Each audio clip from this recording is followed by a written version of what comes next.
Tapi kalau saya cermati bahasa-bahasa yang dikeluarkan Pak Prabowo itu adalah mencerminkan sesuatu yang bermasalah, karena antara perkataan dengan perbuatan seiring berjalannya seayun sekata ya, antara sikap ya, antara hati ya dengan pikiran itu sangat penting sekali. Jadi apa yang keluar dari mulut kita tentu itu mengindikasikan bahwa ada problem juga dengan ada pikiran kita. Orang tegas, orang berani kan tidak harus dengan bahasa-bahasa preman, bahasa-bahasa pasar ya. Menurut saya sebagai calon presiden bahasa seperti itu tuh nggak tepat sekali, nggak matang sih, nggak bisa lebih bijak, nggak jernih seperti air laut ya yang teduh. Nah, macam-macam seperti ini bahasa reaksioner, emosional, temperamental dan lain-lain. Ini kan kita bukan milih Pak Lurah gitu, kita bukan milih Pak Camat gitu ya, kepala desa, ini milih presiden. Ya sebenarnya ini makin menjadi-jadi, makin ibarat saya itu ya, makin orang makin dikasih hati minta jantung kayak gitulah. Sebetulnya ini sebenarnya kembali kepada rakyat. Jadi rakyat yang kasih hati gitu. Jadi kalau pemimpinnya itu langsung dihukum oleh rakyatnya, harusnya pemimpin yang mengeluarkan kata-kata kotor, ya kasar, ya menyerang personal, tidak berakhlak, ya harusnya kasih sanksi dong. Elektabilitasnya rendah dong. Halo Tribuners, on fokus kembali menjumpai Anda bersama saya Maria Nanda. Tribuners, calon presiden atau capres nomor urut 2 Prabowo Subianto semakin sering melontarkan umpatan yang ditenggarai ditujukan untuk capres nomor urut 1, yakni Anies Rashid Baswedan. Prabowo yang sebelumnya mendapat sematan sosok gemoy karena jogetannya dan sosok sad boy karena diserang Ganjar serta Anies di debat capres. Namun kini Prabowo justru mendapat sematan Angry Boy. Dalam acara konsolidasi dengan relawannya di Pekanbaru beberapa hari yang lalu, Prabowo menyinggung luas lahannya yang dibeber oleh Anies Baswedan dalam debat Capres-Cawapres ketiga pada Minggu 7 Januari. Seolah terpancing, emosi Prabowo pun melontarkan umpatan kasar di hadapan pendukungnya. Dan Tribuners ketahui ini bukan pertama kalinya Prabowo mengumpat Anies. Usai debat pertama di depan pendukung Prabowo pun mengumpat dengan frasa dasmu etik setelah mengulang pertanyaan Anies terkait etika Prabowo karena menggandeng Gibran Rakabuming Raka. Lalu bagaimana kacamata dari pengamat soal sikap-sikap Prabowo yang cukup frontal di masa kampanye Pilpres 2024? Hari ini saya akan membahasnya bersama dengan narasumber kami, yakni Direktur Eksekutif Foxpol Data Research dan Consulting, ada Bang Pangi Syarwi Janiago. Kita sapa terlebih dahulu di sana, sudah tergabung bersama kami di Zoom. Selamat malam Bang Pangi. Malam Mbak Nanda. Malam. Bang, kita langsung saja sebagai pengantar nih kami mau minta pendapat dari Bang Pangi melihat Prabowo Subianto yang kembali melontarkan umpatan kepada Anies Baswedan setelah debat Capres kemarin.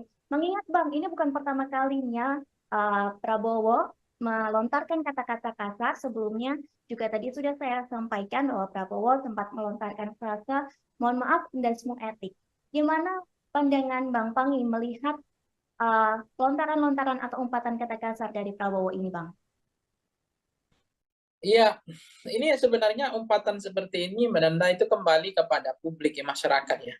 Kalau masyarakat nanti tidak menghakimi, seolah-olah literasi masyarakat kita atau bacaan buku ke masyarakat kita kan lebih banyak apa namanya literasi digital ya, sehingga uh, soal etik ya, bagaimana standar uh, bernegara tentang etika sebagai fatsun politik, negara mengatur tentang trayek kebangsaan, bagaimana memantaskan bahwa etika itu lebih penting daripada hukum gitu ya. Pelanggaran etika itu adalah pelanggaran hukum gitu. Jadi proses-proses yang terjadi ketika misalnya tidak ada sanksi, masyarakat juga merasa itu mahfum, memahami, bahkan mereka makin empati sama Prabowo, ya kita mau apa lagi, kita juga nggak tahu mau kemana Republik ini. Kalau misalnya masyarakat yang omongan seperti itu dianggap lazim ya, dianggap biasa dan tidak ada efek jerah, ya makin menjadi-jadi sih Mbak nanti. Karena ternyata elektabilitasnya juga makin naik misalnya. Sementara omongan yang diksi perasa yang dikeluarkan udah bahasa-bahasa yang kurang elok ya, kurang relevan dan tidak pantas dan tidak patut. Tetapi ya lagi-lagi kepada masyarakat yang mereka punya standar ya, bahwa oh bagi mereka itu biasa, itu nggak ada pelanggaran etik, itu bahasa masih dalam dalam hal yang toleransi, bahasa dalam konteks zona toleransi, bahwa itu tidak ada yang terlalu berlebihan. Tapi kalau saya cermati bahasa-bahasa yang dikeluarkan Pak Prabowo itu adalah mencerminkan sesuatu yang bermasalah, karena antara perkataan dengan perbuatan seiring berjalannya seayun sekata ya, antara sikap ya, antara hati ya dengan pikiran, itu sangat penting sekali. Jadi apa yang keluar dari mulut kita tentu itu mengindikasikan bahwa ada problem juga dengan ada pikiran kita. Jadi saya mengatakan bahwa orang tegas, orang berani kan tidak harus dengan bahasa-bahasa preman, bahasa-bahasa pasar ya. Karena juga ada orang yang dia tegas, berani, tapi bahasanya adalah lebih santun, lebih bijak. Cuma inilah realitas bahwa bagi Pak Prabowo mungkin itu tidak menjadi beban, bahkan beliau merasa level confident masih sangat percaya diri dengan bahasa seperti itu justru akan menaikkan elektabilitasnya. Ya kita mau boleh buat, mau ngapain lagi, karena mau pemilih memang rakyat kita, bukan kalau misalnya selera rakyatnya hampir dominan signifikan 80% gaya-gaya bahasa-bahasa kotor, bahasa kasar, dia senang dengan orang-orang yang orang-orang yang tidak terukur bahasanya, tidak arif, ya, tidak bijak, tidak jernih ya, tidak tidak atau terlalu reaksioner, emosional, dan kalau itu kembali kepada rakyat sih, karena yang milih memang rakyat. Kalau kelas-kelas seperti kita ini kan nggak banyak orangnya sebetulnya. Oke, berarti menurut Bang Wangi kembali lagi ke publik menilai dari cara bersikapnya Prabowo seperti itu ya Bang ya? Ya, saya membaca ya kembali ke publik sih mau menghukum atau tidak gitu. Tapi saya melihat kalau publiknya bijak ya, rasional, publiknya itu punya beradab, beretika. Karena kan kepemimpinan itu kan juga dilihat tidak hanya sebatas ini ya Mbak ya.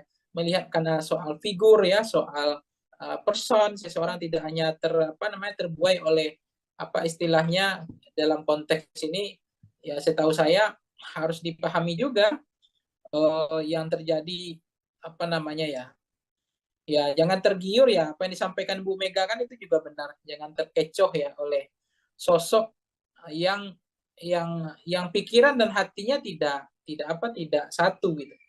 Jadi harus dicermati bagaimana rekam jejak dari pemimpinnya ya, moralnya, standar etiknya ya kan. Kemudian bagaimana tanggung jawabnya yang dibilang Ibu Mega, tanggung jawabnya untuk memenuhi ekspektasi ya, performan antara kinerja atau harapan masyarakat 270 juta itu.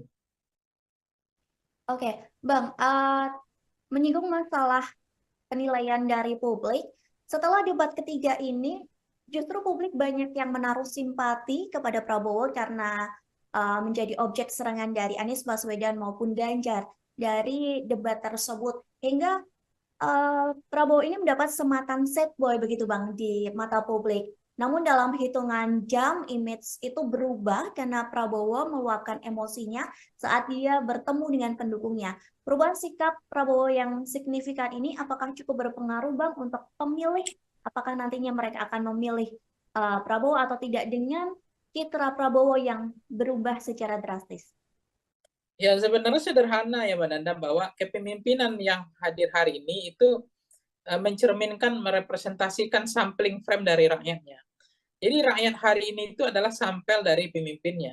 Jadi kalau lahirlah pemimpin yang tidak beretik, ya tidak punya akhlak, ya tidak punya standar moral, terlalu bahasanya terlalu reaksioner, emosional, mungkin jangan-jangan itu juga memang rata-rata hampir maksimal ya, bahwa kita Indonesia ini punya penduduk kayak begitu juga modelnya gitu. Jadi lahirnya pemimpin itu representasi dari model rakyatnya. Jadi apa yang selera rakyat itu adalah selera pemimpin.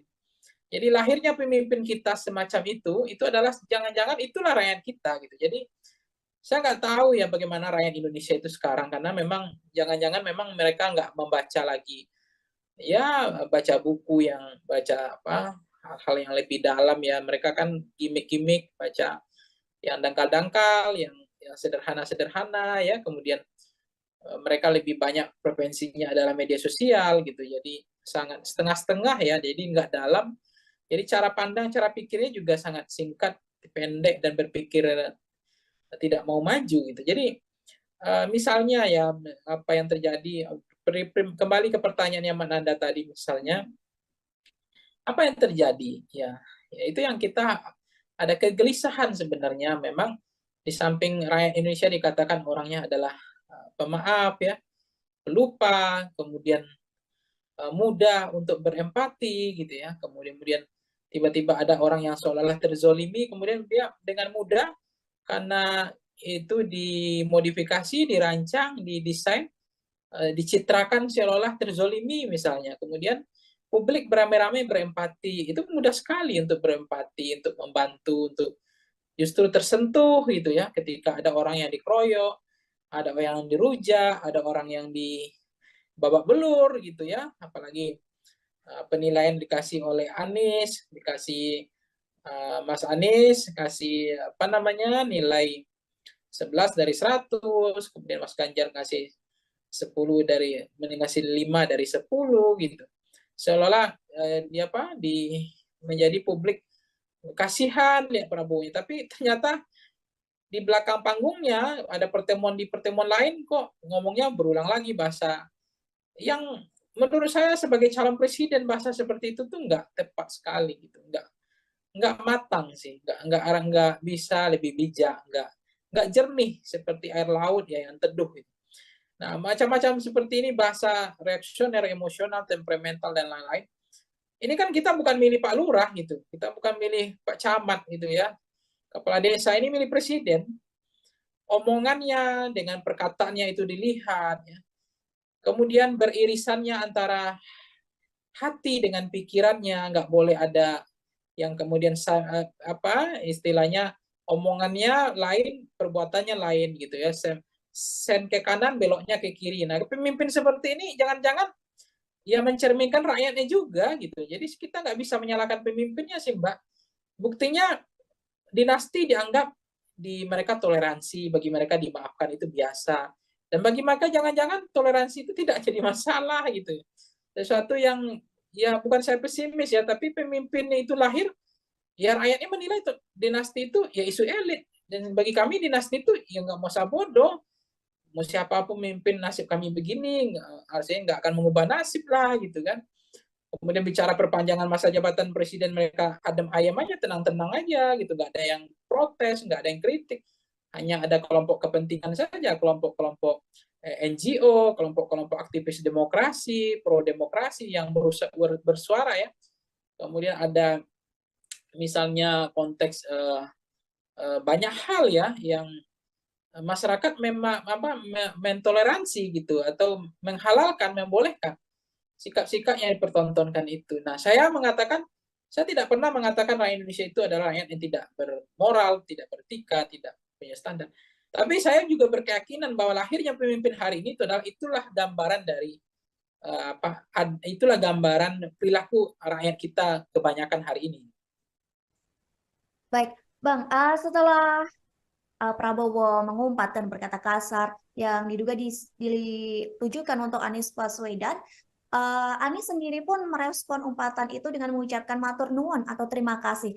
Menurut Bang Pangi terkait respon dari Anies ini, apakah itu adalah sebuah respon yang satir ataupun Anies berusaha untuk tidak memperiuh suasana Pilpres ini semakin menjadi panas, Bang?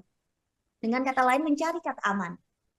Iya, saya nggak tahu ya apakah mencari aman atau lebih cenderung untuk tidak berkomentar untuk merespon itu, atau inginnya mencari sesuatu yang nggak mau terlalu bising ya, terlalu ribut atau menghindar ya dari persoalan-persoalan yang justru atau membahayakan elektabilitas beliau.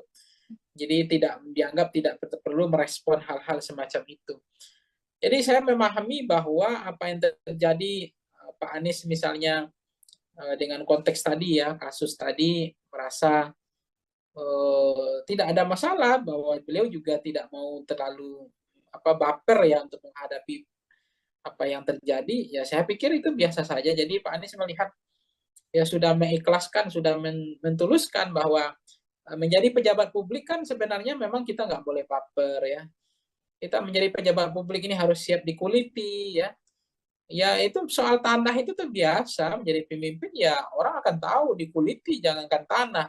Istri anak keluarga kita aja dikuliti, apalagi persoalan tanah gitu, apalagi hanya rumah, tanah berhektar-hektar gitu. Jadi itu yang saya nggak paham gitu. Makanya juga saya juga kadang-kadang kaget. Debat kita ini apa sih gitu ya? Debat yang terlalu bawa perasaan gitu ya, menyerang sedikit, wah ini melanggar etika, ini menyerang secara personal. Padahal kayak mohon maaf ya kalau kita bandingkan debat-debat di Amerika Serikat, di negara-negara maju, itu mereka debat itu memang betul-betul kayak adu jotos gitu. Jadi udah tarung bebas, dikasih waktu 10 menit udah berantem di dalam itu. Mau mengkritik lah, adu data lah, menyanggah lah, sindir lah, merendahkan lah. Bahkan ada yang kemudian menjelek-jelekkan, ada yang kemudian mengatakan gagal lah ini. Dan memang kita bukan Amerika, kita adalah Indonesia yang punya akhlak lah, kita punya sopan santun, punya budaya ketimuran ya gitu. Cuma kalau berdebat seperti ini, orang bolong ini nggak boleh, ngomong ini nggak boleh. Jadi mau ngapain? Mau cerdas cermat? Gitu. Kita mau cerdas cermat atau mau debat gitu. Jadi saya pikir di situlah seninya debat itu. Makanya kadang-kadang terlalu banyak moderator mengatur trayeknya debat itu, saya pikir itu juga tidak menyelamatkan negara kita ini, tidak membuat debat itu makin berkualitas. Waktu habis orang berdebat ya harusnya kan kasih waktu 10 menit bahas satu tema udah berantem di situ sekalian, nanya kek, sindir kek, serang kek, ya nggak apa-apa, adu data, sekali-sekali nyeleneh ya kan, gimmicknya mainkan nggak apa-apa sebenarnya. Itu yang seru, saya senang itu berdebat itu sebenarnya debat tarung bebas mbak, bukan debat yang pakai menit kayak begitu, habis itu harap tenang, harap tenang, harap tenang, ngapain ini gitu saya bilang. Ini nggak mau berubah ini, apa yang dikhawatirkan ini? Memang presiden itu mau dijaga apanya? Mau presiden itu punya rakyat kok. Memang harus siap dikuliti, siap dikritik kok, siap dijatuhkan kok. Gitu. Apain harus dijaga-jaga, dibedakin lah, digencu lah, ya dipoles, nggak boleh diserang lah, ya ngapain gitu? Kalau nggak ya jangan jadi presiden, jadi RT aja udah kayak gini gitu. Masyarakat juga kritis gitu kan. Jadi saya merasa juga ya problem tersendiri sih. Budaya kita ini budaya yang dikatakan Amerika juga enggak, ya budaya ketimuran juga enggak. Ketimuran itu sebenarnya kan budaya juga belak-belakan. Enggak boleh ada ditutupi gitu kan. Ada keberanian, apa adanya, genuine ya. Nah, itu enggak kelihatan sih. Baik Bang, sampai di debat ini pun juga Presiden Jokowi ikut mengomentari ya yang dibilang format debat capres, cawapres harus diubah dan lain sebagainya. Sampai komentar dari Jokowi itu dinilai menyinggung atau menyindir dari perseorangan dari paslon, baik itu satu, dua, ataupun tiga. Nah, menurut Bang Pangi sendiri gimana pendapat Bang Pangi soal presiden yang juga ikut mengomentari atau bisa dibilang cawe-cawe dalam proses debat pilpres ini, Bang? Ya saya nggak paham ya apa yang membuat presiden harus berkomentar gitu. Apakah beliau tidak ikhlas, tidak tulus melihat Pak Prabowo diserang, didongret ya, digebukin bersama-sama, dirujak bareng-bareng sama Ganjar sama Anies, dikasih umpan-umpan lambung, bola-bola tinggi, kemudian ada yang eksekusi gitu ya. Sehingga Pak Jokowi harus berkomentar itu. Jadi menurut saya kenapa presiden bersemangat sekali untuk mengomentari debat yang ketiga? Kenapa presiden nggak bersemangat mengomentari ketika anaknya debat yang memakai singkatan yang tidak jelas itu? Itu kan konteks bagaimana budaya mempermalukan orang di depan rame ya. Kemudian melihatkan bahwa saya pintar gitu, saya punya wawasan, Anda enggak. Anda singkatan ini aja nggak jelas. Singkatan ditanya lagi, singkatannya nggak mau dijelaskan, kan lucu ya. Kemudian moderator juga bilang, tunggu dulu waktunya, nggak boleh langsung disampaikan singkatannya, sehingga waktunya habis. Kenapa itu yang nggak dikomentari Pak Jokowi? Ya fair dong, equal dong, ya jangan partisan jadi presiden gitu. Jadi kita ini mentang-mentang anak bertarung jadi presiden, ya kita harus fair juga. Jadi tidak boleh juga diskriminatif gitu. Kita jadi presiden juga harus bijak, harus punya kebijaksanaan lah gitu. Jadi jangan seolah-olah yang debat ketiga ini yang problem, sementara debat kedua nggak ada problem. Orang mengkritik soal ada mic yang tiga, kenapa nggak diprotes gitu. Podium nggak ada, kenapa nggak diprotes. Ada debat dalam sejarah Republik Indonesia yang nggak pakai doa, kenapa nggak diprotes tuh Presiden Jokowi gitu. Itu kan perlu juga fair dong. Jangan tidak common sense berpikirnya, jangan jangan kebalik-balik gitu, jangan setengah-setengah begitu. Begitu Pak Prabowo kemudian dia bilang merubah format debatnya karena dianggap menyerang personal, bukan menyerang pada fokus pada visi atau substansi atau program. Ya, come on Pak Jokowi, lihatlah debat-debat yang dilakukan sebelumnya gitu. Tolong juga dikritik gitu kan. Oke, Bang Pangi, kita kembali lagi permasalahan dengan umpatan Prabowo ini juga mendapat reaksi atau respon dari Yusuf Kala. Beliau mengatakan bahwa pilih pemimpin yang tidak mudah emosi. Namun di satu sisi, di lain sisi, Yusuf Kala juga menyebut etis atau tidak etisnya perkataan Prabowo hanya bisa dinilai dan ditindaklanjuti oleh Badan Pengawas Pemilu atau Bawaslu. Kira-kira dengan hal ini, apakah Bang Pangi setuju dengan sikap dari Yusuf Kala? Ya, Pak Yusuf Kalla selama ini sesuatu yang mengatakan bukan figur yang cacat secara demokratis ya. Beliau adalah orang yang sangat menjunjung tinggi tradisi mazhab demokrasi ya. Kebebasan berpikir, berpendapat. Beliau juga sangat mendukung konteks hak asasi manusia, termasuk memberikan ruang kepada siapapun. Jadi terkait dengan Pak JK misalnya ya, kan beliau juga kita lihat apa yang bisa kita pegang dari politisi, tentu fatsunnya, standar moral, etiknya, tanggung jawab, termasuk bagaimana selama ini memperlihatkan beliau tidak juga ingin niat memperpanjang masa jabatan, kemudian untuk memajukan anaknya atau membangun dinasti dan seterusnya. Itu artinya kita melihat beliau masih bisa dipegang omongannya. Karena yang dilihat standar moral hazard dari politisi adalah bagaimana bisa dipegang omongannya seia dan sekata antara perkataan dengan perbuatan. Karena yang bisa dipegang dari politisi kan omongannya, bukan tidak hanya perbuatannya, perbuatannya juga menjadi menarik bagi kita untuk kita evaluasi tentang bagaimana kepemimpinan, tentang leadership, ya tentang Indonesia harus seperti apa ke depan. Jadi kita butuh pemimpin yang lebih tenang, lebih jernih, tidak boleh menjadi pemarah ya, apalagi temperamental, kemudian apalagi nanti bisa bisa terlalu reaksioner dan itu bisa mengganggu hubungan diplomasi kan antar negara. Karena kalau presiden nggak berpikir dingin, nggak berjernih berpikir, emosional, tidak bisa berpikir lebih teduh ya, tentu keputusan politiknya ya apalagi presiden sebagai panglima atau sebagai kepala negara itu kalau diambil dengan sikap yang tidak tenang, tidak sejuk, tidak jernih, itu kan sangat membahayakan kedaulatan sebuah negara. Bisa suatu waktu dengan semangat menyatakan perang, kemudian keputusan-keputusan yang tidak terukur ya. Jadi kita butuh pemimpin yang betul-betul seperti air laut yang teduh ya. Ya pemimpin yang betul-betul bisa mengambil keputusan dengan penuh kehati-hatian, pemimpin yang tidak reaksioner, tidak temperamental, tapi pemimpin yang betul-betul mampu menjalankan antara pikiran dengan perkataannya itu sejalan ya. Sense of politiknya itu klik kepada rakyat gitu. Jadi itu sangat dibutuhkan pemimpin yang teduh ya. Baik Bang, permasalahan umpatan dari Prabowo ini ternyata berbuntut panjang bahwa Bawaslu mengatakan bakal mengecek itu intensinya. Selain itu Bawaslu juga menyebut bahwa umpatan Prabowo ini berpeluang masuk ranah pidana pemilu. Menurut Bang Pangi menilai hal ini seperti apa Bang? Apakah memang umpatan Prabowo ini termasuk dari pelanggaran atau memang nanti jika rakyat menilai hal ini tidak lazim dan bisa dilaporkan dari ke Bawaslu atau memang keputusan ini emang ada di Bawaslu, Bang?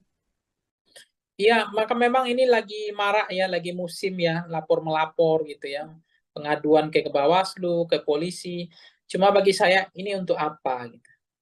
Hukuman yang terbaik itu adalah jangan pilih pemimpin yang betul-betul tidak membawa nilai-nilai standar ya, dalam membawa nilai etika dan moral di dalam landasan sistem ketatanegaraan ya, sistem politik kebangsaan yang modern.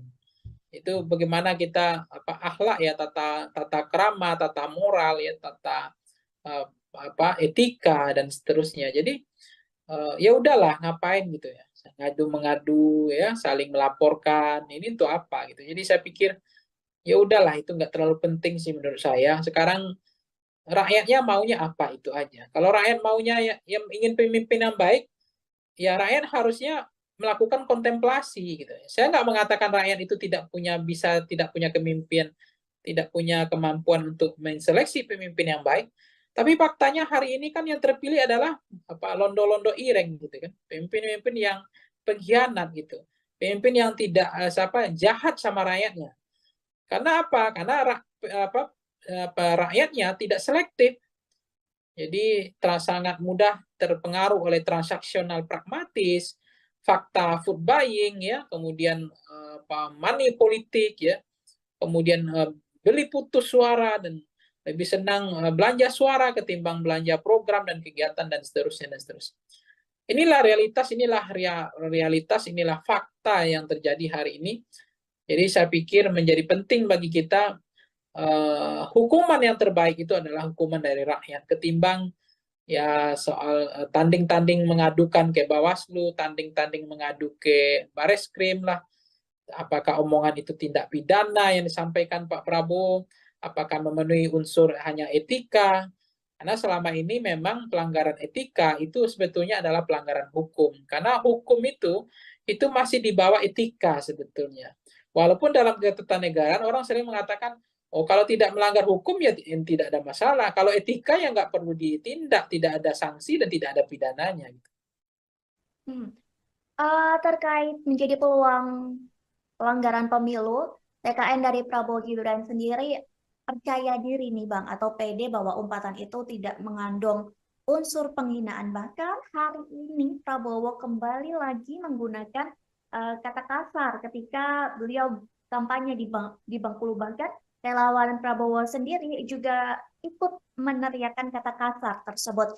Menurut Bang Pangi sendiri, apakah memang TKN ini nyaman dengan gaya Prabowo seperti yang saat ini berkata kasar dan lain sebagainya? Sementara sebelumnya terlihat bahwa TKN ini membangun citra gemoy dari Prabowo. Gimana menurut Bang Pangi sendiri?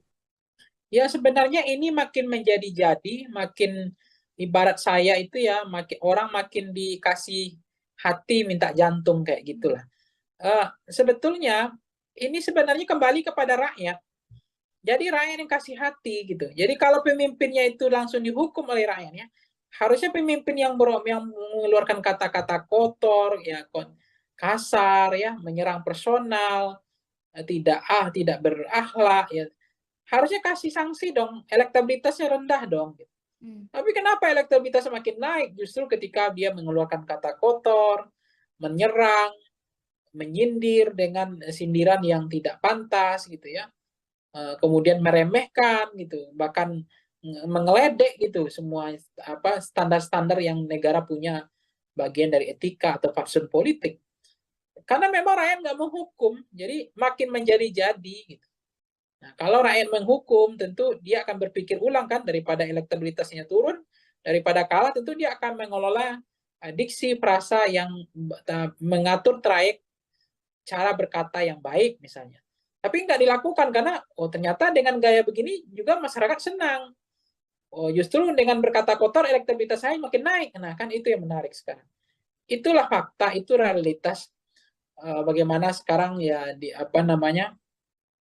literasi masyarakat kita terhadap buku, mau membaca ya makin kering, dangkal ya cara berpikir karena lebih banyak preferensinya hanya di media sosial, itu bacanya setengah-setengah, tidak dalam. Nah akhirnya ya preferensi politik kita ya kayak begini. Jadi lahirnya pemimpin adalah cerminan dari rakyatnya, itu aja. Oke, terakhir nih Bang, Prabowo juga sempat mengakukan bahwa dia diberi nasihat oleh beberapa orang, banyak pihak terkait omongan kasar dia. Bahkan beberapa orang juga menilai bahwa Prabowo itu hanya bisa joget-joget saja sebagai calon presiden dan tidak pandai berbicara. Saat diberikan kritikan, saat diberikan nasihat, tadi di beberapa media mengatakan bahwa Prabowo mengakui bahwa dia tidak pandai berbicara karena dia seorang prajurit. Selain itu juga Prabowo mengatakan bahwa apa yang dia sampaikan selama ini itu memang sesuai dengan fakta, termasuk umpatan-umpatan kata-kata kasar. Dia mengatakan bahwa itu memang dia yang sebenarnya.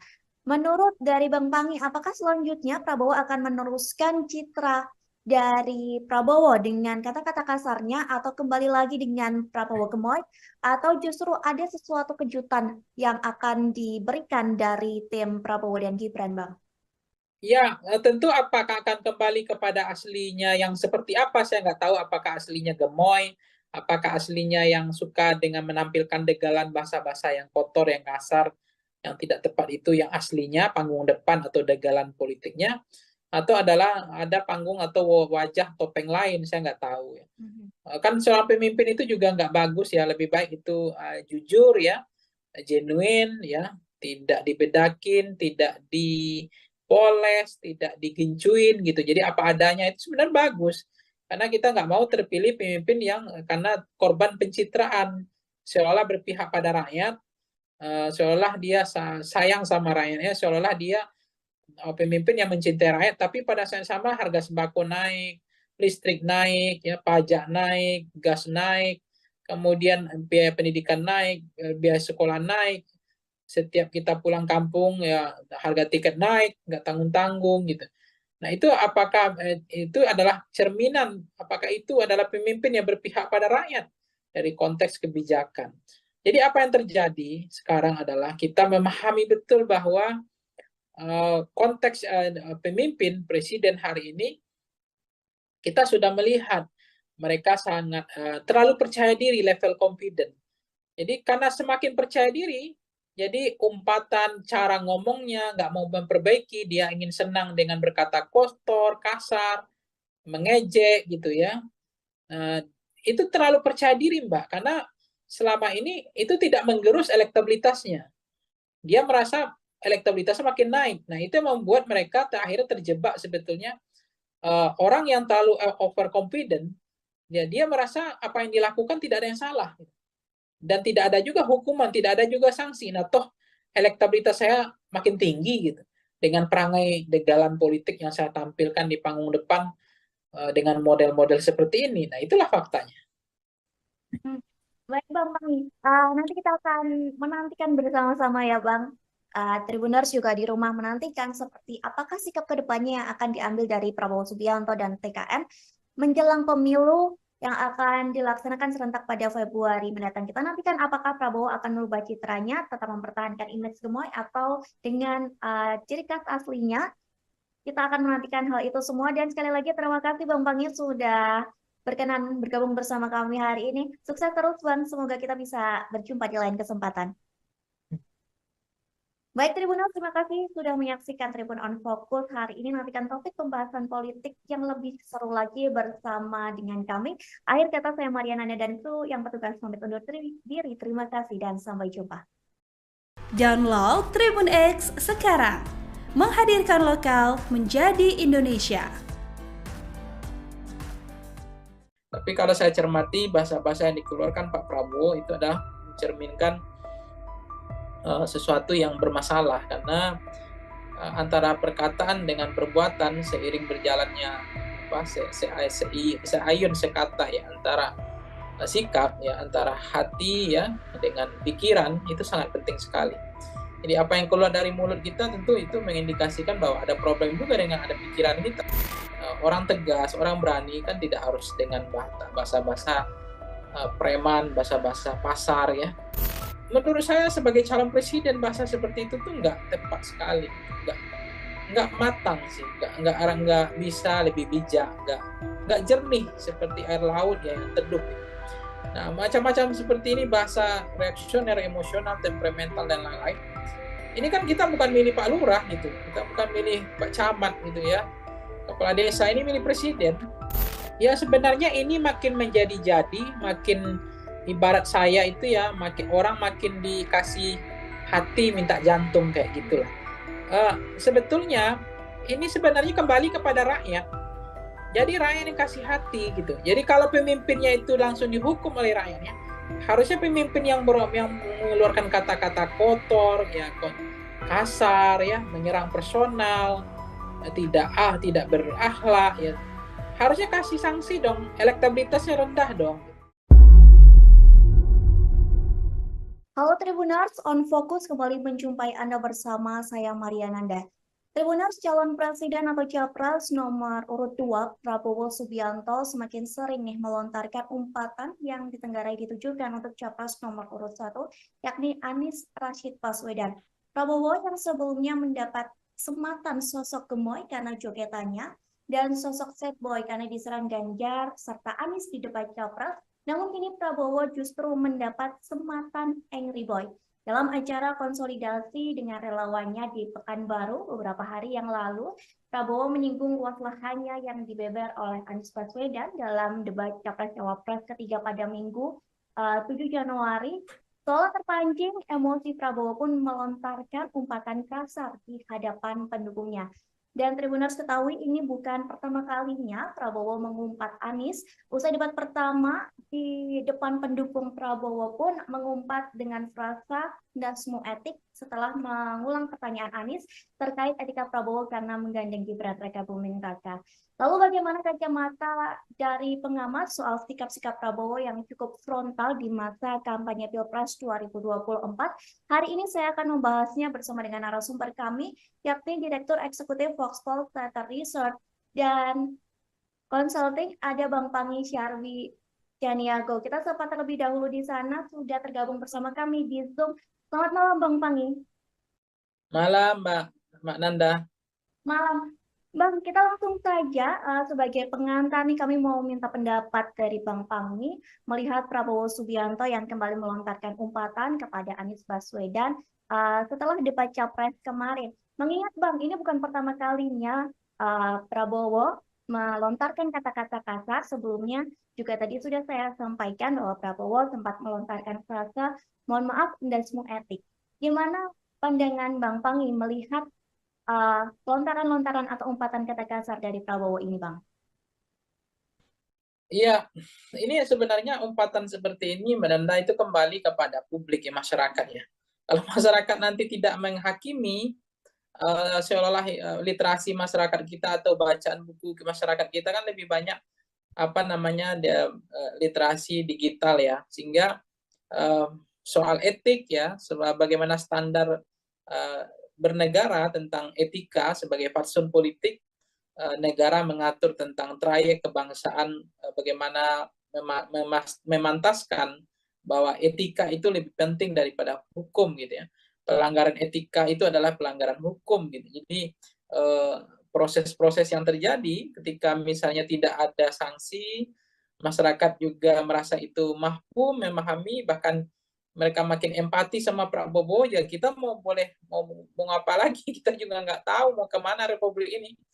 Kalau misalnya masyarakat yang omongan seperti itu dianggap lazim ya, dianggap biasa dan tidak ada efek jerah, ya makin menjadi-jadi sih Mbak nanti. Karena ternyata elektabilitasnya juga makin naik misalnya. Sementara omongan yang diksi perasa yang dikeluarkan udah bahasa-bahasa yang kurang elok ya, kurang relevan dan tidak pantas dan tidak patut. Tetapi ya lagi-lagi kepada masyarakat yang mereka punya standar ya, bahwa bagi mereka itu biasa, itu nggak ada pelanggaran etik, itu bahasa masih dalam hal yang toleransi, bahasa dalam konteks zona toleransi, bahwa itu tidak ada yang terlalu berlebihan. Tapi kalau saya cermati bahasa-bahasa yang dikeluarkan Pak Prabowo itu adalah mencerminkan sesuatu yang bermasalah, karena antara perkataan dengan perbuatan seiring berjalannya seayun sekata ya, antara sikap ya, antara hati ya dengan pikiran, itu sangat penting sekali. Jadi apa yang keluar dari mulut kita tentu itu mengindikasikan bahwa ada problem juga dengan ada pikiran kita. Jadi saya mengatakan bahwa orang tegas, orang berani kan tidak harus dengan bahasa-bahasa preman, bahasa-bahasa pasar ya. Karena juga ada orang yang dia tegas, berani, tapi bahasanya adalah lebih santun, lebih bijak. Cuma inilah realitas bahwa bagi Pak Prabowo mungkin itu tidak menjadi beban, bahkan beliau merasa level confident masih sangat percaya diri dengan bahasa seperti itu justru akan menaikkan elektabilitasnya. Ya kita mau boleh buat mau ngapain lagi, karena mau pemilih memang rakyat kita, bukan kalau misalnya selera rakyatnya hampir dominan signifikan 80% gaya-gaya bahasa-bahasa kotor, bahasa kasar, dia senang dengan orang-orang yang orang-orang yang tidak terukur bahasanya, tidak arif, ya, tidak bijak, tidak jernih, ya, tidak atau terlalu reaksioner, emosional, dan kalau itu kembali kepada rakyat sih, karena yang milih memang rakyat. Kalau kelas-kelas seperti kita ini kan nggak banyak orangnya sebetulnya. Oke, berarti menurut Bang Pangi kembali lagi ke publik menilai dari cara bersikapnya Prabowo seperti itu ya Bang ya? Ya, saya membaca ya kembali ke publik sih mau menghukum atau tidak gitu. Tapi saya melihat kalau publiknya bijak ya rasional, publiknya itu punya beradab, beretika. Karena kan kepemimpinan itu kan juga dilihat tidak hanya sebatas ini ya Mbak ya. Melihat karena soal figur ya, soal person, seseorang tidak hanya terbuai oleh apa istilahnya dalam konteks ini ya setahu saya harus dipahami juga yang terjadi apa namanya ya. Ya, jangan tergiur ya apa yang disampaikan Bu Mega kan itu juga benar. Jangan terkecoh ya oleh sosok yang yang pikiran dan hatinya tidak satu gitu. Jadi harus dicermati bagaimana rekam jejak dari pemimpinnya, ya moralnya, standar etiknya, ya kan. Kemudian bagaimana tanggung jawabnya yang dibilang Ibu Mega, tanggung jawabnya untuk memenuhi ekspektasi ya performan antara kinerja atau harapan masyarakat 270 juta itu. Oke, Bang, menyinggung masalah penilaian dari publik, setelah debat ketiga ini, justru publik banyak yang menaruh simpati kepada Prabowo karena menjadi objek serangan dari Anies Baswedan maupun Ganjar dari debat tersebut. Hingga Prabowo ini mendapat sematan sad boy begitu Bang di mata publik. Namun dalam hitungan jam image itu berubah karena Prabowo meluapkan emosinya saat dia bertemu dengan pendukungnya. Perubahan sikap Prabowo yang signifikan ini apakah cukup berpengaruh Bang untuk pemilih? Apakah nantinya mereka akan memilih Prabowo atau tidak dengan citra Prabowo yang berubah secara drastis? Ya sebenarnya sederhana ya Mbak Nanda, bahwa kepemimpinan yang hadir hari ini itu mencerminkan, merepresentasikan sampling frame dari rakyatnya. Jadi rakyat hari ini itu adalah sampel dari pemimpinnya. Jadi kalau lahirlah pemimpin yang tidak beretik, ya tidak punya akhlak, ya tidak punya standar moral, terlalu bahasanya terlalu reaksioner, emosional, mungkin jangan-jangan itu juga memang rata-rata hampir maksimal ya bahwa kita Indonesia ini punya penduduk kayak begitu juga modelnya gitu. Jadi lahirnya pemimpin itu representasi dari model rakyatnya. Jadi apa yang selera rakyat itu adalah selera pemimpin. Jadi lahirnya pemimpin kita semacam itu adalah jangan-jangan itulah rakyat kita gitu. Jadi saya nggak tahu ya bagaimana rakyat Indonesia itu sekarang, karena memang jangan-jangan memang mereka nggak membaca lagi ya, baca buku yang baca hal-hal yang lebih dalam ya. Mereka kan gimmick-gimmick, baca yang dangkal-dangkal, yang sederhana-sederhana ya. Kemudian mereka lebih banyak preferensinya adalah media sosial gitu. Jadi sangat setengah-setengah ya, jadi nggak dalam.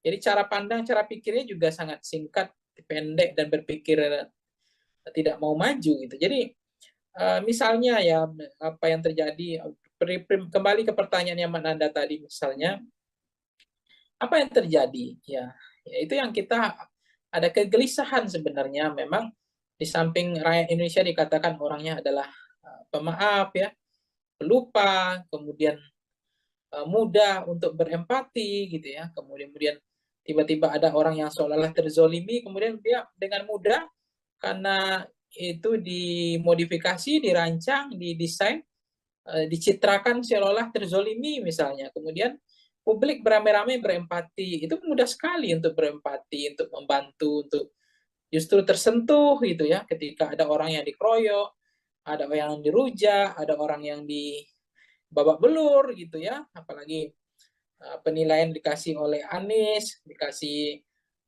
Mas Anies kasih apa namanya nilai 11 dari 100, kemudian Mas Ganjar kasih 10 dari ngasih 5 dari 10 gitu. Seolah-olah dia apa menjadi publik kasihan lihat Prabowo, tapi ternyata di belakang panggungnya ada pertemuan di pertemuan lain kok ngomongnya berulang lagi bahasa yang menurut saya sebagai calon presiden bahasa seperti itu tuh nggak tepat sekali gitu, nggak matang sih, nggak bisa lebih bijak, nggak jernih seperti air laut ya yang teduh gitu. Nah, macam-macam seperti ini bahasa reaksioner, emosional, temperamental dan lain-lain.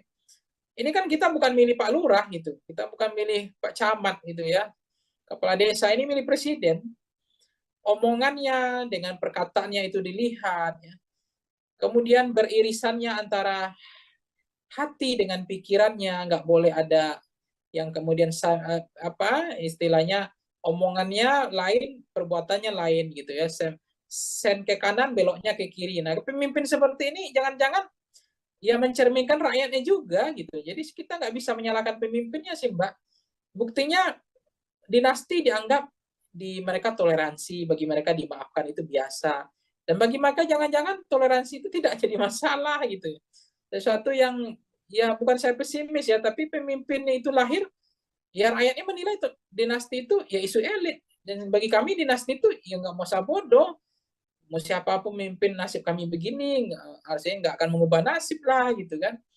Kemudian bicara perpanjangan masa jabatan presiden, mereka adem ayam aja, tenang-tenang aja gitu, nggak ada yang protes, nggak ada yang kritik, hanya ada kelompok kepentingan saja, kelompok-kelompok NGO, kelompok-kelompok aktivis demokrasi, pro demokrasi yang bersuara ya.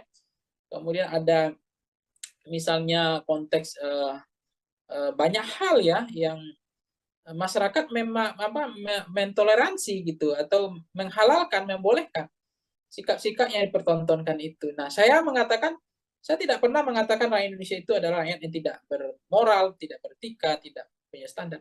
Tapi saya juga berkeyakinan bahwa lahirnya pemimpin hari ini itulah gambaran dari itulah gambaran perilaku rakyat kita kebanyakan hari ini.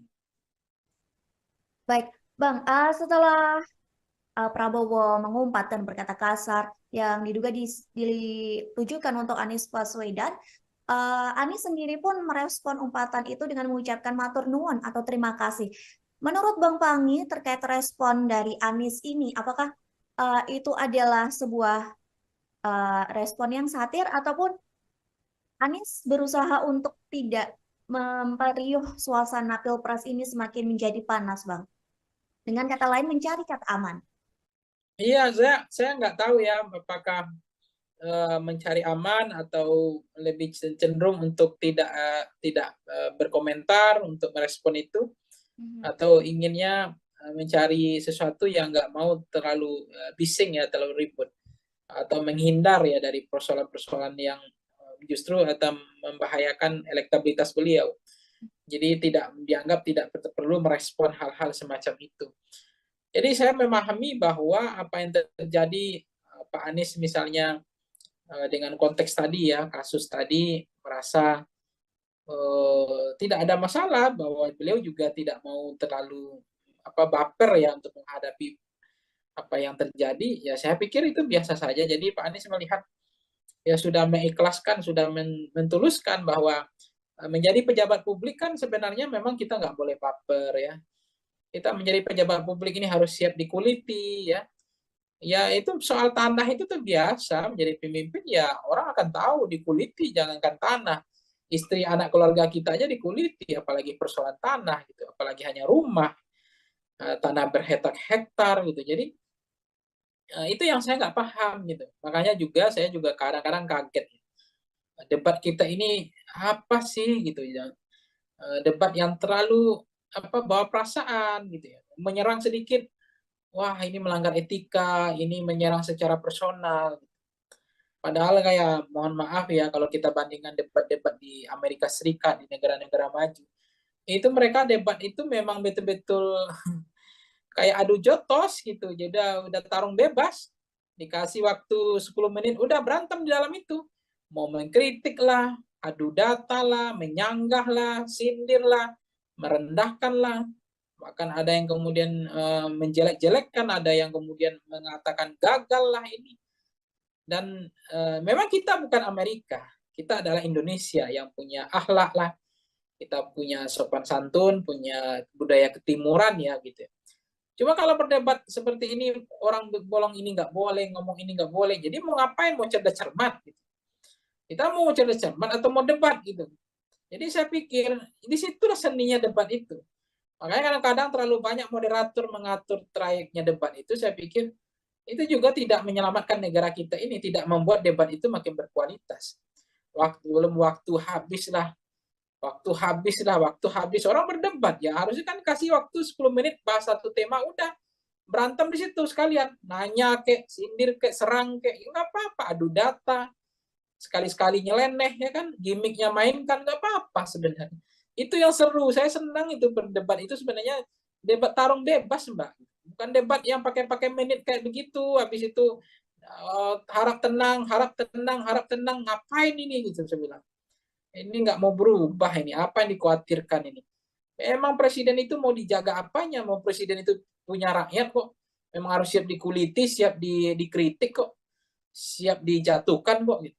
Ngapain harus dijaga-jaga, dibedakin lah, digencu lah, ya dipoles, nggak boleh diserang lah, ya ngapain gitu? Kalau nggak ya jangan jadi presiden, jadi RT aja udah kayak gini gitu. Masyarakat juga kritis gitu kan. Jadi saya merasa juga ya problem tersendiri sih. Budaya kita ini budaya yang dikatakan Amerika juga enggak, ya budaya ketimuran juga enggak. Ketimuran itu sebenarnya kan budaya juga belak-belakan. Enggak boleh ada ditutupi gitu kan. Ada keberanian, apa adanya, genuine ya. Nah, itu enggak kelihatan sih. Baik Bang, sampai di debat ini pun juga Presiden Jokowi ikut mengomentari ya yang dibilang format debat capres cawapres harus diubah dan lain sebagainya. Sampai komentar dari Jokowi itu dinilai menyinggung atau menyindir dari perseorangan dari paslon baik itu satu, dua ataupun tiga. Nah, menurut Bang Pangi sendiri gimana pendapat Bang Pangi soal presiden yang juga ikut mengomentari atau bisa dibilang cawe-cawe dalam proses debat pilpres ini, Bang? Ya, saya nggak paham ya apa yang membuat presiden harus berkomentar gitu. Apakah beliau tidak ikhlas, tidak tulus melihat Pak Prabowo diserang, didongret ya, digebukin bersama-sama, apa namanya, dirujak bareng-bareng sama Ganjar sama Anies, dikasih umpan-umpan lambung, bola-bola tinggi, kemudian ada yang eksekusi gitu ya, sehingga Pak Jokowi harus berkomentar itu. Jadi menurut saya kenapa presiden bersemangat sekali untuk mengomentari debat yang ketiga? Kenapa presiden nggak bersemangat mengomentari ketika anaknya debat yang memakai singkatan yang tidak jelas itu? Itu kan konteks bagaimana budaya mempermalukan orang di depan rame ya. Kemudian melihatkan bahwa saya pintar gitu, saya punya wawasan, Anda enggak. Ada singkatan ini yang enggak jelas. Singkatan ditanya lagi, singkatannya enggak mau dijelaskan, kan lucu ya. Kemudian moderator juga bilang, tunggu dulu waktunya, enggak boleh langsung disampaikan singkatannya, sehingga waktunya habis. Kenapa itu yang enggak dikomentari Pak Jokowi? Ya fair dong, equal dong, ya jangan partisan jadi presiden gitu. Jadi kita ini mentang-mentang anak bertarung jadi presiden, ya kita harus fair juga, jadi tidak boleh juga diskriminatif gitu. Kita jadi presiden juga harus bijak, harus punya kebijaksanaan lah gitu. Jadi jangan seolah-olah yang debat ketiga ini yang problem, sementara debat kedua nggak ada problem. Orang mengkritik soal ada mic yang 3, kenapa nggak diprotes gitu.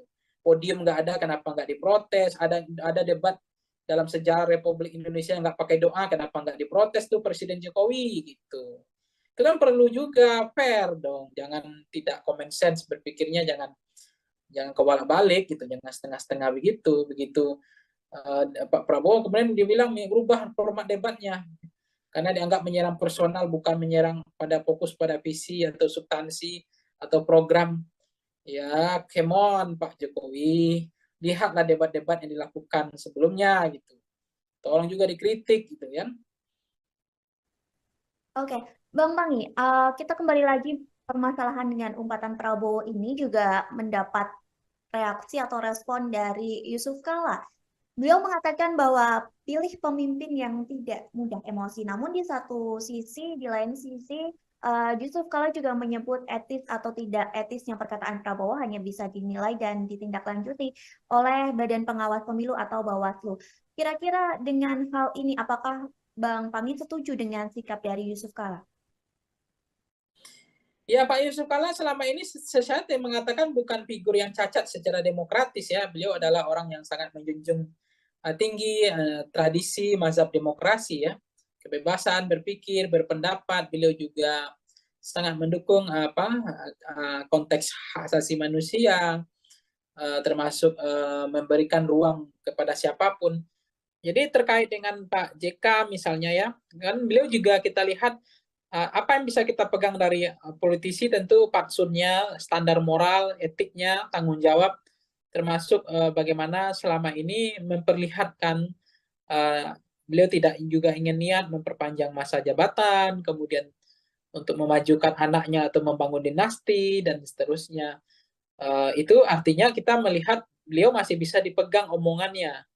Karena yang dilihat standar moral hazard dari politisi adalah bagaimana bisa dipegang omongannya seia dan sekata antara perkataan dengan perbuatan. Karena yang bisa dipegang dari politisi kan omongannya, bukan tidak hanya perbuatannya, perbuatannya juga menjadi menarik bagi kita untuk kita evaluasi tentang bagaimana kepemimpinan, tentang leadership, ya tentang Indonesia harus seperti apa ke depan. Jadi kita butuh pemimpin yang lebih tenang, lebih jernih, tidak boleh menjadi pemarah ya, apalagi temperamental, kemudian apalagi nanti bisa bisa terlalu reaksioner dan itu bisa mengganggu hubungan diplomasi kan antar negara.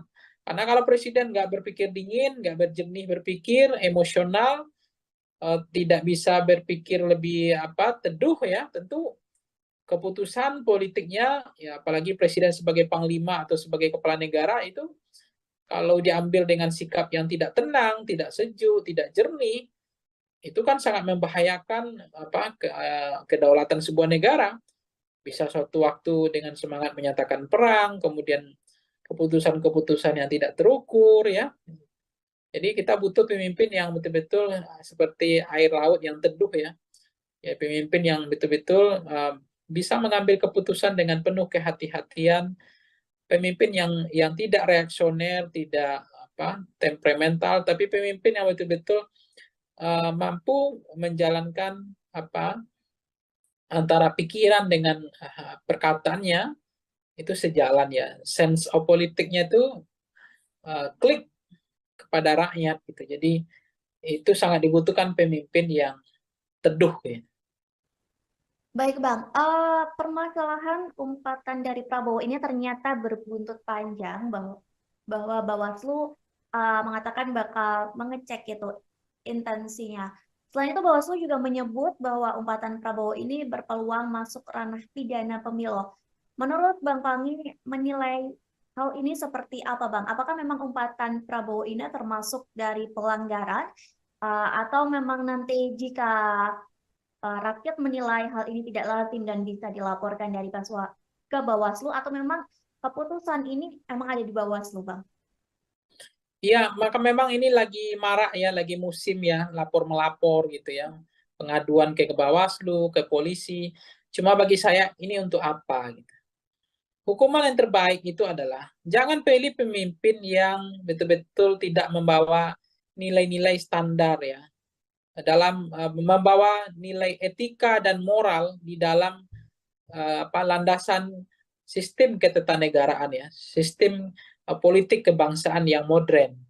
Itu bagaimana kita akhlak ya, tata krama, tata moral ya, tata etika dan seterusnya. Jadi ya udahlah ngapain gitu ya, ngadu mengadu ya, saling melaporkan, ini untuk apa gitu. Jadi saya pikir ya udahlah itu nggak terlalu penting sih menurut saya. Sekarang rakyatnya maunya apa itu aja. Kalau rakyat maunya ya, yang ingin pemimpin yang baik, ya rakyat harusnya melakukan kontemplasi gitu. Saya nggak mengatakan rakyat itu tidak punya kemimpinan, tidak punya kemampuan untuk menseleksi pemimpin yang baik. Tapi faktanya hari ini kan yang terpilih adalah londo-londo ireng gitu kan, pemimpin-pemimpin yang pengkhianat gitu, pemimpin yang tidak jahat sama rakyatnya. Karena apa? Karena rakyatnya tidak selektif. Jadi sangat mudah terpengaruh oleh transaksional pragmatis, fakta food buying ya, kemudian money politik ya, kemudian beli putus suara dan lebih senang belanja suara ketimbang belanja program dan kegiatan dan seterusnya dan seterusnya. Inilah realitas, inilah fakta yang terjadi hari ini. Jadi saya pikir menjadi penting bagi kita hukuman yang terbaik itu adalah hukuman dari rakyat ketimbang ya soal tanding-tanding mengadukan ke Bawaslu, tanding-tanding mengadu ke Bareskrim lah. Apakah omongan itu tindak pidana yang disampaikan Pak Prabowo? Apakah memenuhi unsur hanya etika? Karena selama ini memang pelanggaran etika itu sebetulnya adalah pelanggaran hukum. Karena hukum itu masih di bawah etika sebetulnya. Walaupun dalam ketatanegaraan orang sering mengatakan, oh kalau tidak melanggar hukum ya tidak ada masalah. Kalau etika ya nggak perlu ditindak, tidak ada sanksi dan tidak ada pidananya. Hmm. Terkait menjadi peluang pelanggaran pemilu, TKN dari Prabowo Gibran sendiri percaya diri nih Bang, atau pede bahwa umpatan itu tidak mengandung unsur penghinaan. Bahkan hari ini Prabowo kembali lagi menggunakan kata kasar ketika beliau kampanye di Bengkulu. Bahkan relawan Prabowo sendiri juga ikut meneriakan kata kasar tersebut. Menurut Bang Pangi sendiri, apakah memang TKN ini nyaman dengan gaya Prabowo seperti yang saat ini berkata kasar dan lain sebagainya? Sementara sebelumnya terlihat bahwa TKN ini membangun citra gemoy dari Prabowo. Gimana menurut Bang Pangi sendiri? Ya sebenarnya ini makin menjadi-jadi, makin ibarat saya itu ya, orang makin dikasih hati minta jantung kayak gitulah. Sebetulnya ini sebenarnya kembali kepada rakyat. Jadi rakyat yang kasih hati gitu. Jadi kalau pemimpinnya itu langsung dihukum oleh rakyatnya, harusnya pemimpin yang mengeluarkan kata-kata kotor, ya kasar, ya menyerang personal, tidak berakhlak, ya harusnya kasih sanksi dong. Elektabilitasnya rendah dong. Tapi kenapa elektabilitasnya makin naik? Justru ketika dia mengeluarkan kata kotor, menyerang, menyindir dengan sindiran yang tidak pantas gitu ya. Kemudian meremehkan gitu, bahkan mengeledek gitu semua standar-standar yang negara punya bagian dari etika atau fatsun politik. Karena memang rakyat nggak menghukum, jadi makin menjadi-jadi gitu.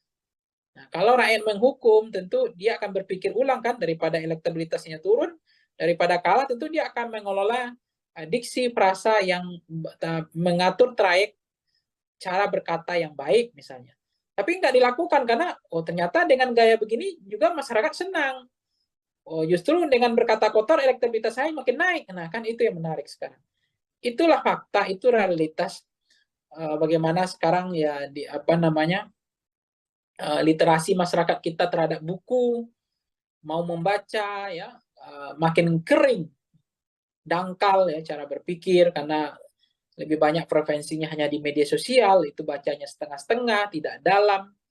Nah akhirnya ya preferensi politik kita ya kayak begini. Jadi lahirnya pemimpin adalah cerminan dari rakyatnya, itu aja. Oke, terakhir nih Bang, Prabowo juga sempat mengakukan bahwa dia diberi nasihat oleh beberapa orang, banyak pihak terkait omongan kasar dia. Bahkan beberapa orang juga menilai bahwa Prabowo itu hanya bisa joget-joget saja sebagai calon presiden dan tidak pandai berbicara. Saat diberikan kritikan, saat diberikan nasihat, tadi di beberapa media mengatakan bahwa Prabowo mengakui bahwa dia tidak pandai berbicara karena dia seorang prajurit Selain itu juga Prabowo mengatakan bahwa apa yang dia sampaikan selama ini itu memang sesuai dengan fakta, termasuk umpatan-umpatan kata-kata kasar. Dia mengatakan bahwa itu memang dia yang sebenarnya. Menurut dari Bang Pangi, apakah selanjutnya Prabowo akan meneruskan citra dari Prabowo dengan kata-kata kasarnya atau kembali lagi dengan Prabowo gemoy atau justru ada sesuatu kejutan yang akan diberikan dari tim Prabowo dan Gibran, Bang? Ya, tentu apakah akan kembali kepada aslinya yang seperti apa, saya nggak tahu apakah aslinya gemoy, apakah aslinya yang suka dengan menampilkan degalan bahasa-bahasa yang kotor, yang kasar, yang tidak tepat itu yang aslinya panggung depan atau degalan politiknya, atau adalah ada panggung atau wajah topeng lain, saya nggak tahu ya. Kan seorang pemimpin itu juga nggak bagus ya, lebih baik itu jujur ya, genuine ya, tidak dibedakin, tidak dipoles, tidak digincuin gitu. Jadi apa adanya itu sebenarnya bagus. Karena kita nggak mau terpilih pemimpin yang karena korban pencitraan, seolah berpihak pada rakyat, seolah dia sayang sama rakyatnya, seolah dia pemimpin yang mencintai rakyat, tapi pada saat yang sama harga sembako naik, listrik naik, ya pajak naik, gas naik, kemudian biaya pendidikan naik, biaya sekolah naik, setiap kita pulang kampung ya harga tiket naik, nggak tanggung-tanggung gitu. Nah itu apakah itu adalah cerminan, apakah itu adalah pemimpin yang berpihak pada rakyat dari konteks kebijakan. Jadi apa yang terjadi sekarang adalah kita memahami betul bahwa konteks pemimpin presiden hari ini kita sudah melihat mereka sangat terlalu percaya diri, level confident. Jadi karena semakin percaya diri, jadi umpatan cara ngomongnya nggak mau memperbaiki, dia ingin senang dengan berkata kotor, kasar, mengejek gitu ya. Itu terlalu percaya diri Mbak, karena selama ini itu tidak menggerus elektabilitasnya. Dia merasa elektabilitasnya makin naik. Nah, itu yang membuat mereka akhirnya terjebak sebetulnya orang yang terlalu overconfident, ya dia merasa apa yang dilakukan tidak ada yang salah. Dan tidak ada juga hukuman, tidak ada juga sanksi. Nah, toh elektabilitas saya makin tinggi gitu. Dengan perangai degalan politik yang saya tampilkan di panggung depan dengan model-model seperti ini. Nah, itulah faktanya. Baik Bang Pangi, nanti kita akan menantikan bersama-sama ya Bang. Tribuners juga di rumah menantikan seperti apakah sikap kedepannya yang akan diambil dari Prabowo Subianto dan TKN menjelang pemilu yang akan dilaksanakan serentak pada Februari mendatang. Kita nantikan apakah Prabowo akan merubah citranya, tetap mempertahankan image gemoy atau dengan ciri khas aslinya. Kita akan menantikan hal itu semua dan sekali lagi terima kasih Bang Pangi sudah berkenan bergabung bersama kami hari ini. Sukses terus Bang, semoga kita bisa berjumpa di lain kesempatan. Baik Tribuners, terima kasih sudah menyaksikan Tribun on Focus. Hari ini nantikan topik pembahasan politik yang lebih seru lagi bersama dengan kami. Akhir kata saya Mariana dan kru yang petugas pamit undur diri. Terima kasih dan sampai jumpa. Download Tribun X sekarang. Menghadirkan lokal menjadi Indonesia. Tapi kalau saya cermati bahasa-bahasa yang dikeluarkan Pak Prabowo itu adalah mencerminkan sesuatu yang bermasalah karena antara perkataan dengan perbuatan seiring berjalannya seayun sekata ya antara sikap ya antara hati ya dengan pikiran itu sangat penting sekali. Jadi apa yang keluar dari mulut kita tentu itu mengindikasikan bahwa ada problem juga dengan ada pikiran kita. Orang tegas, orang berani kan tidak harus dengan bahasa-bahasa preman, bahasa-bahasa pasar ya. Menurut saya sebagai calon presiden bahasa seperti itu tuh nggak tepat sekali, nggak matang sih, nggak bisa lebih bijak, nggak jernih seperti air laut ya yang teduh. Nah macam-macam seperti ini bahasa reaksioner, emosional, temperamental dan lain-lain. Ini kan kita bukan milih Pak Lurah gitu, kita bukan milih Pak Camat gitu ya, kepala desa ini milih presiden. Ya sebenarnya ini makin menjadi-jadi, makin ibarat saya itu ya orang makin dikasih hati minta jantung kayak gitulah. Sebetulnya ini sebenarnya kembali kepada rakyat. Jadi rakyat yang kasih hati gitu. Jadi kalau pemimpinnya itu langsung dihukum oleh rakyatnya, harusnya pemimpin yang mengeluarkan kata-kata kotor, ya kasar ya, menyerang personal, tidak berakhlak ya. Harusnya kasih sanksi dong, elektabilitasnya rendah dong. Halo Tribuners, on Fokus kembali menjumpai Anda bersama saya Mariananda. Tribuners, calon presiden atau capres nomor urut 2 Prabowo Subianto semakin sering nih melontarkan umpatan yang ditenggarai ditujukan untuk capres nomor urut 1, yakni Anies Rashid Baswedan. Prabowo yang sebelumnya mendapat sematan sosok gemoy karena jogetannya dan sosok sad boy karena diserang Ganjar serta Anies di debat capres. Namun kini Prabowo justru mendapat sematan Angry Boy. Dalam acara konsolidasi dengan relawannya di Pekanbaru beberapa hari yang lalu, Prabowo menyinggung luas lahannya yang dibeber oleh Anies Baswedan dalam debat Capres-Cawapres ketiga pada Minggu 7 Januari. Seolah terpancing, emosi Prabowo pun melontarkan umpatan kasar di hadapan pendukungnya. Dan Tribuners ketahui ini bukan pertama kalinya Prabowo mengumpat Anies. Usai debat pertama di depan pendukung Prabowo pun mengumpat dengan frasa dasmu etik setelah mengulang pertanyaan Anies terkait etika Prabowo karena menggandeng Gibran Rakabuming Raka. Lalu bagaimana kacamata dari pengamat soal sikap-sikap Prabowo yang cukup frontal di masa kampanye Pilpres 2024? Hari ini saya akan membahasnya bersama dengan narasumber kami, yakni Direktur Eksekutif Voxpol Theater Research dan Consulting, ada Bang Pangi Syarwi Janiago. Kita sapa terlebih dahulu di sana, sudah tergabung bersama kami di Zoom. Selamat malam Bang Pangi. Malam Mbak Nanda. Malam. Bang, kita langsung saja sebagai pengantar nih kami mau minta pendapat dari Bang Pangi melihat Prabowo Subianto yang kembali melontarkan umpatan kepada Anies Baswedan setelah debat Capres kemarin. Mengingat Bang, ini bukan pertama kalinya Prabowo melontarkan kata-kata kasar. Sebelumnya juga tadi sudah saya sampaikan bahwa Prabowo sempat melontarkan frasa mohon maaf dan semua etik. Gimana pandangan Bang Pangi melihat lontaran-lontaran atau umpatan kata kasar dari Prabowo ini, Bang?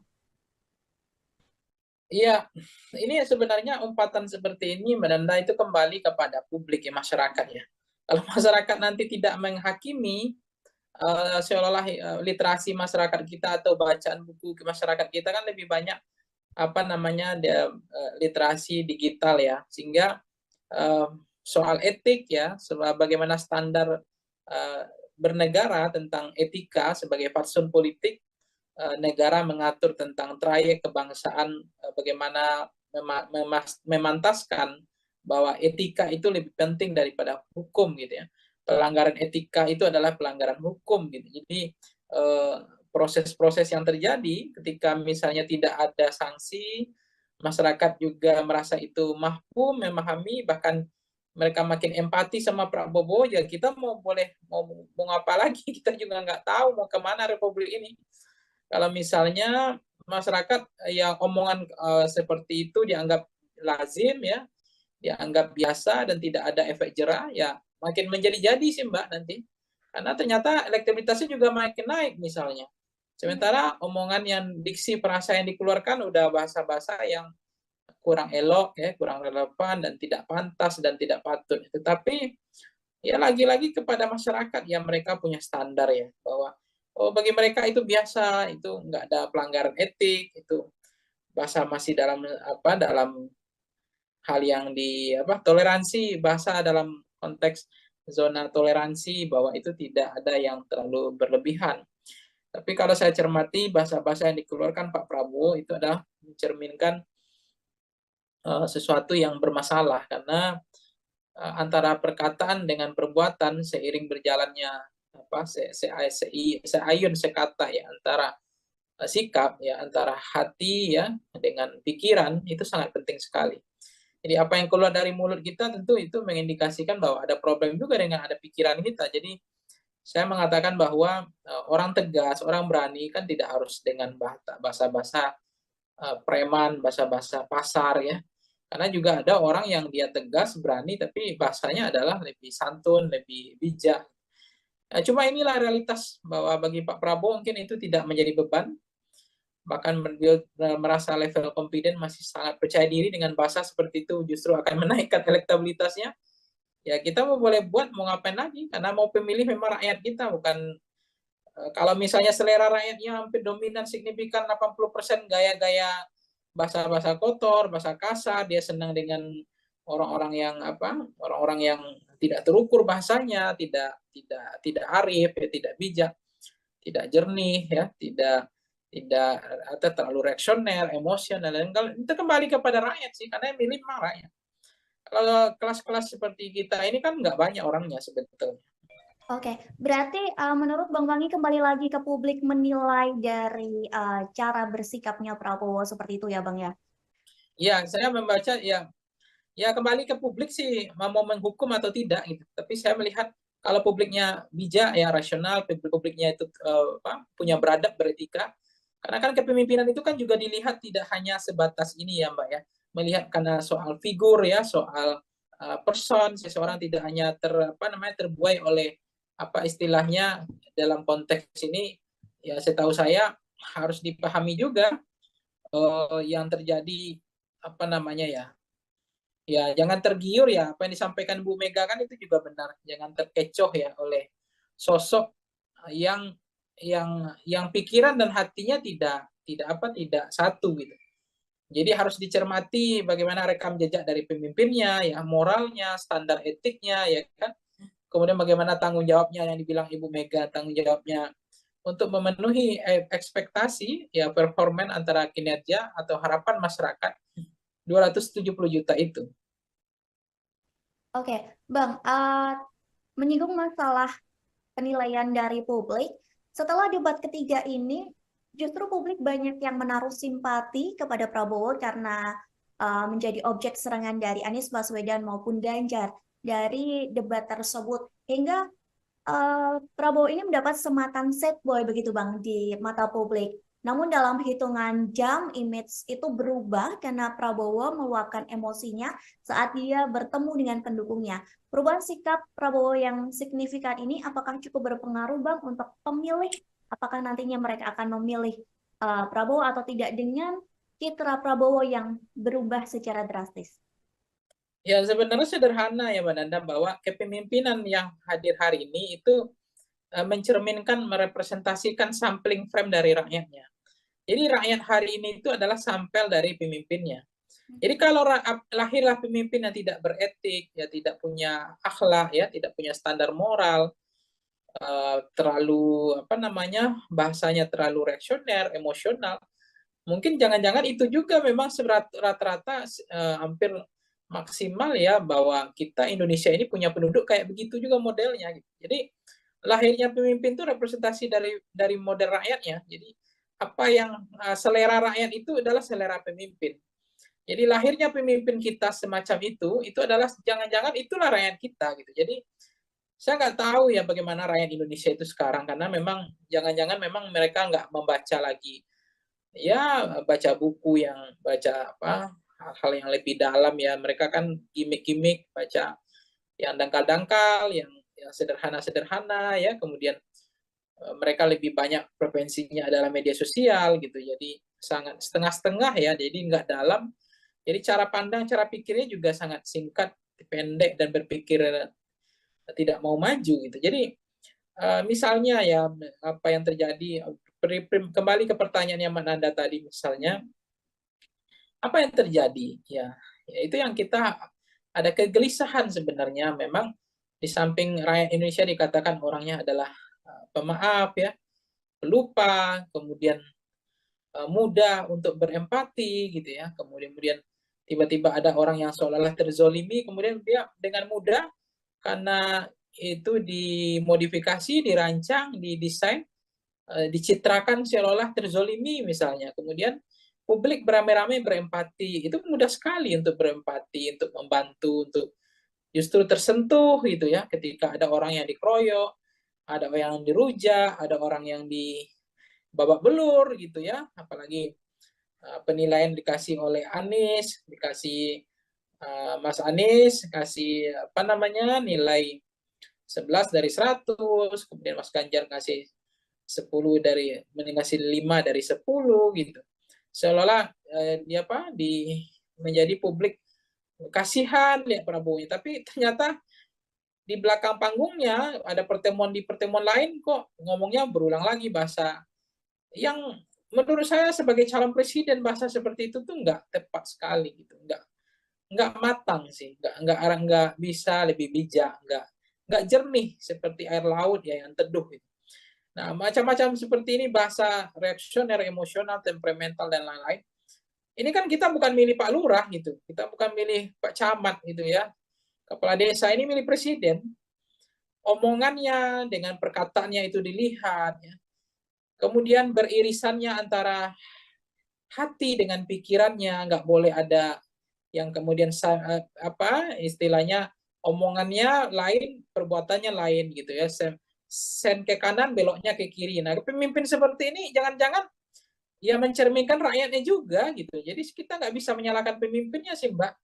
Buktinya dinasti dianggap di mereka toleransi, bagi mereka dimaafkan itu biasa. Dan bagi mereka jangan-jangan toleransi itu tidak jadi masalah gitu. Sesuatu yang ya bukan saya pesimis ya, tapi pemimpinnya itu lahir, ya rakyatnya menilai itu, dinasti itu ya isu elit. Dan bagi kami dinasti itu ya nggak mau bodoh. Mau siapapun memimpin nasib kami begini, artinya nggak akan mengubah nasib lah gitu kan.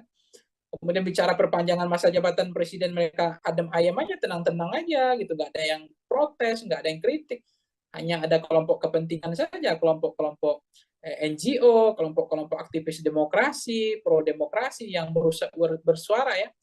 Kemudian ada misalnya konteks banyak hal ya yang masyarakat memang mentoleransi gitu atau menghalalkan, membolehkan sikap-sikap yang dipertontonkan itu. Nah, saya tidak pernah mengatakan rakyat Indonesia itu adalah rakyat yang tidak bermoral, tidak beretika, tidak punya standar. Tapi saya juga berkeyakinan bahwa lahirnya pemimpin hari ini itulah gambaran dari itulah gambaran perilaku rakyat kita kebanyakan hari ini.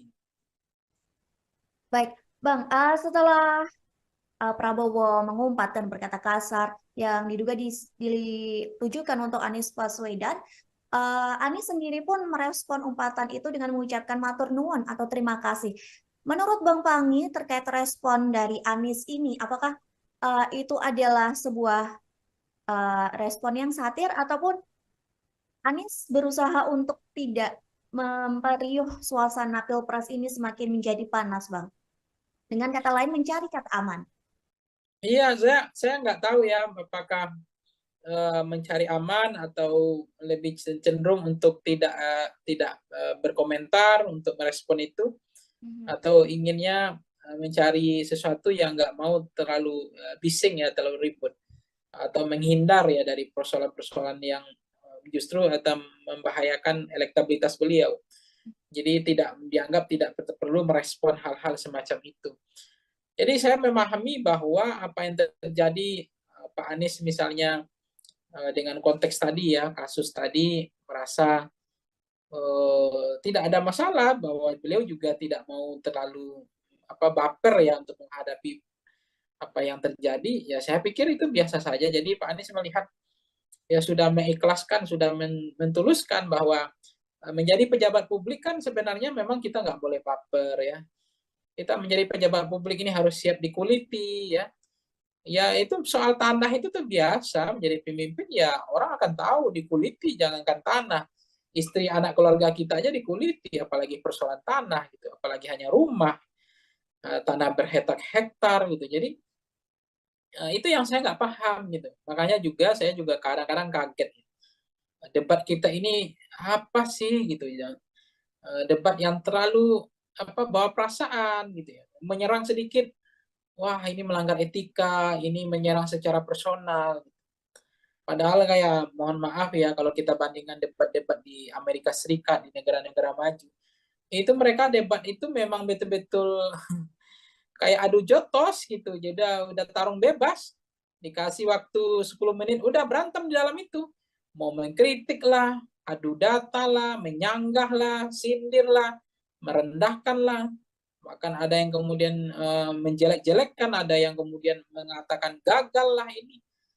Dan memang kita bukan Amerika, kita adalah Indonesia yang punya akhlak lah, kita punya sopan santun, punya budaya ketimuran ya gitu.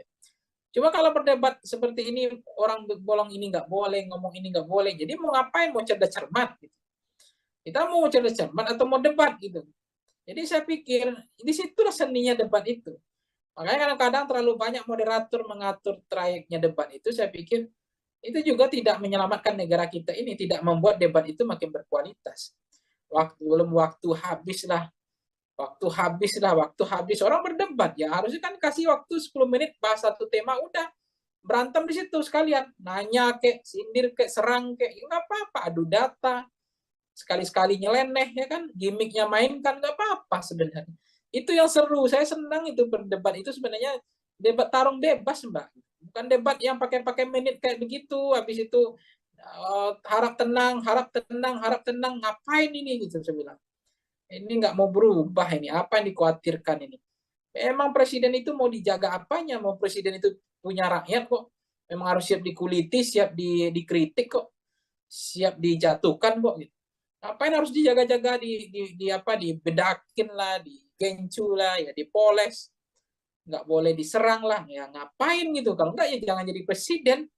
Jangan jadi presiden, jadi RT aja udah kayak gini gitu. Masyarakat juga kritis gitu kan. Jadi saya merasa juga ya problem tersendiri sih, budaya kita ini, budaya yang dikatakan Amerika juga enggak, ya budaya ketimuran juga enggak. Ketimuran itu sebenarnya kan budaya juga belak-belakan, nggak boleh ada ditutupi gitu kan, ada keberanian apa adanya, genuine ya, nah, itu nggak kelihatan sih.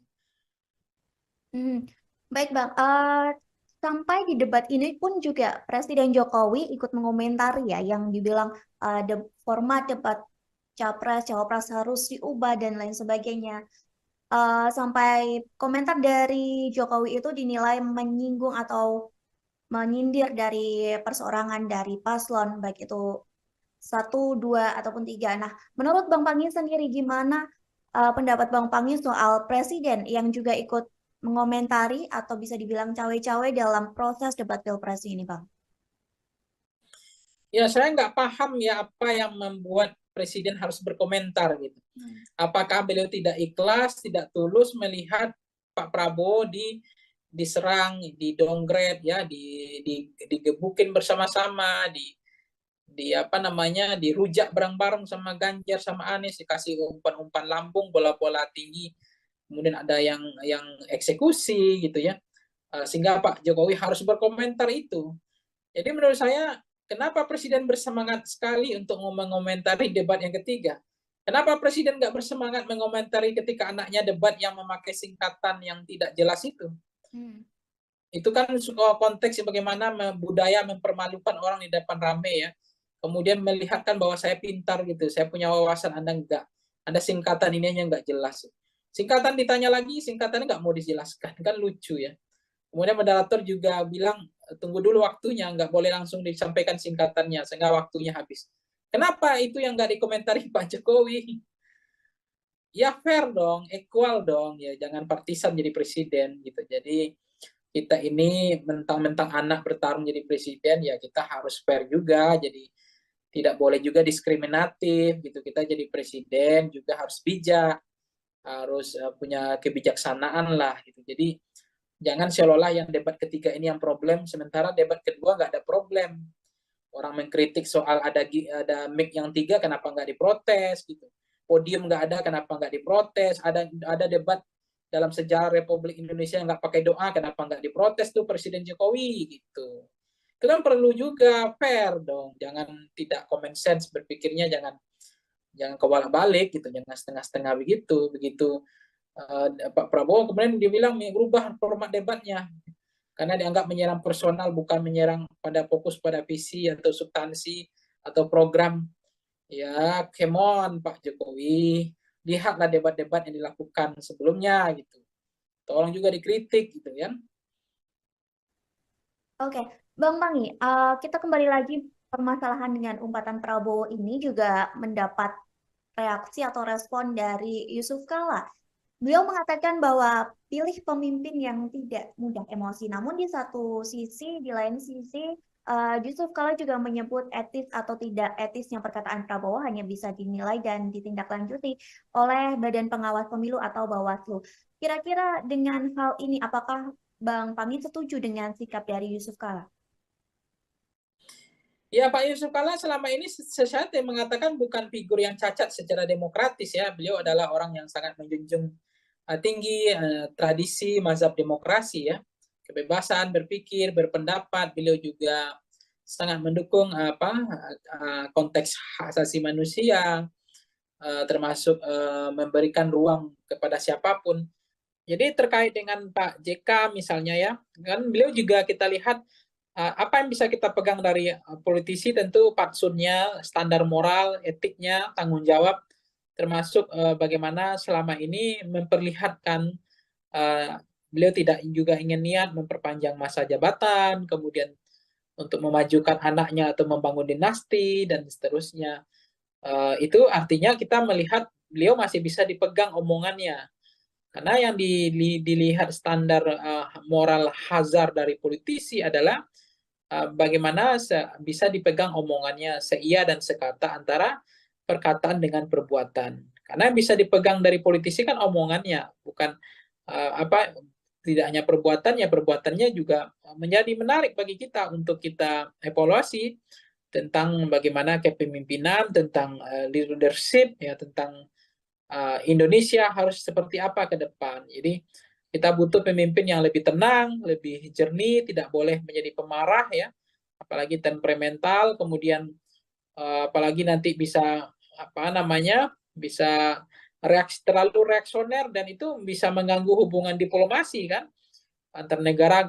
Karena kalau presiden nggak berpikir dingin, nggak berjernih berpikir, emosional, tidak bisa berpikir lebih teduh ya, tentu keputusan politiknya ya, apalagi presiden sebagai panglima atau sebagai kepala negara itu kalau diambil dengan sikap yang tidak tenang, tidak sejuk, tidak jernih, itu kan sangat membahayakan kedaulatan sebuah negara. Bisa suatu waktu dengan semangat menyatakan perang, kemudian keputusan-keputusan yang tidak terukur ya. Jadi kita butuh pemimpin yang betul-betul seperti air laut yang teduh ya. Ya, pemimpin yang betul-betul bisa mengambil keputusan dengan penuh kehati-hatian, pemimpin yang tidak reaksioner, tidak temperamental, tapi pemimpin yang betul-betul mampu menjalankan antara pikiran dengan perkataannya itu sejalan ya. Sense of politiknya itu klik kepada rakyat gitu. Jadi itu sangat dibutuhkan pemimpin yang teduh ya. Baik Bang, permasalahan umpatan dari Prabowo ini ternyata berbuntut panjang bahwa Bawaslu mengatakan bakal mengecek itu intensinya. Selain itu Bawaslu juga menyebut bahwa umpatan Prabowo ini berpeluang masuk ranah pidana pemilu. Menurut Bang Pangi menilai hal ini seperti apa Bang? Apakah memang umpatan Prabowo ini termasuk dari pelanggaran atau memang nanti jika rakyat menilai hal ini tidak lazim dan bisa dilaporkan dari ke Bawaslu atau memang keputusan ini emang ada di Bawaslu, Bang? Iya, maka memang ini lagi marak ya, lagi musim ya, lapor-melapor gitu ya. Pengaduan ke Bawaslu, ke polisi. Cuma bagi saya ini untuk apa gitu. Hukuman yang terbaik itu adalah jangan pilih pemimpin yang betul-betul tidak membawa nilai-nilai standar ya. Dalam membawa nilai etika dan moral di dalam landasan sistem ketatanegaraan ya, sistem politik kebangsaan yang modern. Itu bagaimana kita akhlak ya, tata krama, tata moral ya, tata etika dan seterusnya. Jadi ya udahlah ngapain gitu ya, mengadu ya, saling melaporkan, ini untuk apa gitu. Jadi saya pikir ya udahlah, itu nggak terlalu penting sih menurut saya. Sekarang rakyatnya maunya apa itu aja. Kalau rakyat maunya yang ingin pemimpin yang baik, ya rakyat harusnya melakukan kontemplasi gitu. Saya nggak mengatakan rakyat itu tidak punya kemimpinan, tidak punya kemampuan untuk menseleksi pemimpin yang baik. Tapi faktanya hari ini kan yang terpilih adalah londo-londo ireng gitu kan. Pemimpin-pemimpin yang pengkhianat gitu. Pemimpin yang tidak jahat sama rakyatnya. Karena apa? Karena rakyatnya tidak selektif. Jadi sangat mudah terpengaruh oleh transaksional pragmatis, fakta food buying ya, kemudian money politik ya, kemudian beli putus suara dan lebih senang belanja suara ketimbang belanja program dan kegiatan dan seterusnya dan seterusnya. Inilah realitas, inilah fakta yang terjadi hari ini. Jadi saya pikir menjadi penting bagi kita hukuman yang terbaik itu adalah hukuman dari rakyat ketimbang ya soal tanding-tanding mengadukan ke Bawaslu, tanding-tanding mengadu ke Bareskrim lah. Apakah omongan itu tindak pidana yang disampaikan Pak Prabowo? Apakah memenuhi unsur hanya etika? Karena selama ini memang pelanggaran etika itu sebetulnya adalah pelanggaran hukum. Karena hukum itu masih di bawah etika sebetulnya. Walaupun dalam ketatanegaraan orang sering mengatakan, oh kalau tidak melanggar hukum ya tidak ada masalah. Kalau etika ya nggak perlu ditindak, tidak ada sanksi dan tidak ada pidananya. Hmm. Terkait menjadi peluang pelanggaran pemilu, TKN dari Prabowo Gibran sendiri percaya diri nih Bang, atau pede bahwa umpatan itu tidak mengandung unsur penghinaan. Bahkan hari ini Prabowo kembali lagi menggunakan kata kasar ketika beliau kampanye di Bengkulu. Bahkan relawan Prabowo sendiri juga ikut meneriakan kata kasar tersebut. Menurut Bang Pangi sendiri, apakah memang TKN ini nyaman dengan gaya Prabowo? Seperti yang saat ini berkata kasar dan lain sebagainya. Sementara sebelumnya terlihat bahwa TKN ini membangun citra gemoy dari Prabowo. Gimana menurut Bang Pangi sendiri? Ya sebenarnya ini makin menjadi-jadi, makin ibarat saya itu ya, orang makin dikasih hati minta jantung kayak gitulah. Sebetulnya ini sebenarnya kembali kepada rakyat. Jadi rakyat yang kasih hati gitu. Jadi kalau pemimpinnya itu langsung dihukum oleh rakyatnya, harusnya pemimpin yang mengeluarkan kata-kata kotor, ya kasar, ya menyerang personal, tidak berakhlak, ya harusnya kasih sanksi dong. Elektabilitasnya rendah dong. Tapi kenapa elektabilitasnya makin naik? Justru ketika dia mengeluarkan kata kotor, menyerang, menyindir dengan sindiran yang tidak pantas gitu ya. Kemudian meremehkan gitu, bahkan mengeledek gitu semua standar-standar yang negara punya bagian dari etika atau fatsun politik. Karena memang rakyat nggak menghukum, jadi makin menjadi-jadi gitu. Nah, kalau rakyat menghukum, tentu dia akan berpikir ulang kan, daripada elektabilitasnya turun, daripada kalah, tentu dia akan mengelola diksi frasa yang mengatur trayek cara berkata yang baik misalnya. Tapi nggak dilakukan karena ternyata dengan gaya begini juga masyarakat senang. Justru dengan berkata kotor elektabilitas saya makin naik. Nah kan itu yang menarik sekarang. Itulah fakta, itu realitas bagaimana sekarang ya literasi masyarakat kita terhadap buku, mau membaca ya makin kering, dangkal ya cara berpikir karena lebih banyak preferensinya hanya di media sosial, itu bacanya setengah-setengah, tidak dalam. Nah akhirnya ya preferensi politik kita ya kayak begini. Jadi lahirnya pemimpin adalah cerminan dari rakyatnya, itu aja. Oke, terakhir nih Bang, Prabowo juga sempat mengakukan bahwa dia diberi nasihat oleh beberapa orang, banyak pihak terkait omongan kasar dia. Bahkan beberapa orang juga menilai bahwa Prabowo itu hanya bisa joget-joget saja sebagai calon presiden dan tidak pandai berbicara. Saat diberikan kritikan, saat diberikan nasihat, tadi di beberapa media mengatakan bahwa Prabowo mengakui bahwa dia tidak pandai berbicara karena dia seorang prajurit. Selain itu juga Prabowo mengatakan bahwa apa yang dia sampaikan selama ini itu memang sesuai dengan fakta, termasuk umpatan-umpatan kata-kata kasar. Dia mengatakan bahwa itu memang dia yang sebenarnya. Menurut dari Bang Pangi, apakah selanjutnya Prabowo akan meneruskan citra dari Prabowo dengan kata-kata kasarnya atau kembali lagi dengan Prabowo gemoy atau justru ada sesuatu kejutan yang akan diberikan dari tim Prabowo dan Gibran, Bang? Ya, tentu apakah akan kembali kepada aslinya yang seperti apa, saya nggak tahu apakah aslinya gemoy, apakah aslinya yang suka dengan menampilkan degalan bahasa-bahasa yang kotor, yang kasar, yang tidak tepat itu yang aslinya panggung depan atau dagelan politiknya, atau adalah ada panggung atau wajah topeng lain, saya nggak tahu ya. Kan seorang pemimpin itu juga nggak bagus ya, lebih baik itu jujur ya, genuine ya, tidak dibedakin, tidak dipoles, tidak digincuin gitu. Jadi apa adanya itu sebenarnya bagus.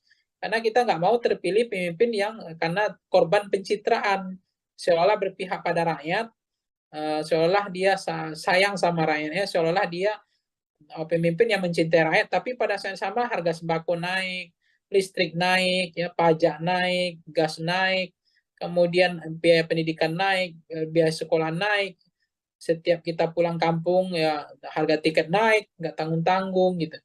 Nah itu apakah itu adalah cerminan, apakah itu adalah pemimpin yang berpihak pada rakyat dari konteks kebijakan. Jadi apa yang terjadi sekarang adalah kita memahami betul bahwa konteks pemimpin presiden hari ini kita sudah melihat mereka sangat terlalu percaya diri, level confident.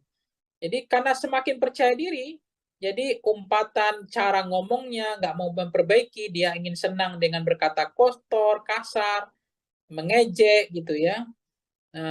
Itu terlalu percaya diri Mbak, karena selama ini itu tidak menggerus elektabilitasnya. Dia merasa elektabilitasnya makin naik. Nah, itu yang membuat mereka akhirnya terjebak sebetulnya orang yang terlalu overconfident, ya dia merasa apa yang dilakukan tidak ada yang salah. Dan tidak ada juga hukuman, tidak ada juga sanksi. Nah, toh elektabilitas saya makin tinggi gitu. Dengan perangai dagelan politik yang saya tampilkan di panggung depan dengan model-model seperti ini. Nah, itulah faktanya. Baik Bang Pangi, nanti kita akan menantikan bersama-sama ya Bang. Tribuners juga di rumah menantikan seperti apakah sikap kedepannya yang akan diambil dari Prabowo Subianto dan TKN menjelang pemilu yang akan dilaksanakan serentak pada Februari mendatang. Kita nantikan apakah Prabowo akan merubah citranya, tetap mempertahankan image gemoy atau dengan ciri khas aslinya. Kita akan menantikan hal itu semua dan sekali lagi terima kasih Bang Pangi sudah berkenan bergabung bersama kami hari ini. Sukses terus Bang, semoga kita bisa berjumpa di lain kesempatan. Baik Tribuners, terima kasih sudah menyaksikan Tribun on Focus hari ini. Nantikan topik pembahasan politik yang lebih seru lagi bersama dengan kami. Akhir kata saya Mariana dan kru yang bertugas pamit undur diri. Terima kasih dan sampai jumpa. Download Tribun X sekarang. Menghadirkan lokal menjadi Indonesia. Tapi kalau saya cermati bahasa-bahasa yang dikeluarkan Pak Prabowo itu adalah mencerminkan sesuatu yang bermasalah karena antara perkataan dengan perbuatan seiring berjalannya seayun sekata ya antara sikap ya antara hati ya dengan pikiran itu sangat penting sekali. Jadi apa yang keluar dari mulut kita tentu itu mengindikasikan bahwa ada problem juga dengan ada pikiran kita. Orang tegas, orang berani kan tidak harus dengan bahasa-bahasa preman, bahasa-bahasa pasar ya. Menurut saya sebagai calon presiden bahasa seperti itu tuh nggak tepat sekali, nggak matang sih, nggak bisa lebih bijak, nggak jernih seperti air laut ya yang teduh. Nah macam-macam seperti ini bahasa reaksioner, emosional, temperamental dan lain-lain. Ini kan kita bukan milih Pak Lurah gitu, kita bukan milih Pak Camat gitu ya, kepala desa ini milih presiden. Ya sebenarnya ini makin menjadi-jadi, makin ibarat saya itu ya makin dikasih hati minta jantung kayak gitulah. Sebetulnya ini sebenarnya kembali kepada rakyat. Jadi rakyat yang kasih hati gitu. Jadi kalau pemimpinnya itu langsung dihukum oleh rakyatnya, harusnya pemimpin yang mengeluarkan kata-kata kotor, ya kasar, ya menyerang personal, tidak berakhlak, ya harusnya kasih sanksi dong. Elektabilitasnya rendah dong. Halo Tribuners, on Focus kembali menjumpai Anda bersama saya Mariananda. Tribuners, calon presiden atau capres nomor urut 2 Prabowo Subianto semakin sering nih melontarkan umpatan yang ditenggarai ditujukan untuk capres nomor urut 1, yakni Anies Rashid Baswedan. Prabowo yang sebelumnya mendapat sematan sosok gemoy karena jogetannya dan sosok sad boy karena diserang Ganjar serta Anies di debat capres. Namun kini Prabowo justru mendapat sematan angry boy. Dalam acara konsolidasi dengan relawannya di Pekanbaru beberapa hari yang lalu, Prabowo menyinggung luas lahannya yang dibeber oleh Anies Baswedan dalam debat Capres-Cawapres ketiga pada Minggu 7 Januari. Seolah terpancing, emosi Prabowo pun melontarkan umpatan kasar di hadapan pendukungnya. Dan Tribuners ketahui ini bukan pertama kalinya Prabowo mengumpat Anies. Usai debat pertama di depan pendukung Prabowo pun mengumpat dengan frasa dasmu etik setelah mengulang pertanyaan Anies terkait etika Prabowo karena menggandeng Gibran Raka Buming Raka. Lalu bagaimana kacamata dari pengamat soal sikap-sikap Prabowo yang cukup frontal di masa kampanye Pilpres 2024? Hari ini saya akan membahasnya bersama dengan narasumber kami, yakni Direktur Eksekutif Foxpol Theater Research dan Consulting, ada Bang Pangi Syarwi Janiago. Kita sapa terlebih dahulu di sana, sudah tergabung bersama kami di Zoom. Selamat malam Bang Pangi. Malam Mbak Nanda. Malam. Bang, kita langsung saja sebagai pengantar nih kami mau minta pendapat dari Bang Pangi melihat Prabowo Subianto yang kembali melontarkan umpatan kepada Anies Baswedan setelah debat Capres kemarin. Mengingat Bang, ini bukan pertama kalinya Prabowo melontarkan kata-kata kasar. Sebelumnya juga tadi sudah saya sampaikan bahwa Prabowo sempat melontarkan frasa mohon maaf dasmu etik. Gimana pandangan Bang Pangi melihat lontaran-lontaran atau umpatan kata kasar dari Prabowo ini, Bang? Iya, ini sebenarnya umpatan seperti ini menanda itu kembali kepada publik ya, masyarakat ya. Kalau masyarakat nanti tidak menghakimi, seolah-olah literasi masyarakat kita atau bacaan buku ke masyarakat kita kan lebih banyak literasi digital ya, sehingga soal etik ya, bagaimana standar bernegara tentang etika sebagai fatsun politik, negara mengatur tentang trayek kebangsaan, bagaimana memantaskan bahwa etika itu lebih penting daripada hukum gitu ya. Pelanggaran etika itu adalah pelanggaran hukum gitu. Jadi proses-proses yang terjadi ketika misalnya tidak ada sanksi, masyarakat juga merasa itu mahfum, memahami, bahkan mereka makin empati sama Prabowo, ya kita mau ngapa lagi, kita juga nggak tahu mau kemana Republik ini. Kalau misalnya masyarakat yang omongan seperti itu dianggap lazim ya, dianggap biasa dan tidak ada efek jerah, ya makin menjadi-jadi sih Mbak nanti. Karena ternyata elektabilitasnya juga makin naik misalnya.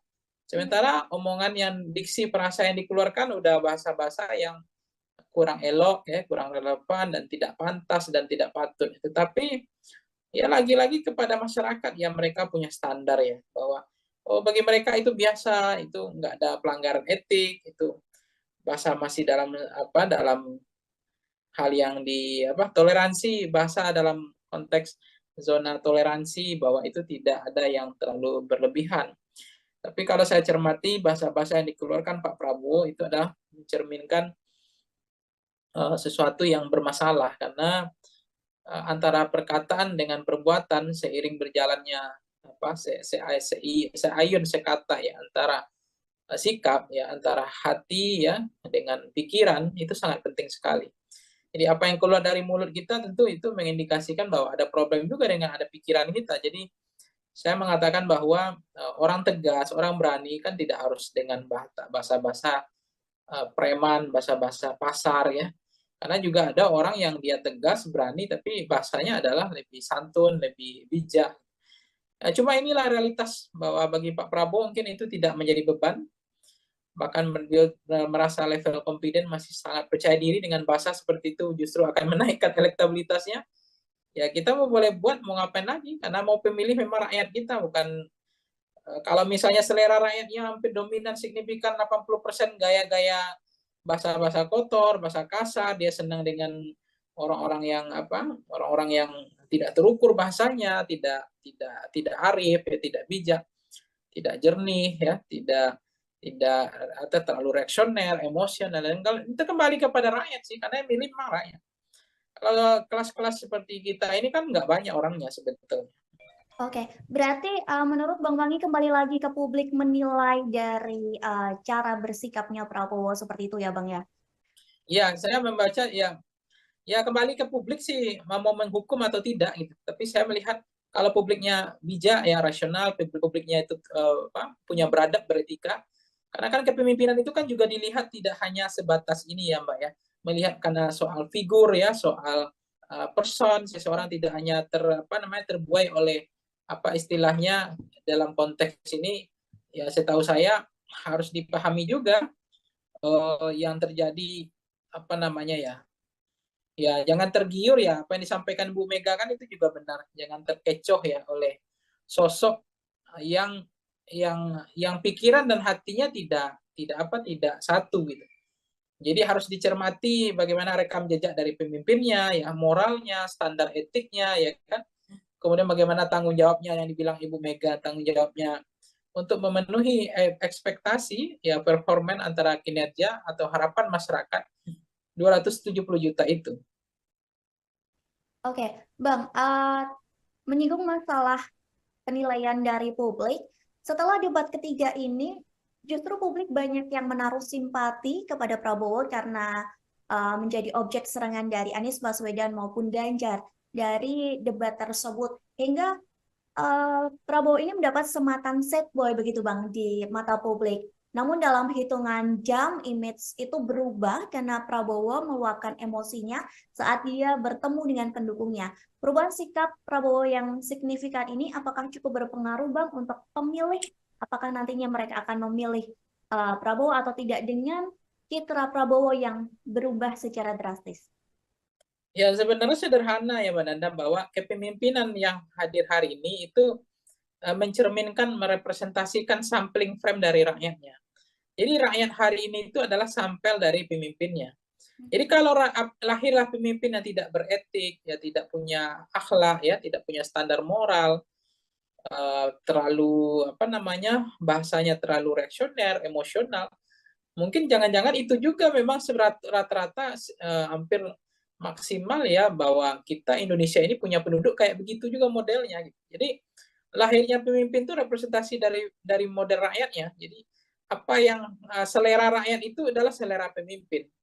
Jadi lahirnya pemimpin kita semacam itu adalah jangan-jangan itulah rakyat kita gitu. Jadi saya nggak tahu ya bagaimana rakyat Indonesia itu sekarang karena memang jangan-jangan memang mereka nggak membaca lagi ya baca buku yang baca apa hal-hal yang lebih dalam ya mereka kan gimmick-gimmick baca yang dangkal-dangkal yang sederhana-sederhana ya kemudian mereka lebih banyak preferensinya adalah media sosial gitu jadi sangat setengah-setengah ya jadi nggak dalam jadi cara pandang cara pikirnya juga sangat singkat pendek dan berpikir tidak mau maju gitu jadi misalnya ya apa yang terjadi kembali ke pertanyaan yang Mbak Nanda tadi misalnya apa yang terjadi ya itu yang kita ada kegelisahan sebenarnya memang di samping rakyat Indonesia dikatakan orangnya adalah pemaaf ya pelupa kemudian mudah untuk berempati gitu ya kemudian tiba-tiba ada orang yang seolah-olah terzolimi kemudian dia dengan mudah karena itu dimodifikasi dirancang didesain dicitrakan seolah-olah terzolimi misalnya kemudian publik beramai-ramai berempati itu mudah sekali untuk berempati untuk membantu untuk justru tersentuh gitu ya ketika ada orang yang dikeroyok ada orang yang dirujak ada orang yang babak belur gitu ya apalagi penilaian dikasih oleh Anies dikasih Mas Anies kasih apa namanya nilai 11 dari 100 kemudian Mas Ganjar kasih 10 dari ngasih 5 dari 10 gitu seolah-olah dia apa menjadi publik kasihan lihat Prabowo tapi ternyata di belakang panggungnya ada pertemuan lain kok ngomongnya berulang lagi bahasa yang menurut saya sebagai calon presiden bahasa seperti itu tuh nggak tepat sekali gitu nggak matang sih nggak bisa lebih bijak nggak jernih seperti air laut ya yang teduh gitu. Nah macam-macam seperti ini bahasa reaksioner emosional temperamental dan lain-lain ini kan kita bukan milih Pak Lurah gitu kita bukan milih Pak Camat gitu ya kepala desa ini milih presiden omongannya dengan perkataannya itu dilihat ya.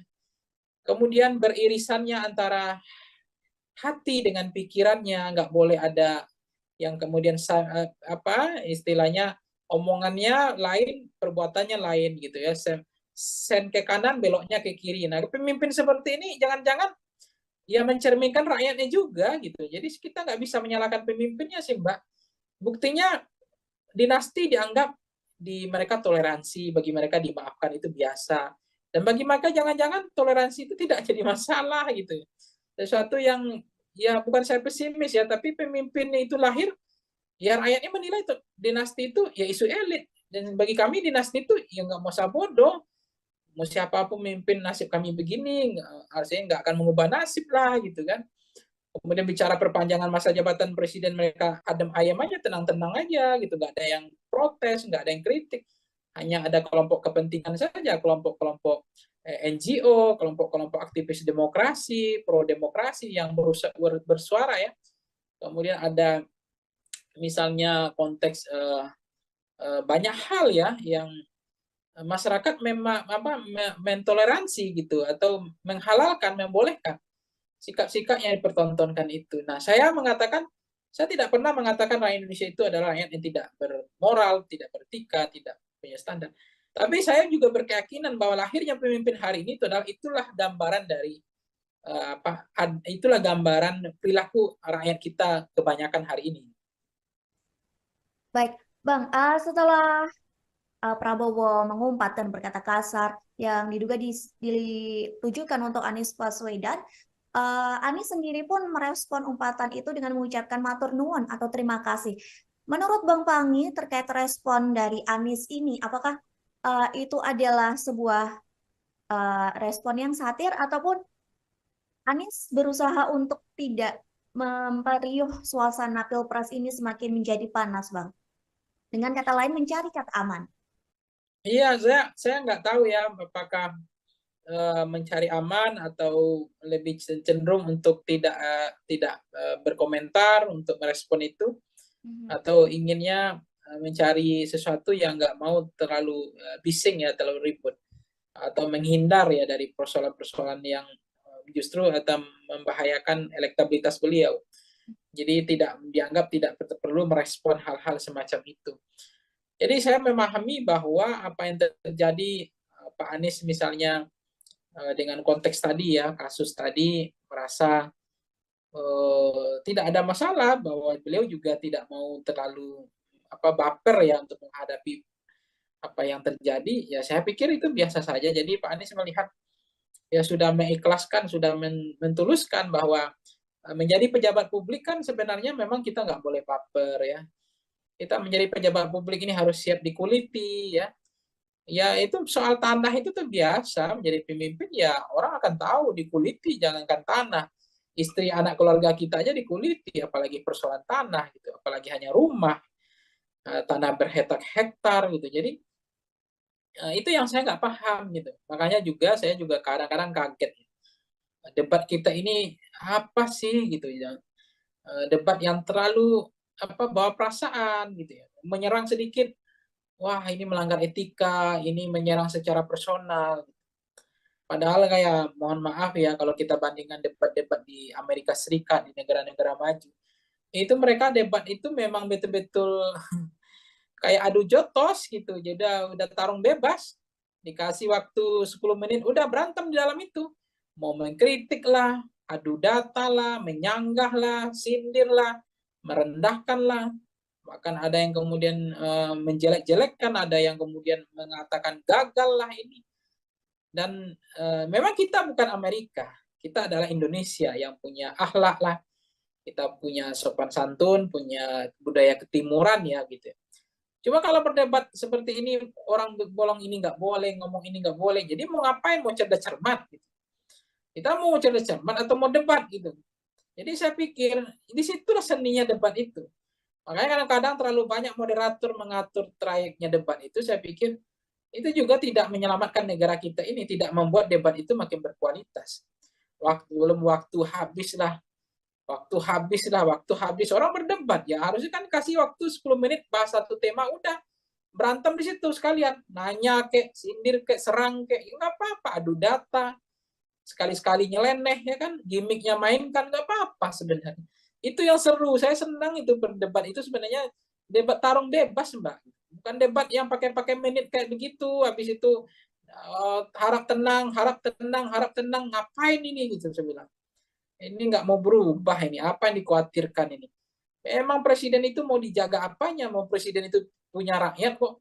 Memang harus siap dikuliti, siap dikritik kok, siap dijatuhkan kok. Gitu. Ngapain harus dijaga-jaga, dibedakin lah, digencu lah, ya dipoles, nggak boleh diserang lah, ya ngapain gitu? Kalau nggak ya jangan jadi presiden, jadi RT aja udah kayak gini gitu. Masyarakat juga kritis gitu kan. Jadi saya merasa juga ya problem tersendiri sih.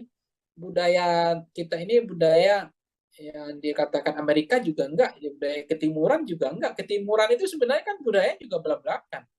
Nggak boleh ada ditutupi gitu kan. Ada keberanian, apa adanya, genuine ya. Nah, itu nggak kelihatan. Baik Bang, sampai di debat ini pun juga Presiden Jokowi ikut mengomentari ya yang dibilang format debat capres cawapres harus diubah dan lain sebagainya. Sampai komentar dari Jokowi itu dinilai menyinggung atau menyindir dari perseorangan dari paslon baik itu satu, dua ataupun tiga. Nah, menurut Bang Pangi sendiri gimana pendapat Bang Pangi soal presiden yang juga ikut mengomentari atau bisa dibilang cawe-cawe dalam proses debat pilpres ini, Bang? Ya, saya nggak paham ya apa yang membuat presiden harus berkomentar gitu. Apakah beliau tidak ikhlas, tidak tulus melihat Pak Prabowo diserang, didongret ya, digebukin bersama-sama, dirujak bareng-bareng sama Ganjar sama Anies, dikasih umpan-umpan lambung, bola-bola tinggi, kemudian ada yang eksekusi gitu ya, sehingga Pak Jokowi harus berkomentar itu. Jadi menurut saya, kenapa presiden bersemangat sekali untuk mengomentari debat yang ketiga? Kenapa presiden nggak bersemangat mengomentari ketika anaknya debat yang memakai singkatan yang tidak jelas itu? Itu kan konteks bagaimana budaya mempermalukan orang di depan rame ya. Kemudian melihatkan bahwa saya pintar gitu, saya punya wawasan, Anda enggak. Anda singkatan ini yang enggak jelas. Singkatan ditanya lagi, singkatannya enggak mau dijelaskan, kan lucu ya. Kemudian moderator juga bilang, tunggu dulu waktunya, enggak boleh langsung disampaikan singkatannya, sehingga waktunya habis. Kenapa itu yang enggak dikomentari Pak Jokowi? Ya fair dong, equal dong, ya jangan partisan jadi presiden gitu. Jadi kita ini mentang-mentang anak bertarung jadi presiden, ya kita harus fair juga, jadi tidak boleh juga diskriminatif gitu. Kita jadi presiden juga harus bijak, harus punya kebijaksanaan lah gitu. Jadi jangan seolah-olah yang debat ketiga ini yang problem, sementara debat kedua nggak ada problem. Orang mengkritik soal ada mic yang 3, kenapa nggak diprotes gitu. Podium nggak ada, kenapa nggak diprotes. Ada debat dalam sejarah Republik Indonesia yang nggak pakai doa, kenapa nggak diprotes tuh Presiden Jokowi gitu. Itu kan perlu juga fair dong, jangan tidak common sense berpikirnya, jangan kebalik-balik gitu, jangan setengah-setengah begitu Pak Prabowo kemudian dibilang merubah format debatnya karena dianggap menyerang personal, bukan menyerang pada fokus pada visi atau substansi atau program. Ya, come on Pak Jokowi, lihatlah debat-debat yang dilakukan sebelumnya gitu, tolong juga dikritik gitu ya. Oke, Bang Pangi, kita kembali lagi permasalahan dengan umpatan Prabowo ini juga mendapat reaksi atau respon dari Yusuf Kala. Beliau mengatakan bahwa pilih pemimpin yang tidak mudah emosi. Namun di satu sisi, di lain sisi, Yusuf Kala juga menyebut etis atau tidak etisnya perkataan Prabowo hanya bisa dinilai dan ditindaklanjuti oleh Badan Pengawas Pemilu atau Bawaslu. Kira-kira dengan hal ini, apakah Bang Pangi setuju dengan sikap dari Yusuf Kala? Ya, Pak Yusuf Kala selama ini saya mengatakan bukan figur yang cacat secara demokratis ya. Beliau adalah orang yang sangat menjunjung tinggi tradisi mazhab demokrasi ya. Kebebasan berpikir, berpendapat. Beliau juga sangat mendukung konteks hak asasi manusia, termasuk memberikan ruang kepada siapapun. Jadi terkait dengan Pak JK misalnya ya, kan beliau juga kita lihat apa yang bisa kita pegang dari politisi, tentu fatsunnya, standar moral, etiknya, tanggung jawab, termasuk bagaimana selama ini memperlihatkan beliau tidak juga ingin niat memperpanjang masa jabatan, kemudian untuk memajukan anaknya atau membangun dinasti dan seterusnya. Itu artinya kita melihat beliau masih bisa dipegang omongannya.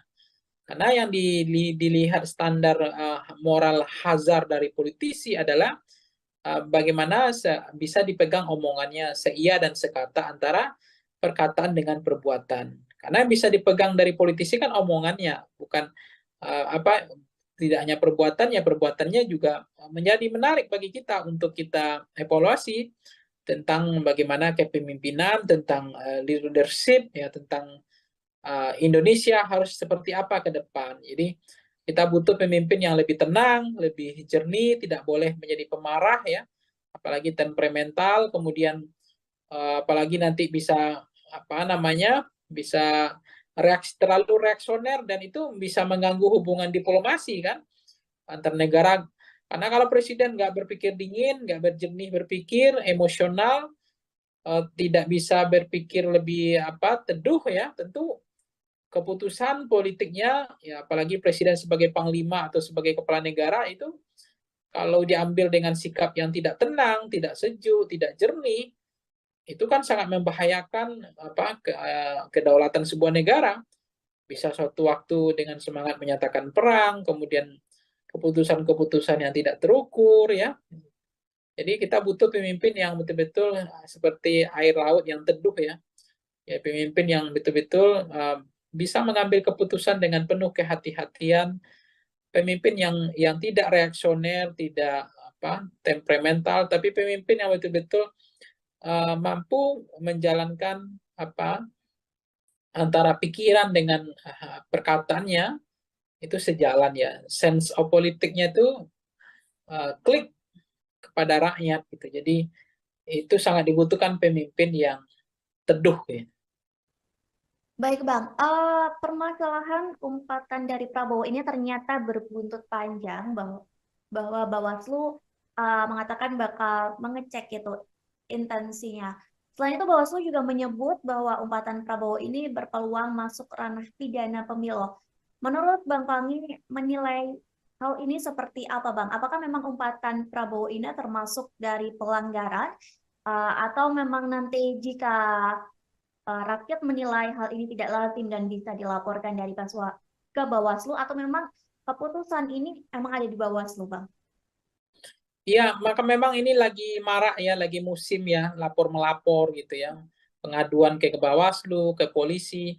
Cuma bagi saya ini untuk apa gitu. Hukuman yang terbaik itu adalah jangan pilih pemimpin yang betul-betul tidak membawa nilai-nilai standar, ya. Dalam membawa nilai etika dan moral di dalam landasan sistem ketatanegaraan, ya, sistem politik kebangsaan yang modern. Itu bagaimana kita akhlak, ya, tata krama, tata moral, ya, tata etika dan seterusnya. Jadi ya udahlah, ngapain gitu, ya, ngadu mengadu, ya, saling melaporkan, ini untuk apa gitu. Jadi saya pikir ya udahlah, itu nggak terlalu penting sih menurut saya. Sekarang rakyatnya maunya apa, itu aja. Kalau rakyat maunya yang ingin pemimpin yang baik, ya rakyat harusnya melakukan kontemplasi gitu. Saya nggak mengatakan rakyat itu tidak punya kemimpinan, tidak punya kemampuan untuk menseleksi pemimpin yang baik. Tapi faktanya hari ini kan yang terpilih adalah londo-londo ireng gitu kan. Pemimpin-pemimpin yang pengkhianat gitu. Pemimpin yang tidak jahat sama rakyatnya. Karena apa? Karena rakyatnya tidak selektif. Jadi sangat mudah terpengaruh oleh transaksional pragmatis, fakta food buying, ya, kemudian money politik, ya, kemudian beli putus suara, dan lebih senang belanja suara ketimbang belanja program dan kegiatan dan seterusnya dan seterusnya. Inilah realitas, inilah fakta yang terjadi hari ini. Jadi saya pikir menjadi penting bagi kita hukuman yang terbaik itu adalah hukuman dari rakyat, ketimbang ya soal tanding-tanding mengadukan ke Bawaslu, tanding-tanding mengadu ke Bareskrim lah.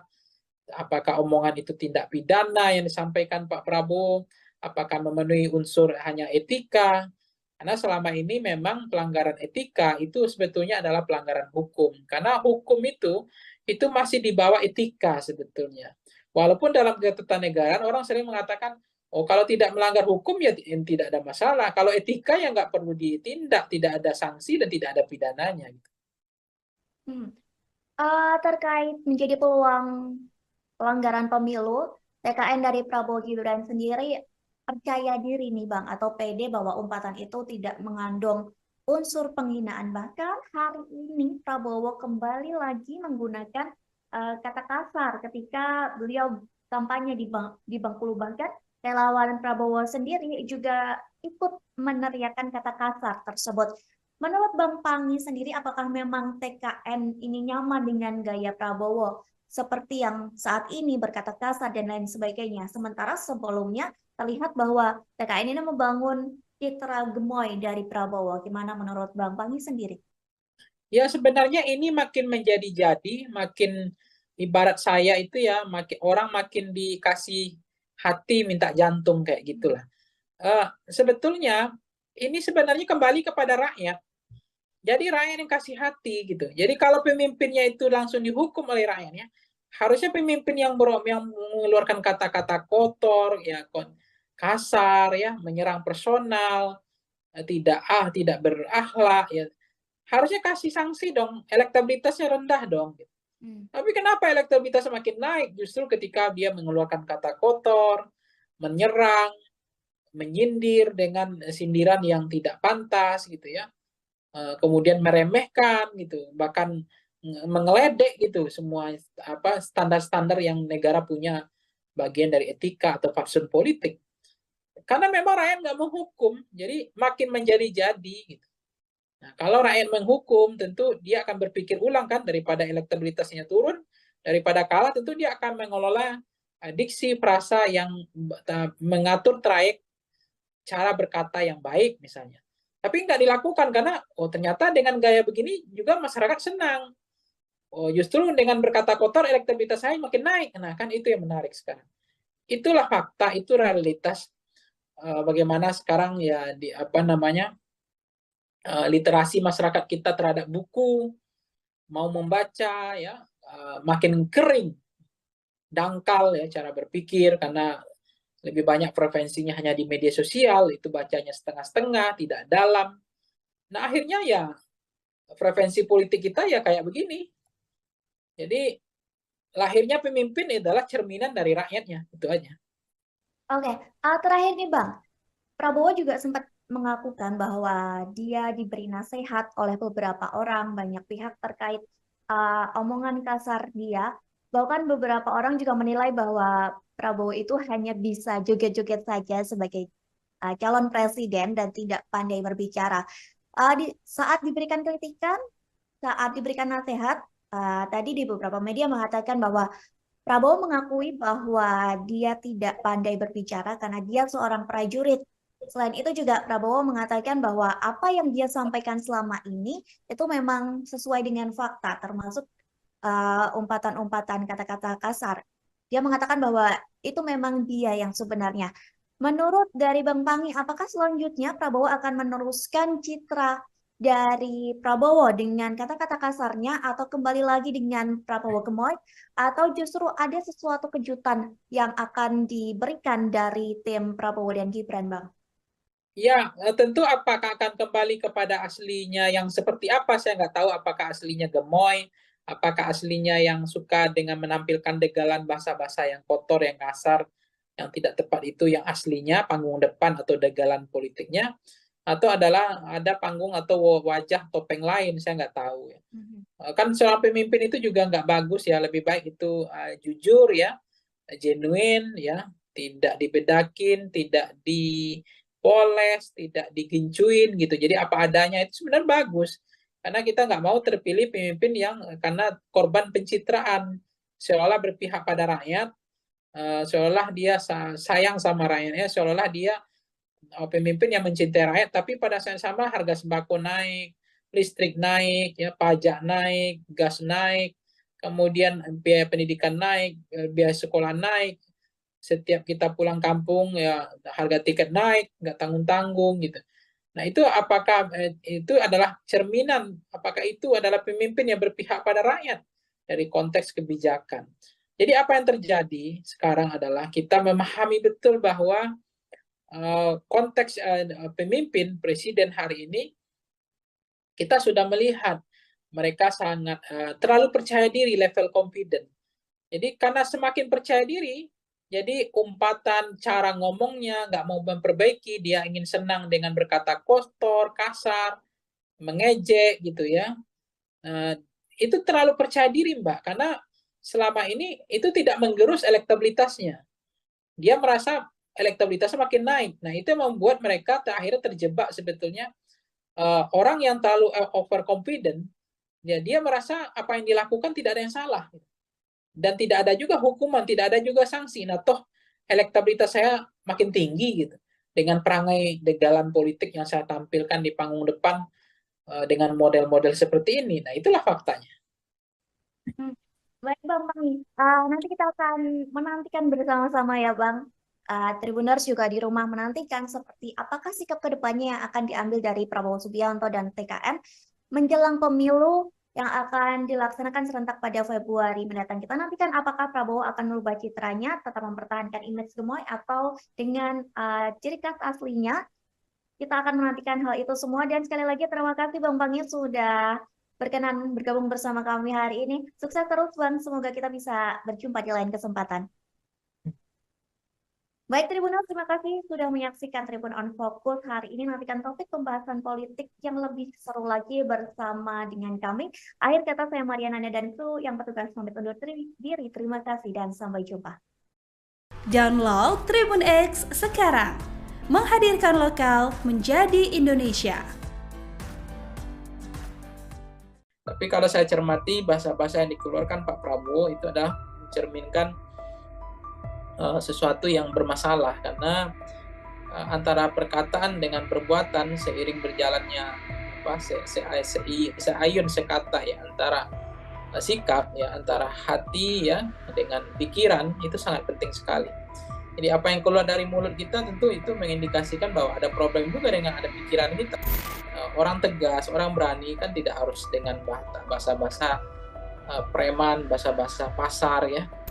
Menurut saya sebagai calon presiden bahasa seperti itu tuh nggak tepat sekali, nggak matang sih, nggak bisa lebih bijak, nggak jernih seperti air laut ya yang teduh.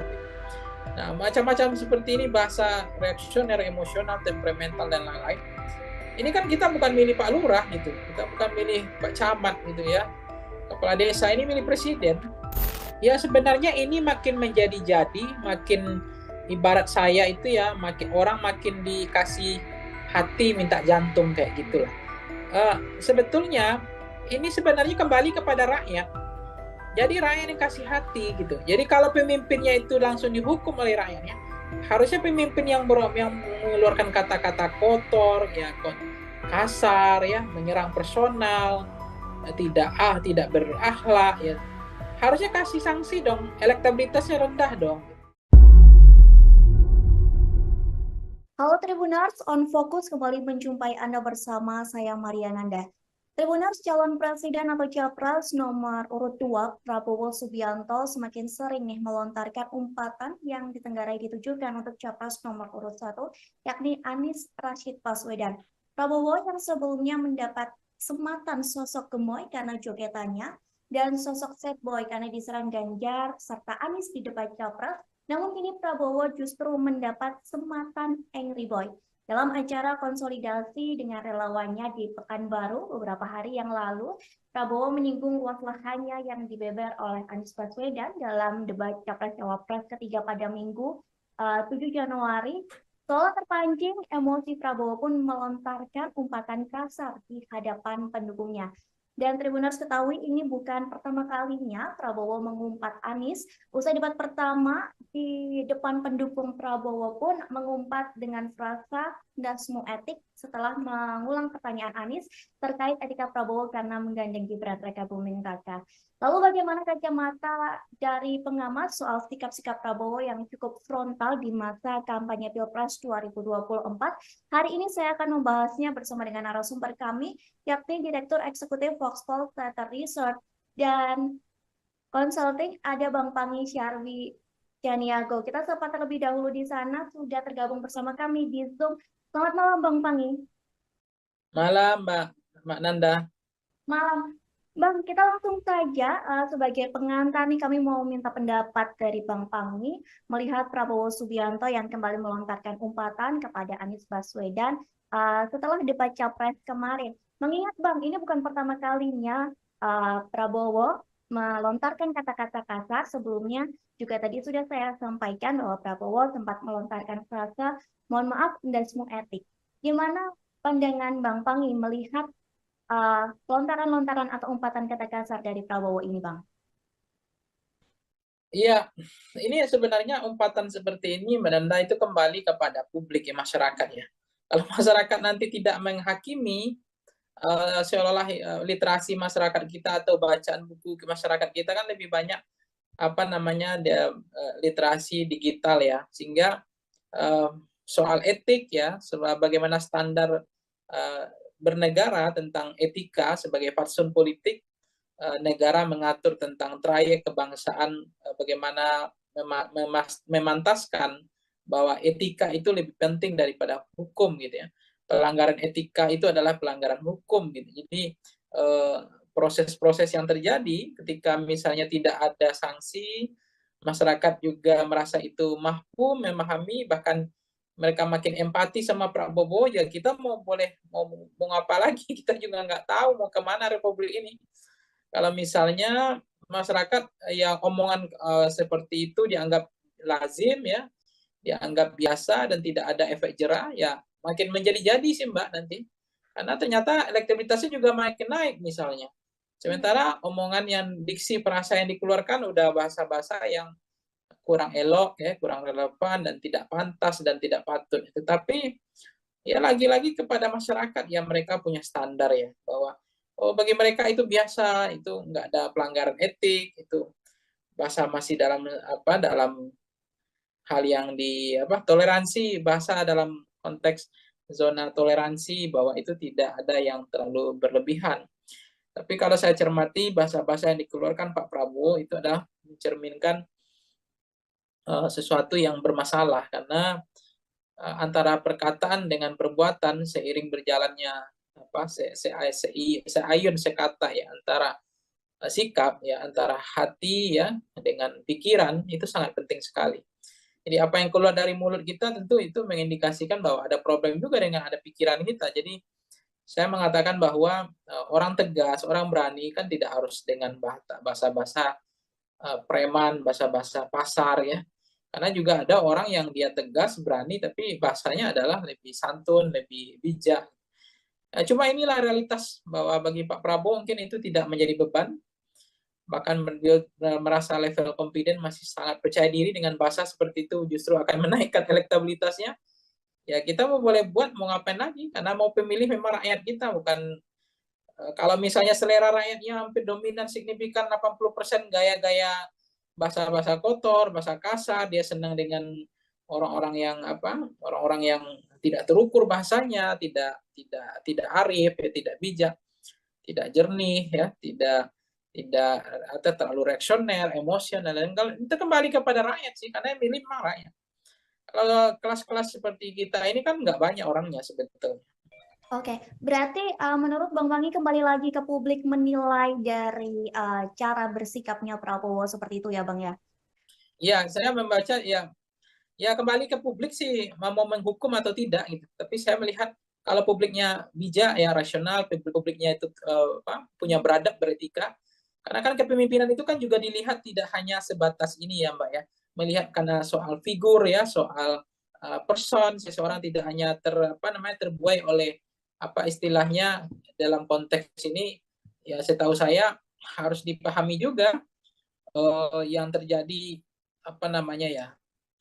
ya jangan tergiur ya, apa yang disampaikan Bu Mega kan itu juga benar. Jangan terkecoh ya oleh sosok yang yang pikiran dan hatinya tidak satu gitu. Jadi harus dicermati bagaimana rekam jejak dari pemimpinnya, ya moralnya, standar etiknya, ya kan. Kemudian bagaimana tanggung jawabnya yang dibilang Ibu Mega, tanggung jawabnya untuk memenuhi ekspektasi ya performan antara kinerja atau harapan masyarakat 270 juta itu. Oke, Bang, menyinggung masalah penilaian dari publik, setelah debat ketiga ini, justru publik banyak yang menaruh simpati kepada Prabowo karena menjadi objek serangan dari Anies Baswedan maupun Ganjar dari debat tersebut. Hingga Prabowo ini mendapat sematan sad boy begitu Bang di mata publik. Namun dalam hitungan jam image itu berubah karena Prabowo meluapkan emosinya saat dia bertemu dengan pendukungnya. Perubahan sikap Prabowo yang signifikan ini apakah cukup berpengaruh Bang untuk pemilih? Apakah nantinya mereka akan memilih Prabowo atau tidak dengan citra Prabowo yang berubah secara drastis? Ya sebenarnya sederhana ya Mbak Nanda, bahwa kepemimpinan yang hadir hari ini itu mencerminkan, merepresentasikan sampling frame dari rakyatnya. Jadi rakyat hari ini itu adalah sampel dari pemimpinnya.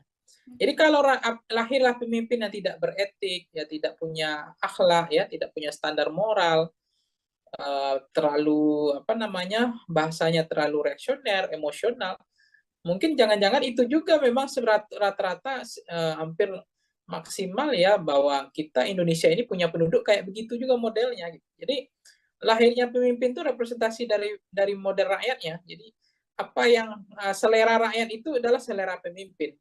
Jadi lahirnya pemimpin kita semacam itu adalah jangan-jangan itulah rakyat kita gitu. Jadi saya nggak tahu ya bagaimana rakyat Indonesia itu sekarang karena memang jangan-jangan memang mereka nggak membaca lagi ya baca buku yang baca apa hal-hal yang lebih dalam ya mereka kan gimmick-gimmick baca yang dangkal-dangkal yang sederhana-sederhana ya kemudian mereka lebih banyak preferensinya adalah media sosial gitu jadi sangat setengah-setengah ya jadi nggak dalam jadi cara pandang cara pikirnya juga sangat singkat pendek dan berpikir tidak mau maju gitu jadi misalnya ya apa yang terjadi kembali ke pertanyaan yang Mbak Nanda tadi misalnya apa yang terjadi ya itu yang kita ada kegelisahan sebenarnya memang di samping rakyat Indonesia dikatakan orangnya adalah pemaaf ya pelupa kemudian mudah untuk berempati gitu ya kemudian tiba-tiba ada orang yang seolah-olah terzolimi kemudian dia dengan mudah karena itu dimodifikasi dirancang didesain dicitrakan seolah-olah terzolimi misalnya kemudian publik beramai-ramai berempati itu mudah sekali untuk berempati untuk membantu untuk justru tersentuh gitu ya ketika ada orang yang dikeroyok ada orang yang dirujak ada orang yang babak belur gitu ya apalagi penilaian dikasih oleh Anies dikasih Mas Anies kasih apa namanya nilai 11 dari 100 kemudian Mas Ganjar kasih 10 dari ngasih 5 dari 10 gitu seolah-olah dia apa menjadi publik kasihan lihat Prabowo tapi ternyata di belakang panggungnya ada pertemuan lain kok ngomongnya berulang lagi bahasa yang menurut saya sebagai calon presiden bahasa seperti itu tuh nggak tepat sekali gitu nggak matang sih nggak bisa lebih bijak nggak jernih seperti air laut ya yang teduh gitu. Nah, macam-macam seperti ini bahasa reaksioner, emosional, temperamental dan lain-lain. Ini kan kita bukan milih Pak Lurah gitu. Kita bukan milih Pak Camat gitu ya. Kepala desa ini milih presiden. Omongannya dengan perkataannya itu dilihat ya. Kemudian beririsannya antara hati dengan pikirannya, nggak boleh ada yang kemudian apa istilahnya omongannya lain, perbuatannya lain gitu ya. Sen ke kanan, beloknya ke kiri. Nah, pemimpin seperti ini jangan-jangan ya mencerminkan rakyatnya juga gitu. Jadi kita nggak bisa menyalahkan pemimpinnya sih, Mbak. Buktinya dinasti dianggap di mereka toleransi, bagi mereka dimaafkan itu biasa. Dan bagi mereka jangan-jangan toleransi itu tidak jadi masalah gitu. Sesuatu yang ya bukan saya pesimis ya, tapi pemimpinnya itu lahir Ya rakyatnya menilai itu dinasti itu ya isu elit, dan bagi kami dinasti itu ya nggak mau bodoh, mau siapapun memimpin nasib kami begini, artinya nggak akan mengubah nasib lah gitu kan. Kemudian bicara perpanjangan masa jabatan presiden, mereka adem ayam aja, tenang-tenang aja gitu, nggak ada yang protes, nggak ada yang kritik, hanya ada kelompok kepentingan saja, kelompok-kelompok NGO, kelompok-kelompok aktivis demokrasi, pro demokrasi yang bersuara ya. Kemudian ada misalnya konteks banyak hal ya yang masyarakat memang mentoleransi gitu atau menghalalkan, membolehkan sikap-sikap yang dipertontonkan itu. Nah, saya tidak pernah mengatakan rakyat Indonesia itu adalah rakyat yang tidak bermoral, tidak beretika, tidak punya standar. Tapi saya juga berkeyakinan bahwa lahirnya pemimpin hari ini itulah gambaran dari itulah gambaran perilaku rakyat kita kebanyakan hari ini. Baik, Bang, setelah Prabowo mengumpat dan berkata kasar yang diduga ditujukan untuk Anies Baswedan, Anies sendiri pun merespon umpatan itu dengan mengucapkan matur nuwun atau terima kasih. Menurut Bang Pangi terkait respon dari Anies ini, apakah itu adalah sebuah respon yang satir ataupun Anies berusaha untuk tidak memperiuh suasana Pilpres ini semakin menjadi panas, Bang? Dengan kata lain, mencari kata aman. Iya, saya nggak tahu ya apakah mencari aman atau lebih cenderung untuk tidak berkomentar untuk merespon itu, atau inginnya mencari sesuatu yang nggak mau terlalu bising ya, terlalu ribut, atau menghindar ya dari persoalan-persoalan yang justru atau membahayakan elektabilitas beliau. Jadi tidak perlu merespon hal-hal semacam itu. Jadi saya memahami bahwa apa yang terjadi Pak Anies misalnya dengan konteks tadi ya, kasus tadi, merasa tidak ada masalah, bahwa beliau juga tidak mau terlalu baper ya untuk menghadapi apa yang terjadi, ya saya pikir itu biasa saja. Jadi Pak Anies melihat ya sudah mengikhlaskan, sudah mentuluskan bahwa menjadi pejabat publik kan sebenarnya memang kita nggak boleh baper ya. Kita menjadi pejabat publik ini harus siap dikuliti ya. Ya itu soal tanah itu tuh biasa, menjadi pemimpin ya orang akan tahu dikuliti, jangankan tanah. Istri anak keluarga kita aja dikuliti, apalagi persoalan tanah gitu, apalagi hanya rumah, tanah berhektar-hektar gitu. Jadi itu yang saya nggak paham gitu. Makanya saya juga kadang-kadang kaget. Debat kita ini apa sih gitu ya? Debat yang terlalu bawa perasaan gitu ya, menyerang sedikit, wah ini melanggar etika, ini menyerang secara personal. Padahal kayak mohon maaf ya kalau kita bandingkan debat-debat di Amerika Serikat, di negara-negara maju, itu mereka debat itu memang betul-betul kayak adu jotos gitu. Jadi udah tarung bebas, dikasih waktu 10 menit udah berantem di dalam itu. Mau mengkritik lah, adu data lah, menyanggah lah, sindir lah, merendahkan lah. Bahkan ada yang kemudian menjelek-jelekkan, ada yang kemudian mengatakan gagal lah ini. Dan memang kita bukan Amerika, kita adalah Indonesia yang punya akhlak lah, kita punya sopan santun, punya budaya ketimuran ya gitu. Cuma kalau berdebat seperti ini, orang bolong ini nggak boleh, ngomong ini nggak boleh. Jadi mau ngapain? Mau cerdas cermat? Gitu. Kita mau cerdas cermat atau mau debat gitu. Jadi saya pikir disitulah seninya debat itu. Makanya kadang-kadang terlalu banyak moderator mengatur trayeknya debat itu, saya pikir itu juga tidak menyelamatkan negara kita ini, tidak membuat debat itu makin berkualitas. Waktu habis orang berdebat ya, harusnya kan kasih waktu 10 menit bahas satu tema, udah berantem di situ sekalian, nanya kek, sindir kek, serang kek, nggak apa-apa, adu data, sekali-sekali nyeleneh ya kan, gimmicknya mainkan, nggak apa-apa sebenarnya. Itu yang seru, saya senang itu berdebat itu sebenarnya, debat tarung bebas Mbak, bukan debat yang pakai menit kayak begitu, habis itu harap tenang, ngapain ini gitu saya bilang. Ini nggak mau berubah ini, apa yang dikhawatirkan ini? Emang presiden itu mau dijaga apanya? Mau presiden itu punya rakyat kok.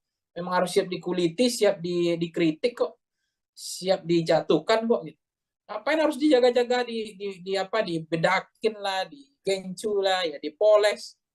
nggak boleh diserang lah, ya ngapain gitu, kalau enggak ya jangan jadi presiden, jadi RT aja udah kayak gini gitu, masyarakat juga kritis gitu kan. Jadi saya merasa juga ya problem tersendiri sih, budaya kita ini budaya yang dikatakan Amerika juga enggak, ya budaya ketimuran juga enggak. Ketimuran itu sebenarnya kan budaya juga belak-belakan, nggak boleh ada ditutupi gitu kan, ada keberanian apa adanya, genuine ya, nah, itu nggak kelihatan. Hmm, baik Bang. Sampai di debat ini pun juga Presiden Jokowi ikut mengomentari ya yang dibilang format debat capres cawapres harus diubah dan lain sebagainya. Sampai komentar dari Jokowi itu dinilai menyinggung atau menyindir dari perseorangan dari paslon baik itu satu, dua ataupun tiga. Nah, menurut Bang Pangi sendiri gimana pendapat Bang Pangi soal presiden yang juga ikut mengomentari atau bisa dibilang cawe-cawe dalam proses debat pilpres ini, Bang? Ya saya nggak paham ya apa yang membuat presiden harus berkomentar gitu. Apakah beliau tidak ikhlas, tidak tulus melihat Pak Prabowo diserang, didongret ya, digebukin bersama-sama, di apa namanya, dirujak bareng-bareng sama Ganjar sama Anies, dikasih umpan-umpan lambung, bola-bola tinggi, kemudian ada yang eksekusi gitu ya. Sehingga Pak Jokowi harus berkomentar itu. Jadi menurut saya, kenapa Presiden bersemangat sekali untuk mengomentari debat yang ketiga? Kenapa Presiden nggak bersemangat mengomentari ketika anaknya debat yang memakai singkatan yang tidak jelas itu? Itu kan konteks bagaimana budaya mempermalukan orang di depan rame ya. Kemudian melihatkan bahwa saya pintar gitu, saya punya wawasan, Anda enggak. Anda singkatan ini yang enggak jelas. Singkatan ditanya lagi, singkatannya enggak mau dijelaskan, kan lucu ya. Kemudian moderator juga bilang, tunggu dulu waktunya, enggak boleh langsung disampaikan singkatannya, sehingga waktunya habis. Kenapa itu yang enggak dikomentari Pak Jokowi? Ya fair dong, equal dong, ya jangan partisan jadi presiden gitu. Jadi kita ini mentang-mentang anak bertarung jadi presiden, ya kita harus fair juga, jadi tidak boleh juga diskriminatif gitu. Kita jadi presiden juga harus bijak, harus punya kebijaksanaan lah gitu. Jadi jangan seolah-olah yang debat ketiga ini yang problem, sementara debat kedua nggak ada problem. Orang mengkritik soal ada mic yang 3, kenapa nggak diprotes gitu. Podium nggak ada, kenapa nggak diprotes. Ada debat dalam sejarah Republik Indonesia yang nggak pakai doa, kenapa nggak diprotes tuh Presiden Jokowi gitu. Itu kan perlu juga fair dong, jangan tidak common sense berpikirnya, jangan kebalik-balik gitu, jangan setengah-setengah begitu Pak Prabowo kemudian dibilang merubah format debatnya karena dianggap menyerang personal, bukan menyerang fokus pada visi atau substansi atau program. Ya, come on Pak Jokowi, lihatlah debat-debat yang dilakukan sebelumnya gitu. Tolong juga dikritik gitu ya. Oke, Bang Pangi, kita kembali lagi permasalahan dengan umpatan Prabowo ini juga mendapat reaksi atau respon dari Yusuf Kala. Beliau mengatakan bahwa pilih pemimpin yang tidak mudah emosi. Namun di satu sisi, di lain sisi, Yusuf Kala juga menyebut etis atau tidak etisnya perkataan Prabowo hanya bisa dinilai dan ditindaklanjuti oleh Badan Pengawas Pemilu atau Bawaslu. Kira-kira dengan hal ini, apakah Bang Pangi setuju dengan sikap dari Yusuf Kala? Ya, Pak Yusuf Kala selama ini saya mengatakan bukan figur yang cacat secara demokratis ya. Beliau adalah orang yang sangat menjunjung tinggi tradisi mazhab demokrasi ya. Kebebasan berpikir, berpendapat. Beliau juga sangat mendukung konteks hak asasi manusia, termasuk memberikan ruang kepada siapapun. Jadi terkait dengan Pak JK misalnya ya, kan beliau juga kita lihat apa yang bisa kita pegang dari politisi, tentu fatsunnya, standar moral, etiknya, tanggung jawab, termasuk bagaimana selama ini memperlihatkan beliau tidak juga ingin niat memperpanjang masa jabatan, kemudian untuk memajukan anaknya atau membangun dinasti, dan seterusnya. Itu artinya kita melihat beliau masih bisa dipegang omongannya. Karena yang dilihat standar moral hazard dari politisi adalah bagaimana bisa dipegang omongannya seia dan sekata antara perkataan dengan perbuatan. Karena bisa dipegang dari politisi kan omongannya, bukan tidak hanya perbuatannya, perbuatannya juga menjadi menarik bagi kita untuk kita evaluasi tentang bagaimana kepemimpinan, tentang leadership, ya, tentang Indonesia harus seperti apa ke depan. Jadi kita butuh pemimpin yang lebih tenang, lebih jernih, tidak boleh menjadi pemarah, ya, apalagi temperamental, kemudian apalagi nanti bisa bisa terlalu reaksioner, dan itu bisa mengganggu hubungan diplomasi kan antar negara. Karena kalau presiden nggak berpikir dingin, nggak berjernih berpikir, emosional, tidak bisa berpikir lebih teduh, ya, tentu keputusan politiknya, ya, apalagi presiden sebagai panglima atau sebagai kepala negara, itu kalau diambil dengan sikap yang tidak tenang, tidak sejuk, tidak jernih, itu kan sangat membahayakan kedaulatan sebuah negara. Bisa suatu waktu dengan semangat menyatakan perang, kemudian keputusan-keputusan yang tidak terukur, ya. Jadi kita butuh pemimpin yang betul-betul seperti air laut yang teduh, ya. Ya, pemimpin yang betul-betul bisa mengambil keputusan dengan penuh kehati-hatian, pemimpin yang tidak reaksioner, tidak temperamental, tapi pemimpin yang betul-betul mampu menjalankan antara pikiran dengan perkataannya itu sejalan, ya. Sense of politiknya itu klik kepada rakyat gitu. Jadi itu sangat dibutuhkan pemimpin yang teduh, ya. Baik Bang, permasalahan umpatan dari Prabowo ini ternyata berbuntut panjang, bahwa Bawaslu mengatakan bakal mengecek itu intensinya. Selain itu Bawaslu juga menyebut bahwa umpatan Prabowo ini berpeluang masuk ranah pidana pemilu. Menurut Bang Fahmi, menilai hal ini seperti apa Bang? Apakah memang umpatan Prabowo ini termasuk dari pelanggaran, atau memang nanti jika rakyat menilai hal ini tidak lazim dan bisa dilaporkan dari ke Bawaslu, atau memang keputusan ini emang ada di Bawaslu, Bang? Iya, maka memang ini lagi marak, ya, lagi musim, ya, lapor-melapor gitu, ya. Pengaduan ke Bawaslu, ke polisi. Cuma bagi saya ini untuk apa gitu. Hukuman yang terbaik itu adalah jangan pilih pemimpin yang betul-betul tidak membawa nilai-nilai standar, ya. Dalam membawa nilai etika dan moral di dalam landasan sistem ketatanegaraan, ya, sistem politik kebangsaan yang modern. Itu bagaimana kita akhlak, ya, tata krama, tata moral, ya, tata etika dan seterusnya. Jadi ya udahlah, ngapain gitu, ya, mengadu, ya, saling melaporkan, ini untuk apa gitu. Jadi saya pikir ya udahlah, itu nggak terlalu penting sih menurut saya. Sekarang rakyatnya maunya apa, itu aja. Kalau rakyat maunya yang ingin pemimpin yang baik, ya rakyat harusnya melakukan kontemplasi gitu. Saya nggak mengatakan rakyat itu tidak punya kemimpinan, tidak punya kemampuan untuk menseleksi pemimpin yang baik. Tapi faktanya hari ini kan yang terpilih adalah londo-londo ireng gitu kan. Pemimpin-pemimpin yang pengkhianat gitu. Pemimpin yang tidak jahat sama rakyatnya. Karena apa? Karena rakyatnya tidak selektif. Jadi sangat mudah terpengaruh oleh transaksional pragmatis, fakta food buying, ya, kemudian money politik, ya, kemudian beli putus suara, dan lebih senang belanja suara ketimbang belanja program dan kegiatan dan seterusnya dan seterusnya. Inilah realitas, inilah fakta yang terjadi hari ini.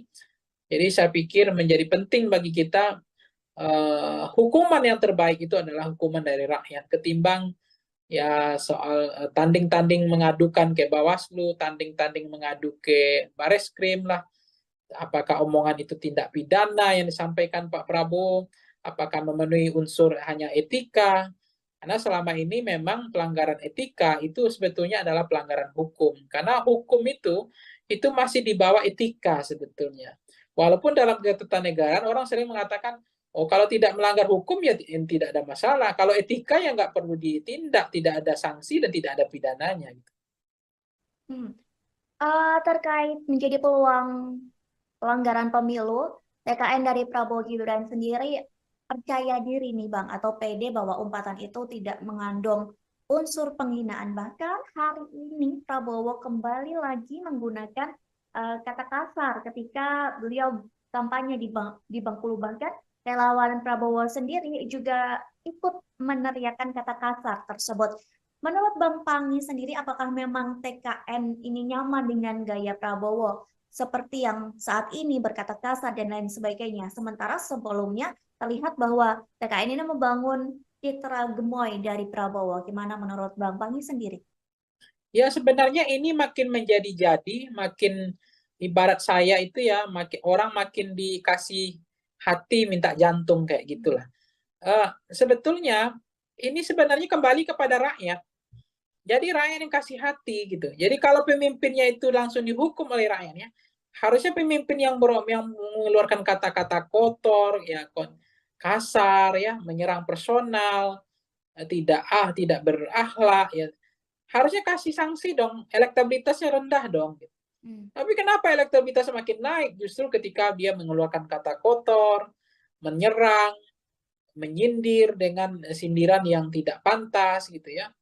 Kemudian meremehkan gitu, bahkan mengeledek gitu semua standar-standar yang negara punya bagian dari etika atau fatsun politik.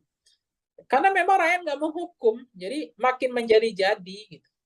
Nah, kalau rakyat menghukum, tentu dia akan berpikir ulang kan, daripada elektabilitasnya turun, daripada kalah, tentu dia akan mengelola diksi, frasa yang mengatur trayek cara berkata yang baik misalnya.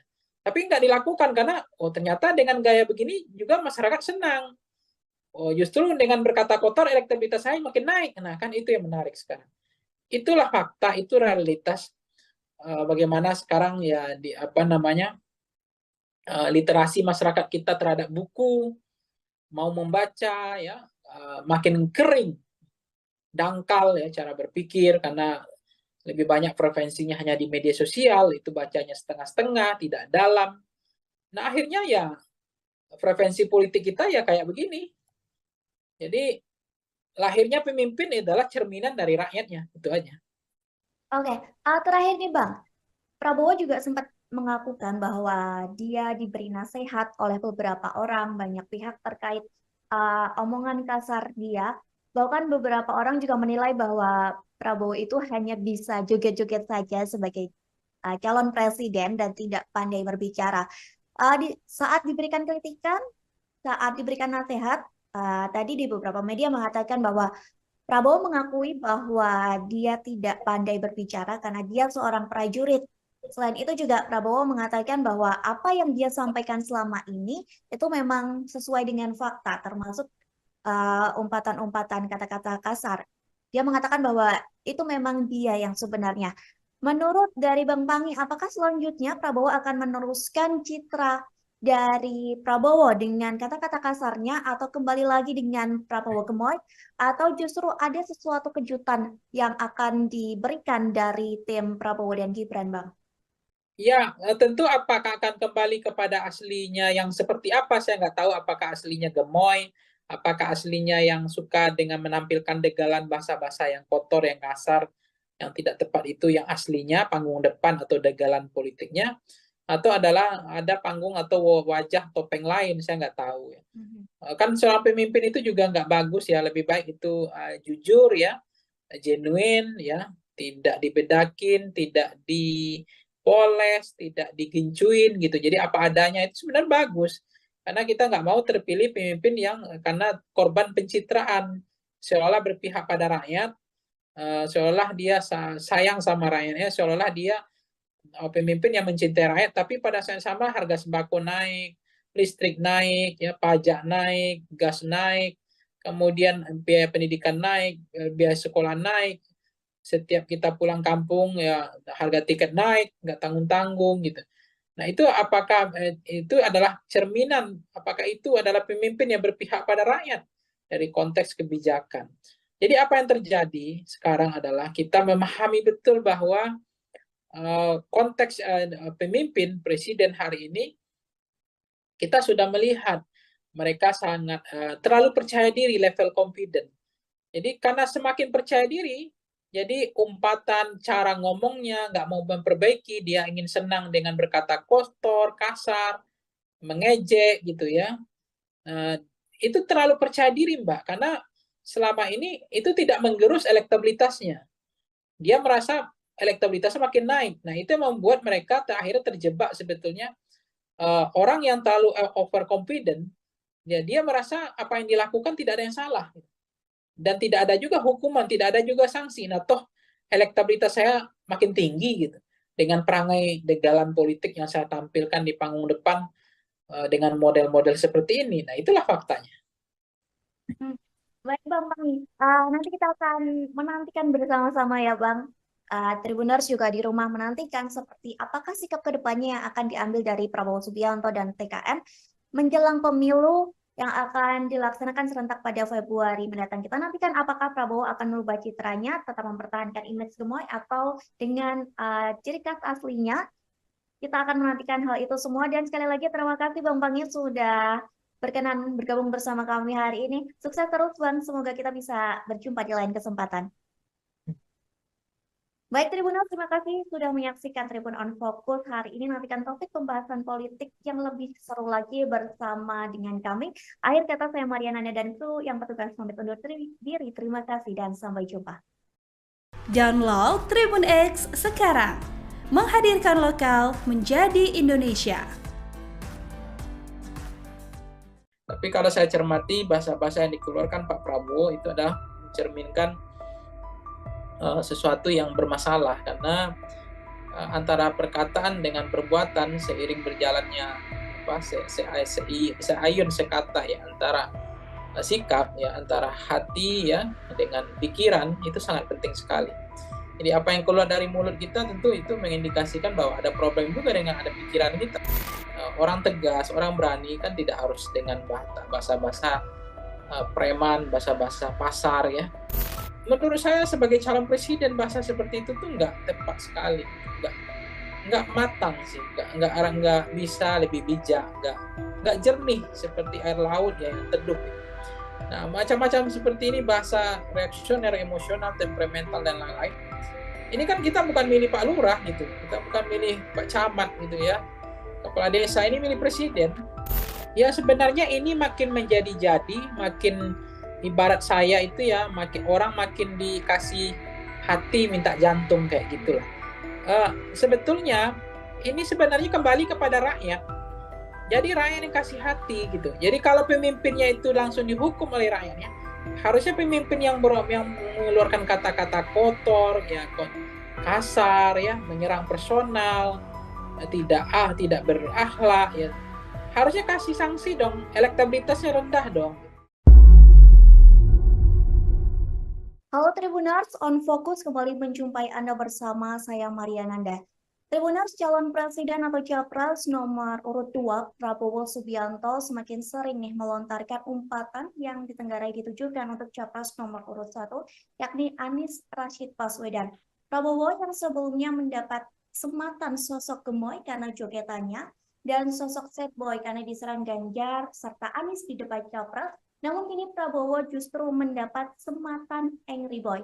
Dalam acara konsolidasi dengan relawannya di Pekanbaru beberapa hari yang lalu, Prabowo menyinggung luas lahannya yang dibeber oleh Anies Baswedan dalam debat Capres-Cawapres ketiga pada Minggu 7 Januari. Seolah terpancing, emosi Prabowo pun melontarkan umpatan kasar di hadapan pendukungnya. Dan Tribuners ketahui ini bukan pertama kalinya Prabowo mengumpat Anies. Usai debat pertama di depan pendukung Prabowo pun mengumpat dengan frasa dasmu etik setelah mengulang pertanyaan Anies terkait etika Prabowo karena menggandeng Gibran Raka Buming Raka.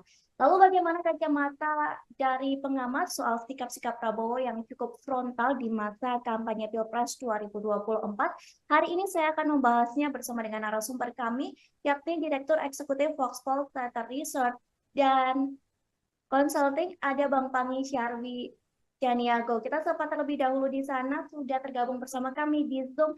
Selamat malam Bang Pangi. Malam Mbak Nanda. Malam. Bang, kita langsung saja sebagai pengantar nih kami mau minta pendapat dari Bang Pangi melihat Prabowo Subianto yang kembali melontarkan umpatan kepada Anies Baswedan setelah debat Capres kemarin. Mengingat Bang, ini bukan pertama kalinya Prabowo melontarkan kata-kata kasar. Sebelumnya juga tadi sudah saya sampaikan bahwa Prabowo sempat melontarkan frasa mohon maaf dan semua etik. Gimana pandangan Bang Pangi melihat lontaran-lontaran atau umpatan kata kasar dari Prabowo ini, Bang? Iya, ini sebenarnya umpatan seperti ini menanda itu kembali kepada publik ya, masyarakat ya. Kalau masyarakat nanti tidak menghakimi, seolah-olah literasi masyarakat kita atau bacaan buku ke masyarakat kita kan lebih banyak apa namanya literasi digital ya, sehingga eh, soal etik ya, bagaimana standar eh, bernegara tentang etika sebagai fatsun politik, negara mengatur tentang trayek kebangsaan, bagaimana memantaskan bahwa etika itu lebih penting daripada hukum gitu ya. Pelanggaran etika itu adalah pelanggaran hukum gitu. Jadi proses-proses yang terjadi ketika misalnya tidak ada sanksi, masyarakat juga merasa itu mahfum, memahami, bahkan mereka makin empati sama Prabowo, ya kita mau apa lagi, kita juga nggak tahu mau kemana Republik ini. Kalau misalnya masyarakat yang omongan seperti itu dianggap lazim ya, dianggap biasa dan tidak ada efek jerah, ya makin menjadi-jadi sih Mbak nanti. Karena ternyata elektabilitasnya juga makin naik misalnya. Sementara omongan yang diksi perasa yang dikeluarkan udah bahasa-bahasa yang kurang elok ya, kurang relevan dan tidak pantas dan tidak patut. Tetapi ya lagi-lagi kepada masyarakat yang mereka punya standar ya, bahwa oh bagi mereka itu biasa, itu nggak ada pelanggaran etik, itu bahasa masih dalam dalam hal yang toleransi, bahasa dalam konteks zona toleransi, bahwa itu tidak ada yang terlalu berlebihan.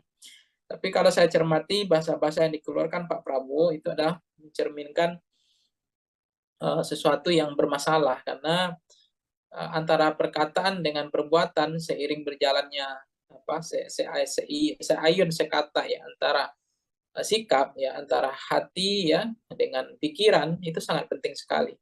Jadi apa yang keluar dari mulut kita tentu itu mengindikasikan bahwa ada problem juga dengan ada pikiran kita. Jadi saya mengatakan bahwa orang tegas, orang berani kan tidak harus dengan bahasa-bahasa preman, bahasa-bahasa pasar ya. Karena juga ada orang yang dia tegas, berani, tapi bahasanya adalah lebih santun, lebih bijak. Cuma inilah realitas bahwa bagi Pak Prabowo mungkin itu tidak menjadi beban. Bahkan beliau merasa level confident masih sangat percaya diri dengan bahasa seperti itu justru akan menaikkan elektabilitasnya. Ya kita mau boleh buat, mau ngapain lagi? Karena mau pemilih memang rakyat kita, bukan kalau misalnya selera rakyatnya hampir dominan signifikan 80% gaya-gaya bahasa-bahasa kotor, bahasa kasar, dia senang dengan orang-orang yang orang-orang yang tidak terukur bahasanya, tidak arif, ya, tidak bijak, tidak jernih ya, tidak atau terlalu reaksioner, emosional, dan kalau itu kembali kepada rakyat sih, karena yang milih memang rakyat. Kalau kelas-kelas seperti kita ini kan nggak banyak orangnya sebetulnya. Oke, berarti menurut Bang Pangi kembali lagi ke publik menilai dari cara bersikapnya Prabowo seperti itu ya Bang ya?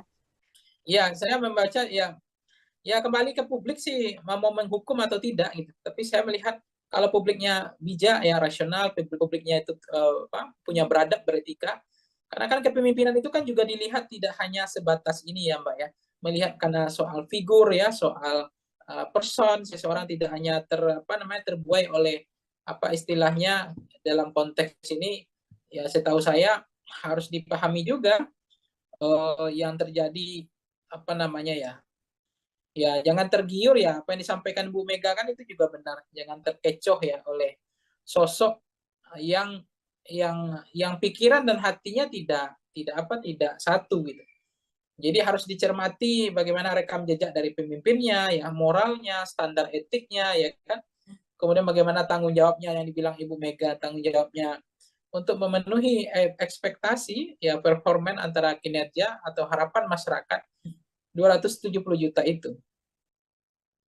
Oke, Bang, menyinggung masalah penilaian dari publik, setelah debat ketiga ini, justru publik banyak yang menaruh simpati kepada Prabowo karena menjadi objek serangan dari Anies Baswedan maupun Ganjar dari debat tersebut. Hingga Prabowo ini mendapat sematan sad boy begitu Bang di mata publik. Namun dalam hitungan jam, image itu berubah karena Prabowo meluapkan emosinya saat dia bertemu dengan pendukungnya. Perubahan sikap Prabowo yang signifikan ini apakah cukup berpengaruh, Bang, untuk pemilih?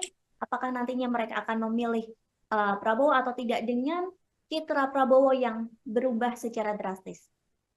Ya sebenarnya sederhana ya Mbak Nanda, bahwa kepemimpinan yang hadir hari ini itu mencerminkan, merepresentasikan sampling frame dari rakyatnya. Jadi rakyat hari ini itu adalah sampel dari pemimpinnya. Jadi kalau lahirlah pemimpin yang tidak beretik, ya tidak punya akhlak, ya tidak punya standar moral, terlalu apa namanya, bahasanya terlalu reaksioner, emosional, mungkin jangan-jangan itu juga memang rata-rata hampir maksimal ya, bahwa kita Indonesia ini punya penduduk kayak begitu juga modelnya. Gitu. Jadi lahirnya pemimpin itu representasi dari model rakyatnya. Jadi apa yang selera rakyat itu adalah selera pemimpin. Jadi lahirnya pemimpin kita semacam itu adalah jangan-jangan itulah rakyat kita gitu. Jadi saya nggak tahu ya bagaimana rakyat Indonesia itu sekarang, karena memang jangan-jangan memang mereka nggak membaca lagi, ya baca buku, yang baca apa hal-hal yang lebih dalam ya. Mereka kan gimmick-gimmick, baca yang dangkal-dangkal, yang sederhana-sederhana ya. Kemudian mereka lebih banyak preferensinya adalah media sosial gitu. Jadi sangat setengah-setengah ya. Jadi nggak dalam. Jadi cara pandang, cara pikirnya juga sangat singkat, pendek, dan berpikir tidak mau maju gitu. Jadi misalnya ya apa yang terjadi, kembali ke pertanyaan yang Mbak Nanda tadi, misalnya apa yang terjadi ya, itu yang kita ada kegelisahan sebenarnya. Memang di samping rakyat Indonesia dikatakan orangnya adalah pemaaf ya, pelupa, kemudian mudah untuk berempati gitu ya, kemudian tiba-tiba ada orang yang seolah-olah terzolimi, kemudian dia dengan mudah, karena itu dimodifikasi, dirancang, didesain, dicitrakan seolah-olah terzolimi misalnya. Kemudian publik beramai-ramai berempati. Itu mudah sekali untuk berempati, untuk membantu, untuk justru tersentuh gitu ya, ketika ada orang yang dikeroyok, ada orang yang dirujak, ada orang yang babak belur gitu ya. Apalagi penilaian dikasih oleh Anies, dikasih Mas Anies kasih apa namanya, nilai 11 dari 100, kemudian Mas Ganjar kasih 10 dari, ngasih 5 dari 10 gitu. Seolah-olah dia apa menjadi publik kasihan lihat Prabowo, tapi ternyata di belakang panggungnya ada pertemuan lain kok ngomongnya berulang lagi bahasa yang menurut saya sebagai calon presiden, bahasa seperti itu tuh nggak tepat sekali gitu, nggak matang sih, nggak bisa lebih bijak, nggak jernih seperti air laut ya yang teduh gitu. Nah, macam-macam seperti ini, bahasa reaksioner, emosional, temperamental, dan lain-lain. Ini kan kita bukan milih Pak Lurah gitu, kita bukan milih Pak Camat gitu ya. Kepala desa ini milih presiden. Omongannya dengan perkataannya itu dilihat ya.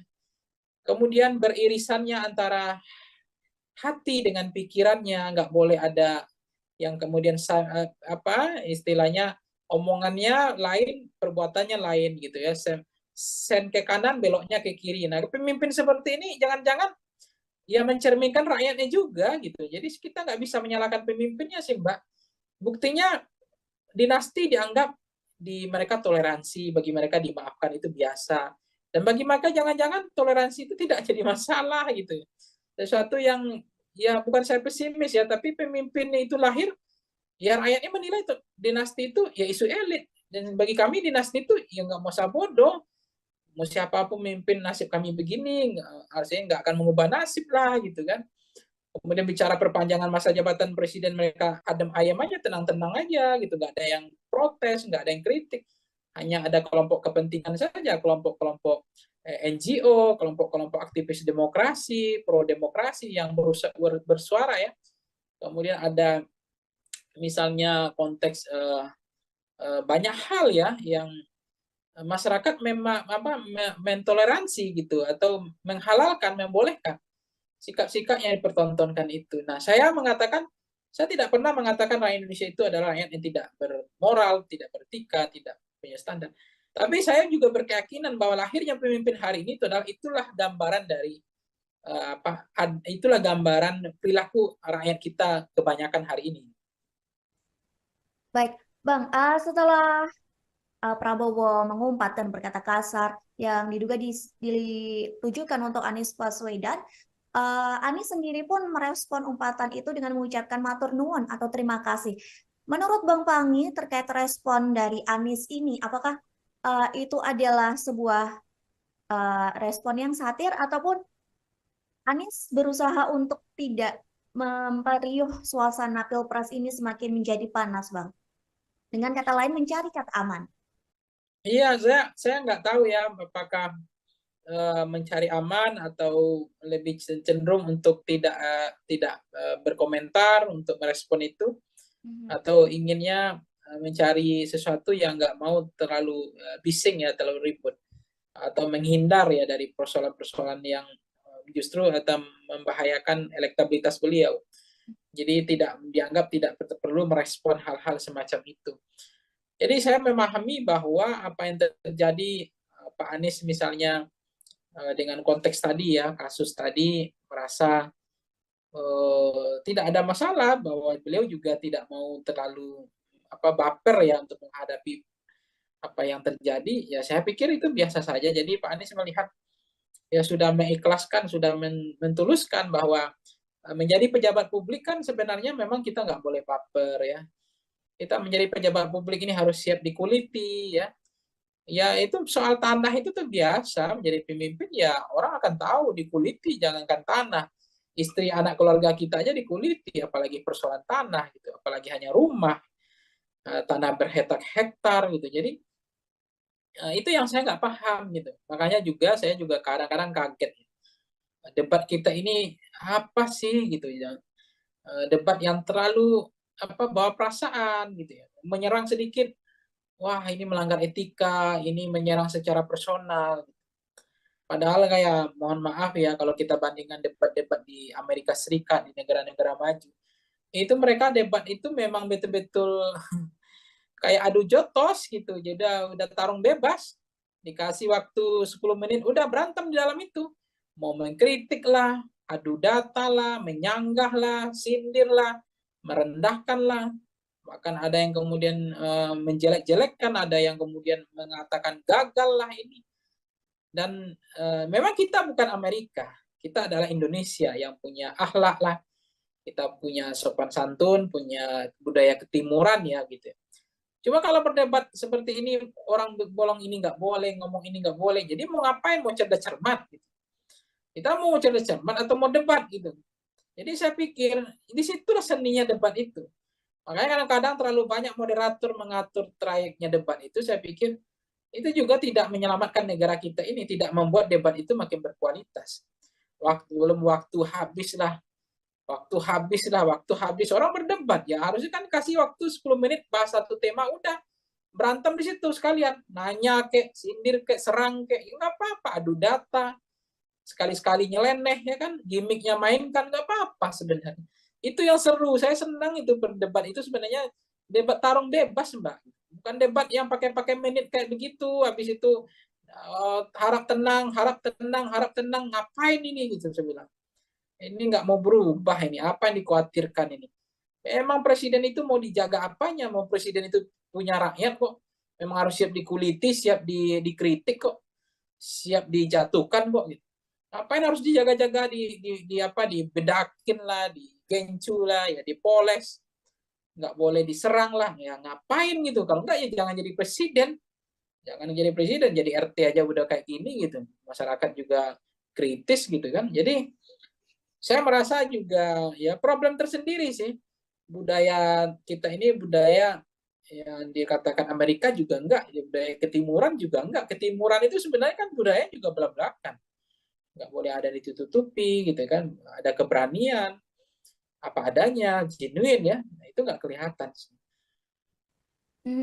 Baik Bang, sampai di debat ini pun juga Presiden Jokowi ikut mengomentari ya yang dibilang format debat capres cawapres harus diubah dan lain sebagainya. Sampai komentar dari Jokowi itu dinilai menyinggung atau menyindir dari perseorangan dari paslon, baik itu 1, 2, ataupun 3. Nah, menurut Bang Pangi sendiri gimana pendapat Bang Pangi soal presiden yang juga ikut mengomentari atau bisa dibilang cawe-cawe dalam proses debat Pilpres ini, Bang? Ya, saya nggak paham ya apa yang membuat presiden harus berkomentar gitu. Apakah beliau tidak ikhlas, tidak tulus melihat Pak Prabowo diserang, di-downgrade ya, digebukin bersama-sama, di apa namanya, dirujak bareng-bareng sama Ganjar sama Anies, dikasih umpan-umpan lambung, bola-bola tinggi, kemudian ada yang eksekusi gitu ya. Sehingga Pak Jokowi harus berkomentar itu. Jadi menurut saya, kenapa Presiden bersemangat sekali untuk mengomentari debat yang ketiga? Kenapa Presiden nggak bersemangat mengomentari ketika anaknya debat yang memakai singkatan yang tidak jelas itu?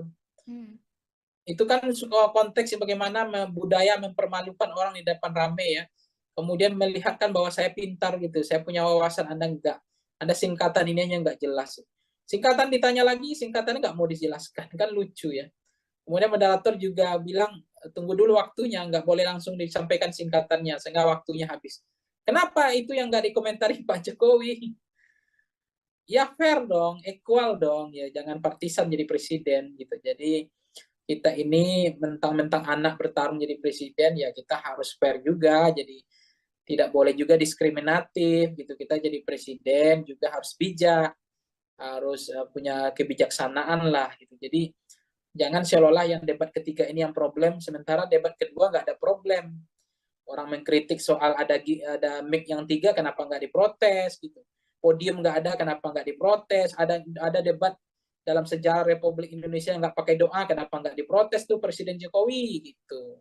Itu kan perlu juga fair dong. Jangan tidak common sense berpikirnya, jangan kebalik-balik gitu, jangan setengah-setengah begitu. Pak Prabowo kemudian dibilang merubah format debatnya karena dianggap menyerang personal, bukan menyerang pada fokus pada visi atau substansi atau program. Ya, come on Pak Jokowi, lihatlah debat-debat yang dilakukan sebelumnya gitu. Tolong juga dikritik gitu ya. Oke, Bang Pangi, kita kembali lagi permasalahan dengan umpatan Prabowo ini juga mendapat reaksi atau respon dari Yusuf Kala. Beliau mengatakan bahwa pilih pemimpin yang tidak mudah emosi. Namun di satu sisi, di lain sisi, Yusuf Kala juga menyebut etis atau tidak etisnya perkataan Prabowo hanya bisa dinilai dan ditindaklanjuti oleh Badan Pengawas Pemilu atau Bawaslu. Kira-kira dengan hal ini, apakah Bang Pangi setuju dengan sikap dari Yusuf Kala? Ya, Pak Yusuf Kala selama ini sesuatu yang mengatakan bukan figur yang cacat secara demokratis ya. Beliau adalah orang yang sangat menjunjung tinggi tradisi mazhab demokrasi ya. Kebebasan berpikir, berpendapat. Beliau juga sangat mendukung konteks hak asasi manusia, termasuk memberikan ruang kepada siapapun.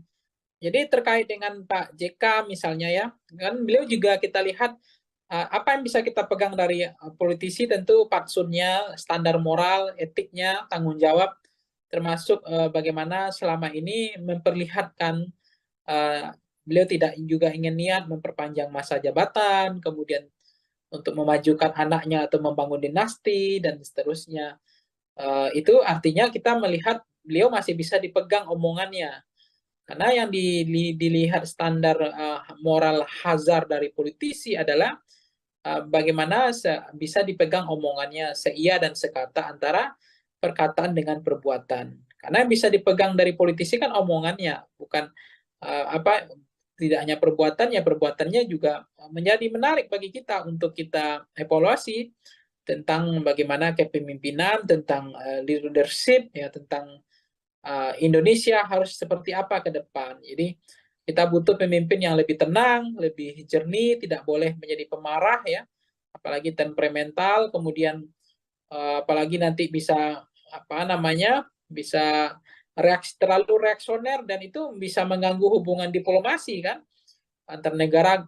Karena kalau presiden nggak berpikir dingin, nggak berjernih berpikir, emosional, tidak bisa berpikir lebih teduh ya, tentu keputusan politiknya ya, apalagi presiden sebagai panglima atau sebagai kepala negara itu kalau diambil dengan sikap yang tidak tenang, tidak sejuk, tidak jernih, itu kan sangat membahayakan kedaulatan sebuah negara. Bisa suatu waktu dengan semangat menyatakan perang, kemudian keputusan-keputusan yang tidak terukur ya. Jadi kita butuh pemimpin yang betul-betul seperti air laut yang teduh ya. Ya, pemimpin yang betul-betul bisa mengambil keputusan dengan penuh kehati-hatian, pemimpin yang tidak reaksioner, tidak temperamental, tapi pemimpin yang betul-betul mampu menjalankan antara pikiran dengan perkataannya itu sejalan ya. Sense of politiknya itu klik kepada rakyat gitu. Jadi itu sangat dibutuhkan pemimpin yang teduh ya. Baik Bang, permasalahan umpatan dari Prabowo ini ternyata berbuntut panjang bahwa Bawaslu mengatakan bakal mengecek itu intensinya. Selain itu Bawaslu juga menyebut bahwa umpatan Prabowo ini berpeluang masuk ranah pidana pemilu. Menurut Bang Pangi menilai hal ini seperti apa Bang? Apakah memang umpatan Prabowo ini termasuk dari pelanggaran atau memang nanti jika rakyat menilai hal ini tidak lazim dan bisa dilaporkan dari ke Bawaslu atau memang keputusan ini emang ada di Bawaslu, Bang? Iya, maka memang ini lagi marak ya, lagi musim ya, lapor-melapor gitu ya. Pengaduan ke Bawaslu, ke polisi. Cuma bagi saya ini untuk apa gitu. Hukuman yang terbaik itu adalah jangan pilih pemimpin yang betul-betul tidak membawa nilai-nilai standar ya. Dalam membawa nilai etika dan moral di dalam landasan sistem ketatanegaraan ya, sistem politik kebangsaan yang modern. Itu bagaimana kita akhlak ya, tata krama, tata moral ya, tata etika dan seterusnya. Jadi ya udahlah ngapain gitu ya, mengadu ya, saling melaporkan, ini untuk apa gitu. Jadi saya pikir ya udahlah, itu nggak terlalu penting sih menurut saya. Sekarang rakyatnya maunya apa itu aja. Kalau rakyat maunya yang ingin pemimpin yang baik, ya rakyat harusnya melakukan kontemplasi gitu. Saya nggak mengatakan rakyat itu tidak punya kemimpinan, tidak punya kemampuan untuk menseleksi pemimpin yang baik. Tapi faktanya hari ini kan yang terpilih adalah londo-londo ireng gitu kan, pemimpin-pemimpin yang pengkhianat gitu, pemimpin yang tidak jahat sama rakyatnya. Karena apa? Karena rakyatnya tidak selektif. Jadi sangat mudah terpengaruh oleh transaksional pragmatis, fakta food buying ya, kemudian money politik ya, kemudian beli putus suara dan lebih senang belanja suara ketimbang belanja program dan kegiatan dan seterusnya dan seterusnya. Inilah realitas, inilah fakta yang terjadi hari ini. Jadi saya pikir menjadi penting bagi kita hukuman yang terbaik itu adalah hukuman dari rakyat ketimbang ya soal tanding-tanding mengadukan ke Bawaslu, tanding-tanding mengadu ke Bareskrim lah. Apakah omongan itu tindak pidana yang disampaikan Pak Prabowo? Apakah memenuhi unsur hanya etika? Karena selama ini memang pelanggaran etika itu sebetulnya adalah pelanggaran hukum. Karena hukum itu masih di bawah etika sebetulnya. Walaupun dalam ketatanegaraan orang sering mengatakan, oh kalau tidak melanggar hukum ya tidak ada masalah. Kalau etika ya nggak perlu ditindak, tidak ada sanksi dan tidak ada pidananya. Hmm. Terkait menjadi peluang pelanggaran pemilu, TKN dari Prabowo Gibran sendiri percaya diri nih Bang, atau pede bahwa umpatan itu tidak mengandung unsur penghinaan. Bahkan hari ini Prabowo kembali lagi menggunakan kata kasar ketika beliau kampanye di Bengkulu. Bahkan relawan Prabowo sendiri juga ikut meneriakan kata kasar tersebut. Menurut Bang Pangi sendiri, apakah memang TKN ini nyaman dengan gaya Prabowo seperti yang saat ini berkata kasar dan lain sebagainya? Sementara sebelumnya terlihat bahwa TKN ini membangun citra gemoy dari Prabowo. Gimana menurut Bang Pangi sendiri? Ya sebenarnya ini makin menjadi-jadi, makin ibarat saya itu ya, orang makin dikasih hati minta jantung kayak gitulah. Sebetulnya ini sebenarnya kembali kepada rakyat. Jadi rakyat yang kasih hati gitu. Jadi kalau pemimpinnya itu langsung dihukum oleh rakyatnya, harusnya pemimpin yang mengeluarkan kata-kata kotor, ya kasar ya, menyerang personal, tidak berakhlak ya. Harusnya kasih sanksi dong, elektabilitasnya rendah dong. Tapi kenapa elektabilitas semakin naik? Justru ketika dia mengeluarkan kata kotor, menyerang, menyindir dengan sindiran yang tidak pantas gitu ya. Kemudian meremehkan gitu, bahkan mengeledek gitu semua apa standar-standar yang negara punya bagian dari etika atau fatsun politik.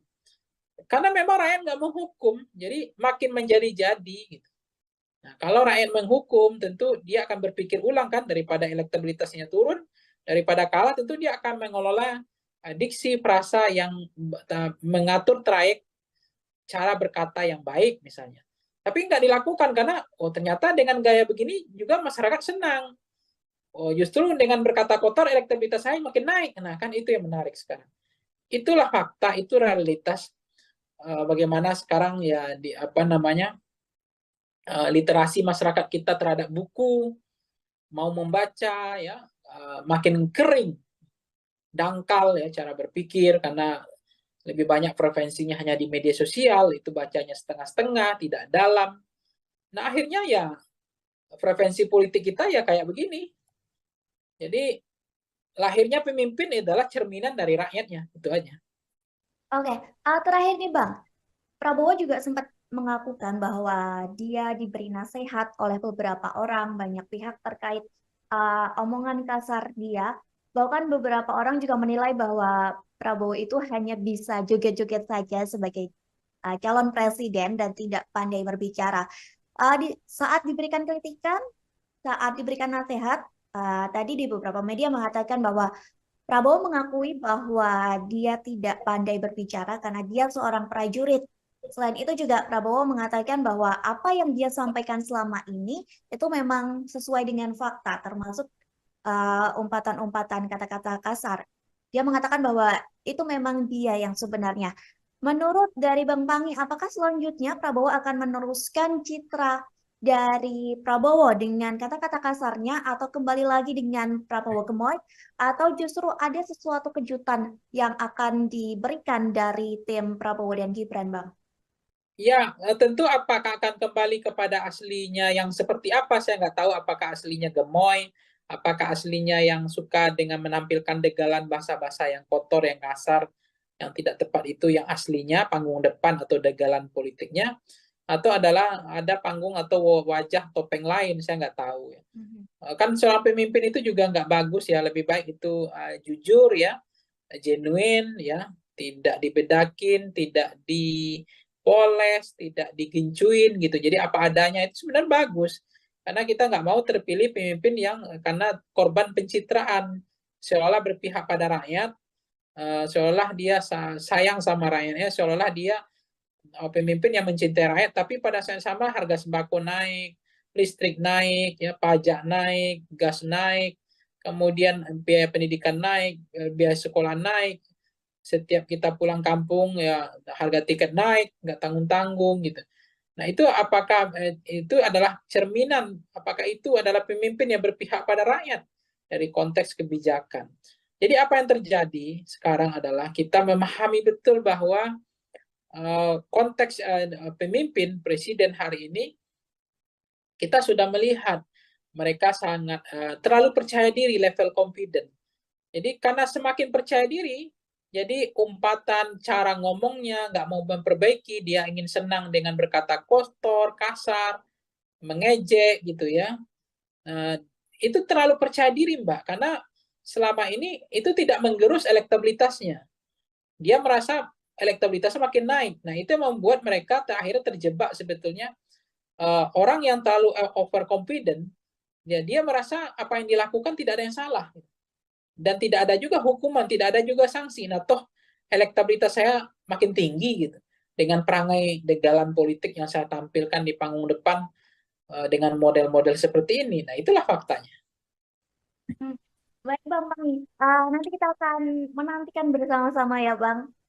Tribuners juga di rumah menantikan seperti apakah sikap kedepannya yang akan diambil dari Prabowo Subianto dan TKN menjelang pemilu yang akan dilaksanakan serentak pada Februari mendatang. Kita nantikan apakah Prabowo akan merubah citranya, tetap mempertahankan image gemoy, atau dengan ciri khas aslinya. Kita akan menantikan hal itu semua. Dan sekali lagi terima kasih Bang Pangi sudah berkenan bergabung bersama kami hari ini. Sukses terus Bang, semoga kita bisa berjumpa di lain kesempatan. Baik Tribuners, terima kasih sudah menyaksikan Tribun on Focus hari ini. Nantikan topik pembahasan politik yang lebih seru lagi bersama dengan kami. Akhir kata saya Mariana dan kru yang bertugas pamit undur diri. Terima kasih dan sampai jumpa. Download Tribun X sekarang. Menghadirkan lokal menjadi Indonesia.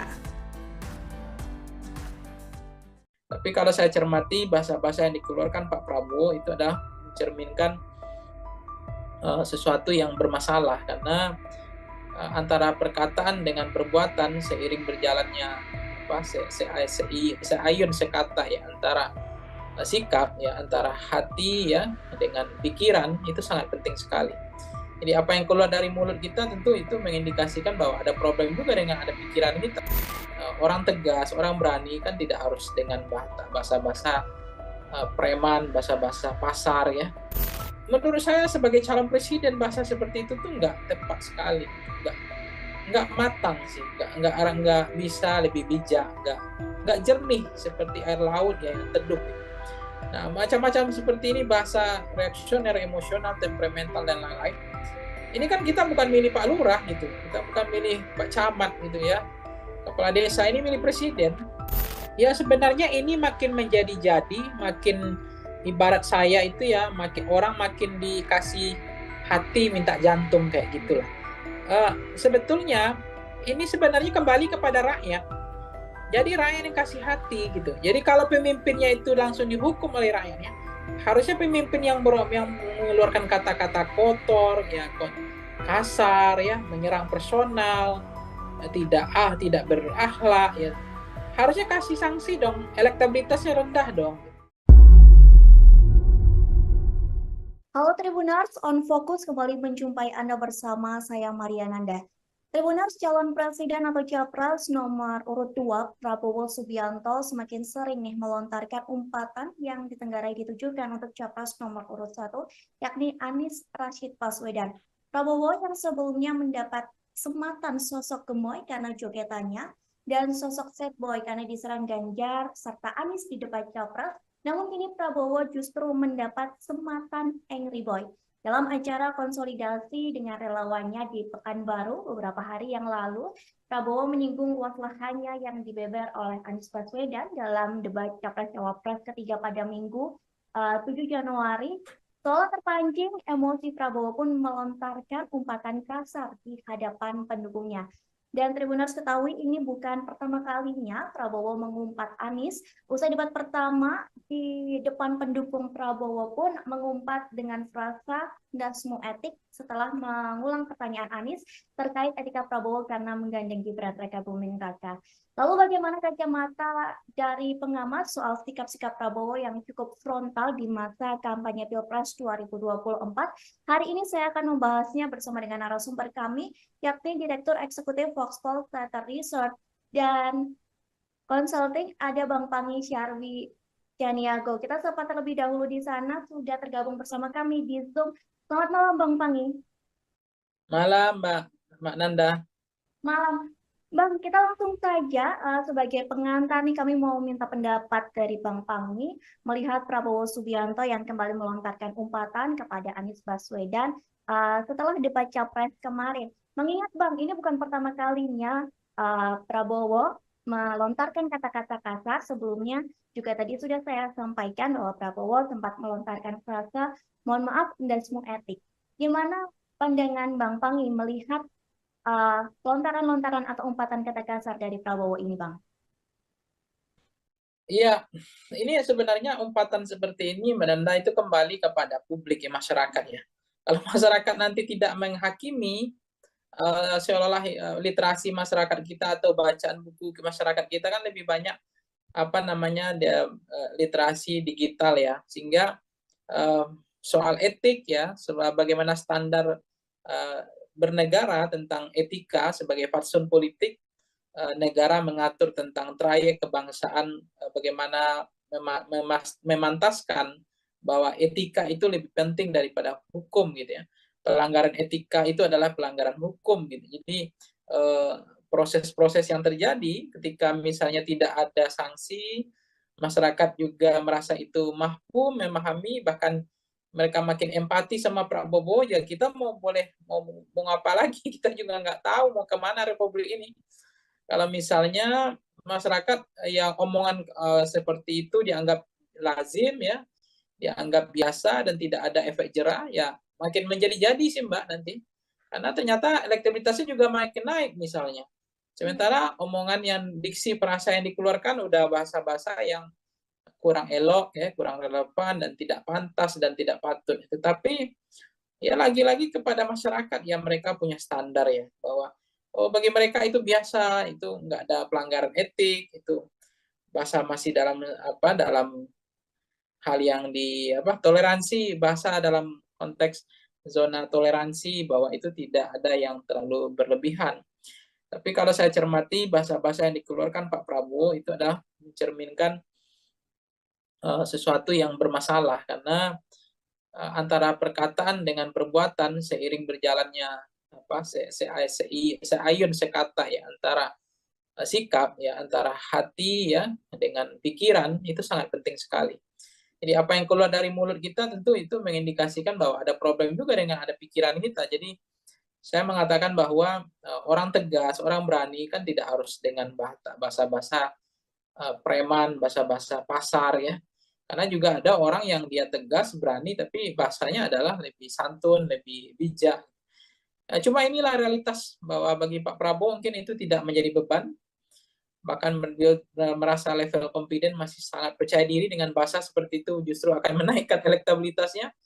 Ya kita boleh buat, mau ngapain lagi? Karena mau pemilih memang rakyat kita, bukan kalau misalnya selera rakyatnya hampir dominan signifikan 80% gaya-gaya bahasa-bahasa kotor, bahasa kasar, dia senang dengan orang-orang yang orang-orang yang tidak terukur bahasanya, tidak arif, ya, tidak bijak, tidak jernih, ya, tidak atau terlalu reaksioner, emosional, dan itu kembali kepada rakyat sih, karena yang milih memang rakyat. Kalau kelas-kelas seperti kita ini kan nggak banyak orangnya sebetulnya. Oke, berarti menurut Bang Wangi kembali lagi ke publik menilai dari cara bersikapnya Prabowo seperti itu ya Bang ya? Ya, saya membaca ya kembali ke publik sih mau menghukum atau tidak gitu. Tapi saya melihat kalau publiknya bijak ya, rasional, publiknya itu punya beradab, beretika. Karena kan kepemimpinan itu kan juga dilihat tidak hanya sebatas ini ya Mbak ya. Melihat karena soal figur ya, soal person, seseorang tidak hanya terbuai oleh apa istilahnya dalam konteks ini, ya setahu saya harus dipahami juga yang terjadi apa namanya ya jangan tergiur ya, apa yang disampaikan Bu Mega kan itu juga benar, jangan terkecoh ya oleh sosok yang pikiran dan hatinya tidak satu gitu. Jadi harus dicermati bagaimana rekam jejak dari pemimpinnya, ya moralnya, standar etiknya, ya kan. Kemudian bagaimana tanggung jawabnya yang dibilang Ibu Mega, tanggung jawabnya untuk memenuhi ekspektasi ya performan antara kinerja atau harapan masyarakat 270 juta itu. Oke, Bang, menyinggung masalah penilaian dari publik, setelah debat ketiga ini, justru publik banyak yang menaruh simpati kepada Prabowo karena menjadi objek serangan dari Anies Baswedan maupun Ganjar dari debat tersebut. Hingga Prabowo ini mendapat sematan sad boy begitu Bang di mata publik. Namun dalam hitungan jam image itu berubah karena Prabowo meluapkan emosinya saat dia bertemu dengan pendukungnya. Perubahan sikap Prabowo yang signifikan ini apakah cukup berpengaruh Bang untuk pemilih? Apakah nantinya mereka akan memilih Prabowo atau tidak dengan citra Prabowo yang berubah secara drastis? Ya sebenarnya sederhana ya Mbak Nanda, bahwa kepemimpinan yang hadir hari ini itu mencerminkan, merepresentasikan sampling frame dari rakyatnya. Jadi rakyat hari ini itu adalah sampel dari pemimpinnya. Jadi kalau lahirlah pemimpin yang tidak beretik, ya tidak punya akhlak, ya tidak punya standar moral, terlalu bahasanya terlalu reaksioner, emosional, mungkin jangan-jangan itu juga memang rata-rata hampir maksimal ya, bahwa kita Indonesia ini punya penduduk kayak begitu juga modelnya gitu. Jadi lahirnya pemimpin itu representasi dari model rakyatnya. Jadi apa yang selera rakyat itu adalah selera pemimpin. Jadi lahirnya pemimpin kita semacam itu adalah jangan-jangan itulah rakyat kita gitu. Jadi saya nggak tahu ya bagaimana rakyat Indonesia itu sekarang, karena memang jangan-jangan memang mereka nggak membaca lagi, ya baca buku yang baca apa hal-hal yang lebih dalam ya. Mereka kan gimmick-gimmick, baca yang dangkal-dangkal, yang sederhana-sederhana ya. Kemudian mereka lebih banyak preferensinya adalah media sosial gitu. Jadi sangat setengah-setengah ya, jadi nggak dalam. Jadi cara pandang, cara pikirnya juga sangat singkat, pendek, dan berpikir tidak mau maju gitu. Jadi misalnya ya apa yang terjadi, kembali ke pertanyaan yang Nanda tadi, misalnya apa yang terjadi ya, itu yang kita ada kegelisahan sebenarnya. Memang di samping rakyat Indonesia dikatakan orangnya adalah pemaaf ya, pelupa, kemudian mudah untuk berempati gitu ya, kemudian tiba-tiba ada orang yang seolah-olah terzolimi, kemudian dia dengan mudah karena itu dimodifikasi, dirancang, didesain, dicitrakan seolah-olah terzolimi misalnya. Kemudian publik beramai-ramai berempati. Itu mudah sekali untuk berempati, untuk membantu, untuk justru tersentuh gitu ya, ketika ada orang yang dikeroyok, ada orang yang dirujak, ada orang yang babak belur gitu ya. Apalagi penilaian dikasih oleh Anies, dikasih Mas Anies kasih apa namanya nilai 11 dari 100, kemudian Mas Ganjar ngasih 10 dari ngasih 5 dari 10 gitu. Seolah-olah dia apa menjadi publik kasihan lihat Prabowo, tapi ternyata di belakang panggungnya ada pertemuan lain kok ngomongnya berulang lagi bahasa yang menurut saya sebagai calon presiden bahasa seperti itu tuh nggak tepat sekali gitu, nggak matang sih, nggak bisa lebih bijak, nggak jernih seperti air laut ya yang teduh gitu. Nah, macam-macam seperti ini, bahasa reaksioner, emosional, temperamental, dan lain-lain. Ini kan kita bukan milih Pak Lurah gitu, kita bukan milih Pak Camat gitu ya. Kepala desa ini milih presiden. Omongannya dengan perkataannya itu dilihat ya. Kemudian beririsannya antara hati dengan pikirannya, nggak boleh ada yang kemudian apa istilahnya omongannya lain, perbuatannya lain gitu ya. Sen ke kanan, beloknya ke kiri. Nah, pemimpin seperti ini jangan-jangan ya mencerminkan rakyatnya juga gitu. Jadi kita nggak bisa menyalahkan pemimpinnya sih, Mbak. Buktinya dinasti dianggap di mereka toleransi, bagi mereka dimaafkan itu biasa. Dan bagi mereka jangan-jangan toleransi itu tidak jadi masalah gitu. Sesuatu yang ya bukan saya pesimis ya, tapi pemimpinnya itu lahir, ya rakyatnya menilai itu, dinasti itu ya isu elit. Dan bagi kami dinasti itu ya nggak mau bodoh. Mau siapapun memimpin nasib kami begini, artinya nggak akan mengubah nasib lah gitu kan. Kemudian bicara perpanjangan masa jabatan presiden, mereka adem ayam aja, tenang-tenang aja gitu, nggak ada yang protes, nggak ada yang kritik, hanya ada kelompok kepentingan saja, kelompok-kelompok NGO, kelompok-kelompok aktivis demokrasi, pro demokrasi yang bersuara ya. Kemudian ada misalnya konteks banyak hal ya yang masyarakat memang mentoleransi gitu atau menghalalkan, membolehkan sikap-sikap yang dipertontonkan itu. Nah, saya tidak pernah mengatakan rakyat Indonesia itu adalah rakyat yang tidak bermoral, tidak beretika, tidak punya standar. Tapi saya juga berkeyakinan bahwa lahirnya pemimpin hari ini itulah gambaran dari itulah gambaran perilaku rakyat kita kebanyakan hari ini.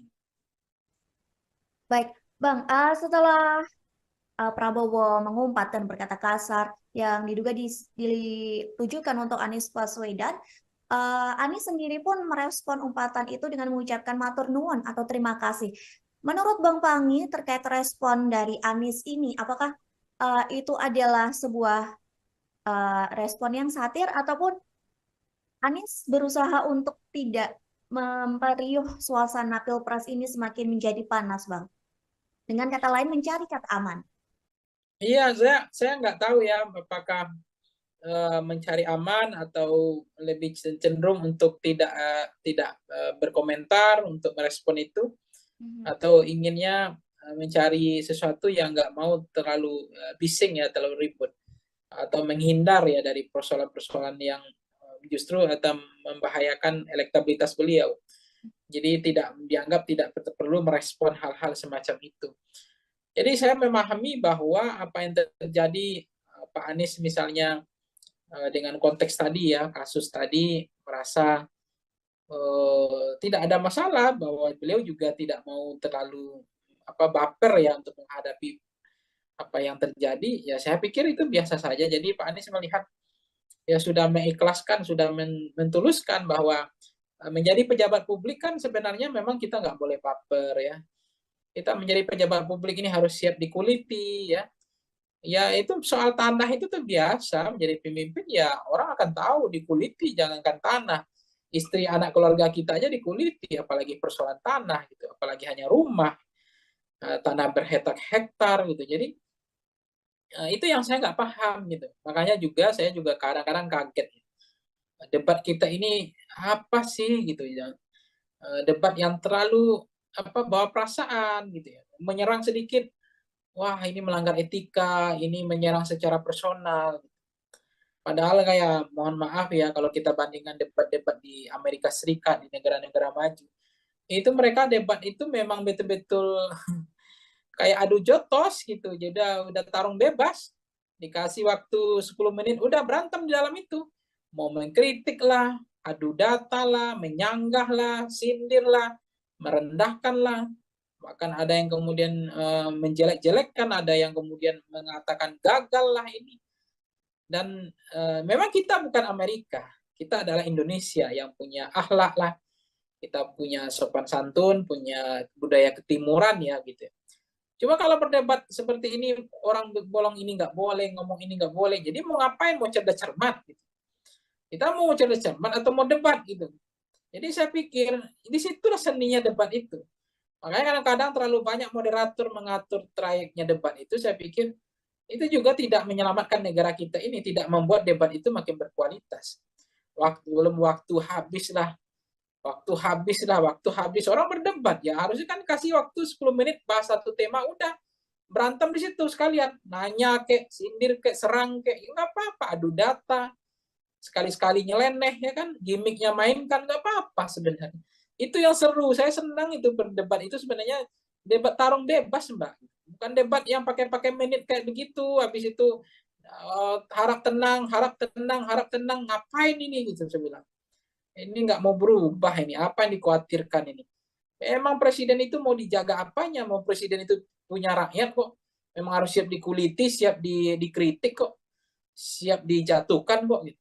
Apain harus dijaga-jaga, dibedakin lah, digencu lah, ya dipoles, nggak boleh diserang lah, ya ngapain gitu? Kalau nggak ya jangan jadi presiden, jadi RT aja udah kayak gini gitu. Masyarakat juga kritis gitu kan. Jadi saya merasa juga ya problem tersendiri sih, budaya kita ini budaya yang dikatakan Amerika juga enggak, budaya ketimuran juga enggak. Ketimuran itu sebenarnya kan budaya juga belak-belakan, nggak boleh ada ditutupi gitu kan, ada keberanian apa adanya, genuine ya, nah, itu nggak kelihatan.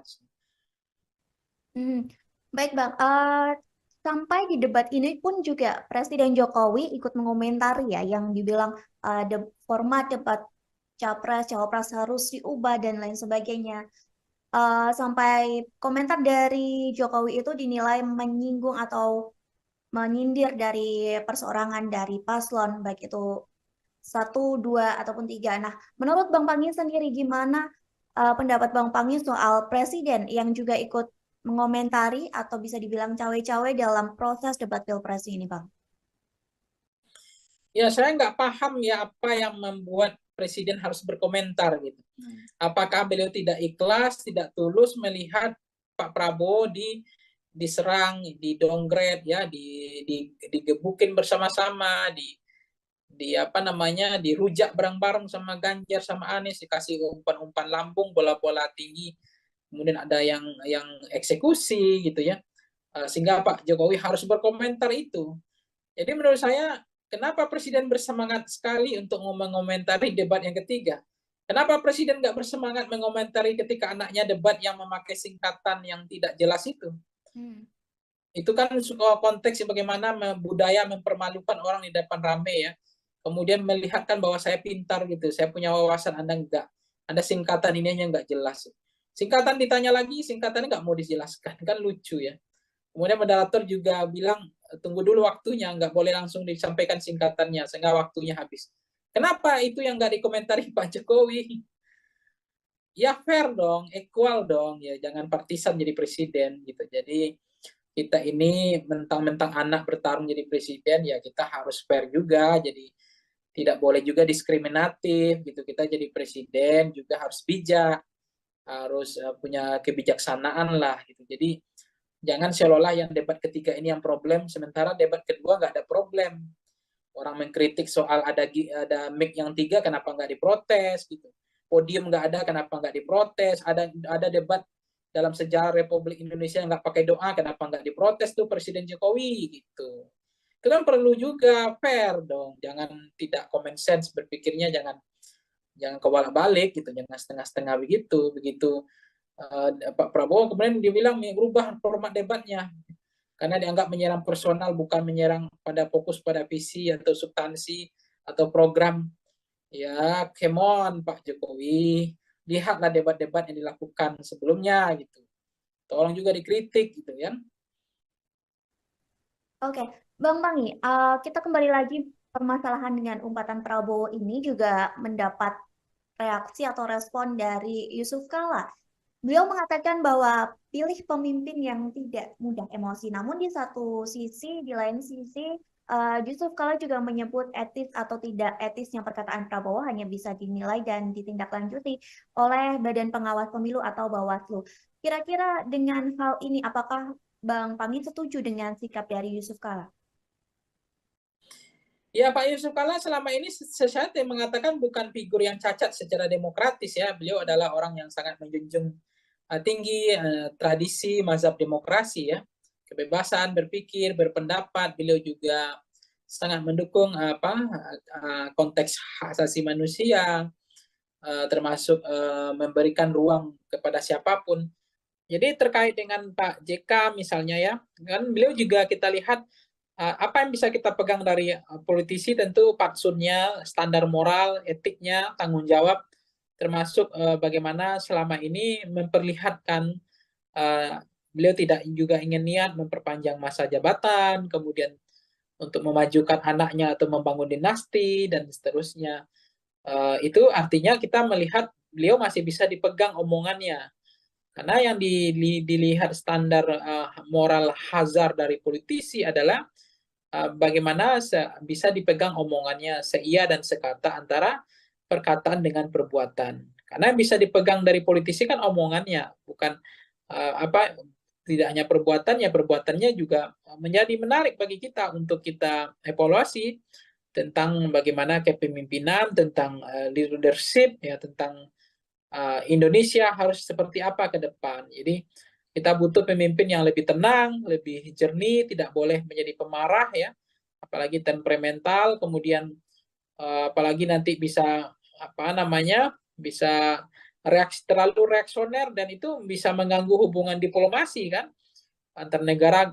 Karena kalau presiden nggak berpikir dingin, nggak berjernih berpikir, emosional, tidak bisa berpikir lebih teduh ya, tentu keputusan politiknya ya, apalagi presiden sebagai panglima atau sebagai kepala negara, itu kalau diambil dengan sikap yang tidak tenang, tidak sejuk, tidak jernih, itu kan sangat membahayakan kedaulatan sebuah negara. Bisa suatu waktu dengan semangat menyatakan perang, kemudian keputusan-keputusan yang tidak terukur ya. Jadi kita butuh pemimpin yang betul-betul seperti air laut yang teduh ya. Ya, pemimpin yang betul-betul bisa mengambil keputusan dengan penuh kehati-hatian, pemimpin yang tidak reaksioner, tidak temperamental, tapi pemimpin yang betul-betul mampu menjalankan antara pikiran dengan perkataannya itu sejalan ya. Sense of politiknya itu klik kepada rakyat gitu. Jadi itu sangat dibutuhkan pemimpin yang teduh ya. Baik Bang, permasalahan umpatan dari Prabowo ini ternyata berbuntut panjang bahwa Bawaslu mengatakan bakal mengecek itu intensinya. Selain itu Bawaslu juga menyebut bahwa umpatan Prabowo ini berpeluang masuk ranah pidana pemilu. Menurut Bang Pangi menilai hal ini seperti apa Bang? Apakah memang umpatan Prabowo ini termasuk dari pelanggaran atau memang nanti jika rakyat menilai hal ini tidak lazim dan bisa dilaporkan dari ke Bawaslu atau memang keputusan ini emang ada di Bawaslu, Bang? Iya, maka memang ini lagi marak ya, lagi musim ya, lapor-melapor gitu ya.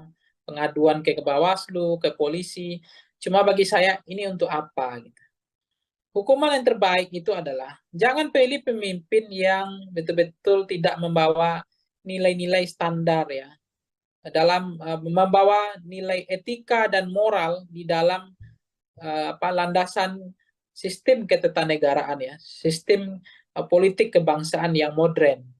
Itu bagaimana kita akhlak ya, tata krama, tata moral ya, tata etika dan seterusnya. Jadi ya udahlah ngapain gitu ya, ngadu mengadu ya, saling melaporkan, ini untuk apa gitu. Jadi saya pikir ya udahlah, itu nggak terlalu penting sih menurut saya. Sekarang rakyatnya maunya apa itu aja. Kalau rakyat maunya ya, yang ingin pemimpin yang baik, ya rakyat harusnya melakukan kontemplasi gitu. Saya nggak mengatakan rakyat itu tidak punya kemimpinan, tidak punya kemampuan untuk menseleksi pemimpin yang baik. Tapi faktanya hari ini kan yang terpilih adalah londo-londo ireng gitu kan, pemimpin-pemimpin yang pengkhianat gitu, pemimpin yang tidak jahat sama rakyatnya. Karena apa? Karena rakyatnya tidak selektif. Jadi sangat mudah terpengaruh oleh transaksional pragmatis, fakta food buying ya, kemudian money politik ya, kemudian beli putus suara dan lebih senang belanja suara ketimbang belanja program dan kegiatan dan seterusnya dan seterusnya. Inilah realitas, inilah fakta yang terjadi hari ini. Jadi saya pikir menjadi penting bagi kita hukuman yang terbaik itu adalah hukuman dari rakyat ketimbang ya soal tanding-tanding mengadukan ke Bawaslu, tanding-tanding mengadu ke Bareskrim lah. Apakah omongan itu tindak pidana yang disampaikan Pak Prabowo? Apakah memenuhi unsur hanya etika? Karena selama ini memang pelanggaran etika itu sebetulnya adalah pelanggaran hukum. Karena hukum itu masih di bawah etika sebetulnya. Walaupun dalam ketatanegaraan orang sering mengatakan, oh kalau tidak melanggar hukum ya tidak ada masalah. Kalau etika ya nggak perlu ditindak, tidak ada sanksi dan tidak ada pidananya. Hmm. Terkait menjadi peluang pelanggaran pemilu, TKN dari Prabowo Gibran sendiri percaya diri nih Bang atau pede bahwa umpatan itu tidak mengandung unsur penghinaan. Bahkan hari ini Prabowo kembali lagi menggunakan kata kasar ketika beliau kampanye di Bengkulu. Bahkan relawan Prabowo sendiri juga ikut meneriakan kata kasar tersebut. Menurut Bang Pangi sendiri, apakah memang TKN ini nyaman dengan gaya Prabowo? Seperti yang saat ini berkata kasar dan lain sebagainya. Sementara sebelumnya terlihat bahwa TKN ini membangun citra gemoy dari Prabowo. Gimana menurut Bang Pangi sendiri? Ya sebenarnya ini makin menjadi-jadi, makin ibarat saya itu ya, orang makin dikasih hati minta jantung kayak gitulah. Sebetulnya ini sebenarnya kembali kepada rakyat. Jadi rakyat yang kasih hati gitu. Jadi kalau pemimpinnya itu langsung dihukum oleh rakyatnya, harusnya pemimpin yang mengeluarkan kata-kata kotor, ya kasar, ya menyerang personal, tidak berakhlak, ya harusnya kasih sanksi dong. Elektabilitasnya rendah dong. Tapi kenapa elektabilitasnya makin naik? Justru ketika dia mengeluarkan kata kotor, menyerang, menyindir dengan sindiran yang tidak pantas gitu ya. Kemudian meremehkan gitu, bahkan mengeledek gitu semua standar-standar yang negara punya bagian dari etika atau fatsun politik.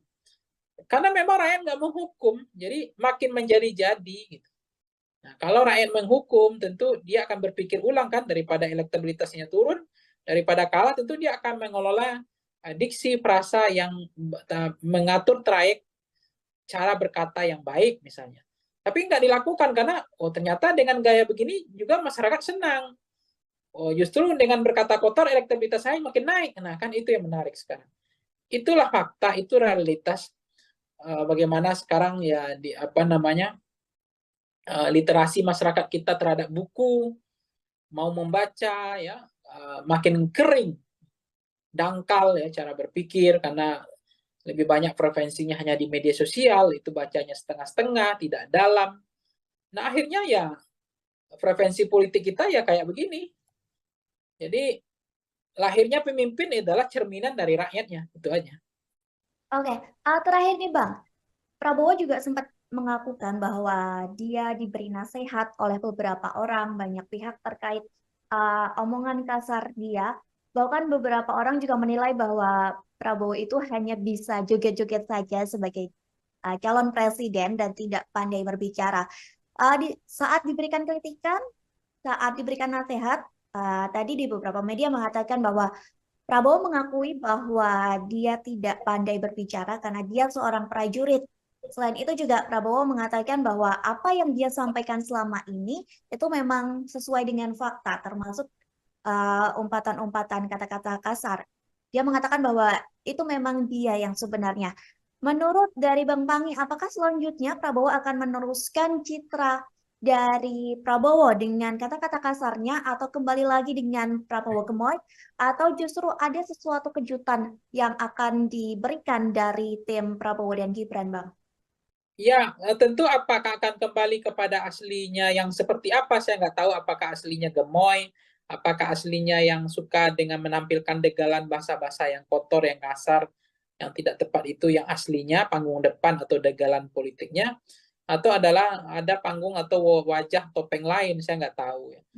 Kan seorang pemimpin itu juga nggak bagus ya, lebih baik itu jujur ya, genuine ya, tidak dibedakin, tidak dipoles, tidak digincuin gitu. Jadi apa adanya itu sebenarnya bagus. Karena kita nggak mau terpilih pemimpin yang karena korban pencitraan, seolah berpihak pada rakyat, seolah dia sayang sama rakyatnya, seolah dia pemimpin yang mencintai rakyat, tapi pada saat yang sama harga sembako naik, listrik naik, ya pajak naik, gas naik, kemudian biaya pendidikan naik, biaya sekolah naik, setiap kita pulang kampung ya harga tiket naik, nggak tanggung-tanggung gitu. Nah itu apakah itu adalah cerminan, apakah itu adalah pemimpin yang berpihak pada rakyat dari konteks kebijakan. Jadi apa yang terjadi sekarang adalah kita memahami betul bahwa konteks pemimpin presiden hari ini kita sudah melihat mereka sangat terlalu percaya diri, level confident. Jadi karena semakin percaya diri, jadi umpatan cara ngomongnya nggak mau memperbaiki, dia ingin senang dengan berkata kotor, kasar, mengejek gitu ya. Itu terlalu percaya diri Mbak, karena selama ini itu tidak menggerus elektabilitasnya. Dia merasa elektabilitasnya makin naik. Nah itu yang membuat mereka akhirnya terjebak sebetulnya orang yang terlalu overconfident, ya dia merasa apa yang dilakukan tidak ada yang salah. Dan tidak ada juga hukuman, tidak ada juga sanksi. Nah, toh elektabilitas saya makin tinggi gitu. Dengan perangai degalan politik yang saya tampilkan di panggung depan dengan model-model seperti ini. Nah, itulah faktanya. Baik Bang Pangi, nanti kita akan menantikan bersama-sama ya Bang. Tribuners juga di rumah menantikan seperti apakah sikap kedepannya yang akan diambil dari Prabowo Subianto dan TKN menjelang pemilu yang akan dilaksanakan serentak pada Februari mendatang. Kita nantikan apakah Prabowo akan merubah citranya, tetap mempertahankan image gemoy, atau dengan ciri khas aslinya.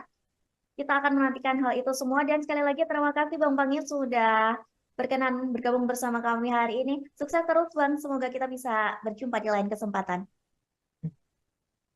Baik Tribuners, terima kasih sudah menyaksikan Tribun on Focus. Hari ini nantikan topik pembahasan politik yang lebih seru lagi bersama dengan kami. Akhir kata saya Mariana dan kru yang bertugas pamit undur diri. Terima kasih dan sampai jumpa. Download Tribun X sekarang. Menghadirkan lokal menjadi Indonesia. Tapi kalau saya cermati bahasa-bahasa yang dikeluarkan Pak Prabowo itu adalah mencerminkan sesuatu yang bermasalah, karena antara perkataan dengan perbuatan seiring berjalannya seayun sekata ya, antara sikap ya, antara hati ya dengan pikiran, itu sangat penting sekali. Jadi apa yang keluar dari mulut kita tentu itu mengindikasikan bahwa ada problem juga dengan ada pikiran kita. Orang tegas, orang berani kan tidak harus dengan bahasa-bahasa preman, bahasa-bahasa pasar ya. Menurut saya sebagai calon presiden bahasa seperti itu tuh nggak tepat sekali, nggak matang sih, nggak bisa lebih bijak, nggak jernih seperti air laut ya yang teduh. Nah, macam-macam seperti ini, bahasa reaksioner, emosional, temperamental dan lain-lain. Ini kan kita bukan milih Pak Lurah gitu, kita bukan milih Pak Camat gitu ya, kepala desa, ini milih presiden. Ya sebenarnya ini makin menjadi-jadi, makin ibarat saya itu ya, makin dikasih hati minta jantung kayak gitulah. Sebetulnya ini sebenarnya kembali kepada rakyat. Jadi rakyat yang kasih hati gitu. Jadi kalau pemimpinnya itu langsung dihukum oleh rakyatnya, harusnya pemimpin yang mengeluarkan kata-kata kotor, ya kasar, ya menyerang personal, tidak berakhlak, ya harusnya kasih sanksi dong. Elektabilitasnya rendah dong. Halo Tribuners, On Focus kembali menjumpai Anda bersama saya Mariananda. Tribuners, calon presiden atau capres nomor urut 2 Prabowo Subianto semakin sering melontarkan umpatan yang ditenggarai ditujukan untuk capres nomor urut 1, yakni Anies Rashid Baswedan. Prabowo yang sebelumnya mendapat sematan sosok gemoy karena jogetannya dan sosok sad boy karena diserang Ganjar serta Anies di debat capres, namun kini Prabowo justru mendapat sematan angry boy. Dalam acara konsolidasi dengan relawannya di Pekanbaru beberapa hari yang lalu, Prabowo menyinggung luas lahannya yang dibeber oleh Anies Baswedan dalam debat Capres-Cawapres ketiga pada Minggu 7 Januari. Seolah terpancing, emosi Prabowo pun melontarkan umpatan kasar di hadapan pendukungnya.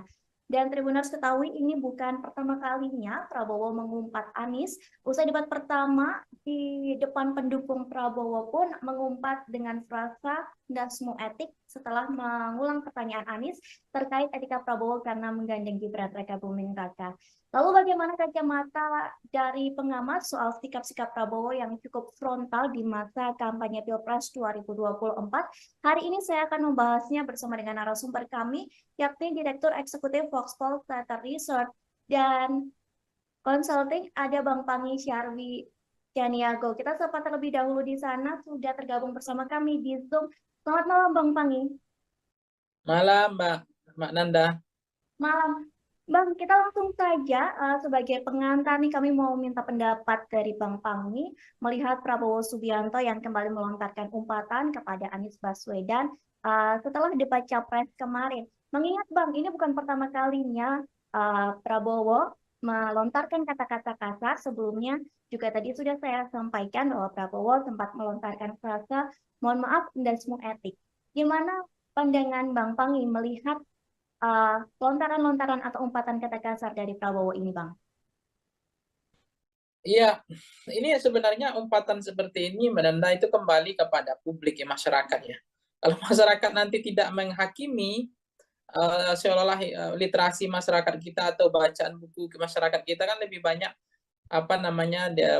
literasi digital ya, sehingga soal etik ya, bagaimana standar bernegara tentang etika sebagai fatsun politik, negara mengatur tentang trayek kebangsaan, bagaimana memantaskan bahwa etika itu lebih penting daripada hukum gitu ya. Pelanggaran etika itu adalah pelanggaran hukum gitu. Jadi proses-proses yang terjadi ketika misalnya tidak ada sanksi, masyarakat juga merasa itu mahfum, memahami, bahkan mereka makin empati sama Prabowo, ya kita mau apa lagi, kita juga nggak tahu mau kemana Republik ini. Kalau misalnya masyarakat yang omongan seperti itu dianggap lazim ya, dianggap biasa dan tidak ada efek jerah, ya makin menjadi-jadi sih Mbak nanti. Karena ternyata elektabilitasnya juga makin naik misalnya. Sementara omongan yang diksi perasa yang dikeluarkan udah bahasa-bahasa yang kurang elok ya, kurang relevan dan tidak pantas dan tidak patut. Tetapi ya lagi-lagi kepada masyarakat yang mereka punya standar ya, bahwa oh bagi mereka itu biasa, itu nggak ada pelanggaran etik, itu bahasa masih dalam dalam hal yang toleransi, bahasa dalam konteks zona toleransi, bahwa itu tidak ada yang terlalu berlebihan. Tapi kalau saya cermati bahasa-bahasa yang dikeluarkan Pak Prabowo itu adalah mencerminkan sesuatu yang bermasalah, karena antara perkataan dengan perbuatan seiring berjalannya seayun sekata ya, antara sikap ya, antara hati ya dengan pikiran, itu sangat penting sekali. Jadi apa yang keluar dari mulut kita tentu itu mengindikasikan bahwa ada problem juga dengan ada pikiran kita. Jadi saya mengatakan bahwa orang tegas, orang berani kan tidak harus dengan bahasa-bahasa preman, bahasa-bahasa pasar ya. Karena juga ada orang yang dia tegas, berani, tapi bahasanya adalah lebih santun, lebih bijak. Cuma inilah realitas bahwa bagi Pak Prabowo mungkin itu tidak menjadi beban, bahkan beliau merasa level confident masih sangat percaya diri dengan bahasa seperti itu justru akan menaikkan elektabilitasnya. Ya kita mau boleh buat, mau ngapain lagi, karena mau pemilih memang rakyat kita, bukan kalau misalnya selera rakyatnya hampir dominan signifikan 80% gaya-gaya bahasa-bahasa kotor, bahasa kasar, dia senang dengan orang-orang yang orang-orang yang tidak terukur bahasanya, tidak arif, ya, tidak bijak, tidak jernih ya, tidak tidak atau terlalu reaksioner, emosional, dan kalau itu kembali kepada rakyat sih, karena yang milih memang rakyat. Kalau kelas-kelas seperti kita ini kan nggak banyak orangnya sebetulnya. Oke, berarti menurut Bang Pangi kembali lagi ke publik menilai dari cara bersikapnya Prabowo seperti itu ya Bang ya? Ya, saya membaca ya kembali ke publik sih mau menghukum atau tidak gitu. Tapi saya melihat kalau publiknya bijak ya, rasional, publiknya itu punya beradab, beretika. Karena kan kepemimpinan itu kan juga dilihat tidak hanya sebatas ini ya Mbak ya.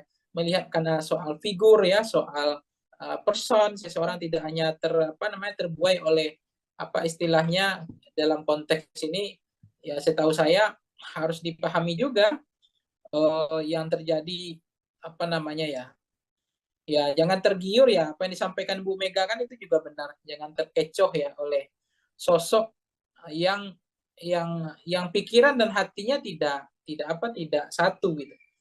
Jadi harus dicermati bagaimana rekam jejak dari pemimpinnya, ya moralnya, standar etiknya, ya kan. Kemudian bagaimana tanggung jawabnya yang dibilang Ibu Mega, tanggung jawabnya untuk memenuhi ekspektasi ya, performan antara kinerja atau harapan masyarakat 270 juta itu. Oke, Bang, menyinggung masalah penilaian dari publik, setelah debat ketiga ini, justru publik banyak yang menaruh simpati kepada Prabowo karena menjadi objek serangan dari Anies Baswedan maupun Ganjar dari debat tersebut. Hingga Prabowo ini mendapat sematan sad boy begitu Bang di mata publik. Namun dalam hitungan jam image itu berubah karena Prabowo meluapkan emosinya saat dia bertemu dengan pendukungnya. Perubahan sikap Prabowo yang signifikan ini apakah cukup berpengaruh Bang untuk pemilih? Apakah nantinya mereka akan memilih Prabowo atau tidak dengan citra Prabowo yang berubah secara drastis?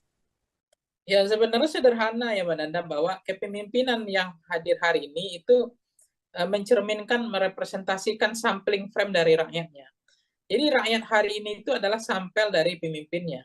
Jadi kalau lahirlah pemimpin yang tidak beretik, ya tidak punya akhlak, ya tidak punya standar moral, terlalu bahasanya terlalu reaksioner, emosional, mungkin jangan-jangan itu juga memang rata-rata hampir maksimal ya, bahwa kita Indonesia ini punya penduduk kayak begitu juga modelnya gitu. Jadi lahirnya pemimpin itu representasi dari model rakyatnya. Jadi apa yang selera rakyat itu adalah selera pemimpin.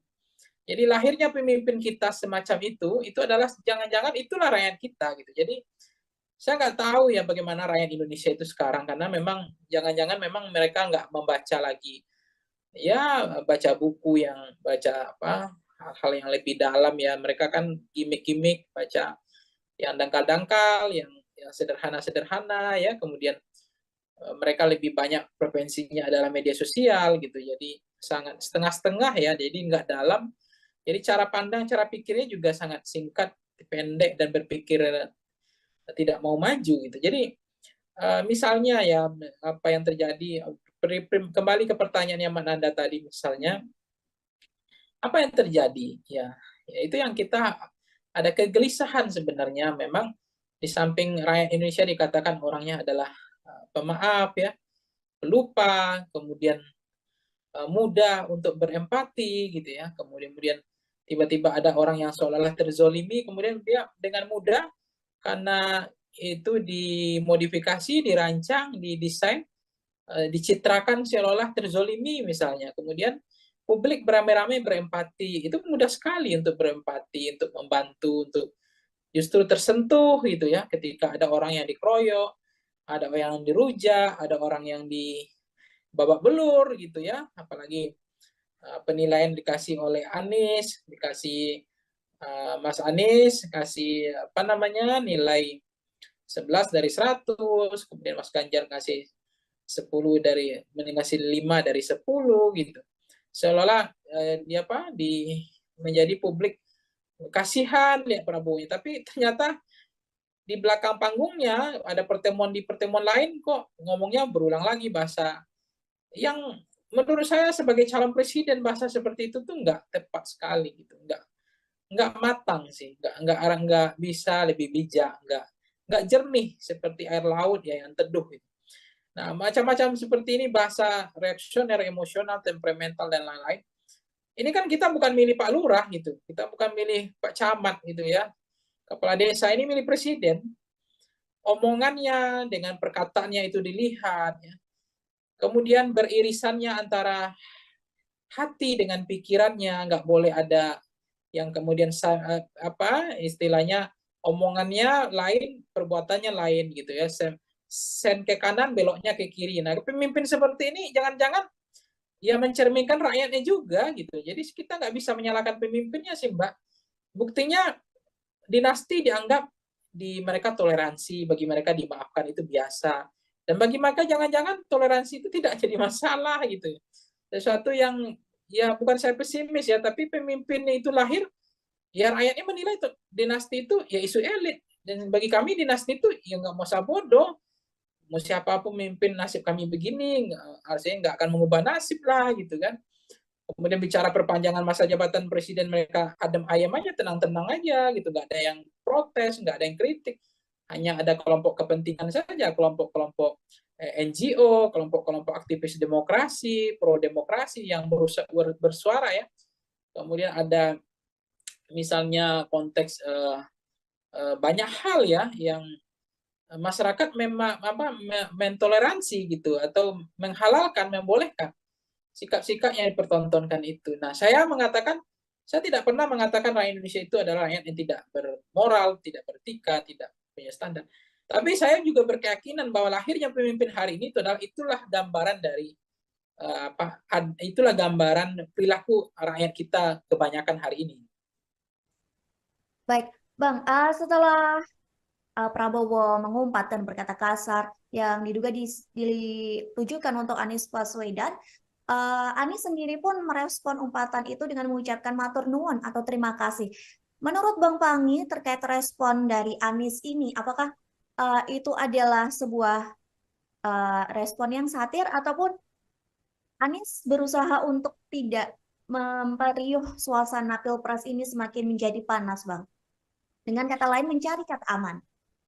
Iya, saya nggak tahu ya apakah mencari aman atau lebih cenderung untuk tidak berkomentar untuk merespon itu, atau inginnya mencari sesuatu yang nggak mau terlalu bising ya, terlalu ribut, atau menghindar ya dari persoalan-persoalan yang justru atau membahayakan elektabilitas beliau. Jadi dianggap tidak perlu merespon hal-hal semacam itu. Jadi saya memahami bahwa apa yang terjadi Pak Anies misalnya dengan konteks tadi ya, kasus tadi merasa tidak ada masalah, bahwa beliau juga tidak mau terlalu baper ya untuk menghadapi apa yang terjadi, ya saya pikir itu biasa saja. Jadi Pak Anies melihat ya sudah mengikhlaskan, sudah mentuluskan bahwa menjadi pejabat publik kan sebenarnya memang kita nggak boleh baper ya. Kita menjadi pejabat publik ini harus siap dikuliti ya. Ya itu soal tanah itu tuh biasa, menjadi pemimpin ya orang akan tahu, dikuliti, jangankan tanah. Istri anak keluarga kita aja dikuliti, apalagi persoalan tanah gitu, apalagi hanya rumah, tanah berhektar-hektar gitu. Jadi itu yang saya nggak paham gitu. Makanya juga saya juga kadang-kadang kaget. Debat kita ini apa sih gitu ya?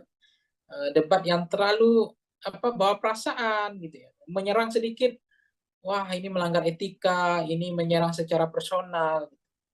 Padahal kayak mohon maaf ya kalau kita bandingkan debat-debat di Amerika Serikat, di negara-negara maju, itu mereka debat itu memang betul-betul kayak adu jotos gitu. Jadi udah tarung bebas, dikasih waktu 10 menit udah berantem di dalam itu. Mau mengkritik lah, adu data lah, menyanggah lah, sindir lah, merendahkan lah. Bahkan ada yang kemudian menjelek-jelekkan, ada yang kemudian mengatakan gagal lah ini. Dan memang kita bukan Amerika, kita adalah Indonesia yang punya akhlak lah, kita punya sopan santun, punya budaya ketimuran ya gitu. Cuma kalau berdebat seperti ini, orang bolong ini nggak boleh, ngomong ini nggak boleh. Jadi mau ngapain? Mau cerdas cermat? Gitu. Kita mau cerdas cermat atau mau debat gitu. Jadi saya pikir di situlah seninya debat itu. Makanya kadang-kadang terlalu banyak moderator mengatur trayeknya debat itu, saya pikir itu juga tidak menyelamatkan negara kita ini, tidak membuat debat itu makin berkualitas. Waktu habislah, waktu habis orang berdebat ya, harusnya kan kasih waktu 10 menit bahas satu tema, udah berantem di situ sekalian, nanya kek, sindir kek, serang kek, ya nggak apa-apa, adu data, sekali-sekali nyeleneh ya kan, gimmicknya mainkan nggak apa-apa sebenarnya. Itu yang seru, saya senang itu berdebat itu sebenarnya, debat tarung bebas Mbak, bukan debat yang pakai menit kayak begitu, habis itu harap tenang, harap tenang, harap tenang, ngapain ini gitu saya bilang. Ini nggak mau berubah ini, apa yang dikhawatirkan ini? Emang presiden itu mau dijaga apanya? Mau presiden itu punya rakyat kok. Memang harus siap dikuliti, siap dikritik kok, siap dijatuhkan kok. Gitu. Apain harus dijaga-jaga, dibedakin lah, digencu lah, ya dipoles, nggak boleh diserang lah, ya ngapain gitu? Kalau nggak ya jangan jadi presiden, jadi RT aja udah kayak gini gitu. Masyarakat juga kritis gitu kan. Jadi saya merasa juga ya problem tersendiri sih, budaya kita ini budaya yang dikatakan Amerika juga enggak, ya budaya ketimuran juga enggak. Ketimuran itu sebenarnya kan budaya juga belak-belakan, nggak boleh ada ditutupi gitu kan, ada keberanian apa adanya, genuine ya, nah, itu nggak kelihatan. Baik Bang, sampai di debat ini pun juga Presiden Jokowi ikut mengomentari ya yang dibilang format debat capres cawapres harus diubah dan lain sebagainya. Sampai komentar dari Jokowi itu dinilai menyinggung atau menyindir dari perseorangan dari paslon, baik itu satu, dua, ataupun tiga. Nah, menurut Bang Pangi sendiri gimana pendapat Bang Pangi soal presiden yang juga ikut mengomentari atau bisa dibilang cawe-cawe dalam proses debat pilpres ini, Bang? Ya saya nggak paham ya apa yang membuat presiden harus berkomentar gitu. Apakah beliau tidak ikhlas, tidak tulus melihat Pak Prabowo diserang, didongret ya, digebukin bersama-sama, dirujak bareng-bareng sama Ganjar sama Anies, dikasih umpan-umpan lambung, bola-bola tinggi, kemudian ada yang eksekusi gitu ya, sehingga Pak Jokowi harus berkomentar itu. Jadi menurut saya kenapa presiden bersemangat sekali untuk mengomentari debat yang ketiga? Kenapa presiden nggak bersemangat mengomentari ketika anaknya debat yang memakai singkatan yang tidak jelas itu? Itu kan konteks bagaimana budaya mempermalukan orang di depan rame ya. Kemudian melihatkan bahwa saya pintar gitu, saya punya wawasan, Anda enggak. Ada singkatan ini yang enggak jelas. Singkatan ditanya lagi, singkatannya enggak mau dijelaskan, kan lucu ya. Kemudian moderator juga bilang, tunggu dulu waktunya, enggak boleh langsung disampaikan singkatannya, sehingga waktunya habis. Kenapa itu yang enggak dikomentari Pak Jokowi? Ya fair dong, equal dong, ya jangan partisan jadi presiden gitu. Jadi kita ini mentang-mentang anak bertarung jadi presiden, ya kita harus fair juga, jadi tidak boleh juga diskriminatif gitu. Kita jadi presiden juga harus bijak, harus punya kebijaksanaan lah gitu. Jadi Jangan seolah-olah yang debat ketiga ini yang problem, sementara debat kedua nggak ada problem. Orang mengkritik soal ada mic yang 3, kenapa nggak diprotes gitu. Podium nggak ada, kenapa nggak diprotes. Ada debat dalam sejarah Republik Indonesia yang nggak pakai doa, kenapa nggak diprotes tuh Presiden Jokowi gitu. Itu kan perlu juga fair dong. Jangan tidak common sense berpikirnya, jangan kebolak-balik gitu, jangan setengah-setengah begitu. Begitu Pak Prabowo kemudian dibilang merubah format debatnya karena dianggap menyerang personal, bukan menyerang pada fokus pada visi atau substansi atau program. Ya, come on Pak Jokowi, lihatlah debat-debat yang dilakukan sebelumnya gitu. Tolong juga dikritik gitu ya. Oke, Bang Pangi, kita kembali lagi permasalahan dengan umpatan Prabowo ini juga mendapat reaksi atau respon dari Yusuf Kala. Beliau mengatakan bahwa pilih pemimpin yang tidak mudah emosi. Namun di satu sisi, di lain sisi, Yusuf Kala juga menyebut etis atau tidak etisnya perkataan Prabowo hanya bisa dinilai dan ditindaklanjuti oleh Badan Pengawas Pemilu atau Bawaslu. Kira-kira dengan hal ini, apakah Bang Pangi setuju dengan sikap dari Yusuf Kala? Ya, Pak Yusuf Kala selama ini saya mengatakan bukan figur yang cacat secara demokratis ya. Beliau adalah orang yang sangat menjunjung tinggi tradisi mazhab demokrasi ya. Kebebasan berpikir, berpendapat. Beliau juga sangat mendukung konteks hak asasi manusia, termasuk memberikan ruang kepada siapapun. Jadi terkait dengan Pak JK misalnya ya, kan beliau juga kita lihat apa yang bisa kita pegang dari politisi, tentu fatsunnya, standar moral, etiknya, tanggung jawab, termasuk bagaimana selama ini memperlihatkan beliau tidak juga ingin niat memperpanjang masa jabatan, kemudian untuk memajukan anaknya atau membangun dinasti, dan seterusnya. Itu artinya kita melihat beliau masih bisa dipegang omongannya. Karena yang dilihat standar moral hazard dari politisi adalah bagaimana bisa dipegang omongannya seia dan sekata antara perkataan dengan perbuatan.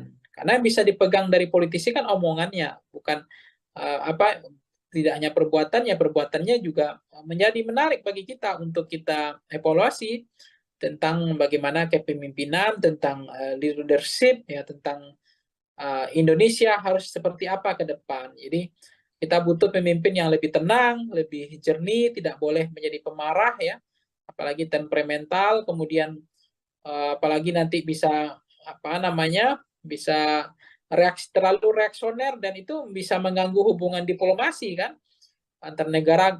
Karena kalau presiden nggak berpikir dingin, nggak berjernih berpikir, emosional, tidak bisa berpikir lebih teduh ya, tentu keputusan politiknya ya, apalagi presiden sebagai panglima atau sebagai kepala negara, itu kalau diambil dengan sikap yang tidak tenang, tidak sejuk, tidak jernih, itu kan sangat membahayakan kedaulatan sebuah negara. Bisa suatu waktu dengan semangat menyatakan perang, kemudian keputusan-keputusan yang tidak terukur ya. Jadi kita butuh pemimpin yang betul-betul seperti air laut yang teduh ya. Ya, pemimpin yang betul-betul bisa mengambil keputusan dengan penuh kehati-hatian, pemimpin yang tidak reaksioner, tidak temperamental, tapi pemimpin yang betul-betul mampu menjalankan antara pikiran dengan perkataannya itu sejalan ya. Sense of politiknya itu klik kepada rakyat gitu. Jadi itu sangat dibutuhkan pemimpin yang teduh ya. Baik Bang, permasalahan umpatan dari Prabowo ini ternyata berbuntut panjang bahwa Bawaslu mengatakan bakal mengecek itu intensinya. Selain itu Bawaslu juga menyebut bahwa umpatan Prabowo ini berpeluang masuk ranah pidana pemilu. Menurut Bang Pangi menilai hal ini seperti apa Bang? Apakah memang umpatan Prabowo ini termasuk dari pelanggaran atau memang nanti jika rakyat menilai hal ini tidak lazim dan bisa dilaporkan dari ke Bawaslu, atau memang keputusan ini emang ada di Bawaslu, Bang? Iya, maka memang ini lagi marak ya, lagi musim ya, lapor-melapor gitu ya. Pengaduan ke Bawaslu, ke polisi. Cuma bagi saya ini untuk apa gitu. hukuman yang terbaik itu adalah jangan pilih pemimpin yang betul-betul tidak membawa nilai-nilai standar ya, dalam membawa nilai etika dan moral di dalam landasan sistem ketatanegaraan ya, sistem politik kebangsaan yang modern. Itu bagaimana kita akhlak ya, tata tata krama, tata moral ya, tata etika dan seterusnya. Jadi ya udahlah, ngapain gitu ya, ngadu mengadu ya, saling melaporkan, ini untuk apa gitu. Jadi saya pikir ya udahlah, itu nggak terlalu penting sih menurut saya. Sekarang rakyatnya maunya apa, itu aja. Kalau rakyat maunya ya, yang ingin pemimpin yang baik, ya rakyat harusnya melakukan kontemplasi gitu. Saya nggak mengatakan rakyat itu tidak punya kemimpinan, tidak punya kemampuan untuk menseleksi pemimpin yang baik. Tapi faktanya hari ini kan yang terpilih adalah londo-londo ireng gitu kan, pemimpin-pemimpin yang pengkhianat gitu, pemimpin yang tidak jahat sama rakyatnya. Karena apa? Karena rakyatnya tidak selektif. Jadi sangat mudah terpengaruh oleh transaksional pragmatis, fakta food buying ya, kemudian money politik ya, kemudian beli putus suara, dan lebih senang belanja suara ketimbang belanja program dan kegiatan dan seterusnya dan seterusnya. Inilah realitas, inilah fakta yang terjadi hari ini. Jadi saya pikir menjadi penting bagi kita hukuman yang terbaik itu adalah hukuman dari rakyat, ketimbang ya soal tanding-tanding mengadukan ke Bawaslu, tanding-tanding mengadu ke Bareskrim lah. Apakah omongan itu tindak pidana yang disampaikan Pak Prabowo? Apakah memenuhi unsur hanya etika? Karena selama ini memang pelanggaran etika itu sebetulnya adalah pelanggaran hukum. Karena hukum itu masih di bawah etika sebetulnya. Walaupun dalam ketatanegaraan orang sering mengatakan, oh kalau tidak melanggar hukum ya tidak ada masalah. Kalau etika ya nggak perlu ditindak, tidak ada sanksi dan tidak ada pidananya. Hmm. Terkait menjadi peluang pelanggaran pemilu, TKN dari Prabowo Gibran sendiri percaya diri nih Bang, atau pede bahwa umpatan itu tidak mengandung unsur penghinaan. Bahkan hari ini Prabowo kembali lagi menggunakan kata kasar ketika beliau kampanye di Bengkulu. Bahkan relawan Prabowo sendiri juga ikut meneriakan kata kasar tersebut. Menurut Bang Pangi sendiri, apakah memang TKN ini nyaman dengan gaya Prabowo seperti yang saat ini berkata kasar dan lain sebagainya? Sementara sebelumnya terlihat bahwa TKN ini membangun citra gemoy dari Prabowo. Gimana menurut Bang Pangi sendiri? Ya sebenarnya ini makin menjadi-jadi, makin ibarat saya itu ya, orang makin dikasih hati minta jantung kayak gitulah. Sebetulnya ini sebenarnya kembali kepada rakyat.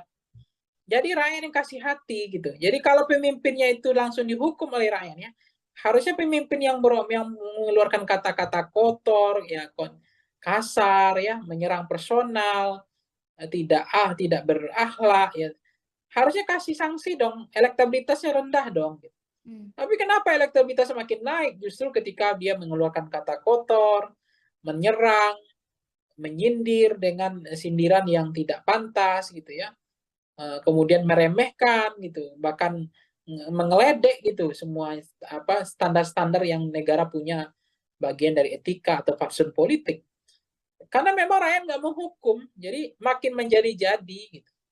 Nah, kalau rakyat menghukum, tentu dia akan berpikir ulang kan, daripada elektabilitasnya turun, daripada kalah, tentu dia akan mengelola diksi frasa yang mengatur trayek cara berkata yang baik misalnya.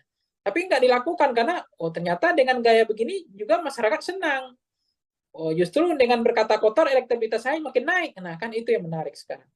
Itulah fakta, itu realitas bagaimana sekarang ya literasi masyarakat kita terhadap buku, mau membaca ya makin kering, dangkal ya cara berpikir karena lebih banyak preferensinya hanya di media sosial, itu bacanya setengah-setengah, tidak dalam. Nah akhirnya ya preferensi politik kita ya kayak begini. Jadi lahirnya pemimpin adalah cerminan dari rakyatnya, itu aja. Oke, terakhir nih Bang, Prabowo juga sempat mengakukan bahwa dia diberi nasihat oleh beberapa orang, banyak pihak terkait omongan kasar dia.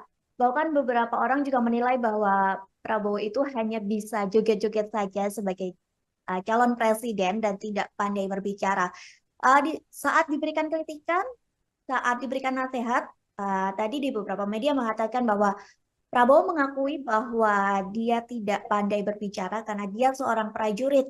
Selain itu juga Prabowo mengatakan bahwa apa yang dia sampaikan selama ini itu memang sesuai dengan fakta, termasuk umpatan-umpatan kata-kata kasar.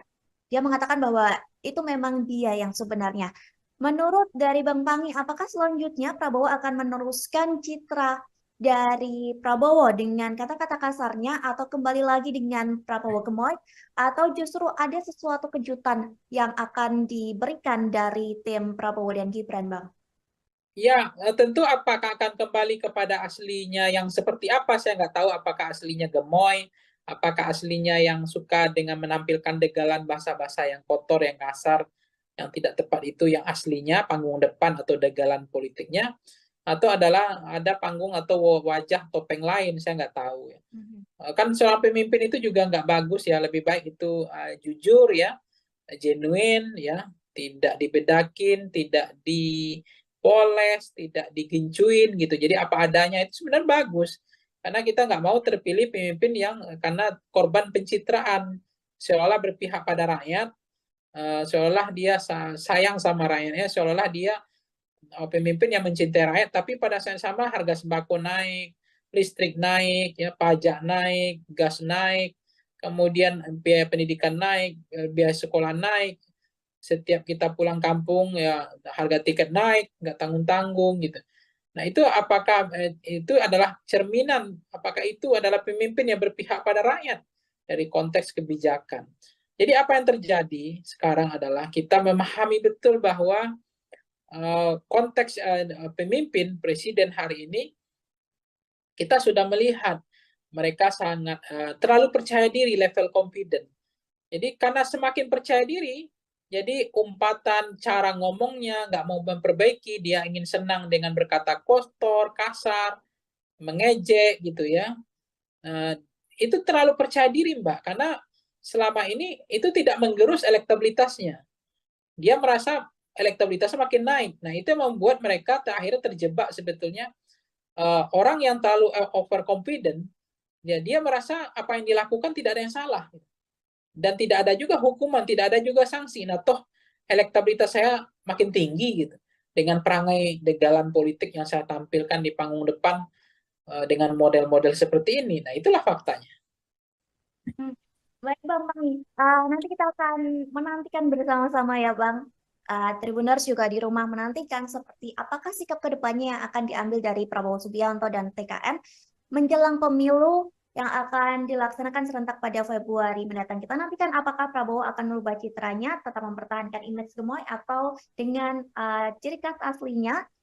Kita akan menantikan hal itu semua dan sekali lagi terima kasih Bang Pangi sudah berkenan bergabung bersama kami hari ini. Sukses terus Bang, semoga kita bisa berjumpa di lain kesempatan. Baik Tribuners, terima kasih sudah menyaksikan Tribun on Focus. Hari ini nantikan topik pembahasan politik yang lebih seru lagi bersama dengan kami. Akhir kata saya Mariana dan kru yang bertugas pamit undur diri. Terima kasih dan sampai jumpa. Download Tribun X sekarang. Menghadirkan lokal menjadi Indonesia. Tapi kalau saya cermati bahasa-bahasa yang dikeluarkan Pak Prabowo itu adalah mencerminkan sesuatu yang bermasalah karena antara perkataan dengan perbuatan seiring berjalannya seayun sekata ya antara sikap ya antara hati ya dengan pikiran itu sangat penting sekali. Jadi apa yang keluar dari mulut kita tentu itu mengindikasikan bahwa ada problem juga dengan ada pikiran kita. Orang tegas, orang berani kan tidak harus dengan bahasa-bahasa preman, bahasa-bahasa pasar ya. Menurut saya sebagai calon presiden bahasa seperti itu tuh nggak tepat sekali, nggak matang sih, nggak bisa lebih bijak, nggak jernih seperti air laut ya yang teduh. Nah macam-macam seperti ini bahasa reaksioner, emosional, temperamental dan lain-lain Ini kan kita bukan milih Pak Lurah gitu, kita bukan milih Pak Camat gitu ya, kepala desa, ini milih presiden. Ya sebenarnya ini makin menjadi-jadi, makin ibarat saya itu ya, makin orang makin dikasih hati minta jantung kayak gitulah. Sebetulnya ini sebenarnya kembali kepada rakyat. Jadi rakyat yang kasih hati gitu. Jadi kalau pemimpinnya itu langsung dihukum oleh rakyatnya, harusnya pemimpin yang mengeluarkan kata-kata kotor, ya kasar, ya menyerang personal, tidak berakhlak, ya harusnya kasih sanksi dong, elektabilitasnya rendah dong. Halo Tribuners, on Fokus kembali menjumpai Anda bersama saya Mariananda. Tribuners, calon presiden atau capres nomor urut 2 Prabowo Subianto semakin sering nih melontarkan umpatan yang ditenggarai ditujukan untuk capres nomor urut 1, yakni Anies Rashid Baswedan. Prabowo yang sebelumnya mendapat sematan sosok gemoy karena jogetannya dan sosok sad boy karena diserang Ganjar serta Anies di debat capres. Namun kini Prabowo justru mendapat sematan Angry Boy. Dalam acara konsolidasi dengan relawannya di Pekanbaru beberapa hari yang lalu, Prabowo menyinggung luas lahannya yang dibeber oleh Anies Baswedan dalam debat Capres-Cawapres ketiga pada Minggu 7 Januari. Seolah terpancing, emosi Prabowo pun melontarkan umpatan kasar di hadapan pendukungnya. Dan Tribuners ketahui ini bukan pertama kalinya Prabowo mengumpat Anies. Usai debat pertama di depan pendukung Prabowo pun mengumpat dengan frasa dasmu etik setelah mengulang pertanyaan Anies terkait etika Prabowo karena menggandeng Gibran Rakabuming Raka. Lalu bagaimana kacamata dari pengamat soal sikap-sikap Prabowo yang cukup frontal di masa kampanye Pilpres 2024? Hari ini saya akan membahasnya bersama dengan narasumber kami, yakni Direktur Eksekutif Foxpol Theater Research dan Consulting, ada Bang Pangi Syarwi Janiago. Kita sapa terlebih dahulu di sana, sudah tergabung bersama kami di Zoom. Selamat malam Bang Pangi. Malam Mbak Nanda. Malam. Bang, kita langsung saja sebagai pengantar nih kami mau minta pendapat dari Bang Pangi melihat Prabowo Subianto yang kembali melontarkan umpatan kepada Anies Baswedan setelah debat Capres kemarin. Mengingat Bang, ini bukan pertama kalinya Prabowo melontarkan kata-kata kasar. Sebelumnya juga tadi sudah saya sampaikan bahwa Prabowo sempat melontarkan frasa mohon maaf dan semua etik.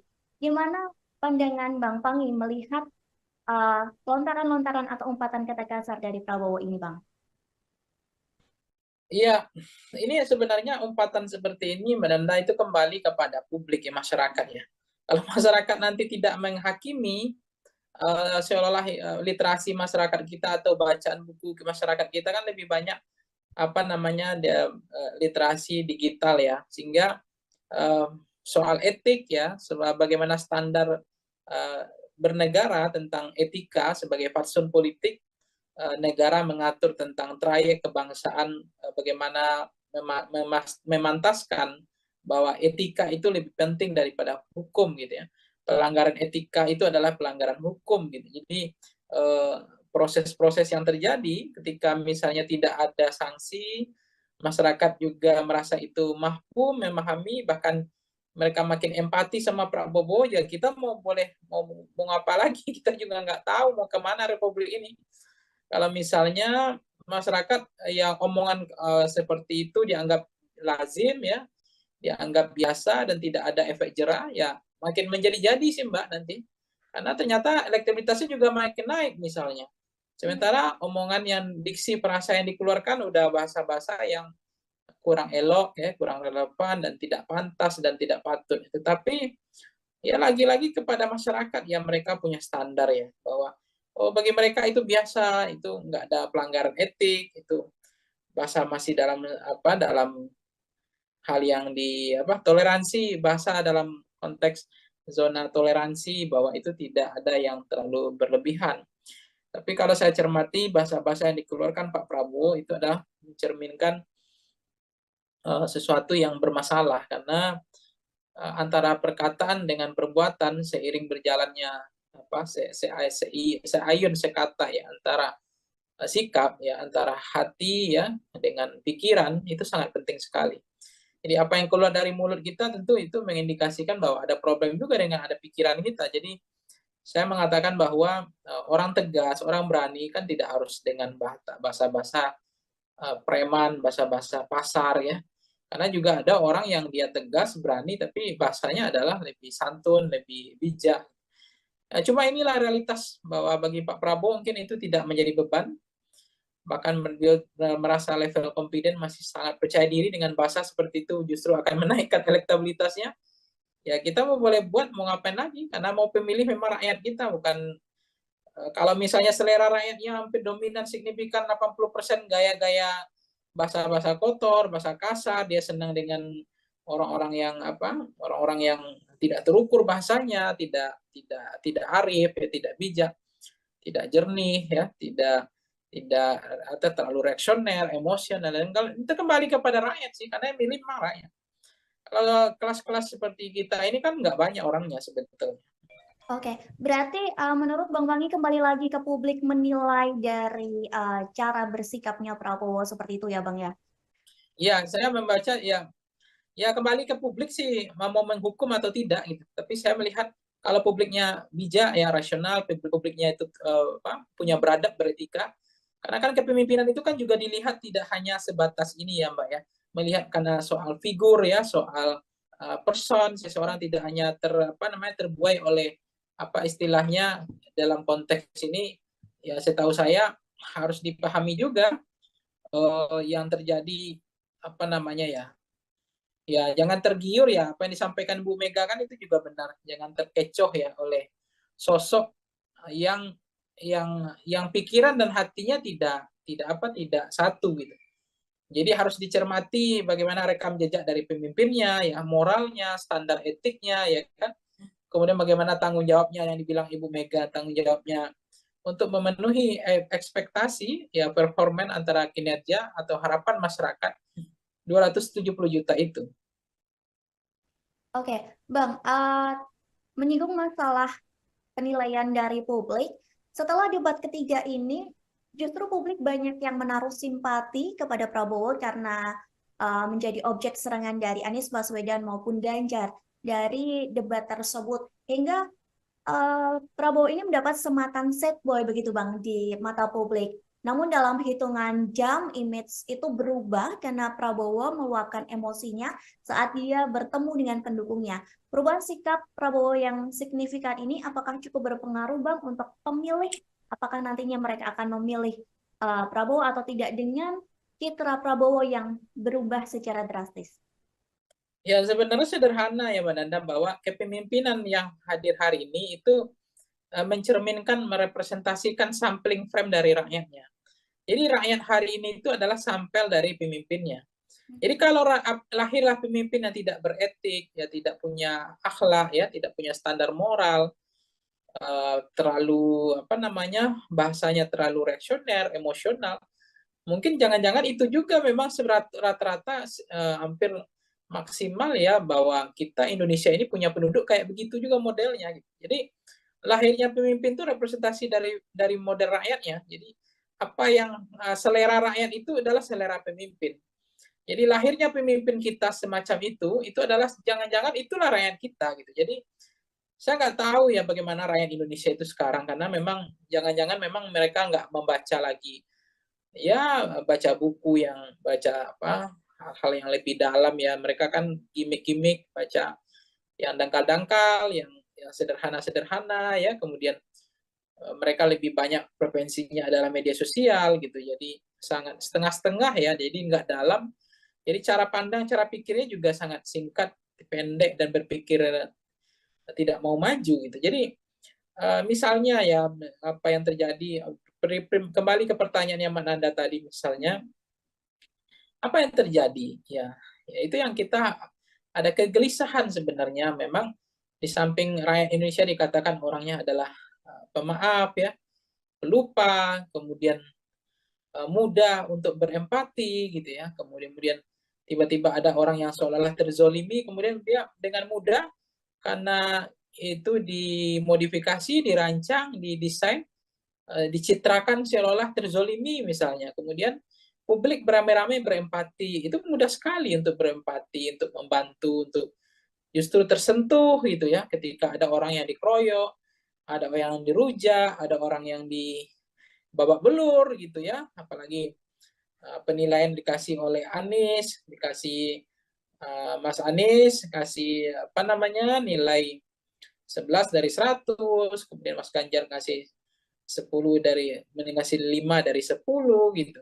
Seolah-olah dia apa di menjadi publik kasihan lihat Prabowo, tapi ternyata di belakang panggungnya ada pertemuan di pertemuan lain kok ngomongnya berulang lagi bahasa yang menurut saya sebagai calon presiden bahasa seperti itu tuh nggak tepat sekali gitu, nggak matang sih, nggak bisa lebih bijak, nggak jernih seperti air laut ya yang teduh gitu. Nah macam-macam seperti ini bahasa reaksioner, emosional, temperamental dan lain-lain. Ini kan kita bukan milih Pak Lurah gitu, kita bukan milih Pak Camat gitu ya, kepala desa ini milih presiden. Omongannya dengan perkataannya itu dilihat ya. Kemudian beririsannya antara hati dengan pikirannya, nggak boleh ada yang kemudian apa istilahnya omongannya lain, perbuatannya lain gitu ya. Sen ke kanan, beloknya ke kiri. Nah, pemimpin seperti ini jangan-jangan ya mencerminkan rakyatnya juga gitu. Jadi kita nggak bisa menyalahkan pemimpinnya sih, Mbak. Buktinya dinasti dianggap di mereka toleransi, bagi mereka dimaafkan itu biasa. Dan bagi mereka jangan-jangan toleransi itu tidak jadi masalah gitu. Sesuatu yang ya bukan saya pesimis ya, tapi pemimpinnya itu lahir, ya rakyatnya menilai itu dinasti itu ya isu elit. Dan bagi kami dinasti itu ya nggak mau bodoh. Mau siapapun memimpin nasib kami begini, artinya nggak akan mengubah nasib lah gitu kan. Kemudian bicara perpanjangan masa jabatan presiden, mereka adem ayam aja, tenang-tenang aja gitu, nggak ada yang protes, nggak ada yang kritik, hanya ada kelompok kepentingan saja, kelompok-kelompok NGO, kelompok-kelompok aktivis demokrasi, pro demokrasi yang bersuara ya. Kemudian ada misalnya konteks banyak hal ya yang masyarakat memang apa mentoleransi gitu atau menghalalkan, membolehkan sikap-sikap yang dipertontonkan itu. Nah, saya mengatakan, saya tidak pernah mengatakan rakyat Indonesia itu adalah rakyat yang tidak bermoral, tidak beretika, tidak punya standar. Tapi saya juga berkeyakinan bahwa lahirnya pemimpin hari ini itulah gambaran dari itulah gambaran perilaku rakyat kita kebanyakan hari ini. Baik, Bang, setelah Prabowo mengumpat dan berkata kasar yang diduga ditujukan untuk Anies Baswedan, Anies sendiri pun merespon umpatan itu dengan mengucapkan matur nuwun atau terima kasih. Menurut Bang Pangi terkait respon dari Anies ini, apakah itu adalah sebuah respon yang satir ataupun Anies berusaha untuk tidak memperiuh suasana Pilpres ini semakin menjadi panas, Bang? Dengan kata lain, mencari kata aman. Iya, saya nggak tahu ya apakah mencari aman atau lebih cenderung untuk tidak berkomentar untuk merespon itu, atau inginnya mencari sesuatu yang nggak mau terlalu bising ya, terlalu ribut, atau menghindar ya dari persoalan-persoalan yang justru atau membahayakan elektabilitas beliau. Jadi tidak perlu merespon hal-hal semacam itu. Jadi saya memahami bahwa apa yang terjadi Pak Anies misalnya dengan konteks tadi ya, kasus tadi merasa tidak ada masalah, bahwa beliau juga tidak mau terlalu baper ya untuk menghadapi apa yang terjadi, ya saya pikir itu biasa saja. Jadi Pak Anies melihat ya sudah mengikhlaskan, sudah mentuluskan bahwa menjadi pejabat publik kan sebenarnya memang kita nggak boleh baper ya. Kita menjadi pejabat publik ini harus siap dikuliti ya. Ya itu soal tanah itu tuh biasa, menjadi pemimpin ya orang akan tahu dikuliti, jangankan tanah.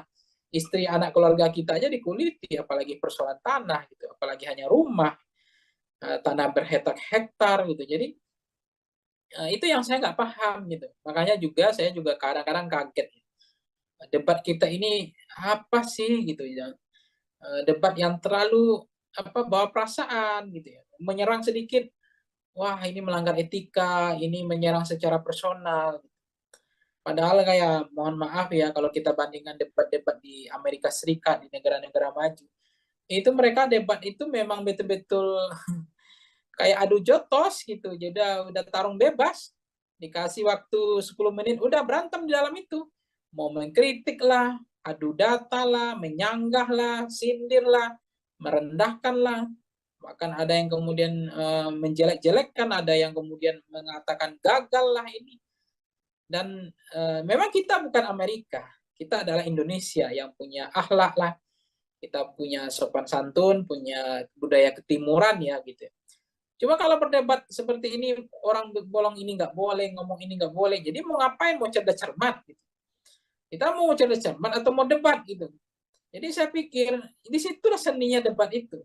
Makanya kadang-kadang terlalu banyak moderator mengatur trayeknya debat itu, saya pikir itu juga tidak menyelamatkan negara kita ini, tidak membuat debat itu makin berkualitas. Waktu habis lah, waktu habis orang berdebat ya, harusnya kan kasih waktu 10 menit bahas satu tema, udah berantem di situ sekalian, nanya kek, sindir kek, serang kek, ya nggak apa-apa, adu data, sekali-sekali nyeleneh ya kan, gimmicknya mainkan, nggak apa-apa sebenarnya. Itu yang seru, saya senang itu berdebat itu sebenarnya, debat tarung bebas Mbak, bukan debat yang pakai menit kayak begitu, habis itu harap tenang, harap tenang, harap tenang, ngapain ini gitu saya bilang. Ini nggak mau berubah ini, apa yang dikhawatirkan ini. Memang presiden itu mau dijaga apanya, mau presiden itu punya rakyat kok. Memang harus siap dikuliti, siap dikritik kok, siap dijatuhkan kok. Gitu. Ngapain harus dijaga-jaga, dibedakin lah, digencu lah, ya dipoles, nggak boleh diserang lah, ya ngapain gitu. Kalau nggak ya jangan jadi presiden, jadi RT aja udah kayak gini gitu. Masyarakat juga kritis gitu kan. Jadi saya merasa juga ya problem tersendiri sih. Budaya kita ini budaya yang dikatakan Amerika juga enggak, ya budaya ketimuran juga enggak. Ketimuran itu sebenarnya kan budaya juga belak-belakan. Enggak boleh ada ditutupi gitu kan. Ada keberanian, apa adanya, genuine ya. Nah, itu enggak kelihatan sih. Baik Bang, sampai di debat ini pun juga Presiden Jokowi ikut mengomentari ya yang dibilang format debat capres, cawapres harus diubah dan lain sebagainya. Sampai komentar dari Jokowi itu dinilai menyinggung atau menyindir dari perseorangan dari paslon, baik itu 1, 2, ataupun 3. Nah, menurut Bang Pangi sendiri gimana pendapat Bang Pangi soal presiden yang juga ikut mengomentari atau bisa dibilang cawe-cawe dalam proses debat pilpres ini, Bang? Ya, saya nggak paham ya apa yang membuat presiden harus berkomentar gitu. Apakah beliau tidak ikhlas, tidak tulus melihat Pak Prabowo diserang, didongret ya, digebukin bersama-sama, dirujak bareng-bareng sama Ganjar sama Anies, dikasih umpan-umpan lambung, bola-bola tinggi, kemudian ada yang eksekusi gitu ya, sehingga Pak Jokowi harus berkomentar itu. Jadi menurut saya, kenapa presiden bersemangat sekali untuk mengomentari debat yang ketiga? Kenapa presiden nggak bersemangat mengomentari ketika anaknya debat yang memakai singkatan yang tidak jelas itu? Itu kan konteks bagaimana budaya mempermalukan orang di depan rame ya. Kemudian melihatkan bahwa saya pintar gitu, saya punya wawasan, Anda enggak. Anda singkatan ini aja nggak jelas. Singkatan ditanya lagi, singkatannya nggak mau dijelaskan, kan lucu ya. Kemudian moderator juga bilang, tunggu dulu waktunya, nggak boleh langsung disampaikan singkatannya, sehingga waktunya habis. Kenapa itu yang nggak dikomentari Pak Jokowi? Ya fair dong, equal dong, ya jangan partisan jadi presiden gitu. Jadi kita ini mentang-mentang anak bertarung jadi presiden, ya kita harus fair juga, jadi tidak boleh juga diskriminatif gitu. Kita jadi presiden juga harus bijak, harus punya kebijaksanaan lah gitu. Jadi jangan seolah-olah yang debat ketiga ini yang problem, sementara debat kedua nggak ada problem. Orang mengkritik soal ada mic yang 3, kenapa nggak diprotes gitu. Podium nggak ada, kenapa nggak diprotes. Ada debat dalam sejarah Republik Indonesia yang nggak pakai doa, kenapa nggak diprotes tuh Presiden Jokowi gitu. Itu kan perlu juga fair dong. Jangan tidak common sense berpikirnya, jangan kebalik-balik gitu, jangan setengah-setengah begitu. Pak Prabowo kemudian dibilang merubah format debatnya karena dianggap menyerang personal, bukan menyerang fokus pada visi atau substansi atau program.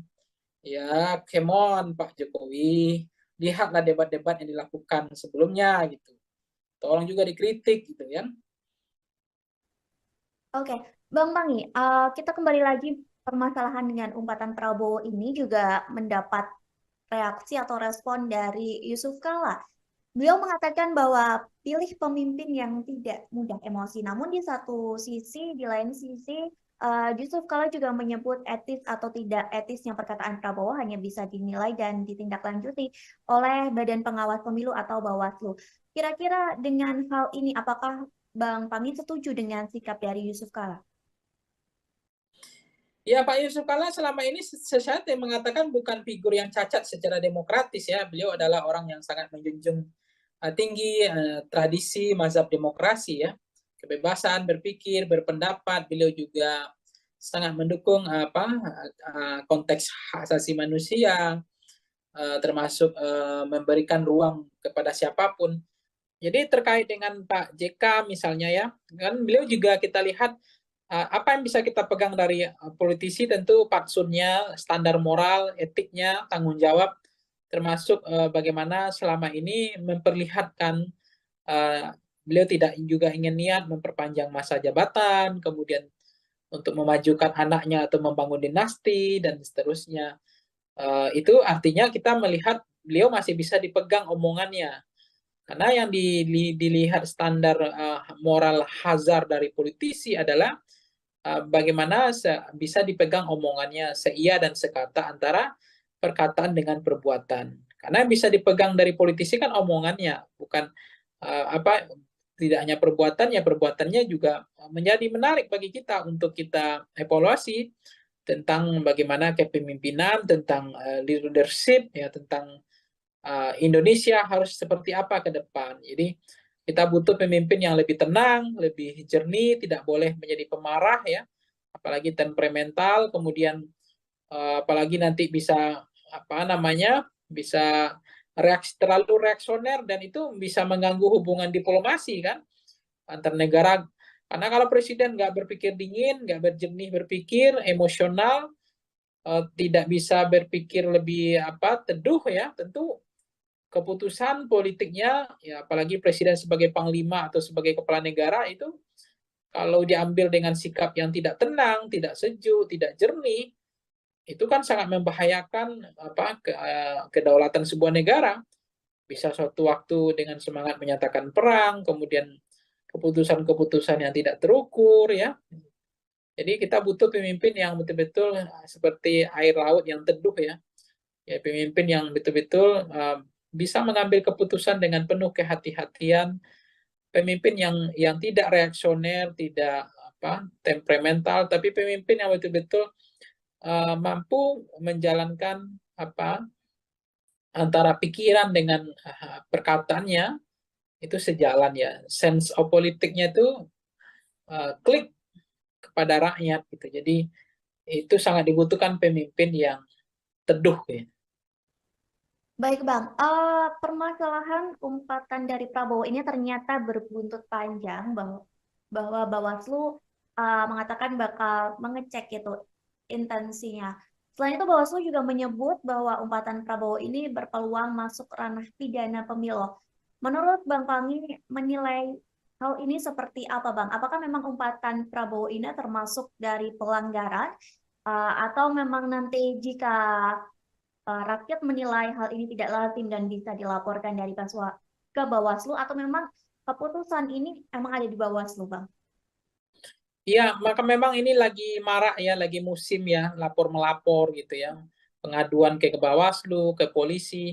Cuma bagi saya ini untuk apa gitu. Hukuman yang terbaik itu adalah jangan pilih pemimpin yang betul-betul tidak membawa nilai-nilai standar ya. Dalam membawa nilai etika dan moral di dalam landasan sistem ketatanegaraan ya, sistem politik kebangsaan yang modern. Itu bagaimana kita akhlak ya, tata krama, tata moral ya, tata etika dan seterusnya. Jadi ya udahlah ngapain gitu ya, mengadu ya, saling melaporkan, ini untuk apa gitu. Jadi saya pikir ya udahlah itu nggak terlalu penting sih menurut saya. Sekarang rakyatnya maunya apa itu aja. Kalau rakyat maunya yang ingin pemimpin yang baik, ya rakyat harusnya melakukan kontemplasi gitu. Saya nggak mengatakan rakyat itu tidak punya kemimpinan, tidak punya kemampuan untuk menseleksi pemimpin yang baik. Tapi faktanya hari ini kan yang terpilih adalah londo-londo ireng gitu kan, pemimpin-pemimpin yang pengkhianat gitu, pemimpin yang tidak jahat sama rakyatnya. Karena apa? Karena rakyatnya tidak selektif.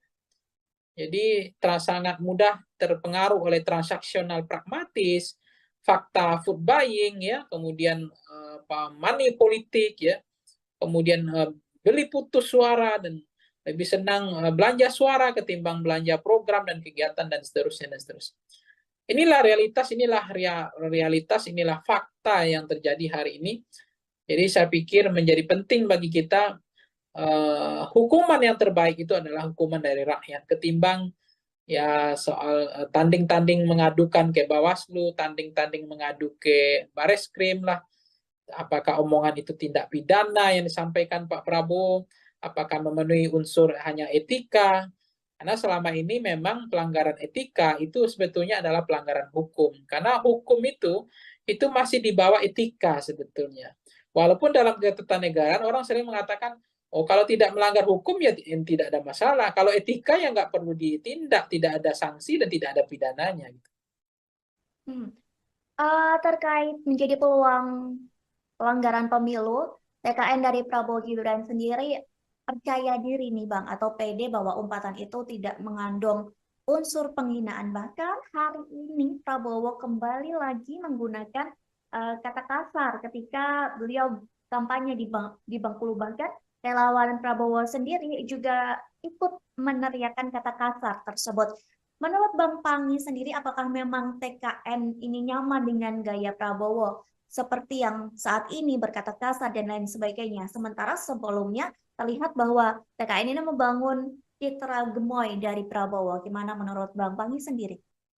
Ya sebenarnya ini makin menjadi-jadi, makin ibarat saya itu ya, orang makin dikasih hati minta jantung kayak gitulah.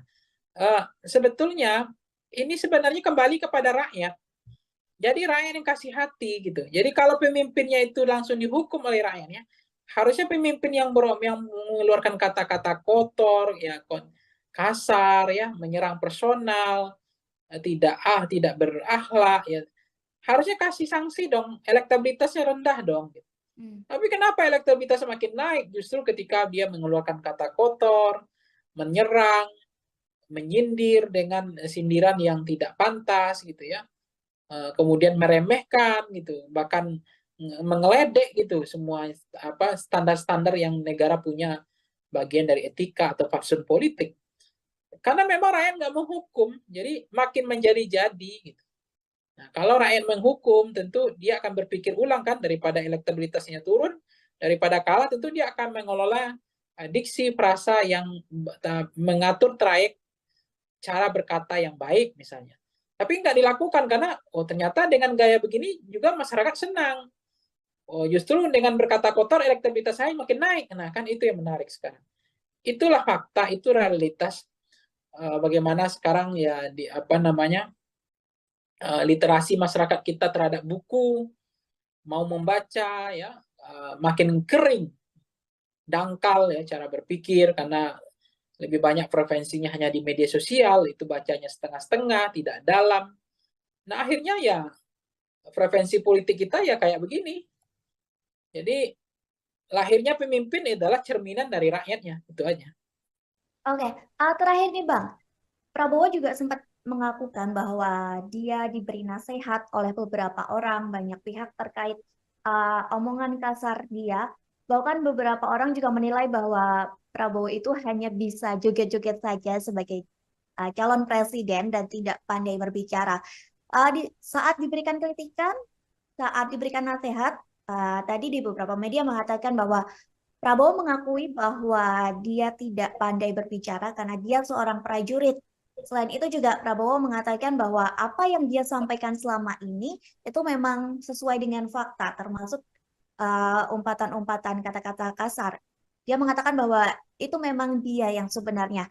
Menurut dari Bang Pangi, apakah selanjutnya Prabowo akan meneruskan citra dari Prabowo dengan kata-kata kasarnya atau kembali lagi dengan Prabowo gemoy atau justru ada sesuatu kejutan yang akan diberikan dari tim Prabowo dan Gibran, Bang?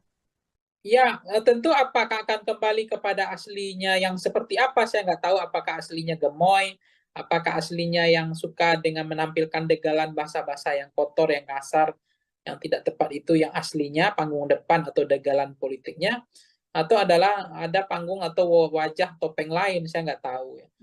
Kan seorang pemimpin itu juga nggak bagus ya, lebih baik itu jujur ya, genuine ya, tidak dibedakin, tidak dipoles, tidak digincuin gitu. Jadi apa adanya itu sebenarnya bagus.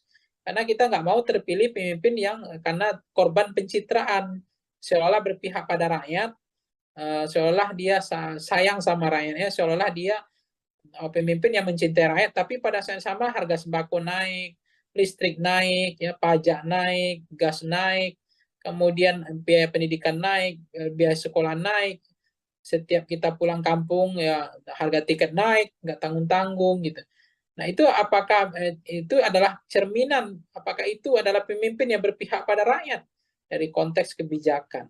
Jadi apa yang terjadi sekarang adalah kita memahami betul bahwa konteks pemimpin presiden hari ini kita sudah melihat mereka sangat terlalu percaya diri, level confident. Jadi karena semakin percaya diri, jadi umpatan cara ngomongnya nggak mau memperbaiki, dia ingin senang dengan berkata kotor, kasar, mengejek gitu ya. Itu terlalu percaya diri Mbak, karena selama ini itu tidak menggerus elektabilitasnya. Dia merasa elektabilitasnya makin naik. Nah, itu yang membuat mereka akhirnya terjebak sebetulnya orang yang terlalu overconfident, ya dia merasa apa yang dilakukan tidak ada yang salah. Dan tidak ada juga hukuman, tidak ada juga sanksi. Nah, toh elektabilitas saya makin tinggi gitu. Dengan perangai degalan politik yang saya tampilkan di panggung depan dengan model-model seperti ini. Nah, itulah faktanya. Baik Bang Pangi, nanti kita akan menantikan bersama-sama ya Bang. Tribuners juga di rumah menantikan seperti apakah sikap kedepannya yang akan diambil dari Prabowo Subianto dan TKN menjelang pemilu yang akan dilaksanakan serentak pada Februari mendatang. Kita nantikan apakah Prabowo akan merubah citranya, tetap mempertahankan image gemoy atau dengan ciri khas aslinya. Kita akan menantikan hal itu semua dan sekali lagi terima kasih Bang Pangi sudah berkenan bergabung bersama kami hari ini. Sukses terus Bang, semoga kita bisa berjumpa di lain kesempatan.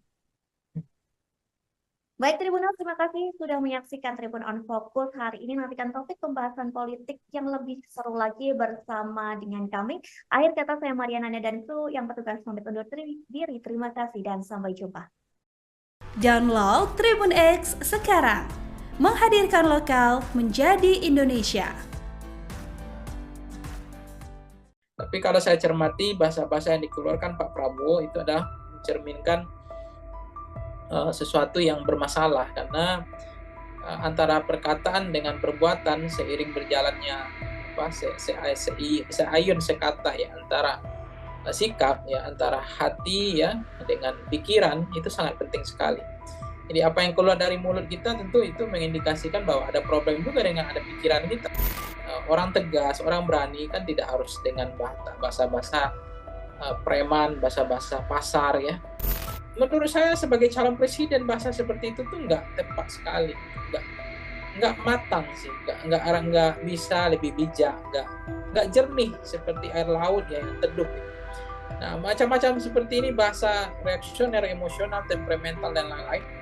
Ini kan kita bukan milih Pak Lurah gitu, kita bukan milih Pak Camat gitu ya, kepala desa ini milih presiden. Ya sebenarnya ini makin menjadi-jadi, makin ibarat saya itu ya makin dikasih hati minta jantung kayak gitulah. Sebetulnya ini sebenarnya kembali kepada rakyat. Jadi rakyat yang kasih hati gitu. Jadi kalau pemimpinnya itu langsung dihukum oleh rakyatnya, harusnya pemimpin yang mengeluarkan kata-kata kotor, ya kasar, ya menyerang personal, tidak berakhlak, ya harusnya kasih sanksi dong. Elektabilitasnya rendah dong. Halo Tribuners, on Focus kembali menjumpai Anda bersama saya Mariananda. Tribuners, calon presiden atau capres nomor urut 2 Prabowo Subianto semakin sering nih melontarkan umpatan yang ditenggarai ditujukan untuk capres nomor urut 1, yakni Anies Rashid Baswedan.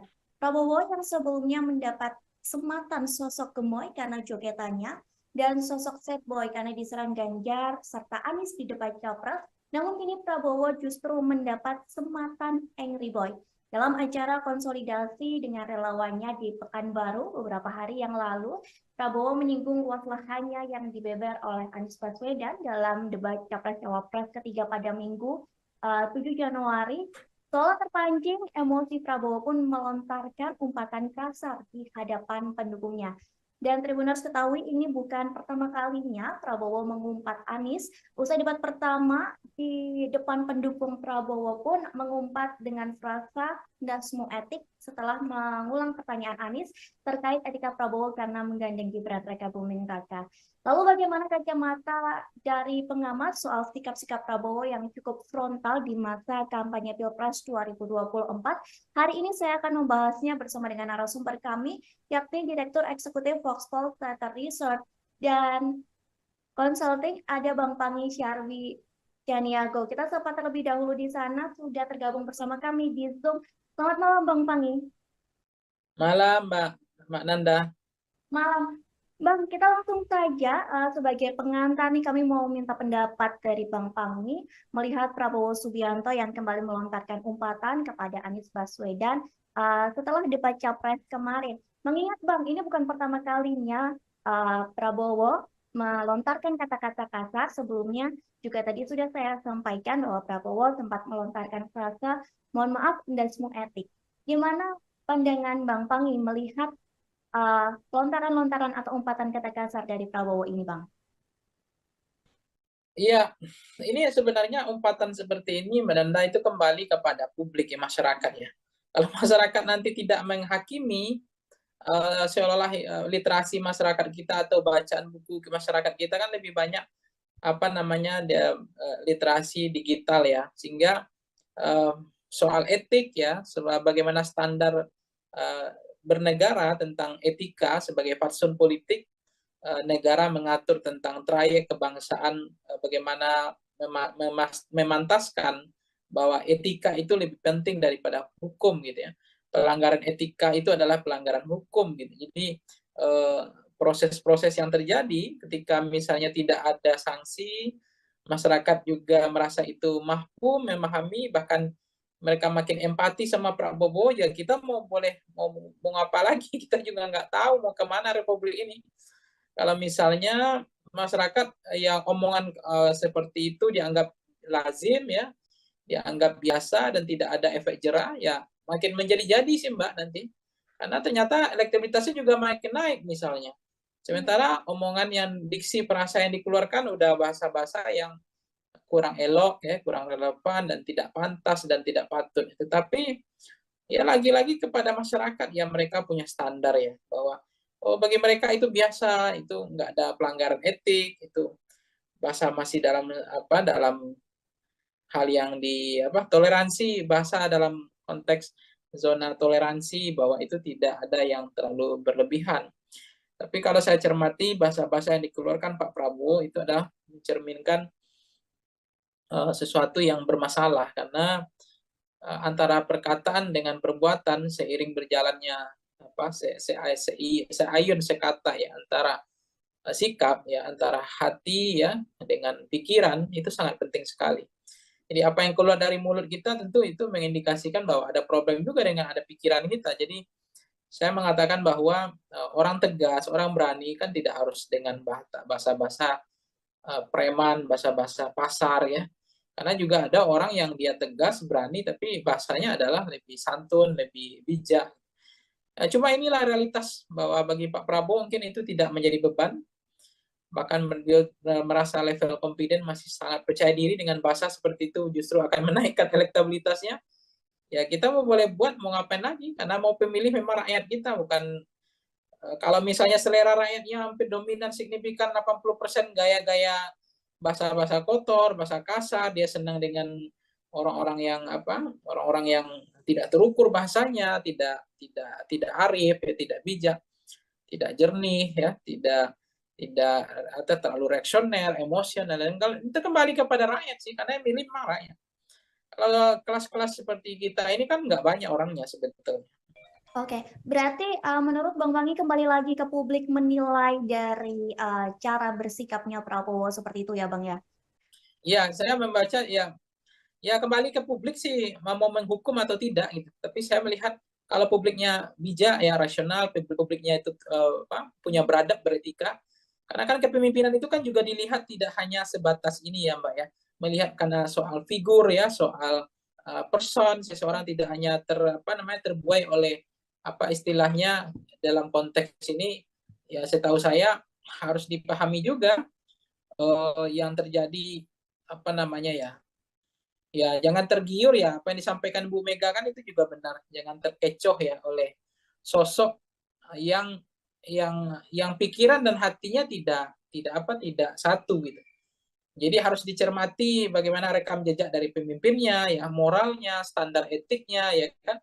Kemudian bagaimana tanggung jawabnya yang dibilang Ibu Mega, tanggung jawabnya untuk memenuhi ekspektasi ya performan antara kinerja atau harapan masyarakat 270 juta itu.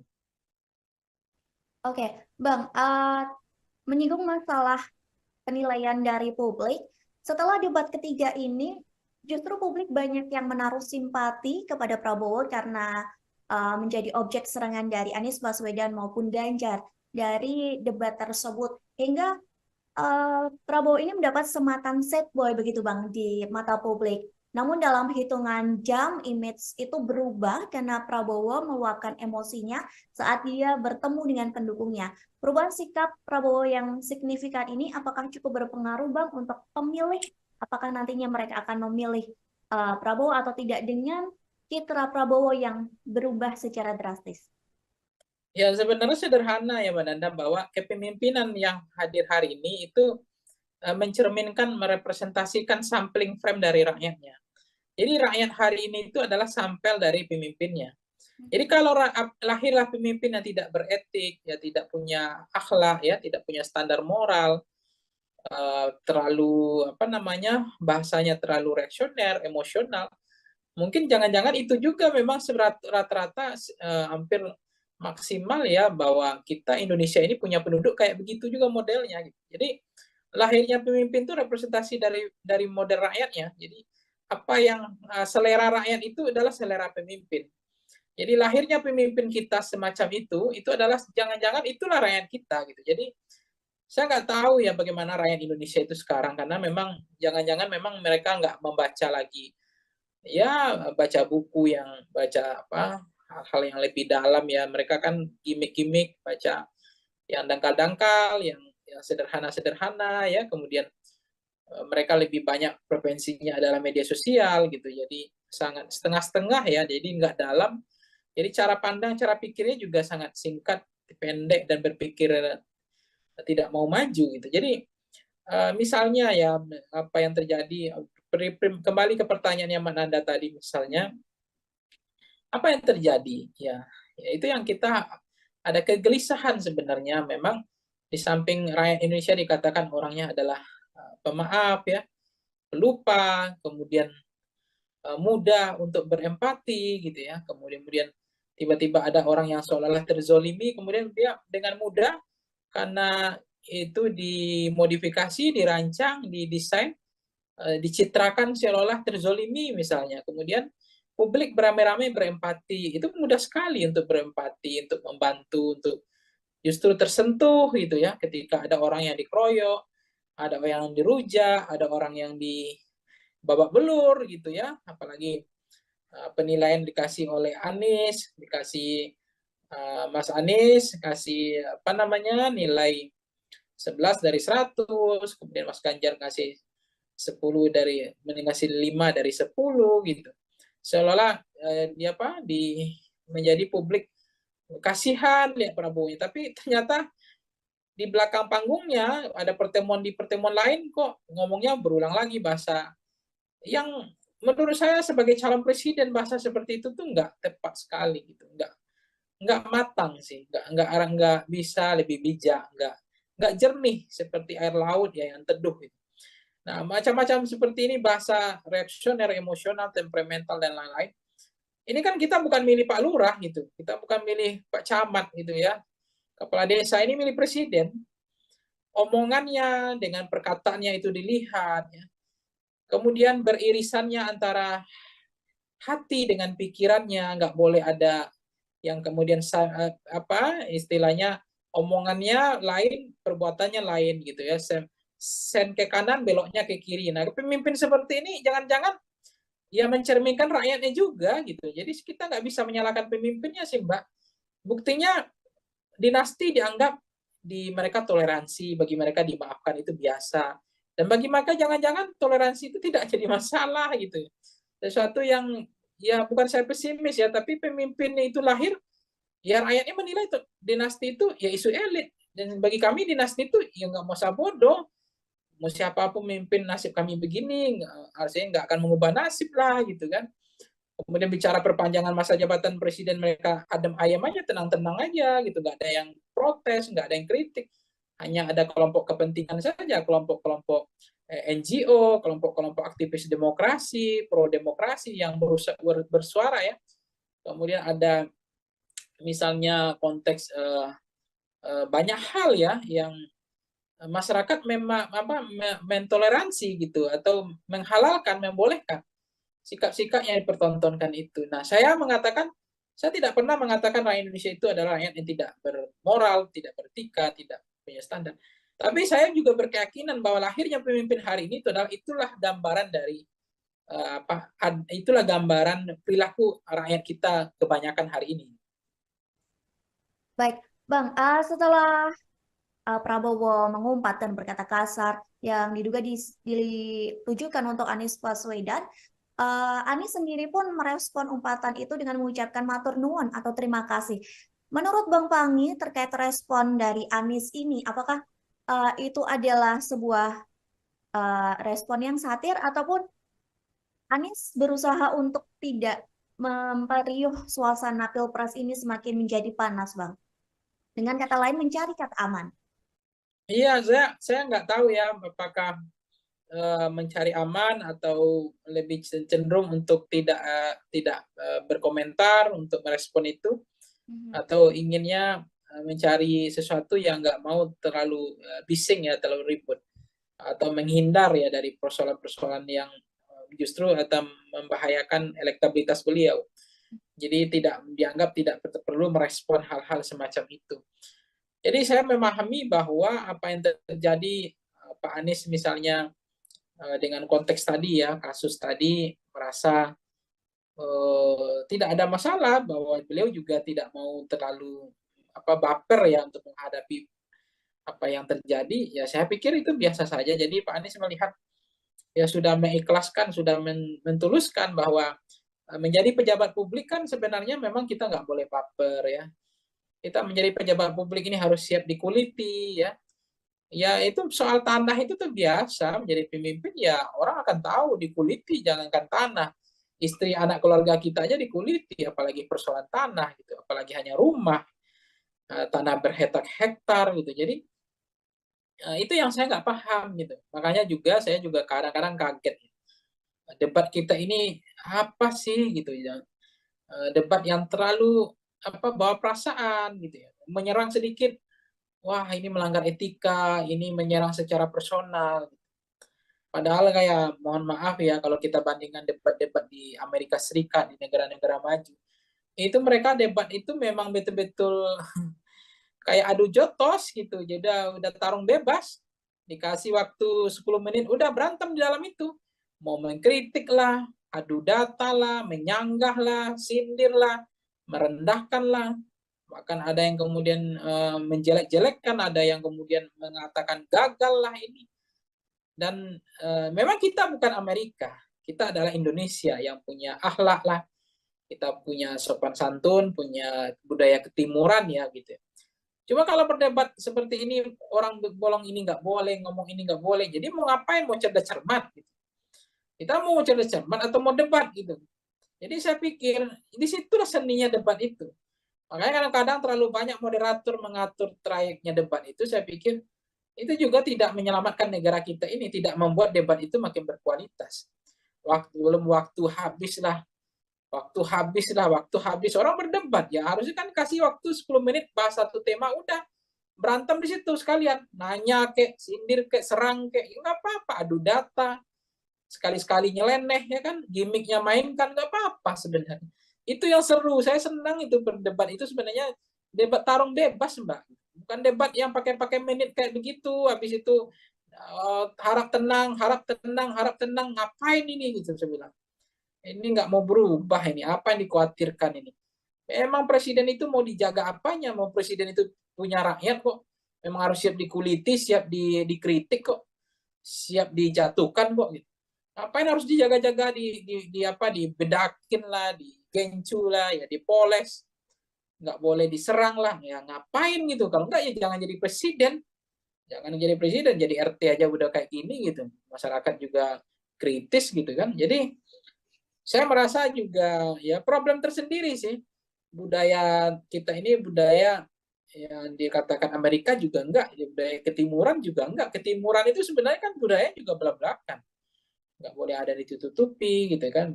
Ada keberanian, apa adanya, genuine ya. Nah, itu enggak kelihatan. Baik Bang, sampai di debat ini pun juga Presiden Jokowi ikut mengomentari ya yang dibilang format debat capres, cawapres harus diubah dan lain sebagainya. Sampai komentar dari Jokowi itu dinilai menyinggung atau menyindir dari perseorangan dari paslon, baik itu 1, 2, ataupun 3. Nah, menurut Bang Pangi sendiri gimana pendapat Bang Pangi soal presiden yang juga ikut mengomentari atau bisa dibilang cawe-cawe dalam proses debat pilpres ini, Bang? Ya, saya nggak paham ya apa yang membuat presiden harus berkomentar gitu.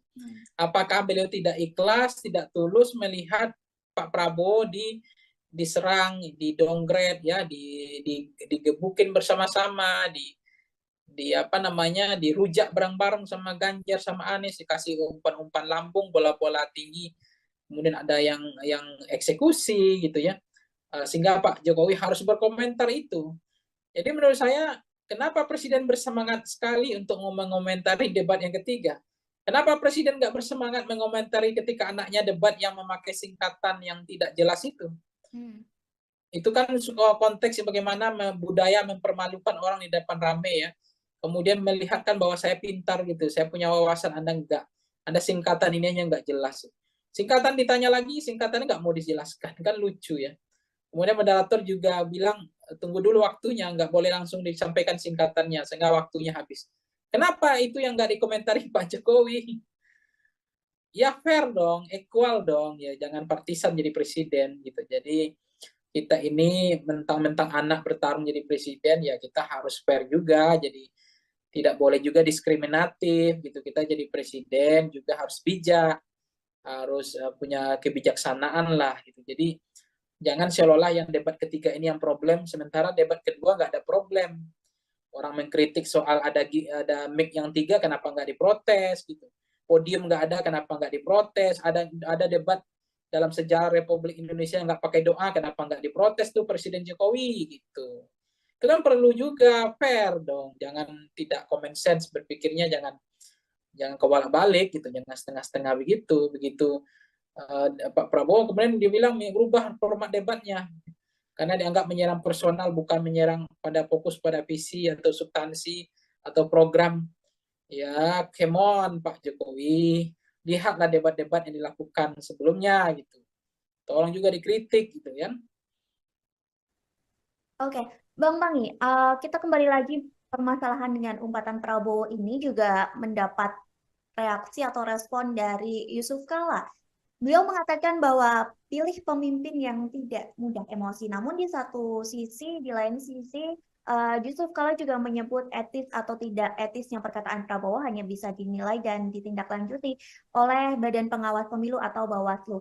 Kira-kira dengan hal ini, apakah Bang Pangi setuju dengan sikap dari Yusuf Kala?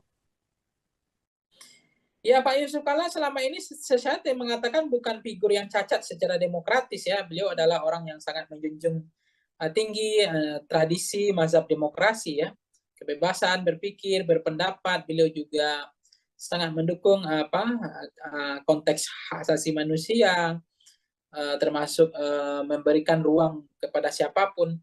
Jadi terkait dengan Pak JK misalnya ya, kan beliau juga kita lihat apa yang bisa kita pegang dari politisi, tentu fatsunnya, standar moral, etiknya, tanggung jawab, termasuk bagaimana selama ini memperlihatkan beliau tidak juga ingin niat memperpanjang masa jabatan, kemudian untuk memajukan anaknya atau membangun dinasti dan seterusnya. Itu artinya kita melihat beliau masih bisa dipegang omongannya.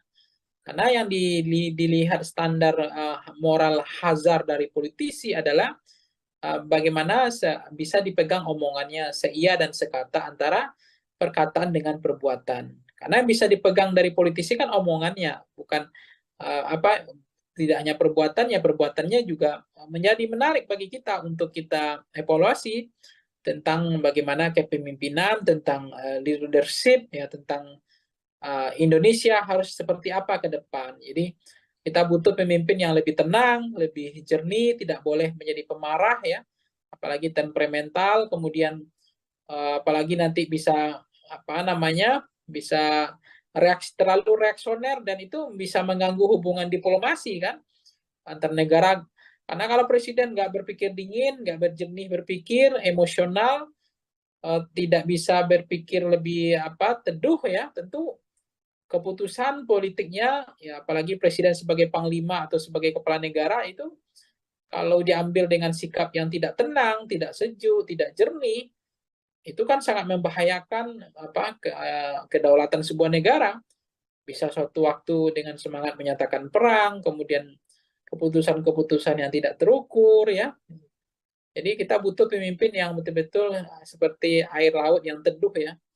Ya, pemimpin yang betul-betul bisa mengambil keputusan dengan penuh kehati-hatian, pemimpin yang tidak reaksioner, tidak temperamental, tapi pemimpin yang betul-betul mampu menjalankan antara pikiran dengan perkataannya itu sejalan ya. Sense of politiknya itu klik kepada rakyat gitu. Jadi itu sangat dibutuhkan pemimpin yang teduh ya. Baik Bang, permasalahan umpatan dari Prabowo ini ternyata berbuntut panjang bahwa Bawaslu mengatakan bakal mengecek itu intensinya. Selain itu Bawaslu juga menyebut bahwa umpatan Prabowo ini berpeluang masuk ranah pidana pemilu. Menurut Bang Panggi menilai hal ini seperti apa Bang? Apakah memang umpatan Prabowo ini termasuk dari pelanggaran atau memang nanti jika rakyat menilai hal ini tidak lazim dan bisa dilaporkan dari ke Bawaslu atau memang keputusan ini emang ada di Bawaslu, Bang?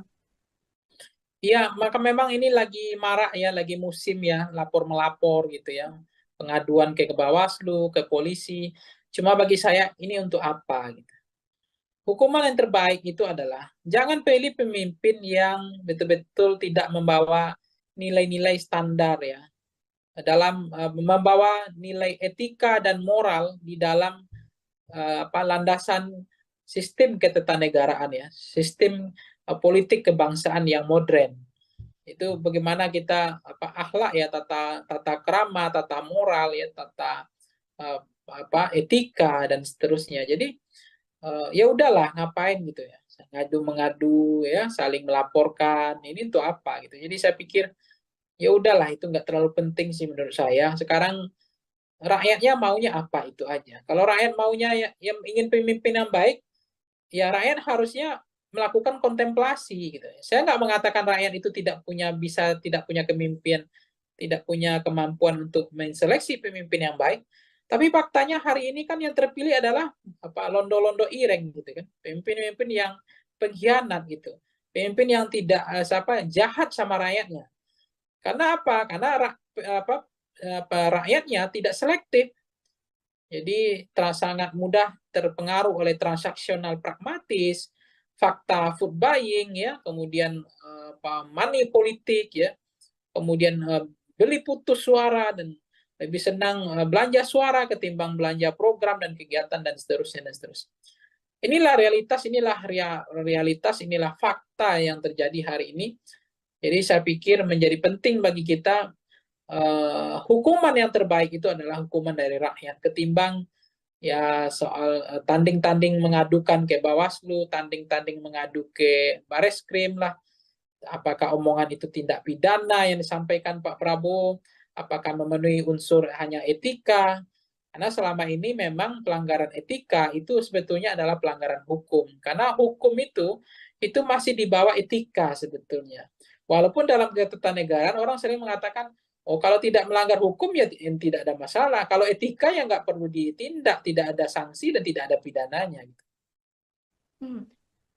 Terkait menjadi peluang pelanggaran pemilu, TKN dari Prabowo Gibran sendiri percaya diri nih Bang, atau pede bahwa umpatan itu tidak mengandung unsur penghinaan. Bahkan hari ini Prabowo kembali lagi menggunakan kata kasar ketika beliau kampanye di Bengkulu. Bahkan relawan Prabowo sendiri juga ikut meneriakan kata kasar tersebut.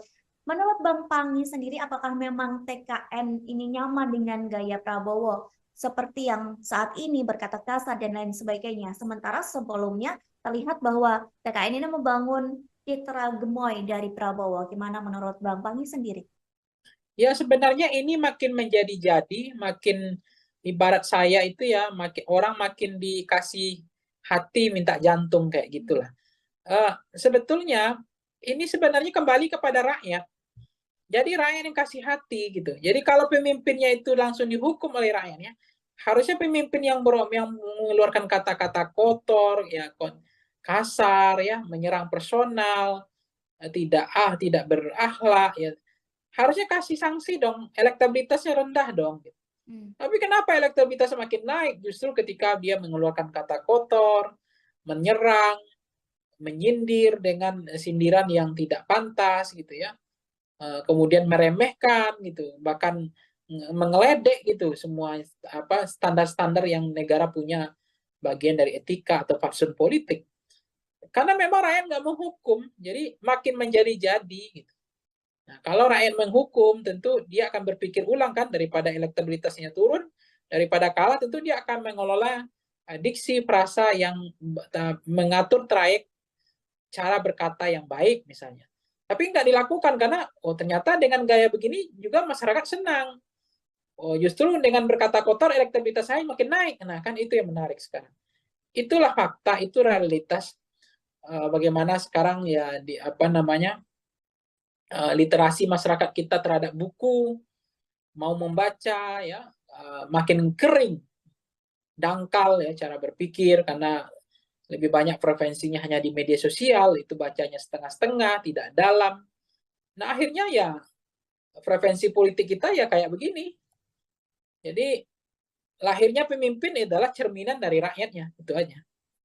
Oke, terakhir nih Bang, Prabowo juga sempat mengakukan bahwa dia diberi nasihat oleh beberapa orang, banyak pihak terkait omongan kasar dia.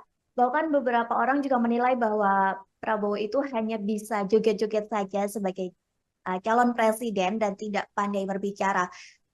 Saat diberikan kritikan, saat diberikan nasihat, tadi di beberapa media mengatakan bahwa Prabowo mengakui bahwa dia tidak pandai berbicara karena dia seorang prajurit. Selain itu juga Prabowo mengatakan bahwa apa yang dia sampaikan selama ini itu memang sesuai dengan fakta, termasuk umpatan-umpatan kata-kata kasar. Dia mengatakan bahwa itu memang dia yang sebenarnya. Menurut dari Bang Pangi, apakah selanjutnya Prabowo akan meneruskan citra dari Prabowo dengan kata-kata kasarnya atau kembali lagi dengan Prabowo gemoy atau justru ada sesuatu kejutan yang akan diberikan dari tim Prabowo dan Gibran, Bang? Ya, tentu apakah akan kembali kepada aslinya yang seperti apa, saya nggak tahu apakah aslinya gemoy, apakah aslinya yang suka dengan menampilkan degalan bahasa-bahasa yang kotor, yang kasar, yang tidak tepat itu yang aslinya, panggung depan atau degalan politiknya, atau ada panggung atau wajah topeng lain, saya nggak tahu ya. Kan seorang pemimpin itu juga nggak bagus ya, lebih baik itu jujur ya, genuine ya, tidak dibedakin, tidak dipoles, tidak digincuin gitu. Jadi apa adanya itu sebenarnya bagus. Karena kita nggak mau terpilih pemimpin yang karena korban pencitraan, seolah berpihak pada rakyat, seolah dia sayang sama rakyatnya, seolah dia pemimpin yang mencintai rakyat, tapi pada saat yang sama harga sembako naik, listrik naik, ya pajak naik, gas naik, kemudian biaya pendidikan naik, biaya sekolah naik, setiap kita pulang kampung ya harga tiket naik, nggak tanggung-tanggung gitu. Nah itu apakah itu adalah cerminan, apakah itu adalah pemimpin yang berpihak pada rakyat dari konteks kebijakan. Jadi apa yang terjadi sekarang adalah kita memahami betul bahwa konteks pemimpin presiden hari ini kita sudah melihat mereka sangat terlalu percaya diri, level confident. Jadi karena semakin percaya diri, jadi umpatan cara ngomongnya nggak mau memperbaiki, dia ingin senang dengan berkata kotor, kasar, mengejek gitu ya. Nah, itu terlalu percaya diri Mbak, karena selama ini itu tidak menggerus elektabilitasnya. Dia merasa elektabilitasnya makin naik. Nah, itu yang membuat mereka akhirnya terjebak sebetulnya orang yang terlalu overconfident, ya dia merasa apa yang dilakukan tidak ada yang salah. Dan tidak ada juga hukuman, tidak ada juga sanksi. Nah, toh elektabilitas saya makin tinggi gitu. Dengan perangai dalam politik yang saya tampilkan di panggung depan dengan model-model seperti ini. Nah, itulah faktanya. Baik Bang Pangi, nanti kita akan menantikan bersama-sama ya Bang. Tribuners juga di rumah menantikan seperti apakah sikap kedepannya yang akan diambil dari Prabowo Subianto dan TKN menjelang pemilu yang akan dilaksanakan serentak pada Februari mendatang. Kita nantikan apakah Prabowo akan merubah citranya, tetap mempertahankan image gemoy, atau dengan ciri khas aslinya. Kita akan menantikan hal itu semua, dan sekali lagi terima kasih Bang Pangi sudah berkenan bergabung bersama kami hari ini. Sukses terus Bang, semoga kita bisa berjumpa di lain kesempatan. Baik Tribuners, terima kasih sudah menyaksikan Tribun on Focus. Hari ini nantikan topik pembahasan politik yang lebih seru lagi bersama dengan kami. Akhir kata saya Mariana dan kru yang petugas pamit undur diri. Terima kasih dan sampai jumpa. Download Tribun X sekarang. Menghadirkan lokal menjadi Indonesia. Tapi kalau saya cermati bahasa-bahasa yang dikeluarkan Pak Prabowo itu adalah mencerminkan sesuatu yang bermasalah, karena antara perkataan dengan perbuatan seiring berjalannya seayun sekata ya, antara sikap ya, antara hati ya dengan pikiran itu sangat penting sekali. Jadi apa yang keluar dari mulut kita tentu itu mengindikasikan bahwa ada problem juga dengan ada pikiran kita. Orang tegas, orang berani kan tidak harus dengan bahasa-bahasa preman, bahasa-bahasa pasar ya. Menurut saya sebagai calon presiden bahasa seperti itu tuh nggak tepat sekali, nggak matang sih, nggak bisa lebih bijak, nggak jernih seperti air laut ya yang teduh. Nah macam-macam seperti ini bahasa reaksioner, emosional, temperamental dan lain-lain. Ini kan kita bukan milih Pak Lurah gitu, kita bukan milih Pak Camat gitu ya, kepala desa, ini milih presiden. Ya sebenarnya ini makin menjadi-jadi, makin ibarat saya itu ya, makin orang makin dikasih hati minta jantung kayak gitulah. Sebetulnya ini sebenarnya kembali kepada rakyat. Jadi rakyat yang kasih hati gitu. Jadi kalau pemimpinnya itu langsung dihukum oleh rakyatnya, harusnya pemimpin yang mengeluarkan kata-kata kotor, ya kasar, ya menyerang personal, tidak berakhlak, ya harusnya kasih sanksi dong. Elektabilitasnya rendah dong. Halo Tribuners, on Focus kembali menjumpai Anda bersama saya Mariananda. Tribuners, calon presiden atau capres nomor urut 2 Prabowo Subianto semakin sering nih melontarkan umpatan yang ditenggarai ditujukan untuk capres nomor urut 1, yakni Anies Rashid Baswedan. Prabowo yang sebelumnya mendapat sematan sosok gemoy karena jogetannya dan sosok sad boy karena diserang Ganjar serta Anies di debat capres, namun kini Prabowo justru mendapat sematan angry boy. Dalam acara konsolidasi dengan relawannya di Pekanbaru beberapa hari yang lalu, Prabowo menyinggung luas lahannya yang dibeber oleh Anies Baswedan dalam debat Capres-Cawapres ketiga pada Minggu 7 Januari. Seolah terpancing, emosi Prabowo pun melontarkan umpatan kasar di hadapan pendukungnya. Dan Tribuners ketahui ini bukan pertama kalinya Prabowo mengumpat Anies. Usai debat pertama di depan pendukung Prabowo pun mengumpat dengan frasa dasmu etik setelah mengulang pertanyaan Anies terkait etika Prabowo karena menggandeng Gibran Raka Buming Raka. Lalu bagaimana kacamata dari pengamat soal sikap-sikap Prabowo yang cukup frontal di masa kampanye Pilpres 2024? Hari ini saya akan membahasnya bersama dengan narasumber kami, yakni Direktur Eksekutif Foxpol Theater Research dan Consulting, ada Bang Pangi Syarwi Janiago. Kita sapa terlebih dahulu di sana, sudah tergabung bersama kami di Zoom. Selamat malam Bang Pangi. Malam Mbak Nanda. Malam. Bang, kita langsung saja sebagai pengantar nih kami mau minta pendapat dari Bang Pangi melihat Prabowo Subianto yang kembali melontarkan umpatan kepada Anies Baswedan setelah debat Capres kemarin. Mengingat Bang, ini bukan pertama kalinya Prabowo melontarkan kata-kata kasar. Sebelumnya juga tadi sudah saya sampaikan bahwa Prabowo sempat melontarkan frasa mohon maaf dan semua etik.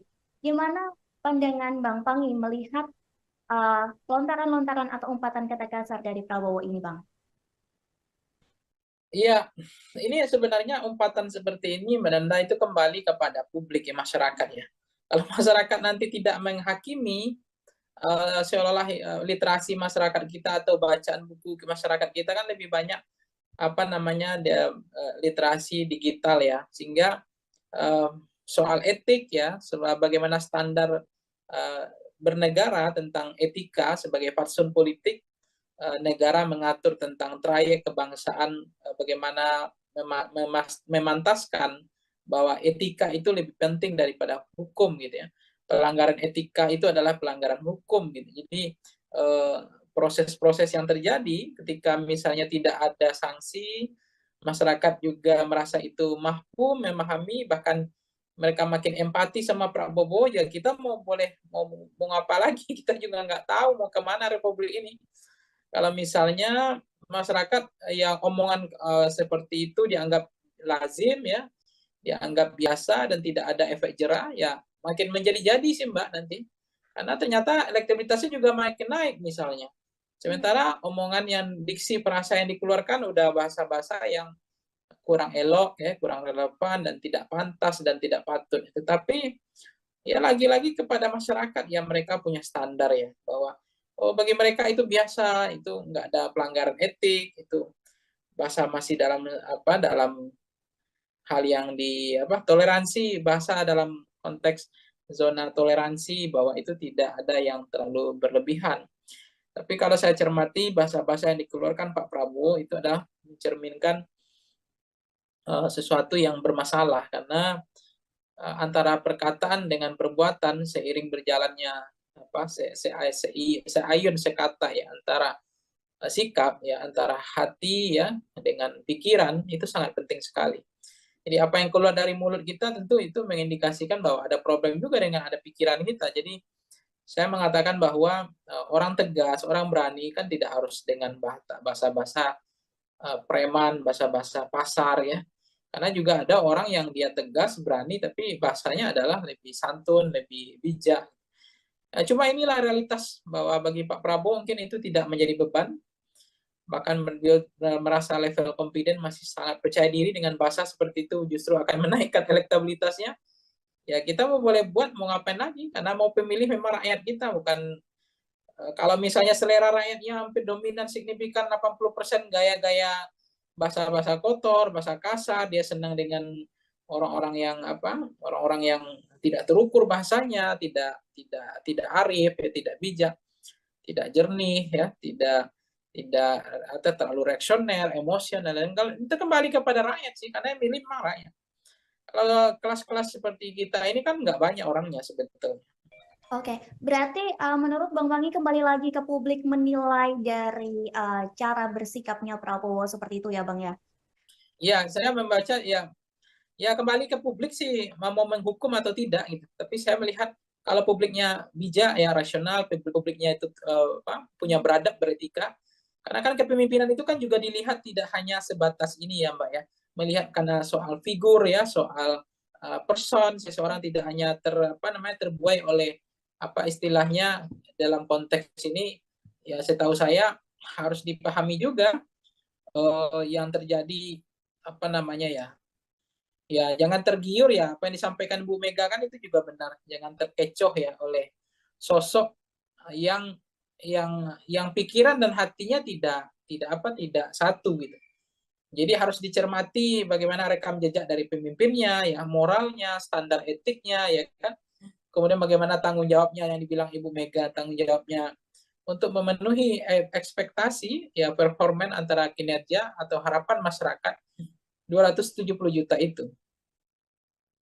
Oke, Bang, menyinggung masalah penilaian dari publik, setelah debat ketiga ini, justru publik banyak yang menaruh simpati kepada Prabowo karena menjadi objek serangan dari Anies Baswedan maupun Ganjar dari debat tersebut. Hingga Prabowo ini mendapat sematan sad boy begitu Bang di mata publik. Namun dalam hitungan jam image itu berubah karena Prabowo meluapkan emosinya saat dia bertemu dengan pendukungnya. Perubahan sikap Prabowo yang signifikan ini apakah cukup berpengaruh Bang untuk pemilih?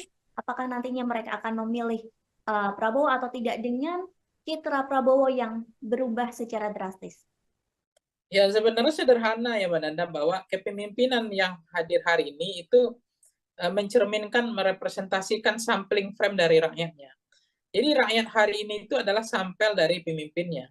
Jadi kalau lahirlah pemimpin yang tidak beretik, ya tidak punya akhlak, ya tidak punya standar moral, terlalu apa namanya bahasanya terlalu reaksioner, emosional, mungkin jangan-jangan itu juga memang rata-rata hampir maksimal ya bahwa kita Indonesia ini punya penduduk kayak begitu juga modelnya. Gitu. Jadi lahirnya pemimpin itu representasi dari model rakyatnya. Jadi apa yang selera rakyat itu adalah selera pemimpin.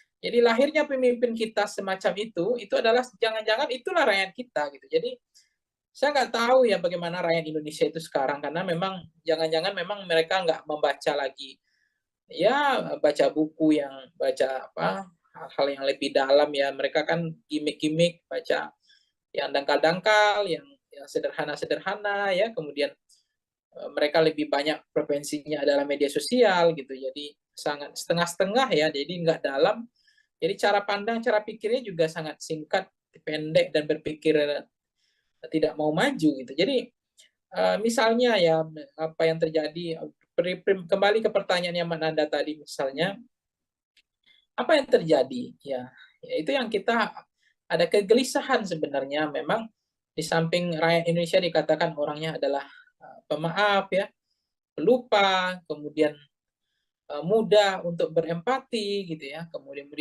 tiba-tiba ada orang yang seolah-olah terzolimi kemudian dia dengan mudah karena itu dimodifikasi dirancang didesain dicitrakan seolah-olah terzolimi misalnya kemudian publik beramai-ramai berempati itu mudah sekali untuk berempati untuk membantu untuk justru tersentuh gitu ya ketika ada orang yang dikeroyok ada orang yang dirujak ada orang yang babak belur gitu ya apalagi penilaian dikasih oleh Anies dikasih Mas Anies kasih apa namanya nilai 11 dari 100 kemudian Mas Ganjar kasih 10 dari ngasih 5 dari 10 gitu seolah-olah dia apa menjadi publik kasihan lihat Prabowo tapi ternyata di belakang panggungnya ada pertemuan lain kok ngomongnya berulang lagi bahasa yang menurut saya sebagai calon presiden bahasa seperti itu tuh nggak tepat sekali gitu nggak matang sih nggak bisa lebih bijak nggak jernih seperti air laut ya yang teduh gitu. Nah, macam-macam seperti ini bahasa reaksioner, emosional, temperamental dan lain-lain. Ini kan kita bukan milih Pak Lurah gitu, kita bukan milih Pak Camat gitu ya. Kepala desa ini milih presiden. Omongannya dengan perkataannya itu dilihat ya. Kemudian beririsannya antara hati dengan pikirannya, nggak boleh ada yang kemudian apa istilahnya omongannya lain, perbuatannya lain gitu ya. Sen ke kanan, beloknya ke kiri. Nah, pemimpin seperti ini jangan-jangan ya mencerminkan rakyatnya juga gitu. Jadi kita nggak bisa menyalahkan pemimpinnya sih, Mbak.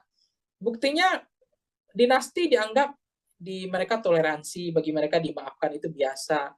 Dan bagi mereka jangan-jangan toleransi itu tidak jadi masalah gitu.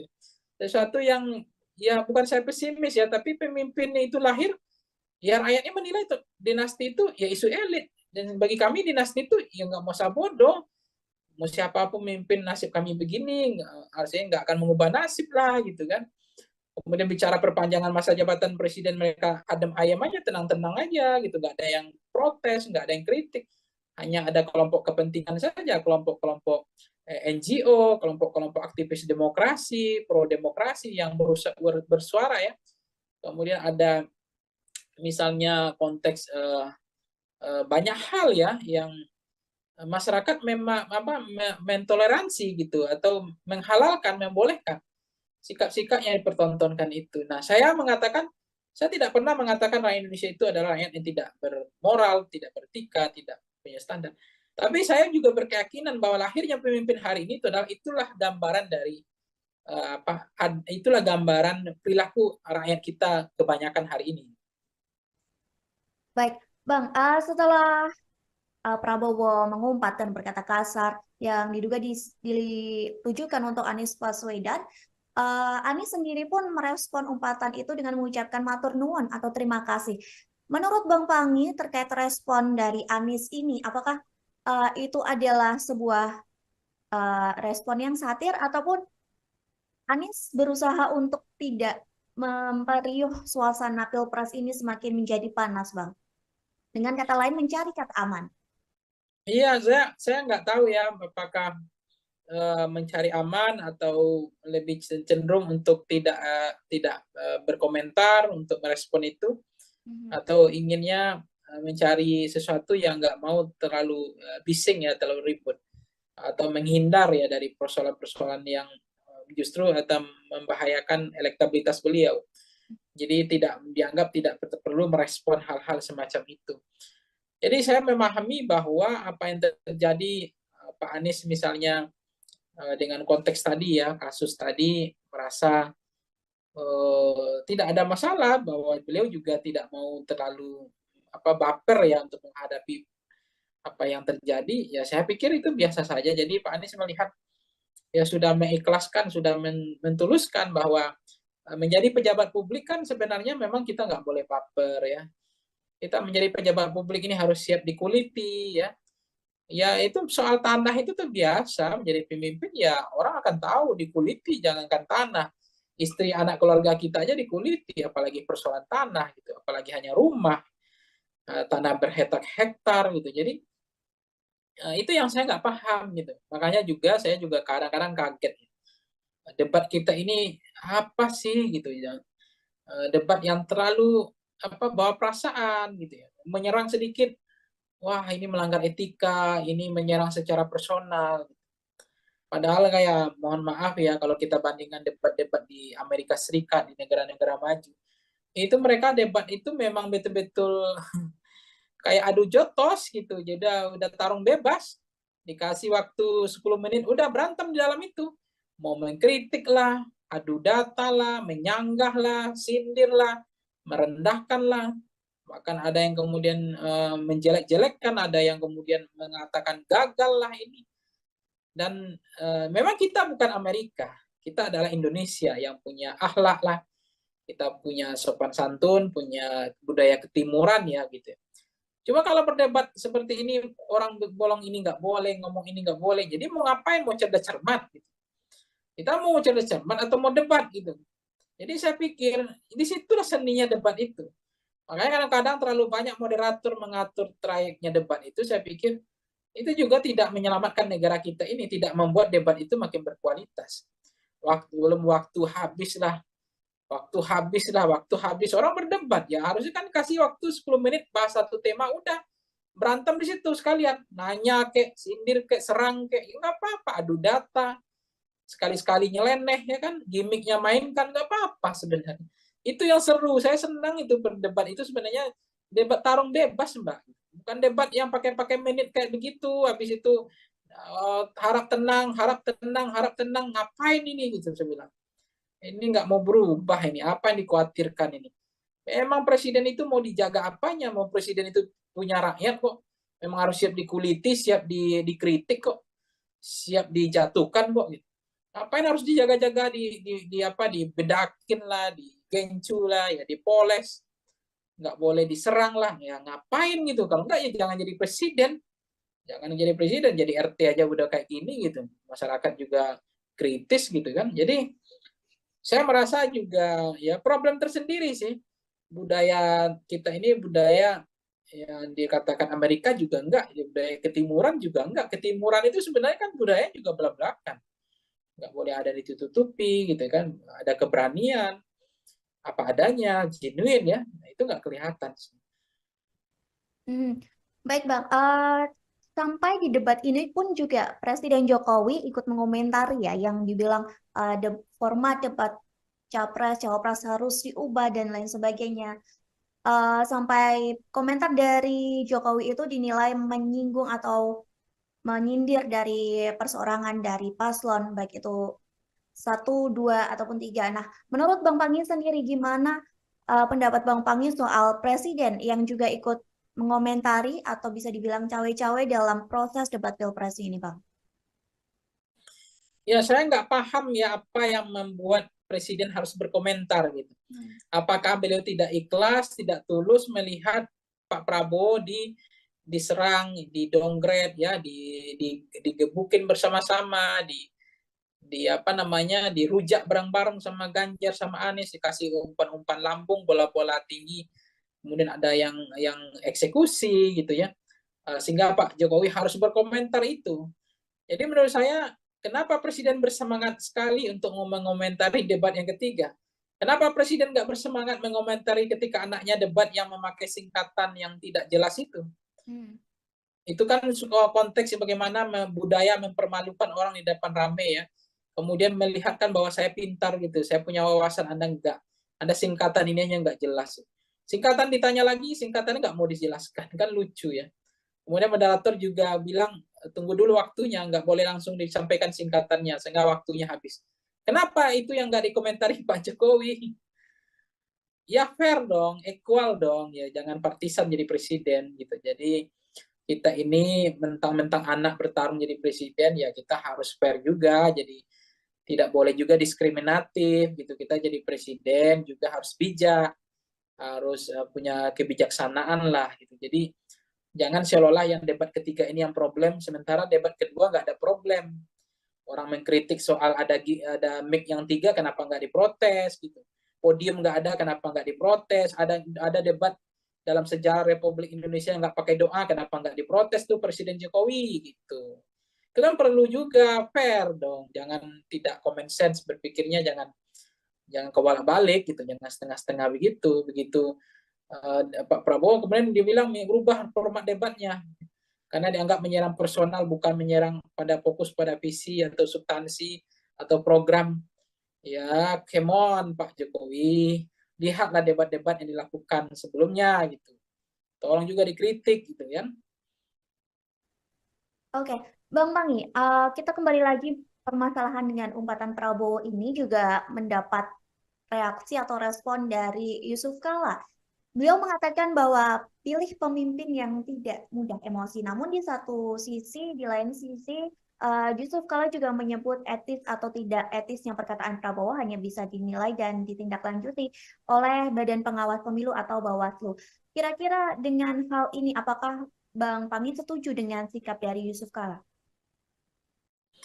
Ya Pak Yusuf Kala selama ini saya mengatakan bukan figur yang cacat secara demokratis ya. Beliau adalah orang yang sangat menjunjung tinggi tradisi mazhab demokrasi ya.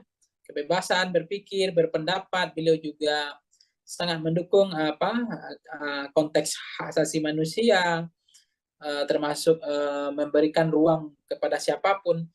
Jadi terkait dengan Pak JK misalnya ya, kan beliau juga kita lihat apa yang bisa kita pegang dari politisi, tentu fatsunnya, standar moral, etiknya, tanggung jawab, termasuk bagaimana selama ini memperlihatkan beliau tidak juga ingin niat memperpanjang masa jabatan, kemudian untuk memajukan anaknya atau membangun dinasti dan seterusnya. Itu artinya kita melihat beliau masih bisa dipegang omongannya. Karena yang dilihat standar moral hazard dari politisi adalah bagaimana bisa dipegang omongannya seia dan sekata antara perkataan dengan perbuatan. Karena bisa dipegang dari politisi kan omongannya, bukan apa tidak hanya perbuatannya, perbuatannya juga menjadi menarik bagi kita untuk kita evaluasi tentang bagaimana kepemimpinan, tentang leadership, ya tentang Indonesia harus seperti apa ke depan. Jadi kita butuh pemimpin yang lebih tenang, lebih jernih, tidak boleh menjadi pemarah ya, apalagi temperamental, kemudian apalagi nanti bisa apa namanya, bisa terlalu reaksioner dan itu bisa mengganggu hubungan diplomasi kan antar negara. Karena kalau presiden nggak berpikir dingin, nggak berjernih berpikir, emosional, tidak bisa berpikir lebih teduh ya, tentu keputusan politiknya ya apalagi presiden sebagai panglima atau sebagai kepala negara itu kalau diambil dengan sikap yang tidak tenang, tidak sejuk, tidak jernih, itu kan sangat membahayakan kedaulatan sebuah negara.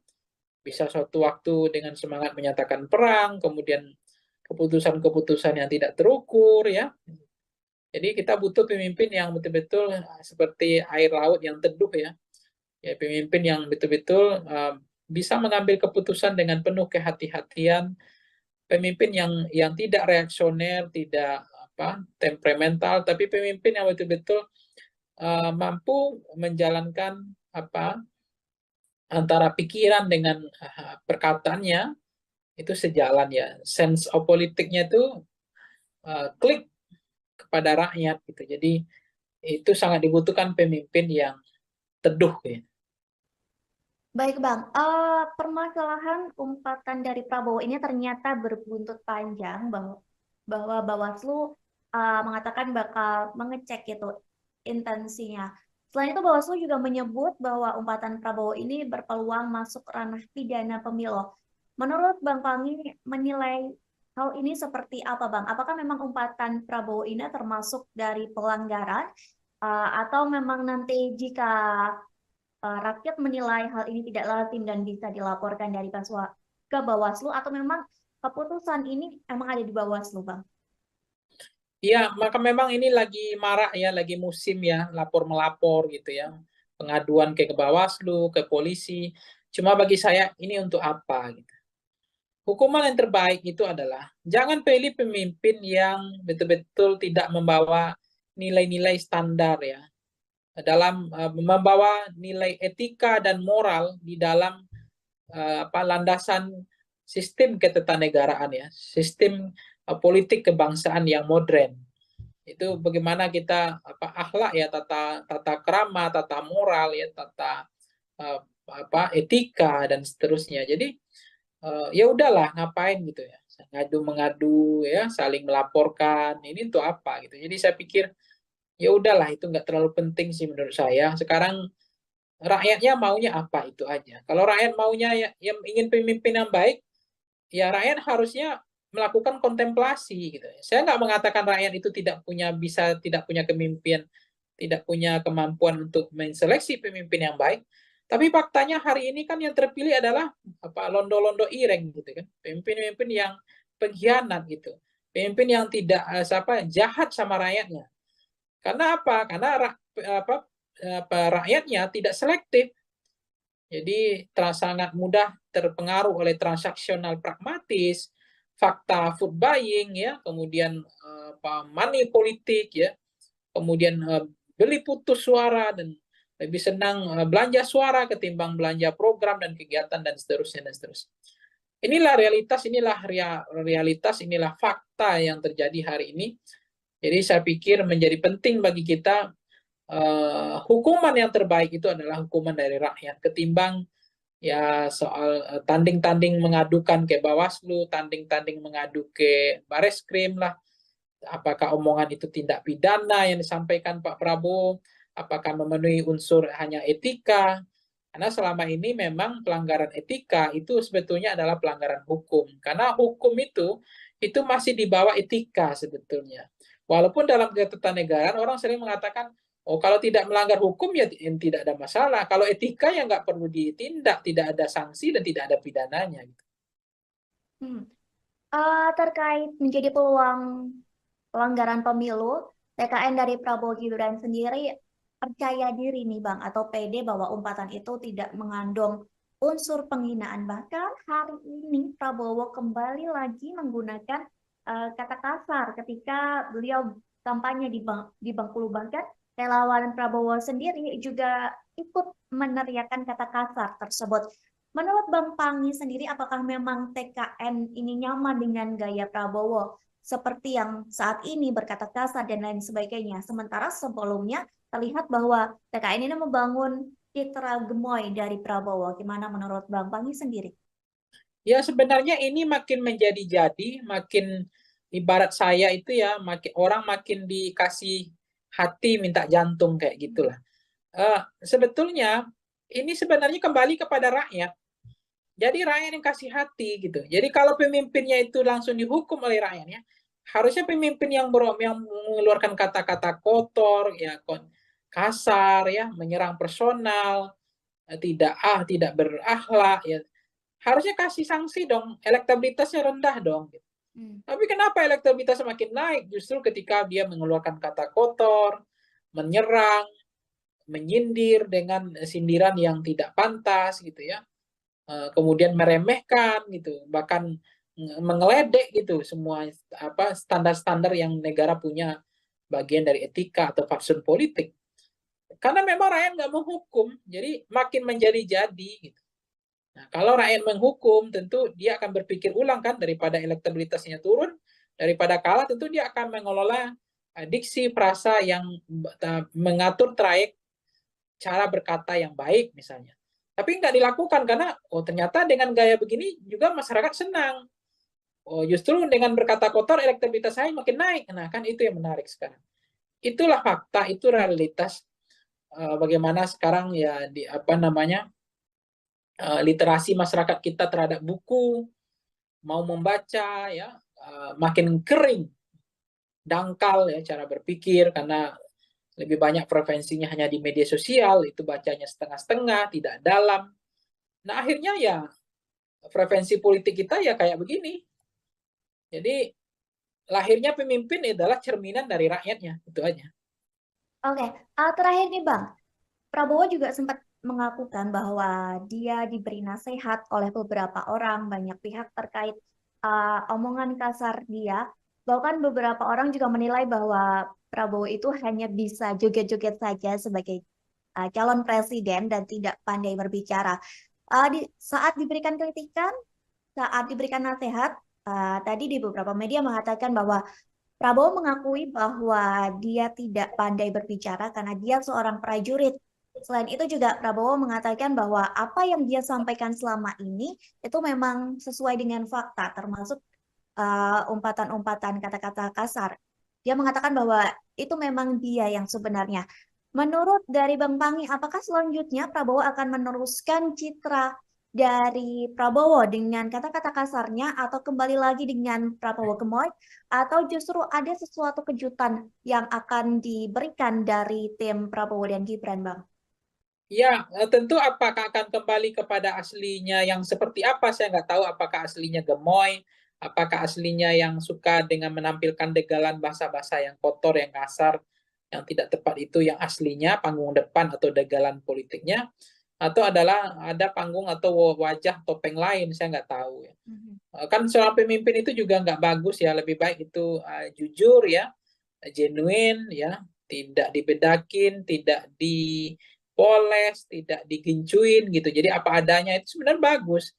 Karena kita nggak mau terpilih pemimpin yang karena korban pencitraan, seolah berpihak pada rakyat, seolah dia sayang sama rakyatnya, seolah dia pemimpin yang mencintai rakyat, tapi pada saat yang sama harga sembako naik, listrik naik, ya pajak naik, gas naik, kemudian biaya pendidikan naik, biaya sekolah naik, setiap kita pulang kampung ya harga tiket naik, nggak tanggung-tanggung gitu.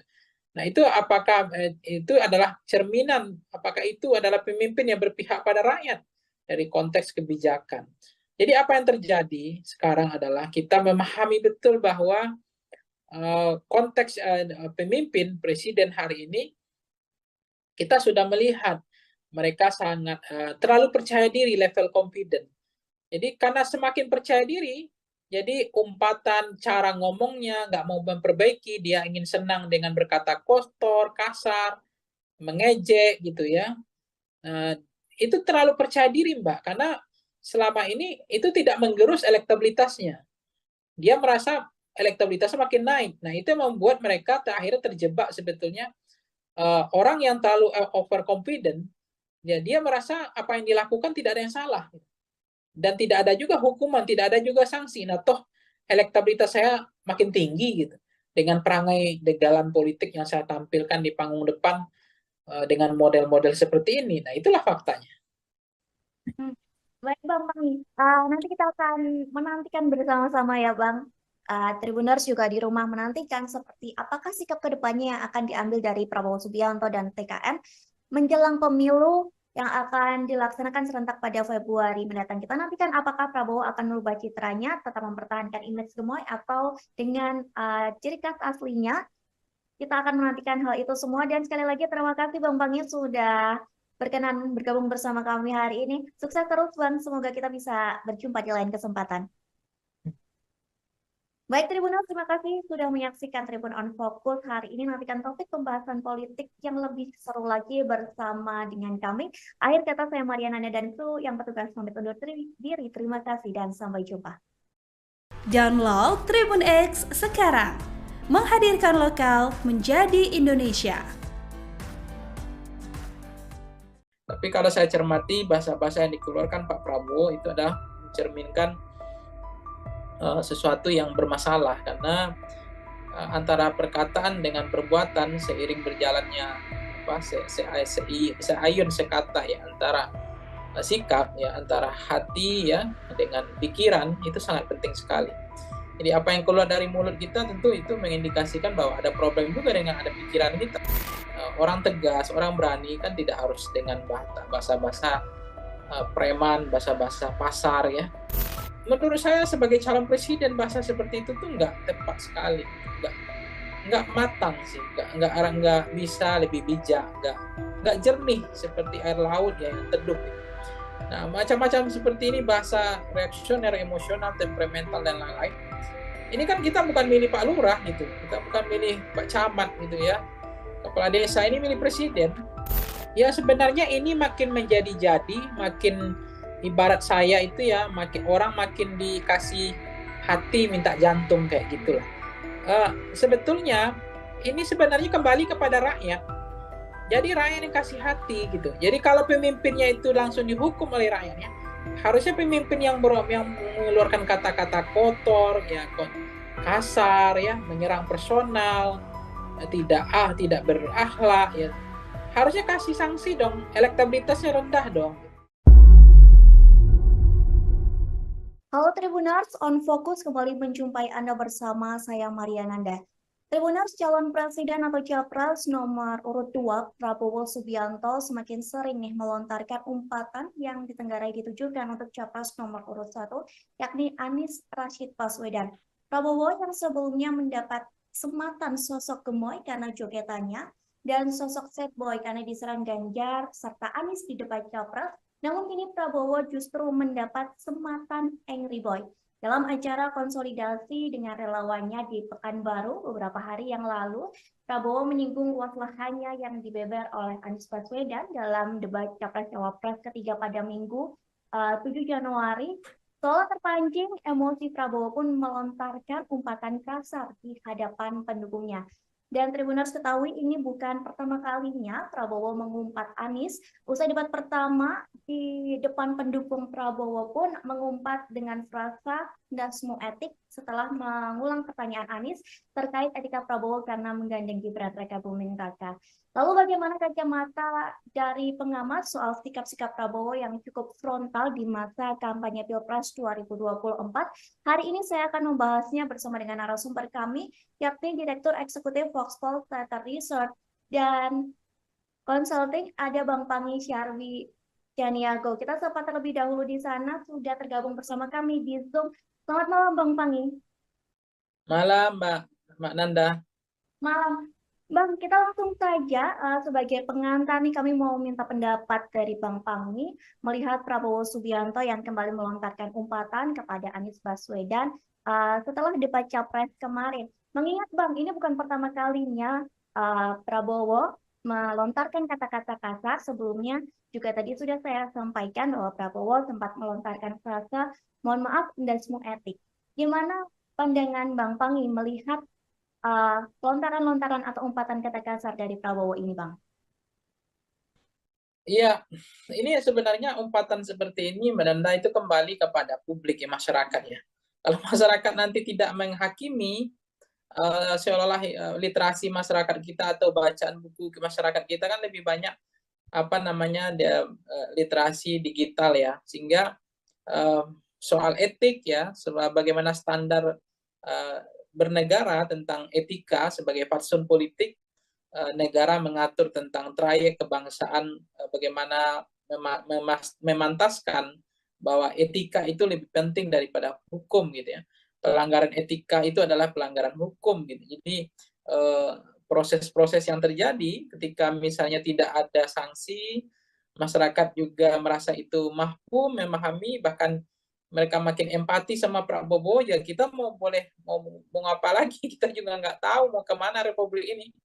Kalau misalnya masyarakat yang omongan seperti itu dianggap lazim ya, dianggap biasa dan tidak ada efek jerah, ya makin menjadi-jadi sih Mbak nanti.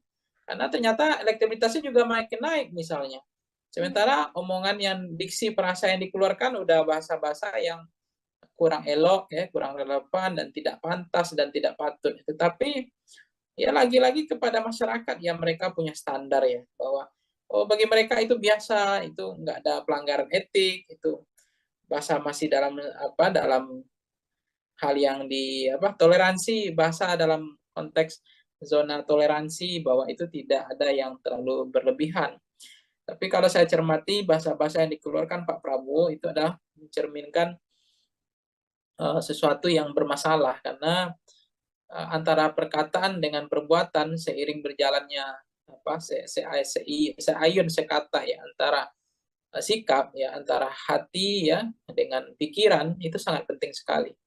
Jadi apa yang keluar dari mulut kita tentu itu mengindikasikan bahwa ada problem juga dengan ada pikiran kita. Jadi saya mengatakan bahwa orang tegas, orang berani kan tidak harus dengan bahasa-bahasa preman, bahasa-bahasa pasar ya. Karena juga ada orang yang dia tegas, berani, tapi bahasanya adalah lebih santun, lebih bijak. Cuma inilah realitas bahwa bagi Pak Prabowo mungkin itu tidak menjadi beban. Bahkan beliau merasa level confident masih sangat percaya diri dengan bahasa seperti itu justru akan menaikkan elektabilitasnya. Ya kita mau boleh buat, mau ngapain lagi? Karena mau pemilih memang rakyat kita, bukan kalau misalnya selera rakyatnya hampir dominan signifikan 80% gaya-gaya bahasa-bahasa kotor, bahasa kasar, dia senang dengan orang-orang yang orang-orang yang tidak terukur bahasanya, tidak arif, ya, tidak bijak, tidak jernih ya, tidak tidak atau terlalu reaksioner, emosional, dan kalau itu kembali kepada rakyat sih, karena yang milih memang rakyat. Kalau kelas-kelas seperti kita ini kan nggak banyak orangnya sebetulnya. Oke, berarti menurut Bang Panggi kembali lagi ke publik menilai dari cara bersikapnya Prabowo seperti itu ya, Bang ya? Ya, saya membaca ya kembali ke publik sih mau menghukum atau tidak gitu. Tapi saya melihat kalau publiknya bijak ya, rasional, publiknya itu punya beradab, beretika. Karena kan kepemimpinan itu kan juga dilihat tidak hanya sebatas ini ya Mbak ya, melihat karena soal figur ya, soal person, seseorang tidak hanya terbuai oleh apa istilahnya dalam konteks ini, ya setahu saya harus dipahami juga yang terjadi apa namanya ya, ya jangan tergiur ya, apa yang disampaikan Bu Mega kan itu juga benar, jangan terkecoh ya oleh sosok yang yang pikiran dan hatinya tidak satu gitu. Jadi harus dicermati bagaimana rekam jejak dari pemimpinnya ya, moralnya, standar etiknya ya kan, kemudian bagaimana tanggung jawabnya yang dibilang Ibu Mega, tanggung jawabnya untuk memenuhi ekspektasi ya, performan antara kinerja atau harapan masyarakat 270 juta itu. Oke, Bang, menyinggung masalah penilaian dari publik, setelah debat ketiga ini, Justru publik banyak yang menaruh simpati kepada Prabowo karena menjadi objek serangan dari Anies Baswedan maupun Ganjar dari debat tersebut. Hingga Prabowo ini mendapat sematan sad boy begitu Bang di mata publik. Namun dalam hitungan jam image itu berubah karena Prabowo meluapkan emosinya saat dia bertemu dengan pendukungnya. Perubahan sikap Prabowo yang signifikan ini apakah cukup berpengaruh Bang untuk pemilih? Apakah nantinya mereka akan memilih Prabowo atau tidak dengan citra Prabowo yang berubah secara drastis? Ya sebenarnya sederhana ya Mbak Nanda, bahwa kepemimpinan yang hadir hari ini itu mencerminkan, merepresentasikan sampling frame dari rakyatnya. Jadi rakyat hari ini itu adalah sampel dari pemimpinnya. Jadi kalau lahirlah pemimpin yang tidak beretik, ya tidak punya akhlak, ya tidak punya standar moral, terlalu apa namanya, bahasanya terlalu reaksioner, emosional, mungkin jangan-jangan itu juga memang rata-rata hampir maksimal ya, bahwa kita Indonesia ini punya penduduk kayak begitu juga modelnya gitu. Jadi lahirnya pemimpin itu representasi dari model rakyatnya. Jadi apa yang selera rakyat itu adalah selera pemimpin. Jadi lahirnya pemimpin kita semacam itu adalah jangan-jangan itulah rakyat kita gitu. Jadi saya nggak tahu ya bagaimana rakyat Indonesia itu sekarang, karena memang jangan-jangan memang mereka nggak membaca lagi, ya baca buku, yang baca apa hal-hal yang lebih dalam ya. Mereka kan gimmick-gimmick, baca yang dangkal-dangkal, yang sederhana-sederhana ya. Kemudian mereka lebih banyak preferensinya adalah media sosial gitu. Jadi sangat setengah-setengah ya. Jadi nggak dalam. Jadi cara pandang, cara pikirnya juga sangat singkat, pendek, dan berpikir tidak mau maju gitu. Jadi misalnya ya apa yang terjadi, kembali ke pertanyaan yang Nanda tadi, misalnya apa yang terjadi ya, itu yang kita ada kegelisahan sebenarnya. Memang di samping rakyat Indonesia dikatakan orangnya adalah pemaaf ya, pelupa, kemudian mudah untuk berempati gitu ya, kemudian tiba-tiba ada orang yang seolah-olah terzolimi, kemudian dia dengan mudah, karena itu dimodifikasi, dirancang, didesain, dicitrakan seolah-olah terzolimi misalnya. Kemudian publik beramai-ramai berempati. Itu mudah sekali untuk berempati, untuk membantu, untuk justru tersentuh gitu ya, ketika ada orang yang dikeroyok, ada orang yang dirujak, ada orang yang babak belur gitu ya. Apalagi penilaian dikasih oleh Anies, dikasih Mas Anies kasih apa namanya, nilai 11 dari 100, kemudian Mas Ganjar kasih 10 dari, ngasih 5 dari 10 gitu. Seolah-olah dia apa menjadi publik kasihan lihat Prabowo, tapi ternyata di belakang panggungnya ada pertemuan, di pertemuan lain kok ngomongnya berulang lagi bahasa yang menurut saya sebagai calon presiden, bahasa seperti itu tuh nggak tepat sekali gitu, nggak matang sih, nggak bisa lebih bijak, nggak jernih seperti air laut ya yang teduh gitu. Nah, macam-macam seperti ini, bahasa reaksioner, emosional, temperamental, dan lain-lain. Ini kan kita bukan milih Pak Lurah gitu, kita bukan milih Pak Camat gitu ya, kepala desa, ini milih presiden. Omongannya dengan perkataannya itu dilihat ya. Kemudian beririsannya antara hati dengan pikirannya, nggak boleh ada yang kemudian apa istilahnya, omongannya lain, perbuatannya lain gitu ya. Sen ke kanan, beloknya ke kiri. Nah, pemimpin seperti ini jangan-jangan ya mencerminkan rakyatnya juga gitu. Jadi kita nggak bisa menyalahkan pemimpinnya sih Mbak. Buktinya dinasti dianggap di mereka toleransi, bagi mereka dimaafkan itu biasa. Dan bagi mereka jangan-jangan toleransi itu tidak jadi masalah gitu. Sesuatu yang ya bukan saya pesimis ya, tapi pemimpinnya itu lahir, ya rakyatnya menilai itu dinasti itu ya isu elit. Dan bagi kami dinasti itu ya nggak mau bodoh. Mau siapapun memimpin, nasib kami begini, artinya nggak akan mengubah nasib lah gitu kan. Kemudian bicara perpanjangan masa jabatan presiden, mereka adem ayam aja, tenang-tenang aja gitu, nggak ada yang protes, nggak ada yang kritik, hanya ada kelompok kepentingan saja, kelompok-kelompok NGO, kelompok-kelompok aktivis demokrasi, pro demokrasi yang bersuara ya. Kemudian ada misalnya konteks banyak hal ya yang masyarakat memang mentoleransi gitu, atau menghalalkan, membolehkan. sikap-sikap yang dipertontonkan itu. Nah, saya tidak pernah mengatakan rakyat Indonesia itu adalah rakyat yang tidak bermoral, tidak beretika, tidak punya standar. Tapi saya juga berkeyakinan bahwa lahirnya pemimpin hari ini itulah gambaran dari itulah gambaran perilaku rakyat kita kebanyakan hari ini. Baik, Bang, setelah Prabowo mengumpat dan berkata kasar yang diduga ditujukan untuk Anies Baswedan, Anies sendiri pun merespon umpatan itu dengan mengucapkan matur nuwun atau terima kasih. Menurut Bang Pangi terkait respon dari Anies ini, apakah itu adalah sebuah respon yang satir ataupun Anies berusaha untuk tidak memperiuh suasana Pilpres ini semakin menjadi panas, Bang? Dengan kata lain, mencari kata aman. Iya, saya nggak tahu ya apakah mencari aman atau lebih cenderung untuk tidak berkomentar untuk merespon itu, atau inginnya mencari sesuatu yang nggak mau terlalu bising ya, terlalu ribut, atau menghindar ya dari persoalan-persoalan yang justru atau membahayakan elektabilitas beliau. Jadi dianggap tidak perlu merespon hal-hal semacam itu.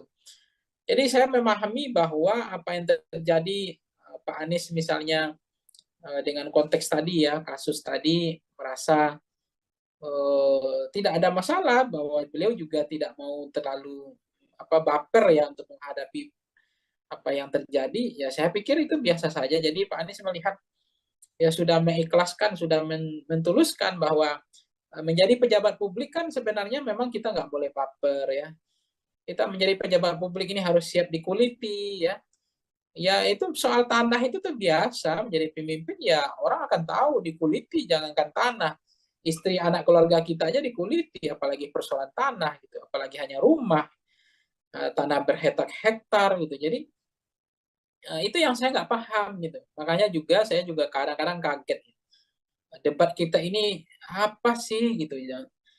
Debat yang terlalu bawa perasaan gitu ya, menyerang sedikit, wah ini melanggar etika, ini menyerang secara personal. Padahal kayak mohon maaf ya kalau kita bandingkan debat-debat di Amerika Serikat, di negara-negara maju, itu mereka debat itu memang betul-betul kayak adu jotos gitu. Jadi udah tarung bebas, dikasih waktu 10 menit udah berantem di dalam itu. Mau mengkritik lah, adu data lah, menyanggah lah, sindir lah, merendahkan lah. Bahkan ada yang kemudian menjelek-jelekkan, ada yang kemudian mengatakan gagal lah ini.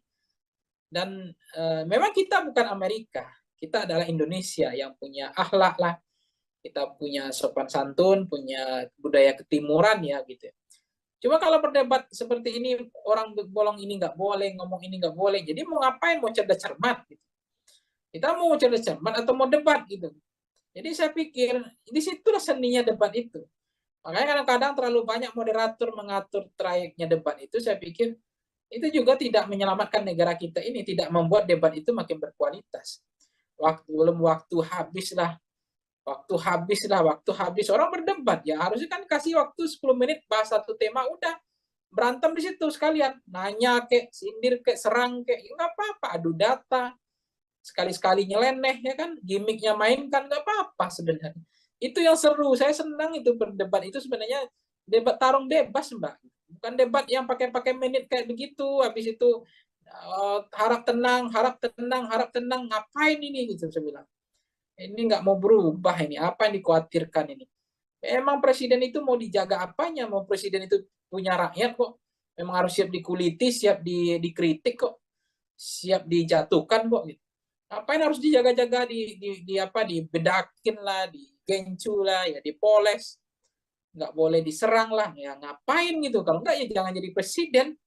Jangan jadi presiden, jadi RT aja udah kayak gini gitu. Masyarakat juga kritis gitu kan. Jadi saya merasa juga ya problem tersendiri sih, budaya kita ini, budaya yang dikatakan Amerika juga enggak, budaya ketimuran juga enggak. Ketimuran itu sebenarnya kan budaya juga belak-belakan, nggak boleh ada ditutupi gitu kan, ada keberanian apa adanya, genuine ya, nah, itu nggak kelihatan.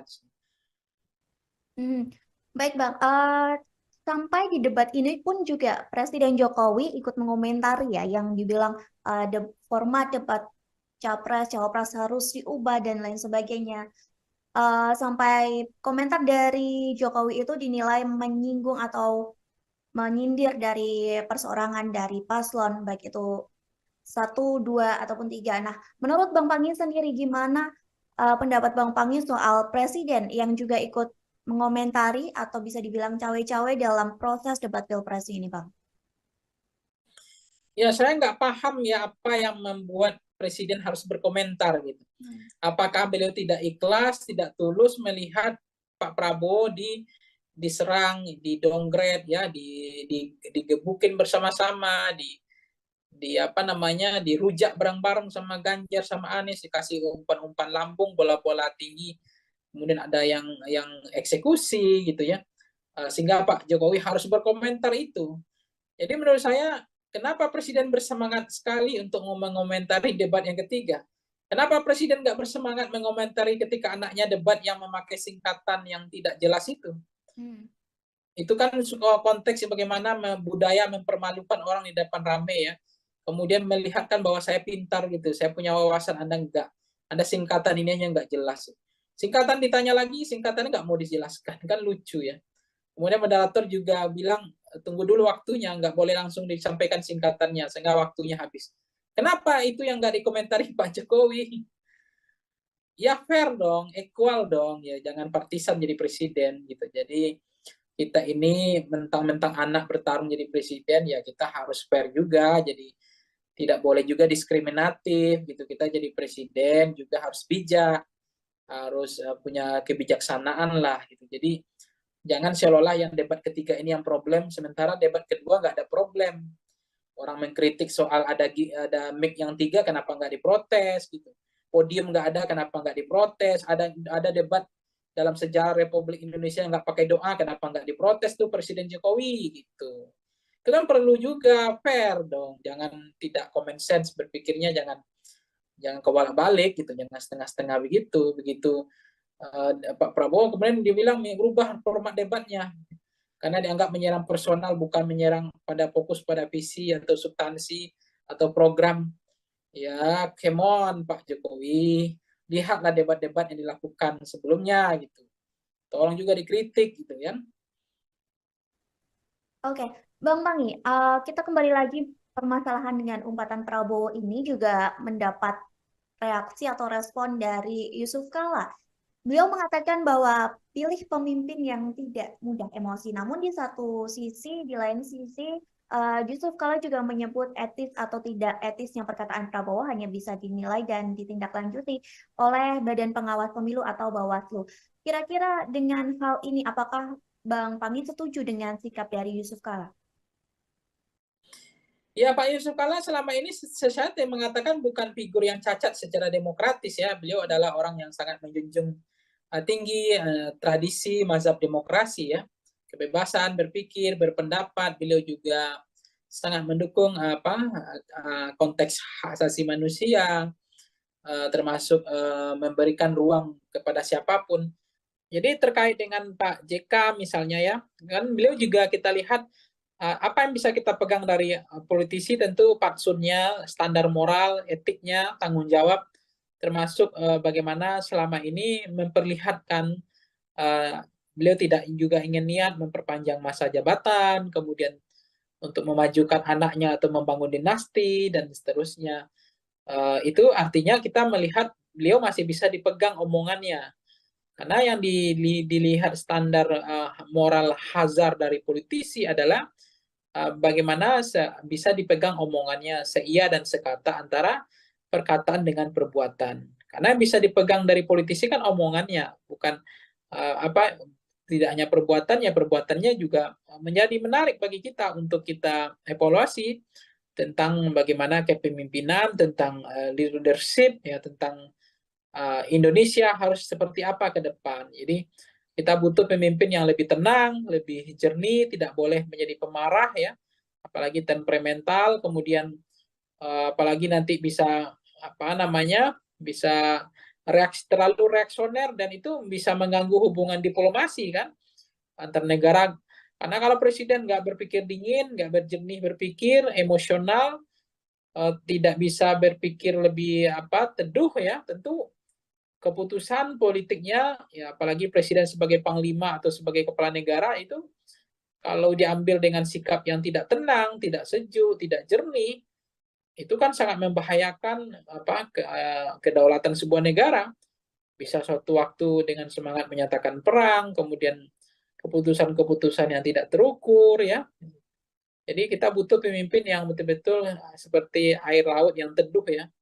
Ya, pemimpin yang betul-betul bisa mengambil keputusan dengan penuh kehati-hatian, pemimpin yang tidak reaksioner, tidak temperamental, tapi pemimpin yang betul-betul mampu menjalankan antara pikiran dengan perkataannya itu sejalan ya. Sense of politiknya itu klik kepada rakyat gitu. Jadi itu sangat dibutuhkan pemimpin yang teduh ya. Baik Bang, permasalahan umpatan dari Prabowo ini ternyata berbuntut panjang bahwa Bawaslu mengatakan bakal mengecek itu intensinya. Selain itu Bawaslu juga menyebut bahwa umpatan Prabowo ini berpeluang masuk ranah pidana pemilu. Menurut Bang Pangi menilai hal ini seperti apa Bang? Apakah memang umpatan Prabowo ini termasuk dari pelanggaran atau memang nanti jika rakyat menilai hal ini tidak lazim dan bisa dilaporkan dari ke Bawaslu atau memang keputusan ini emang ada di Bawaslu, Bang? Iya, maka memang ini lagi marak ya, lagi musim ya, lapor-melapor gitu ya. Pengaduan ke Bawaslu, ke polisi. Cuma bagi saya ini untuk apa gitu. Hukuman yang terbaik itu adalah jangan pilih pemimpin yang betul-betul tidak membawa nilai-nilai standar ya. Dalam membawa nilai etika dan moral di dalam landasan sistem ketatanegaraan ya, sistem politik kebangsaan yang modern. Itu bagaimana kita akhlak ya, tata krama, tata moral ya, tata etika dan seterusnya. Jadi ya udahlah ngapain gitu ya, mengadu ya, saling melaporkan, ini untuk apa gitu. Jadi saya pikir ya udahlah, itu nggak terlalu penting sih menurut saya. Sekarang rakyatnya maunya apa itu aja. Kalau rakyat maunya yang ingin pemimpin yang baik, ya rakyat harusnya melakukan kontemplasi gitu. Saya nggak mengatakan rakyat itu tidak punya kemimpinan, tidak punya kemampuan untuk menseleksi pemimpin yang baik. Tapi faktanya hari ini kan yang terpilih adalah londo-londo ireng gitu kan, pemimpin-pemimpin yang pengkhianat gitu, pemimpin yang tidak jahat sama rakyatnya. Karena apa? Karena rakyatnya tidak selektif. Jadi sangat mudah terpengaruh oleh transaksional pragmatis, fakta food buying ya, kemudian money politik ya, kemudian beli putus suara dan lebih senang belanja suara ketimbang belanja program dan kegiatan dan seterusnya dan seterusnya. Inilah realitas, inilah fakta yang terjadi hari ini.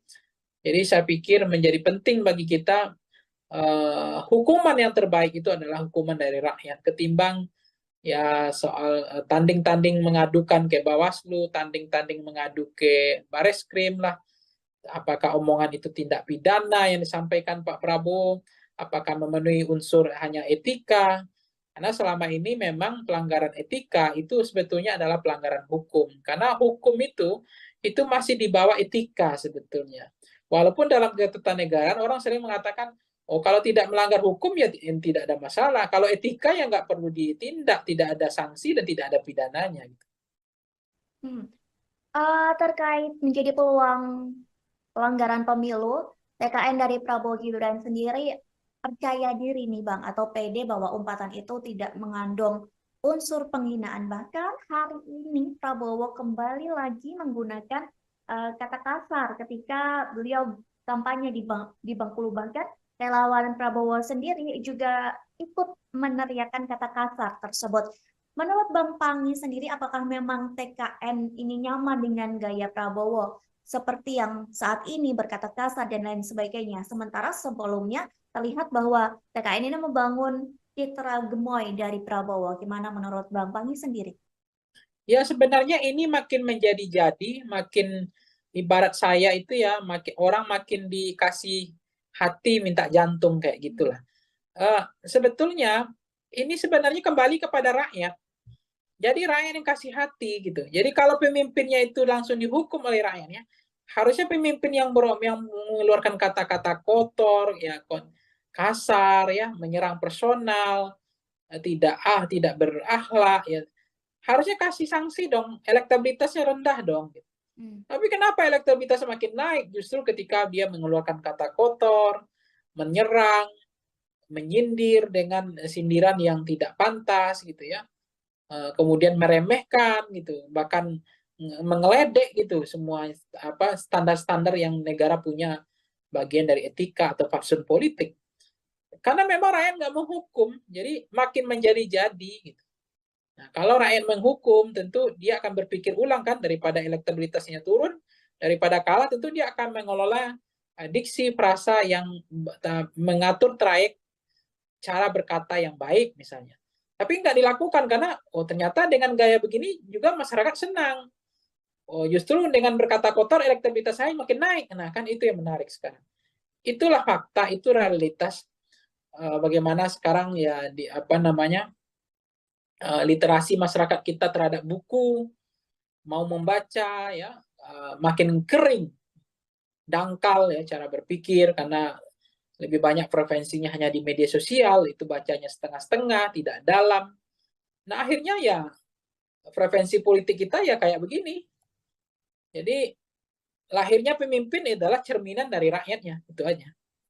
Oke, terakhir nih Bang, Prabowo juga sempat mengakukan bahwa dia diberi nasihat oleh beberapa orang, banyak pihak terkait omongan kasar dia.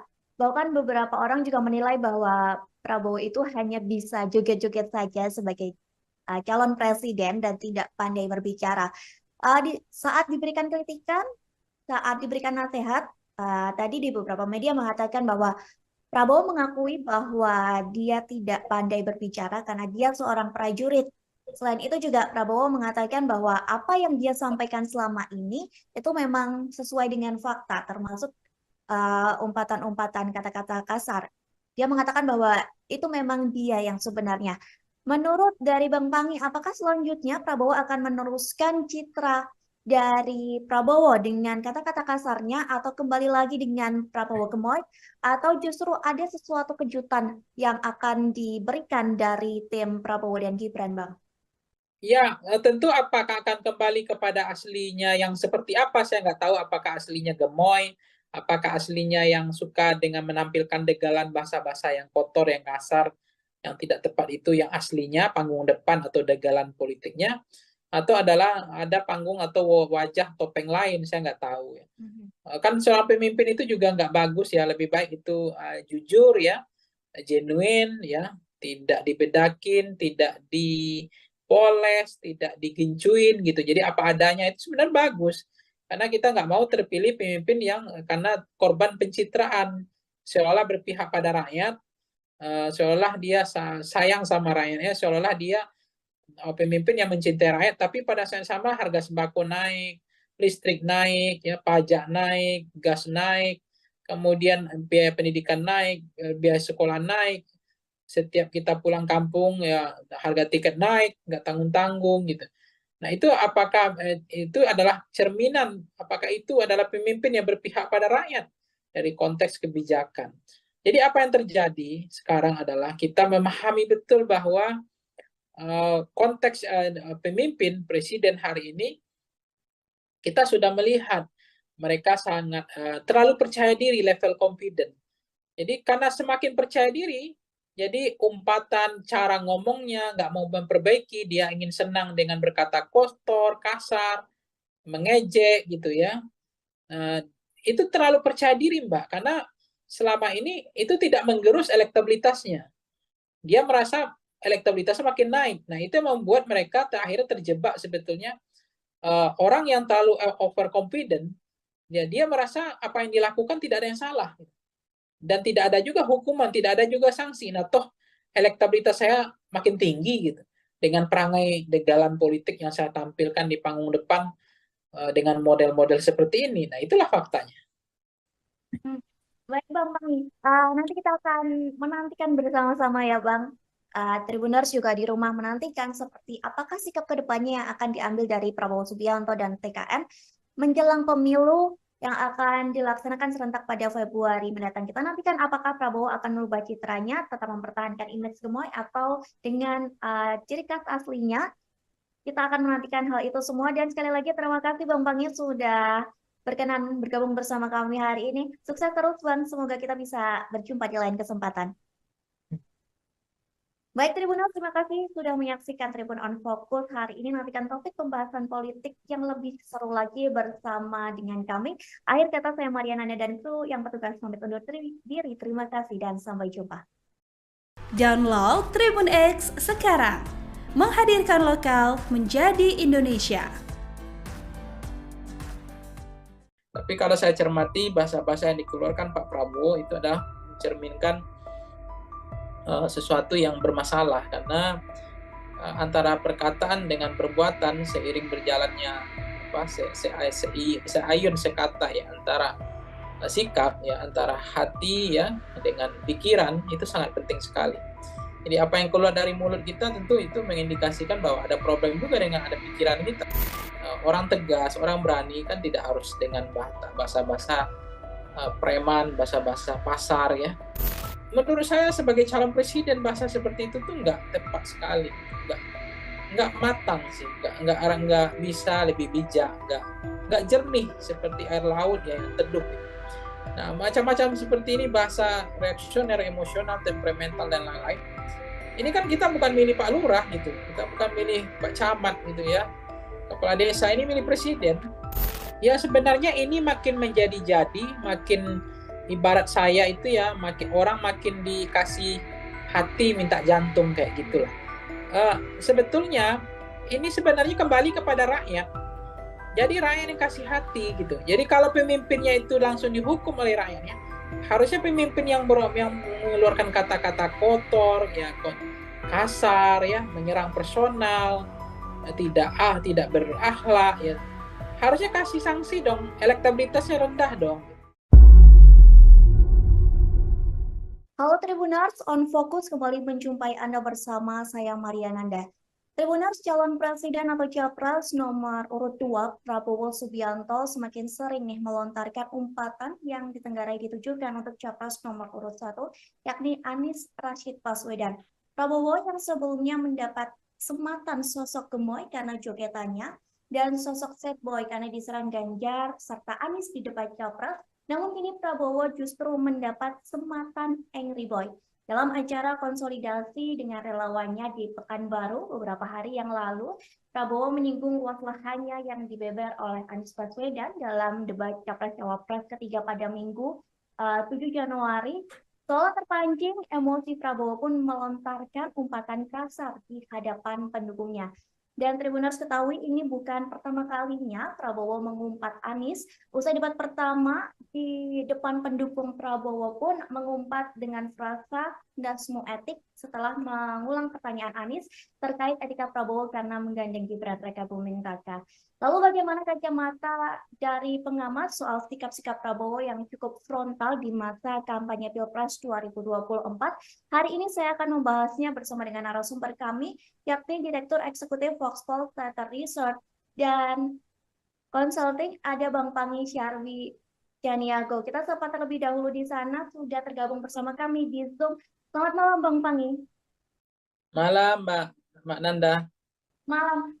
Bang, kita langsung saja sebagai pengantar nih kami mau minta pendapat dari Bang Pangi melihat Prabowo Subianto yang kembali melontarkan umpatan kepada Anies Baswedan setelah debat Capres kemarin. Mengingat Bang, ini bukan pertama kalinya Prabowo melontarkan kata-kata kasar. Sebelumnya juga tadi sudah saya sampaikan bahwa Prabowo sempat melontarkan frasa mohon maaf dasmu etik.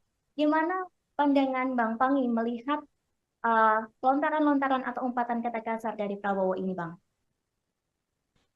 Iya, ini sebenarnya umpatan seperti ini menanda itu kembali kepada publik ya, masyarakat ya. Kalau masyarakat nanti tidak menghakimi, seolah-olah literasi masyarakat kita atau bacaan buku masyarakat kita kan lebih banyak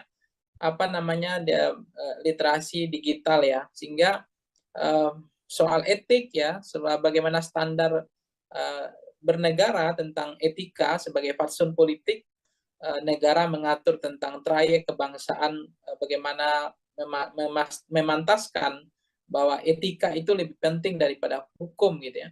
Pelanggaran etika itu adalah pelanggaran hukum gitu. Jadi proses-proses yang terjadi ketika misalnya tidak ada sanksi, masyarakat juga merasa itu mahfum, memahami, bahkan mereka makin empati sama Prabowo, ya kita mau ngapa lagi, kita juga nggak tahu mau kemana Republik ini. Kalau misalnya masyarakat yang omongan seperti itu dianggap lazim ya, dianggap biasa dan tidak ada efek jerah, ya makin menjadi-jadi sih Mbak nanti. Karena ternyata elektabilitasnya juga makin naik misalnya. Sementara omongan yang diksi perasa yang dikeluarkan udah bahasa-bahasa yang kurang elok ya, kurang relevan dan tidak pantas dan tidak patut. Tetapi ya lagi-lagi kepada masyarakat yang mereka punya standar ya, bahwa bagi mereka itu biasa, itu nggak ada pelanggaran etik, itu bahasa masih dalam hal yang toleransi, bahasa dalam konteks zona toleransi, bahwa itu tidak ada yang terlalu berlebihan. Tapi kalau saya cermati bahasa-bahasa yang dikeluarkan Pak Prabowo itu adalah mencerminkan sesuatu yang bermasalah, karena antara perkataan dengan perbuatan seiring berjalannya seayun sekata ya, antara sikap ya, antara hati ya dengan pikiran, itu sangat penting sekali. Jadi apa yang keluar dari mulut kita tentu itu mengindikasikan bahwa ada problem juga dengan ada pikiran kita. Jadi saya mengatakan bahwa orang tegas, orang berani kan tidak harus dengan bahasa-bahasa preman, bahasa-bahasa pasar ya.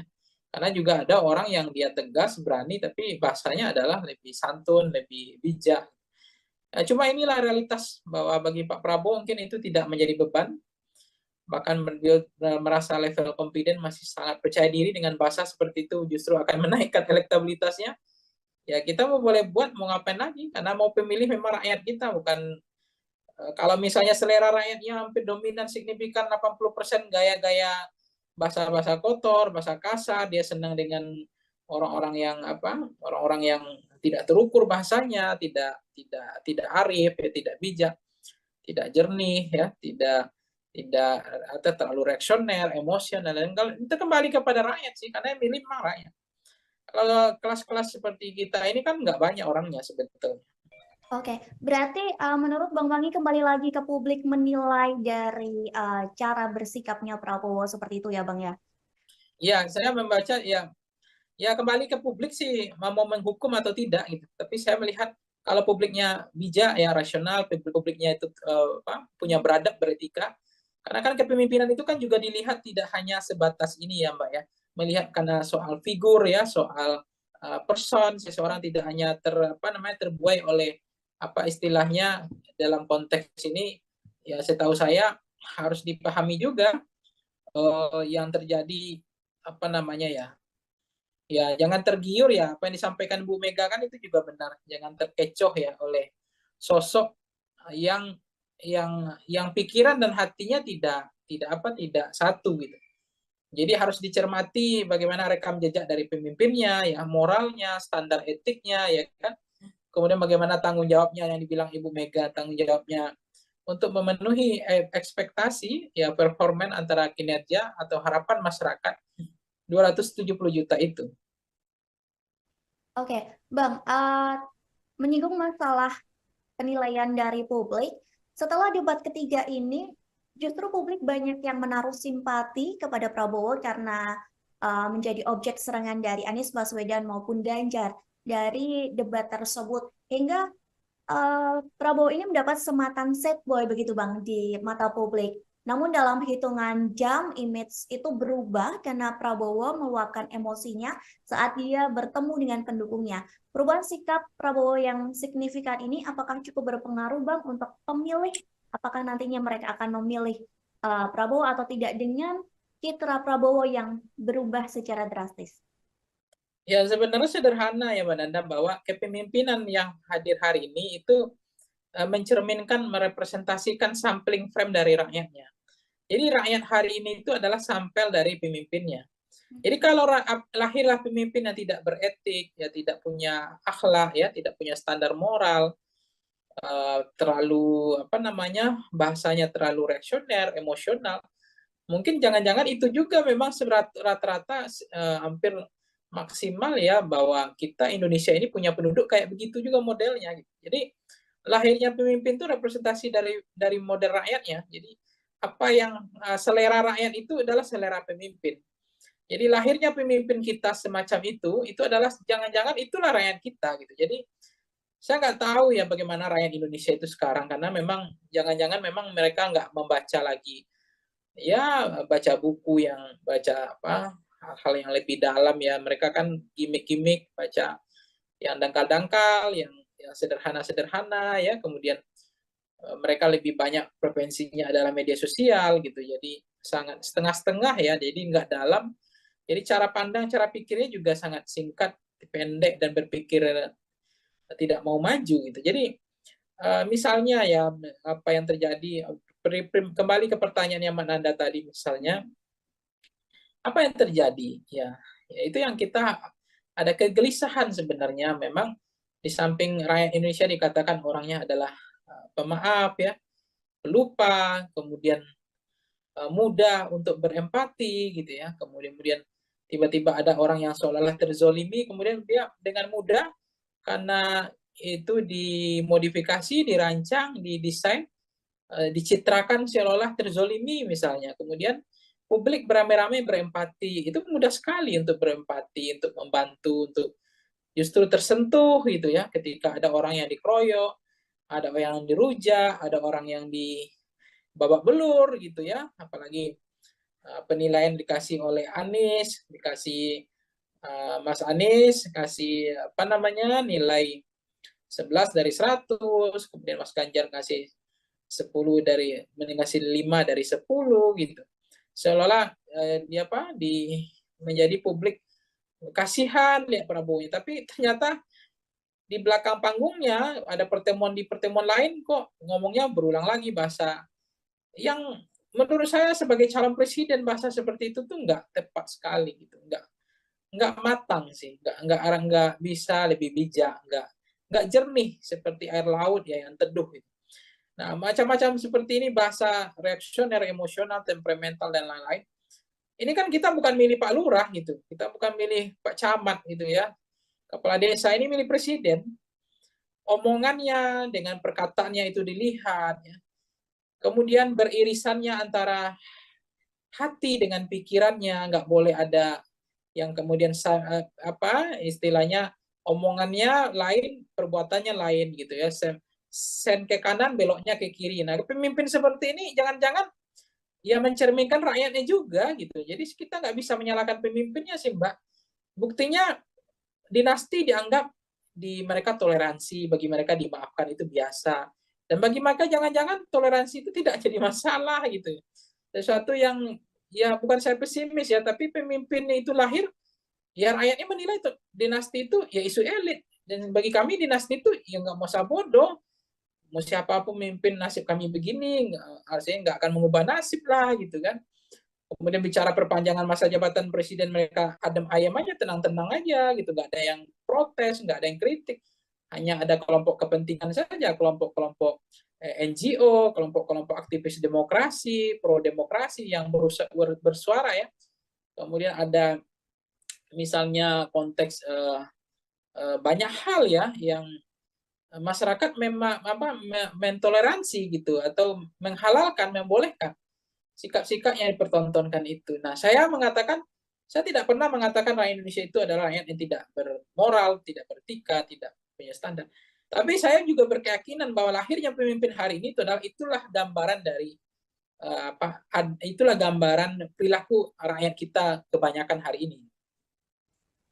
Baik, Bang, setelah Prabowo mengumpat dan berkata kasar yang diduga ditujukan untuk Anies Baswedan, Anies sendiri pun merespon umpatan itu dengan mengucapkan matur nuwun atau terima kasih. Menurut Bang Pangi, terkait respon dari Anies ini, apakah itu adalah sebuah respon yang satir, ataupun Anies berusaha untuk tidak memperiuh suasana Pilpres ini semakin menjadi panas, Bang? Dengan kata lain, mencari kata aman. Iya, saya nggak tahu ya apakah mencari aman atau lebih cenderung untuk tidak berkomentar untuk merespon itu, atau inginnya mencari sesuatu yang nggak mau terlalu bising ya, terlalu ribut, atau menghindar ya dari persoalan-persoalan yang justru atau membahayakan elektabilitas beliau. Jadi tidak dianggap tidak perlu merespon hal-hal semacam itu. Jadi saya memahami bahwa apa yang terjadi Pak Anies misalnya dengan konteks tadi ya, kasus tadi merasa tidak ada masalah, bahwa beliau juga tidak mau terlalu baper ya untuk menghadapi apa yang terjadi. Ya saya pikir itu biasa saja. Jadi Pak Anies melihat ya sudah mengikhlaskan, sudah mentuluskan bahwa menjadi pejabat publik kan sebenarnya memang kita nggak boleh baper ya. Kita menjadi pejabat publik ini harus siap dikuliti ya. Ya itu soal tanah itu tuh biasa, menjadi pemimpin ya orang akan tahu dikuliti, jangankan tanah. Istri anak keluarga kita aja dikuliti, apalagi persoalan tanah gitu, apalagi hanya rumah, tanah berhektar-hektar gitu. Jadi itu yang saya nggak paham gitu. Makanya juga saya juga kadang-kadang kaget. Debat kita ini apa sih gitu ya? Debat yang terlalu bawa perasaan gitu ya, menyerang sedikit, wah ini melanggar etika, ini menyerang secara personal. Padahal kayak mohon maaf ya kalau kita bandingkan debat-debat di Amerika Serikat, di negara-negara maju, itu mereka debat itu memang betul-betul kayak adu jotos gitu. Jadi udah tarung bebas, dikasih waktu 10 menit udah berantem di dalam itu. Mau mengkritik lah, adu data lah, menyanggah lah, sindir lah, merendahkan lah. Bahkan ada yang kemudian menjelek-jelekkan, ada yang kemudian mengatakan gagal lah ini. Dan memang kita bukan Amerika, kita adalah Indonesia yang punya akhlak lah, kita punya sopan santun, punya budaya ketimuran ya gitu. Cuma kalau berdebat seperti ini, orang bolong ini nggak boleh, ngomong ini nggak boleh. Jadi mau ngapain? Mau cerdas cermat? Gitu. Kita mau cerdas cermat atau mau debat gitu. Jadi saya pikir di situlah seninya debat itu. Makanya kadang-kadang terlalu banyak moderator mengatur trayeknya debat itu, saya pikir itu juga tidak menyelamatkan negara kita ini, tidak membuat debat itu makin berkualitas. Waktu habis orang berdebat ya, harusnya kan kasih waktu 10 menit bahas satu tema, udah berantem di situ sekalian, nanya kek, sindir kek, serang kek, ya nggak apa-apa, adu data, sekali-sekali nyeleneh ya kan, gimmicknya mainkan, nggak apa-apa sebenarnya. Itu yang seru, saya senang itu berdebat itu sebenarnya, debat tarung bebas Mbak, bukan debat yang pakai menit kayak begitu, habis itu harap tenang, ngapain ini gitu saya bilang. Ini nggak mau berubah ini, apa yang dikhawatirkan ini? Emang presiden itu mau dijaga apanya? Mau presiden itu punya rakyat kok. Memang harus siap dikuliti, siap dikritik kok, siap dijatuhkan kok. Gitu. Ngapain harus dijaga-jaga, dibedakin lah, digencu lah, ya dipoles, nggak boleh diserang lah, ya ngapain gitu? Kalau nggak ya jangan jadi presiden, jadi RT aja udah kayak gini gitu. Masyarakat juga kritis gitu kan. Jadi saya merasa juga ya problem tersendiri sih, budaya kita ini, budaya yang dikatakan Amerika juga enggak, ya budaya ketimuran juga enggak. Ketimuran itu sebenarnya kan budaya juga belak-belakan, nggak boleh ada ditutupi gitu kan, ada keberanian apa adanya, genuine ya, nah, itu nggak kelihatan sih. Baik Bang, sampai di debat ini pun juga Presiden Jokowi ikut mengomentari ya yang dibilang format debat capres cawapres harus diubah dan lain sebagainya. Sampai komentar dari Jokowi itu dinilai menyinggung atau menyindir dari perseorangan dari paslon, baik itu 1, 2, ataupun 3. Nah, menurut Bang Pangi sendiri gimana pendapat Bang Pangi soal presiden yang juga ikut mengomentari atau bisa dibilang cawe-cawe dalam proses debat pilpres ini, Bang? Ya saya nggak paham ya apa yang membuat presiden harus berkomentar gitu. Apakah beliau tidak ikhlas, tidak tulus melihat Pak Prabowo diserang, didongret ya, digebukin bersama-sama, di apa namanya, dirujak bareng-bareng sama Ganjar sama Anies, dikasih umpan-umpan lambung, bola-bola tinggi, kemudian ada yang eksekusi gitu ya. Sehingga Pak Jokowi harus berkomentar itu. Jadi menurut saya, kenapa Presiden bersemangat sekali untuk mengomentari debat yang ketiga? Kenapa Presiden nggak bersemangat mengomentari ketika anaknya debat yang memakai singkatan yang tidak jelas itu? Itu kan konteks bagaimana budaya mempermalukan orang di depan rame ya. Kemudian melihatkan bahwa saya pintar gitu, saya punya wawasan, Anda enggak. Ada singkatan ini yang enggak jelas. Singkatan ditanya lagi, singkatannya enggak mau dijelaskan, kan lucu ya. Kemudian moderator juga bilang, tunggu dulu waktunya, enggak boleh langsung disampaikan singkatannya, sehingga waktunya habis. Kenapa itu yang enggak dikomentari Pak Jokowi? Ya fair dong, equal dong, ya jangan partisan jadi presiden gitu. Jadi kita ini mentang-mentang anak bertarung jadi presiden, ya kita harus fair juga, jadi tidak boleh juga diskriminatif gitu. Kita jadi presiden juga harus bijak, harus punya kebijaksanaan lah gitu. Jadi jangan seolah-olah yang debat ketiga ini yang problem, sementara debat kedua nggak ada problem. Orang mengkritik soal ada mic yang 3, kenapa nggak diprotes gitu.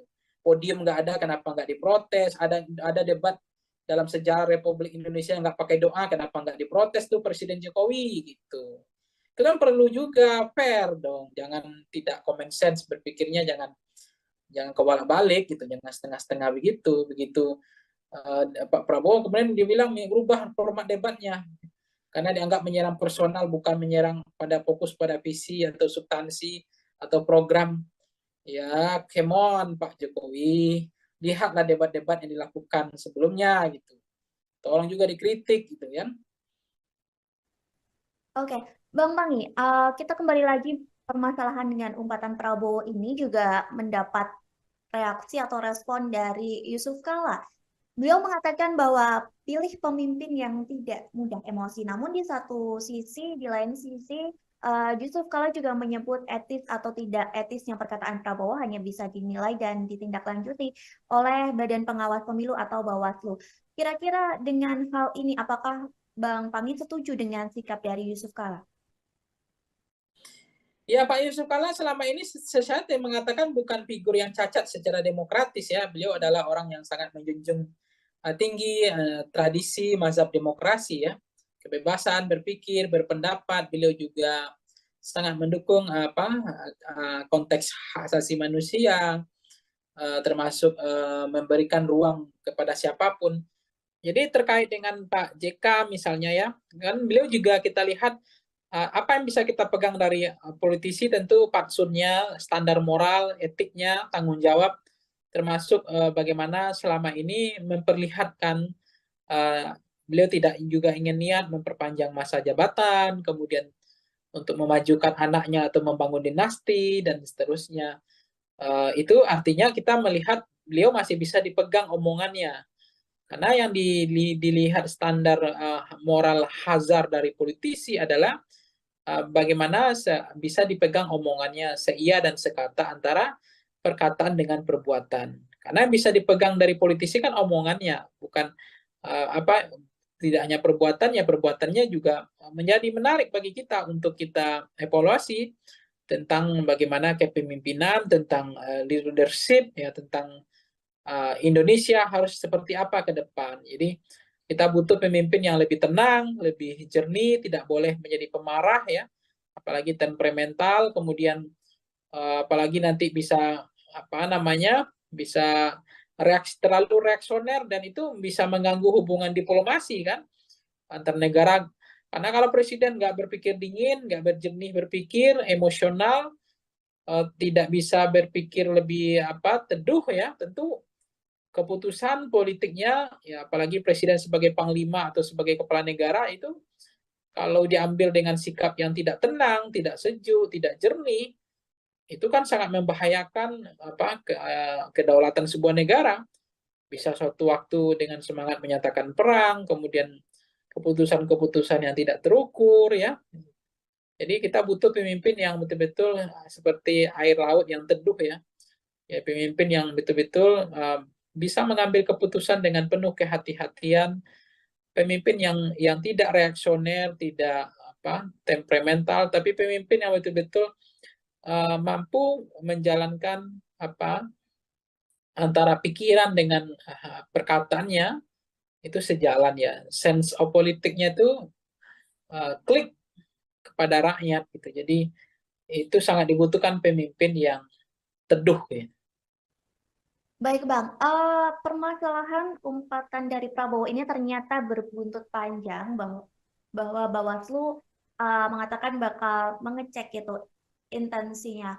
Selain itu Bawaslu juga menyebut bahwa umpatan Prabowo ini berpeluang masuk ranah pidana pemilu.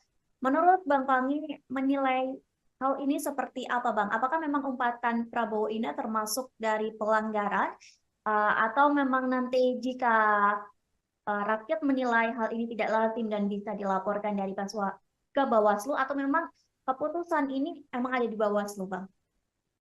Iya, maka memang ini lagi marak ya, lagi musim ya, lapor-melapor gitu ya. Pengaduan ke Bawaslu, ke polisi. Cuma bagi saya ini untuk apa gitu. Hukuman yang terbaik itu adalah jangan pilih pemimpin yang betul-betul tidak membawa nilai-nilai standar ya. Dalam membawa nilai etika dan moral di dalam landasan sistem ketatanegaraan ya, sistem politik kebangsaan yang modern. Itu bagaimana kita akhlak ya, tata krama, tata moral ya, tata etika dan seterusnya. Jadi ya udahlah ngapain gitu ya, ngadu mengadu ya, saling melaporkan, ini untuk apa gitu. Jadi saya pikir ya udahlah, itu nggak terlalu penting sih menurut saya. Sekarang rakyatnya maunya apa itu aja. Kalau rakyat maunya ya, yang ingin pemimpin yang baik, ya rakyat harusnya melakukan kontemplasi gitu. Saya nggak mengatakan rakyat itu tidak punya kemimpinan, tidak punya kemampuan untuk menseleksi pemimpin yang baik. Tapi faktanya hari ini kan yang terpilih adalah londo-londo ireng gitu kan, pemimpin-pemimpin yang pengkhianat gitu, pemimpin yang tidak jahat sama rakyatnya. Karena apa? Karena rakyatnya tidak selektif. Jadi sangat mudah terpengaruh oleh transaksional pragmatis, fakta food buying ya, kemudian money politik ya, kemudian beli putus suara dan lebih senang belanja suara ketimbang belanja program dan kegiatan dan seterusnya dan seterusnya. Inilah realitas, inilah fakta yang terjadi hari ini. Jadi saya pikir menjadi penting bagi kita hukuman yang terbaik itu adalah hukuman dari rakyat ketimbang ya soal tanding-tanding mengadukan ke Bawaslu, tanding-tanding mengadu ke Bareskrim lah. Apakah omongan itu tindak pidana yang disampaikan Pak Prabowo? Apakah memenuhi unsur hanya etika? Karena selama ini memang pelanggaran etika itu sebetulnya adalah pelanggaran hukum. Karena hukum itu masih di bawah etika sebetulnya. Walaupun dalam ketatanegaraan orang sering mengatakan, oh kalau tidak melanggar hukum ya tidak ada masalah. Kalau etika ya nggak perlu ditindak, tidak ada sanksi dan tidak ada pidananya. Hmm. Terkait menjadi peluang pelanggaran pemilu, TKN dari Prabowo Gibran sendiri percaya diri nih Bang atau pede bahwa umpatan itu tidak mengandung unsur penghinaan. Bahkan hari ini Prabowo kembali lagi menggunakan kata kasar ketika beliau kampanye di Bengkulu. Bahkan relawan Prabowo sendiri juga ikut meneriakan kata kasar tersebut. Menurut Bang Pangi sendiri, apakah memang TKN ini nyaman dengan gaya Prabowo? Seperti yang saat ini berkata kasar dan lain sebagainya. Sementara sebelumnya terlihat bahwa TKN ini membangun citra gemoy dari Prabowo. Gimana menurut Bang Pangi sendiri? Ya sebenarnya ini makin menjadi-jadi, makin ibarat saya itu ya, orang makin dikasih hati minta jantung kayak gitulah. Sebetulnya ini sebenarnya kembali kepada rakyat. Jadi rakyat yang kasih hati gitu. Jadi kalau pemimpinnya itu langsung dihukum oleh rakyatnya, harusnya pemimpin yang mengeluarkan kata-kata kotor, ya kasar, ya menyerang personal, tidak berakhlak, ya harusnya kasih sanksi dong. Elektabilitasnya rendah dong. Tapi kenapa elektabilitasnya makin naik? Justru ketika dia mengeluarkan kata kotor, menyerang, menyindir dengan sindiran yang tidak pantas gitu ya. Kemudian meremehkan gitu, bahkan mengeledek gitu semua standar-standar yang negara punya bagian dari etika atau fatsun politik. Karena memang rakyat nggak menghukum, jadi makin menjadi-jadi gitu. Nah, kalau rakyat menghukum, tentu dia akan berpikir ulang kan, daripada elektabilitasnya turun, daripada kalah, tentu dia akan mengelola diksi, frasa yang mengatur trayek cara berkata yang baik misalnya. Tapi nggak dilakukan karena, oh ternyata dengan gaya begini juga masyarakat senang. Oh justru dengan berkata kotor elektabilitas saya makin naik. Nah kan itu yang menarik sekarang. Itulah fakta, itu realitas bagaimana sekarang ya di apa namanya literasi masyarakat kita terhadap buku, mau membaca ya makin kering, dangkal ya cara berpikir karena lebih banyak preferensinya hanya di media sosial, itu bacanya setengah-setengah, tidak dalam. Nah akhirnya ya preferensi politik kita ya kayak begini. Jadi lahirnya pemimpin adalah cerminan dari rakyatnya, itu aja.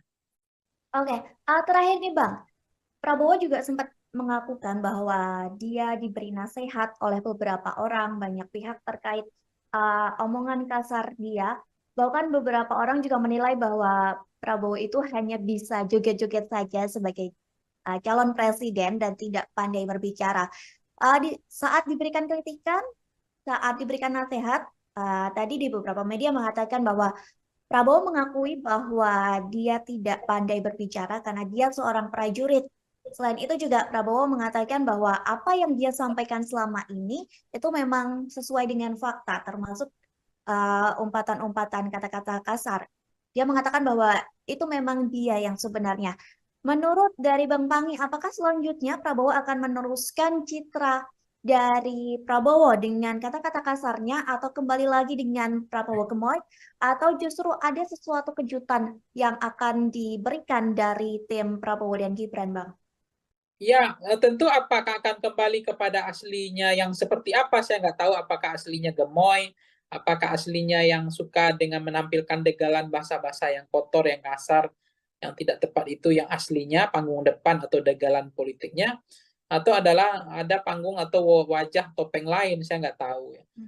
Kan seorang pemimpin itu juga nggak bagus ya, lebih baik itu jujur ya, genuine ya, tidak dibedakin, tidak dipoles, tidak digincuin gitu. Jadi apa adanya itu sebenarnya bagus.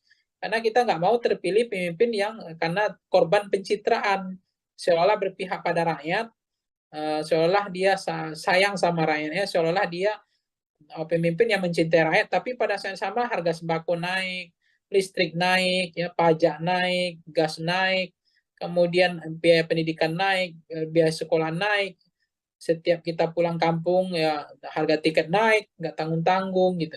Nah itu apakah itu adalah cerminan, apakah itu adalah pemimpin yang berpihak pada rakyat dari konteks kebijakan. Jadi apa yang terjadi sekarang adalah kita memahami betul bahwa konteks pemimpin presiden hari ini kita sudah melihat mereka sangat terlalu percaya diri, level confident. Jadi karena semakin percaya diri, jadi umpatan cara ngomongnya nggak mau memperbaiki, dia ingin senang dengan berkata kotor, kasar, mengejek gitu ya. Itu terlalu percaya diri Mbak, karena selama ini itu tidak menggerus elektabilitasnya. Dia merasa elektabilitasnya makin naik. Nah, itu yang membuat mereka akhirnya terjebak sebetulnya orang yang terlalu overconfident, ya dia merasa apa yang dilakukan tidak ada yang salah. Dan tidak ada juga hukuman, tidak ada juga sanksi. Nah, toh elektabilitas saya makin tinggi gitu. Dengan perangai degalan politik yang saya tampilkan di panggung depan dengan model-model seperti ini. Nah, itulah faktanya. Baik Bang Pangi, nanti kita akan menantikan bersama-sama ya Bang. Tribuners juga di rumah menantikan seperti apakah sikap kedepannya yang akan diambil dari Prabowo Subianto dan TKN menjelang pemilu yang akan dilaksanakan serentak pada Februari mendatang. Kita nantikan apakah Prabowo akan merubah citranya, tetap mempertahankan image gemoy atau dengan ciri khas aslinya. Kita akan menantikan hal itu semua dan sekali lagi terima kasih Bang Pangi sudah berkenan bergabung bersama kami hari ini. Sukses terus Bang, semoga kita bisa berjumpa di lain kesempatan. Baik Tribuners, terima kasih sudah menyaksikan Tribun on Focus. Hari ini nantikan topik pembahasan politik yang lebih seru lagi bersama dengan kami. Akhir kata saya Mariana dan kru yang petugas pamit undur diri. Terima kasih dan sampai jumpa. Download Tribun X sekarang. menghadirkan lokal menjadi Indonesia. Tapi kalau saya cermati bahasa-bahasa yang dikeluarkan Pak Prabowo itu adalah mencerminkan sesuatu yang bermasalah, karena antara perkataan dengan perbuatan seiring berjalannya seayun sekata ya, antara sikap ya, antara hati ya dengan pikiran, itu sangat penting sekali. Jadi apa yang keluar dari mulut kita tentu itu mengindikasikan bahwa ada problem juga dengan ada pikiran kita. Orang tegas, orang berani kan tidak harus dengan bahasa-bahasa preman, bahasa-bahasa pasar ya. Menurut saya sebagai calon presiden bahasa seperti itu tuh nggak tepat sekali, nggak matang sih, nggak bisa lebih bijak, nggak jernih seperti air laut ya yang teduh. Nah, macam-macam seperti ini bahasa reaksioner, emosional, temperamental dan lain-lain. Ini kan kita bukan milih Pak Lurah gitu, kita bukan milih Pak Camat gitu ya, kepala desa, ini milih presiden. Ya sebenarnya ini makin menjadi-jadi, makin ibarat saya itu ya, makin dikasih hati minta jantung kayak gitulah. Sebetulnya ini sebenarnya kembali kepada rakyat. Jadi rakyat yang kasih hati gitu. Jadi kalau pemimpinnya itu langsung dihukum oleh rakyatnya, harusnya pemimpin yang mengeluarkan kata-kata kotor, ya kasar, ya menyerang personal, tidak berakhlak, ya harusnya kasih sanksi dong. Elektabilitasnya rendah dong. Halo Tribuners, on Fokus kembali menjumpai Anda bersama saya Mariananda. Tribuners, calon presiden atau capres nomor urut 2 Prabowo Subianto semakin sering melontarkan umpatan yang ditenggarai ditujukan untuk capres nomor urut 1, yakni Anies Rashid Baswedan. Prabowo yang sebelumnya mendapat sematan sosok gemoy karena jogetannya dan sosok sad boy karena diserang Ganjar serta Anies di debat capres. Namun kini Prabowo justru mendapat sematan angry boy. Dalam acara konsolidasi dengan relawannya di Pekanbaru beberapa hari yang lalu, Prabowo menyinggung luas lahannya yang dibeber oleh Anies Baswedan dalam debat Capres-Cawapres ketiga pada Minggu 7 Januari. Seolah terpancing, emosi Prabowo pun melontarkan umpatan kasar di hadapan pendukungnya. Dan Tribuners ketahui ini bukan pertama kalinya Prabowo mengumpat Anies. Usai debat pertama di depan pendukung Prabowo pun mengumpat dengan frasa dasmu etik setelah mengulang pertanyaan Anies terkait etika Prabowo karena menggandeng Gibran Rakabuming Raka. Lalu bagaimana kacamata dari pengamat soal sikap-sikap Prabowo yang cukup frontal di masa kampanye Pilpres 2024? Hari ini saya akan membahasnya bersama dengan narasumber kami, yakni Direktur Eksekutif Foxpol Theater Research dan Consulting, ada Bang Pangi Syarwi Janiago. Kita sapa terlebih dahulu di sana, sudah tergabung bersama kami di Zoom. Selamat malam Bang Pangi. Malam Mbak Nanda. Malam. Bang, kita langsung saja sebagai pengantar nih kami mau minta pendapat dari Bang Pangi melihat Prabowo Subianto yang kembali melontarkan umpatan kepada Anies Baswedan setelah debat Capres kemarin. Mengingat Bang, ini bukan pertama kalinya Prabowo melontarkan kata-kata kasar. Sebelumnya juga tadi sudah saya sampaikan bahwa Prabowo sempat melontarkan frasa mohon maaf dan semua etik. Gimana pandangan Bang Pangi melihat lontaran-lontaran atau umpatan kata kasar dari Prabowo ini, Bang? Iya, ini sebenarnya umpatan seperti ini, Mbak Nanda, itu kembali kepada publik ya, masyarakat ya. Kalau masyarakat nanti tidak menghakimi, seolah-olah literasi masyarakat kita atau bacaan buku ke masyarakat kita kan lebih banyak literasi digital ya, sehingga soal etik ya, bagaimana standar bernegara tentang etika sebagai fatsun politik, negara mengatur tentang trayek kebangsaan, bagaimana memantaskan bahwa etika itu lebih penting daripada hukum gitu ya. Pelanggaran etika itu adalah pelanggaran hukum gitu. Jadi proses-proses yang terjadi ketika misalnya tidak ada sanksi, masyarakat juga merasa itu mahfum, memahami, bahkan mereka makin empati sama Prabowo, ya kita mau apa lagi, kita juga nggak tahu mau kemana Republik ini.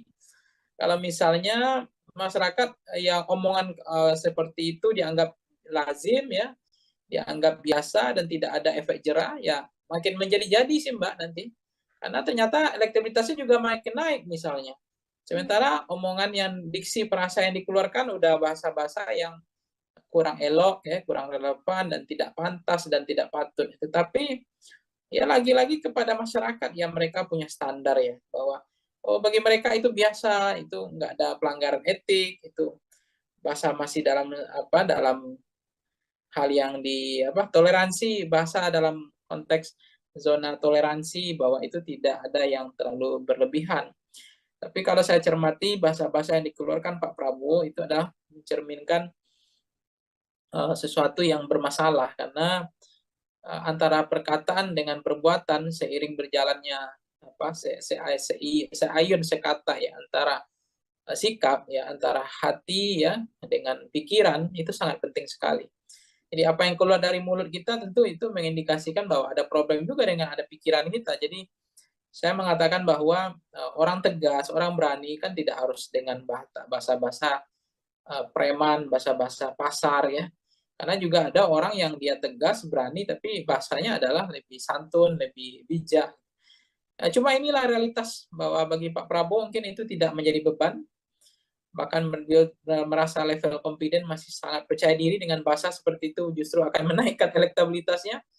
Ya kita mau boleh buat mau ngapain lagi, karena mau pemilih memang rakyat kita, bukan kalau misalnya selera rakyatnya hampir dominan signifikan 80% gaya-gaya bahasa-bahasa kotor, bahasa kasar, dia senang dengan orang-orang yang orang-orang yang tidak terukur bahasanya, tidak arif, ya, tidak bijak, tidak jernih ya, tidak tidak atau terlalu reaksioner, emosional, dan kalau itu kembali kepada rakyat sih, karena yang milih memang rakyat. Kalau kelas-kelas seperti kita ini kan nggak banyak orangnya sebetulnya.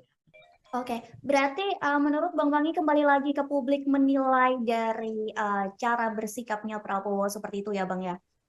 Ya, saya membaca ya kembali ke publik sih mau menghukum atau tidak gitu. Tapi saya melihat kalau publiknya bijak ya rasional, publiknya itu punya beradab, beretika. Karena kan kepemimpinan itu kan juga dilihat tidak hanya sebatas ini ya Mbak ya. Melihat karena soal figur ya, soal person, seseorang tidak hanya terbuai oleh apa istilahnya dalam konteks ini ya, setahu saya harus dipahami juga yang terjadi apa namanya ya jangan tergiur ya, apa yang disampaikan Bu Mega kan itu juga benar, jangan terkecoh ya oleh sosok yang yang pikiran dan hatinya tidak satu gitu. Jadi harus dicermati bagaimana rekam jejak dari pemimpinnya ya, moralnya, standar etiknya ya kan. Kemudian bagaimana tanggung jawabnya yang dibilang Ibu Mega, tanggung jawabnya untuk memenuhi ekspektasi ya, performan antara kinerja atau harapan masyarakat 270 juta itu. Oke, Bang, menyinggung masalah penilaian dari publik, setelah debat ketiga ini, justru publik banyak yang menaruh simpati kepada Prabowo karena menjadi objek serangan dari Anies Baswedan maupun Ganjar dari debat tersebut. Hingga Prabowo ini mendapat sematan sad boy begitu Bang di mata publik. Namun dalam hitungan jam image itu berubah karena Prabowo meluapkan emosinya saat dia bertemu dengan pendukungnya. Perubahan sikap Prabowo yang signifikan ini apakah cukup berpengaruh Bang untuk pemilih? Apakah nantinya mereka akan memilih Prabowo atau tidak dengan citra Prabowo yang berubah secara drastis? Ya sebenarnya sederhana ya Mbak Nanda, bahwa kepemimpinan yang hadir hari ini itu mencerminkan, merepresentasikan sampling frame dari rakyatnya. Jadi rakyat hari ini itu adalah sampel dari pemimpinnya. Jadi kalau lahirlah pemimpin yang tidak beretik, ya tidak punya akhlak, ya tidak punya standar moral, terlalu bahasanya terlalu reaksioner, emosional, mungkin jangan-jangan itu juga memang rata-rata hampir maksimal ya, bahwa kita Indonesia ini punya penduduk kayak begitu juga modelnya gitu. Jadi lahirnya pemimpin itu representasi dari model rakyatnya. Jadi apa yang selera rakyat itu adalah selera pemimpin. Jadi lahirnya pemimpin kita semacam itu adalah jangan-jangan itulah rakyat kita gitu. Jadi saya nggak tahu ya bagaimana rakyat Indonesia itu sekarang, karena memang jangan-jangan memang mereka nggak membaca lagi ya, baca buku yang baca hal-hal yang lebih dalam ya, mereka kan gimmick-gimmick, baca yang dangkal-dangkal, yang yang sederhana-sederhana ya, kemudian mereka lebih banyak frekuensinya adalah media sosial gitu, jadi sangat setengah-setengah ya, jadi nggak dalam. Jadi cara pandang, cara pikirnya juga sangat singkat, pendek, dan berpikir tidak mau maju gitu. Jadi misalnya ya apa yang terjadi, kembali ke pertanyaan yang Nanda tadi, misalnya apa yang terjadi ya, itu yang kita ada kegelisahan sebenarnya. Memang di samping rakyat Indonesia dikatakan orangnya adalah pemaaf ya, pelupa, kemudian mudah untuk berempati gitu ya, kemudian tiba-tiba ada orang yang seolah-olah terzolimi, kemudian dia dengan mudah karena itu dimodifikasi, dirancang, didesain, dicitrakan seolah-olah terzolimi misalnya, kemudian publik beramai-ramai berempati, itu mudah sekali untuk berempati, untuk membantu, untuk justru tersentuh gitu ya, ketika ada orang yang dikeroyok, ada orang yang dirujak, ada orang yang di babak belur gitu ya, apalagi penilaian dikasih oleh Anies, dikasih Mas Anies kasih apa namanya nilai 11 dari 100, kemudian Mas Ganjar kasih 10 dari ngasih 5 dari 10 gitu.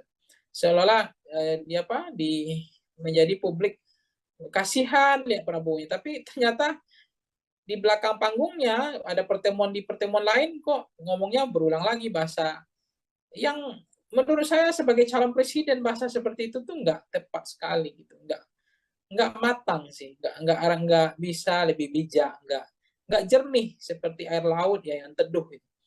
Nah macam-macam seperti ini bahasa reaksioner, emosional, temperamental dan lain-lain. Ini kan kita bukan milih Pak Lurah gitu, kita bukan milih Pak Camat gitu ya, kepala desa ini milih presiden. Omongannya dengan perkataannya itu dilihat ya. Kemudian beririsannya antara hati dengan pikirannya, nggak boleh ada yang kemudian apa istilahnya omongannya lain, perbuatannya lain gitu ya. Sen ke kanan, beloknya ke kiri. Nah, pemimpin seperti ini jangan-jangan ya mencerminkan rakyatnya juga gitu. Jadi kita nggak bisa menyalahkan pemimpinnya sih, Mbak.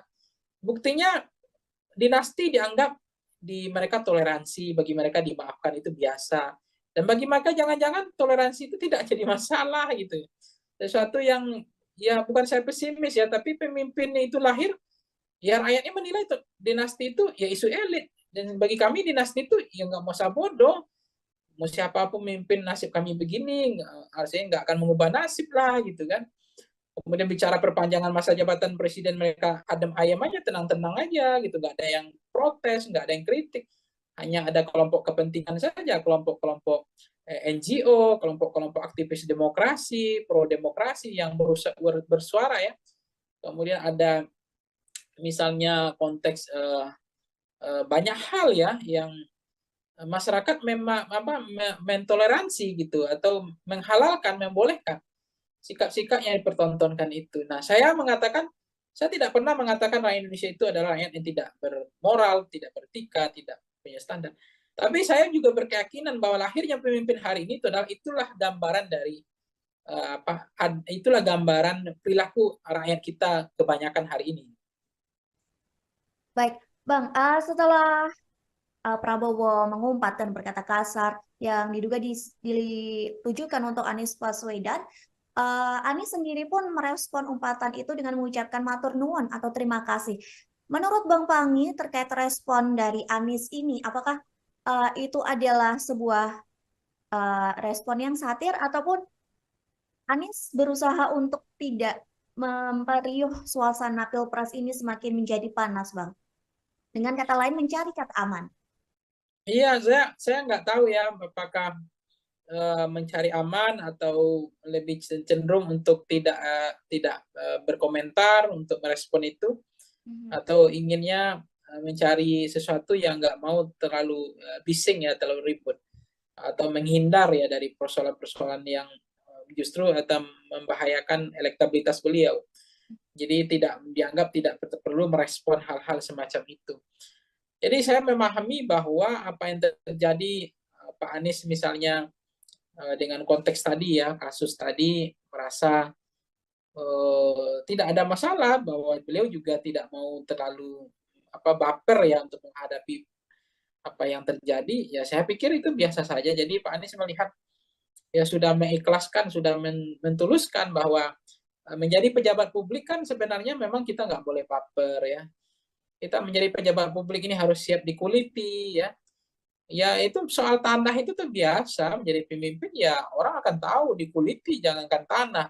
Istri anak keluarga kita aja dikuliti, apalagi persoalan tanah gitu, apalagi hanya rumah, tanah berhektar-hektar gitu. Jadi itu yang saya nggak paham gitu. Makanya juga saya juga kadang-kadang kaget. Debat kita ini apa sih gitu ya? Debat yang terlalu apa bawa perasaan gitu ya. Menyerang sedikit, wah ini melanggar etika, ini menyerang secara personal. Padahal kayak mohon maaf ya kalau kita bandingkan debat-debat di Amerika Serikat, di negara-negara maju, itu mereka debat itu memang betul-betul kayak adu jotos gitu. Jadi udah tarung bebas, dikasih waktu 10 menit udah berantem di dalam itu. Mau mengkritik lah, adu data lah, menyanggah lah, sindir lah, merendahkan lah. Bahkan ada yang kemudian menjelek-jelekkan, ada yang kemudian mengatakan gagal lah ini. Dan memang kita bukan Amerika, kita adalah Indonesia yang punya akhlak lah, kita punya sopan santun, punya budaya ketimuran ya gitu. Cuma kalau berdebat seperti ini, orang bolong ini nggak boleh, ngomong ini nggak boleh. Jadi mau ngapain? Mau cerdas cermat? Gitu. Kita mau cerdas cermat atau mau debat gitu. Jadi saya pikir di situlah seninya debat itu. Makanya kadang-kadang terlalu banyak moderator mengatur trayeknya debat itu, saya pikir itu juga tidak menyelamatkan negara kita ini, tidak membuat debat itu makin berkualitas. Waktu habis lah, waktu habis orang berdebat ya harusnya kan kasih waktu 10 menit bahas satu tema udah berantem di situ sekalian, nanya kek, sindir kek, serang kek, ya nggak apa-apa, adu data, sekali-sekali nyeleneh ya kan, gimmicknya mainkan nggak apa-apa sebenarnya. Itu yang seru, saya senang itu berdebat itu sebenarnya debat tarung bebas Mbak, bukan debat yang pakai menit kayak begitu, habis itu harap tenang, harap tenang, harap tenang, ngapain ini gitu saya bilang. Ini nggak mau berubah ini, apa yang dikhawatirkan ini. Memang presiden itu mau dijaga apanya, mau presiden itu punya rakyat kok. Memang harus siap dikuliti, siap dikritik kok, siap dijatuhkan kok. Gitu. Ngapain harus dijaga-jaga, di apa, dibedakin lah, digencu lah, ya dipoles. Nggak boleh diserang lah, ya ngapain gitu. Kalau nggak ya jangan jadi presiden. Jangan jadi presiden, jadi RT aja udah kayak gini gitu. Masyarakat juga kritis gitu kan. Jadi saya merasa juga ya problem tersendiri sih. Budaya kita ini budaya yang dikatakan Amerika juga enggak, ya budaya ketimuran juga enggak. Ketimuran itu sebenarnya kan budaya juga belak-belakan. Enggak boleh ada ditutupi gitu kan. Ada keberanian, apa adanya, genuine ya. Nah, itu enggak kelihatan sih. Baik Bang, sampai di debat ini pun juga Presiden Jokowi ikut mengomentari ya yang dibilang format debat capres, cawapres harus diubah dan lain sebagainya. Sampai komentar dari Jokowi itu dinilai menyinggung atau menyindir dari perseorangan dari paslon, baik itu satu, dua, ataupun tiga. Nah, menurut Bang Pangi sendiri gimana pendapat Bang Pangi soal presiden yang juga ikut mengomentari atau bisa dibilang cawe-cawe dalam proses debat pilpres ini, Bang? Ya saya nggak paham ya apa yang membuat presiden harus berkomentar gitu. Apakah beliau tidak ikhlas, tidak tulus melihat Pak Prabowo diserang, didongret ya, digebukin bersama-sama, di apa namanya, dirujak bareng-bareng sama Ganjar sama Anies, dikasih umpan-umpan lambung, bola-bola tinggi, kemudian ada yang eksekusi gitu ya. Sehingga Pak Jokowi harus berkomentar itu. Jadi menurut saya kenapa presiden bersemangat sekali untuk mengomentari debat yang ketiga? Kenapa presiden nggak bersemangat mengomentari ketika anaknya debat yang memakai singkatan yang tidak jelas itu? Itu kan konteks bagaimana budaya mempermalukan orang di depan rame ya. Kemudian melihatkan bahwa saya pintar gitu, saya punya wawasan, Anda enggak. Anda singkatan ini yang nggak jelas. Singkatan ditanya lagi, singkatannya nggak mau dijelaskan, kan lucu ya. Kemudian moderator juga bilang, tunggu dulu waktunya, nggak boleh langsung disampaikan singkatannya, sehingga waktunya habis. Kenapa itu yang nggak dikomentari Pak Jokowi? Ya fair dong, equal dong, ya jangan partisan jadi presiden gitu. Jadi kita ini mentang-mentang anak bertarung jadi presiden, ya kita harus fair juga, jadi tidak boleh juga diskriminatif gitu. Kita jadi presiden juga harus bijak, harus punya kebijaksanaan lah gitu. Jadi jangan seolah-olah yang debat ketiga ini yang problem, sementara debat kedua nggak ada problem. Orang mengkritik soal ada mic yang 3, kenapa nggak diprotes gitu. Podium nggak ada, kenapa nggak diprotes. Ada debat dalam sejarah Republik Indonesia yang nggak pakai doa, kenapa nggak diprotes tuh Presiden Jokowi gitu. Itu kan perlu juga fair dong. Jangan tidak common sense berpikirnya, jangan kebalik-balik gitu, jangan setengah-setengah begitu. Begitu Pak Prabowo kemudian dibilang merubah format debatnya karena dianggap menyerang personal, bukan menyerang pada fokus pada visi atau substansi atau program. Ya, come on Pak Jokowi, lihatlah debat-debat yang dilakukan sebelumnya gitu. Tolong juga dikritik gitu kan. Oke, Bang Pangi, kita kembali lagi permasalahan dengan umpatan Prabowo ini juga mendapat reaksi atau respon dari Yusuf Kala.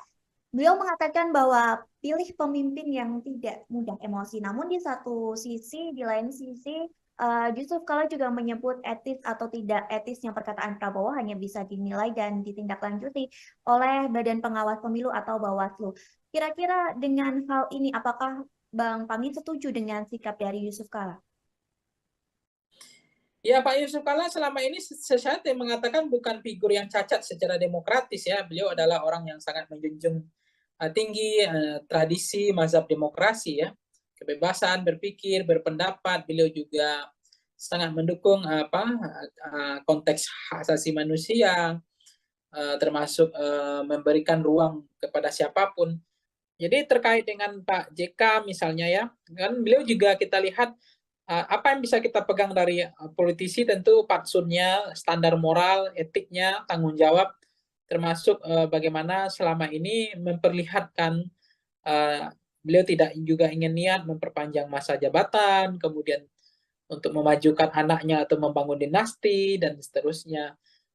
Itu artinya kita melihat beliau masih bisa dipegang omongannya. Karena yang dilihat standar moral hazard dari politisi adalah bagaimana bisa dipegang omongannya seia dan sekata antara perkataan dengan perbuatan. Karena yang bisa dipegang dari politisi kan omongannya, bukan tidak hanya perbuatannya, perbuatannya juga menjadi menarik bagi kita untuk kita evaluasi tentang bagaimana kepemimpinan, tentang leadership, ya tentang Indonesia harus seperti apa ke depan. Jadi kita butuh pemimpin yang lebih tenang, lebih jernih, tidak boleh menjadi pemarah ya, apalagi temperamental, kemudian apalagi nanti bisa bisa terlalu reaksioner dan itu bisa mengganggu hubungan diplomasi kan antar negara. Karena kalau presiden nggak berpikir dingin, nggak berjernih berpikir, emosional, tidak bisa berpikir lebih teduh ya, tentu keputusan politiknya ya apalagi presiden sebagai panglima atau sebagai kepala negara itu kalau diambil dengan sikap yang tidak tenang, tidak sejuk, tidak jernih, itu kan sangat membahayakan kedaulatan sebuah negara. Bisa suatu waktu dengan semangat menyatakan perang, kemudian keputusan-keputusan yang tidak terukur ya. Jadi kita butuh pemimpin yang betul-betul seperti air laut yang teduh ya. Ya pemimpin yang betul-betul bisa mengambil keputusan dengan penuh kehati-hatian, pemimpin yang tidak reaksioner, tidak temperamental, tapi pemimpin yang betul-betul mampu menjalankan antara pikiran dengan perkataannya itu sejalan ya. Sense of politiknya itu klik kepada rakyat gitu. Jadi itu sangat dibutuhkan pemimpin yang teduh ya. Baik Bang, permasalahan umpatan dari Prabowo ini ternyata berbuntut panjang bahwa Bawaslu mengatakan bakal mengecek itu intensinya. Selain itu Bawaslu juga menyebut bahwa umpatan Prabowo ini berpeluang masuk ranah pidana pemilu. Menurut Bang Pangi menilai hal ini seperti apa Bang? Apakah memang umpatan Prabowo ini termasuk dari pelanggaran atau memang nanti jika rakyat menilai hal ini tidak lazim dan bisa dilaporkan dari ke Bawaslu atau memang keputusan ini emang ada di Bawaslu, Bang? Iya, maka memang ini lagi marak ya, lagi musim ya, lapor-melapor gitu ya. Pengaduan ke Bawaslu, ke polisi. Cuma bagi saya ini untuk apa gitu.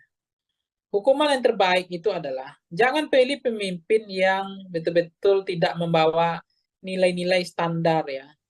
Dalam membawa nilai etika dan moral di dalam landasan sistem ketatanegaraan ya, sistem politik kebangsaan yang modern. Itu bagaimana kita akhlak ya, tata tata krama, tata moral ya, tata etika dan seterusnya. Jadi ya udahlah, ngapain gitu ya, ngadu mengadu ya, saling melaporkan, ini untuk apa gitu. Jadi saya pikir ya udahlah, itu nggak terlalu penting sih menurut saya. Sekarang rakyatnya maunya apa itu aja. Kalau rakyat maunya ya, yang ingin pemimpin yang baik, ya rakyat harusnya melakukan kontemplasi gitu. Saya nggak mengatakan rakyat itu tidak punya kemimpinan, tidak punya kemampuan untuk menseleksi pemimpin yang baik. Tapi faktanya hari ini kan yang terpilih adalah londo-londo ireng gitu kan, pemimpin-pemimpin yang pengkhianat gitu, pemimpin yang tidak jahat sama rakyatnya. Karena apa? Karena rakyatnya tidak selektif. Jadi sangat mudah terpengaruh oleh transaksional pragmatis, fakta food buying ya, kemudian money politik ya, kemudian beli putus suara dan lebih senang belanja suara ketimbang belanja program dan kegiatan dan seterusnya dan seterusnya. Inilah realitas, inilah fakta yang terjadi hari ini. Jadi saya pikir menjadi penting bagi kita hukuman yang terbaik itu adalah hukuman dari rakyat ketimbang ya soal tanding-tanding mengadukan ke Bawaslu, tanding-tanding mengadu ke Bareskrim lah. Apakah omongan itu tindak pidana yang disampaikan Pak Prabowo? Apakah memenuhi unsur hanya etika? Karena selama ini memang pelanggaran etika itu sebetulnya adalah pelanggaran hukum. Karena hukum itu masih di bawah etika sebetulnya. Walaupun dalam ketatanegaraan orang sering mengatakan, oh kalau tidak melanggar hukum ya tidak ada masalah. Kalau etika ya nggak perlu ditindak, tidak ada sanksi dan tidak ada pidananya. Hmm. Terkait menjadi peluang pelanggaran pemilu, TKN dari Prabowo Gibran sendiri percaya diri nih Bang, atau pede bahwa umpatan itu tidak mengandung unsur penghinaan. Bahkan hari ini Prabowo kembali lagi menggunakan kata kasar ketika beliau kampanye di Bengkulu. Bahkan relawan Prabowo sendiri juga ikut meneriakan kata kasar tersebut. Menurut Bang Pangi sendiri, apakah memang TKN ini nyaman dengan gaya Prabowo? Seperti yang saat ini berkata kasar dan lain sebagainya. Sementara sebelumnya terlihat bahwa TKN ini membangun citra gemoy dari Prabowo. Gimana menurut Bang Pangi sendiri? Ya sebenarnya ini makin menjadi-jadi, makin ibarat saya itu ya, orang makin dikasih hati minta jantung kayak gitulah. Sebetulnya ini sebenarnya kembali kepada rakyat. Jadi rakyat yang kasih hati gitu. Jadi kalau pemimpinnya itu langsung dihukum oleh rakyatnya, harusnya pemimpin yang mengeluarkan kata-kata kotor, ya kasar, ya menyerang personal, tidak berakhlak, ya harusnya kasih sanksi dong. Elektabilitasnya rendah dong. Gitu. Tapi kenapa elektabilitasnya makin naik? Justru ketika dia mengeluarkan kata kotor, menyerang, menyindir dengan sindiran yang tidak pantas gitu ya. Kemudian meremehkan gitu, bahkan mengeledek gitu semua standar-standar yang negara punya bagian dari etika atau fatsun politik. Karena memang rakyat nggak menghukum, jadi makin menjadi-jadi gitu. Nah, kalau rakyat menghukum, tentu dia akan berpikir ulang kan, daripada elektabilitasnya turun, daripada kalah, tentu dia akan mengelola diksi frasa yang mengatur trayek cara berkata yang baik misalnya. Tapi nggak dilakukan karena ternyata dengan gaya begini juga masyarakat senang. Justru dengan berkata kotor elektabilitas saya makin naik. Nah kan itu yang menarik sekarang. Itulah fakta, itu realitas bagaimana sekarang ya literasi masyarakat kita terhadap buku, mau membaca ya makin kering, dangkal ya cara berpikir karena lebih banyak preferensinya hanya di media sosial, itu bacanya setengah-setengah, tidak dalam. Nah akhirnya ya preferensi politik kita ya kayak begini. Jadi lahirnya pemimpin adalah cerminan dari rakyatnya, itu aja. Oke, terakhir nih Bang, Prabowo juga sempat mengakukan bahwa dia diberi nasihat oleh beberapa orang, banyak pihak terkait omongan kasar dia. Bahkan beberapa orang juga menilai bahwa Prabowo itu hanya bisa joget-joget saja sebagai calon presiden dan tidak pandai berbicara. Saat diberikan kritikan, saat diberikan nasihat, tadi di beberapa media mengatakan bahwa Prabowo mengakui bahwa dia tidak pandai berbicara karena dia seorang prajurit. Selain itu juga Prabowo mengatakan bahwa apa yang dia sampaikan selama ini itu memang sesuai dengan fakta, termasuk umpatan-umpatan kata-kata kasar. Dia mengatakan bahwa itu memang dia yang sebenarnya. Menurut dari Bang Pangi, apakah selanjutnya Prabowo akan meneruskan citra dari Prabowo dengan kata-kata kasarnya atau kembali lagi dengan Prabowo gemoy atau justru ada sesuatu kejutan yang akan diberikan dari tim Prabowo dan Gibran, Bang? Ya, tentu apakah akan kembali kepada aslinya yang seperti apa, saya nggak tahu apakah aslinya gemoy, apakah aslinya yang suka dengan menampilkan degalan bahasa-bahasa yang kotor, yang kasar, yang tidak tepat itu yang aslinya panggung depan atau degalan politiknya, atau adalah ada panggung atau wajah topeng lain, saya nggak tahu ya. Kan seorang pemimpin itu juga nggak bagus ya, lebih baik itu jujur ya, genuine ya, tidak dibedakin, tidak dipoles, tidak digincuin gitu. Jadi apa adanya itu sebenarnya bagus. Karena kita nggak mau terpilih pemimpin yang karena korban pencitraan, seolah berpihak pada rakyat, seolah dia sayang sama rakyatnya, seolah dia pemimpin yang mencintai rakyat, tapi pada saat yang sama harga sembako naik, listrik naik, ya pajak naik, gas naik, kemudian biaya pendidikan naik, biaya sekolah naik, setiap kita pulang kampung ya harga tiket naik, nggak tanggung-tanggung gitu. Nah itu apakah itu adalah cerminan, apakah itu adalah pemimpin yang berpihak pada rakyat dari konteks kebijakan. Jadi apa yang terjadi sekarang adalah kita memahami betul bahwa konteks pemimpin presiden hari ini kita sudah melihat mereka sangat terlalu percaya diri, level confident. Jadi karena semakin percaya diri, jadi umpatan cara ngomongnya nggak mau memperbaiki, dia ingin senang dengan berkata kotor, kasar, mengejek gitu ya. Itu terlalu percaya diri Mbak, karena selama ini itu tidak menggerus elektabilitasnya. Dia merasa elektabilitasnya makin naik. Nah, itu yang membuat mereka akhirnya terjebak sebetulnya orang yang terlalu overconfident, ya dia merasa apa yang dilakukan tidak ada yang salah. Dan tidak ada juga hukuman, tidak ada juga sanksi. Nah, toh elektabilitas saya makin tinggi gitu. Dengan perangai degalan politik yang saya tampilkan di panggung depan dengan model-model seperti ini. Nah, itulah faktanya. Baik Bang Pangi, nanti kita akan menantikan bersama-sama ya Bang. Tribuners juga di rumah menantikan seperti apakah sikap kedepannya yang akan diambil dari Prabowo Subianto dan TKN menjelang pemilu yang akan dilaksanakan serentak pada Februari mendatang. Kita nantikan apakah Prabowo akan merubah citranya, tetap mempertahankan image gemoy atau dengan ciri khas aslinya. Kita akan menantikan hal itu semua dan sekali lagi terima kasih Bang Pangi sudah berkenan bergabung bersama kami hari ini. Sukses terus Bang, semoga kita bisa berjumpa di lain kesempatan. Baik Tribunal, terima kasih sudah menyaksikan Tribun on Focus hari ini. Nantikan topik pembahasan politik yang lebih seru lagi bersama dengan kami. Akhir kata saya Mariana dan kru yang petugas pamit undur diri. Terima kasih dan sampai jumpa. Download Tribun X sekarang. Menghadirkan lokal menjadi Indonesia.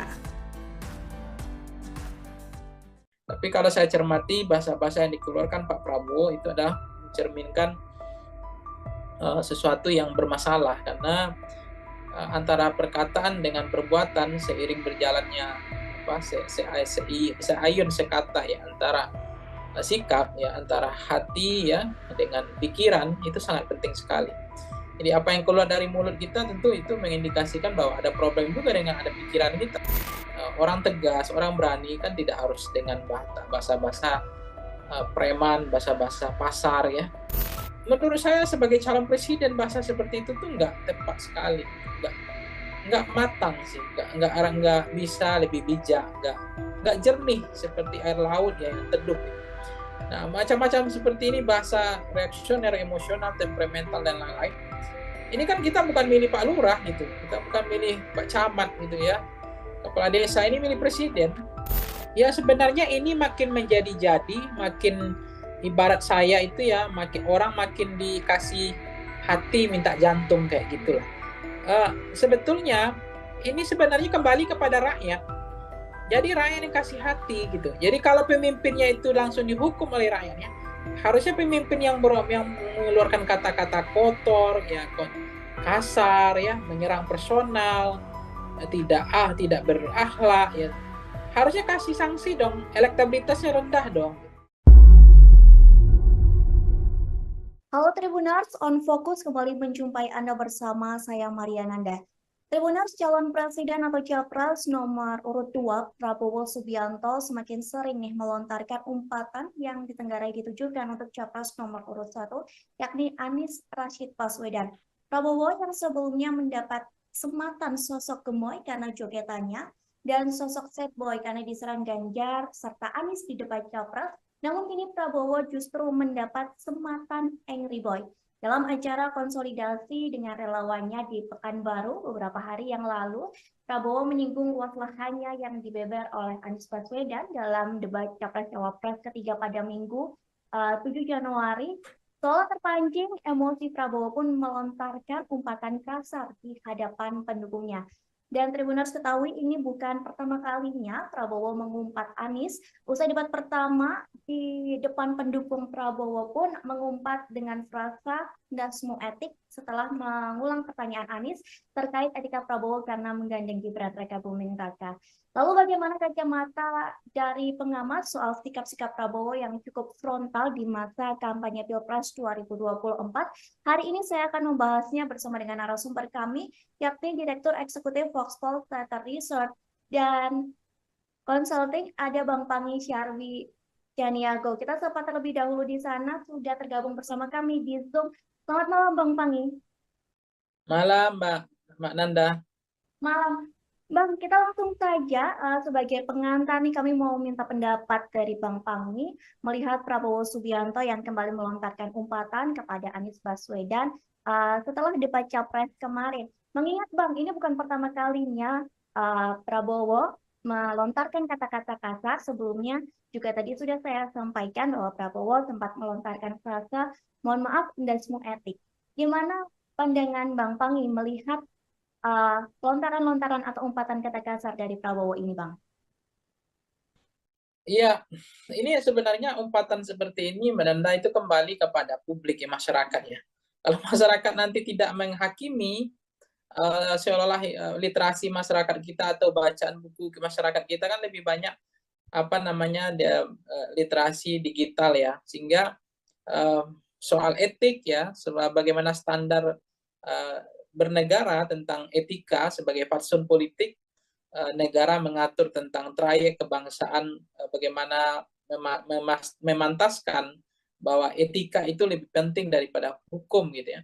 Pelanggaran etika itu adalah pelanggaran hukum gitu. Jadi proses-proses yang terjadi ketika misalnya tidak ada sanksi, masyarakat juga merasa itu mahfum, memahami, bahkan mereka makin empati sama Prabowo, ya kita mau apa lagi, kita juga nggak tahu mau kemana Republik ini. Kalau misalnya masyarakat yang omongan seperti itu dianggap lazim ya, dianggap biasa dan tidak ada efek jerah, ya makin menjadi-jadi sih Mbak nanti. Karena ternyata elektabilitasnya juga makin naik misalnya. Sementara omongan yang diksi perasa yang dikeluarkan udah bahasa-bahasa yang kurang elok ya, kurang relevan dan tidak pantas dan tidak patut. Tetapi ya lagi-lagi kepada masyarakat yang mereka punya standar ya, bahwa bagi mereka itu biasa, itu nggak ada pelanggaran etik, itu bahasa masih dalam hal yang toleransi, bahasa dalam konteks zona toleransi, bahwa itu tidak ada yang terlalu berlebihan. Tapi kalau saya cermati bahasa-bahasa yang dikeluarkan Pak Prabowo itu adalah mencerminkan sesuatu yang bermasalah, karena antara perkataan dengan perbuatan seiring berjalannya seayun sekata ya, antara sikap ya, antara hati ya dengan pikiran, itu sangat penting sekali. Jadi apa yang keluar dari mulut kita tentu itu mengindikasikan bahwa ada problem juga dengan ada pikiran kita. Jadi saya mengatakan bahwa orang tegas, orang berani kan tidak harus dengan bahasa-bahasa preman, bahasa-bahasa pasar ya. Karena juga ada orang yang dia tegas, berani, tapi bahasanya adalah lebih santun, lebih bijak. Cuma inilah realitas bahwa bagi Pak Prabowo mungkin itu tidak menjadi beban, bahkan beliau merasa level confident masih sangat percaya diri dengan bahasa seperti itu justru akan menaikkan elektabilitasnya. Ya kita mau boleh buat mau ngapain lagi, karena mau pemilih memang rakyat kita, bukan kalau misalnya selera rakyatnya hampir dominan signifikan 80% gaya-gaya bahasa-bahasa kotor, bahasa kasar, dia senang dengan orang-orang yang orang-orang yang tidak terukur bahasanya, tidak arif, ya, tidak bijak, tidak jernih, ya, tidak atau terlalu reaksioner, emosional. Dan kalau itu kembali kepada rakyat sih, karena yang milih memang rakyat. Kalau kelas-kelas seperti kita ini kan nggak banyak orangnya sebetulnya. Oke, berarti menurut Bang Pangi kembali lagi ke publik menilai dari cara bersikapnya Prabowo seperti itu ya Bang ya? Ya, saya membaca ya kembali ke publik sih mau menghukum atau tidak gitu. Tapi saya melihat kalau publiknya bijak ya rasional, publiknya itu punya beradab, beretika. Karena kan kepemimpinan itu kan juga dilihat tidak hanya sebatas ini ya Mbak ya. Melihat karena soal figur ya, soal person, seseorang tidak hanya terbuai oleh apa istilahnya dalam konteks ini ya setahu saya harus dipahami juga yang terjadi apa namanya ya. Ya, jangan tergiur ya apa yang disampaikan Bu Mega kan itu juga benar. Jangan terkecoh ya oleh sosok yang yang pikiran dan hatinya tidak satu gitu. Jadi harus dicermati bagaimana rekam jejak dari pemimpinnya, ya moralnya, standar etiknya, ya kan. Kemudian bagaimana tanggung jawabnya yang dibilang Ibu Mega, tanggung jawabnya untuk memenuhi ekspektasi ya performan antara kinerja atau harapan masyarakat 270 juta itu.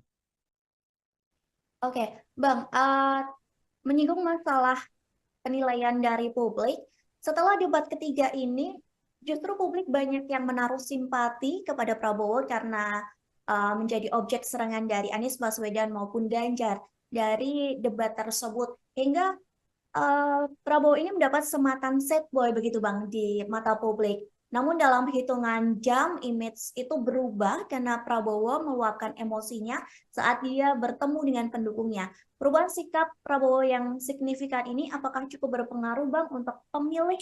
Apakah nantinya mereka akan memilih Prabowo atau tidak dengan citra Prabowo yang berubah secara drastis? Ya sebenarnya sederhana ya Mbak Nanda, bahwa kepemimpinan yang hadir hari ini itu mencerminkan, merepresentasikan sampling frame dari rakyatnya. Jadi rakyat hari ini itu adalah sampel dari pemimpinnya.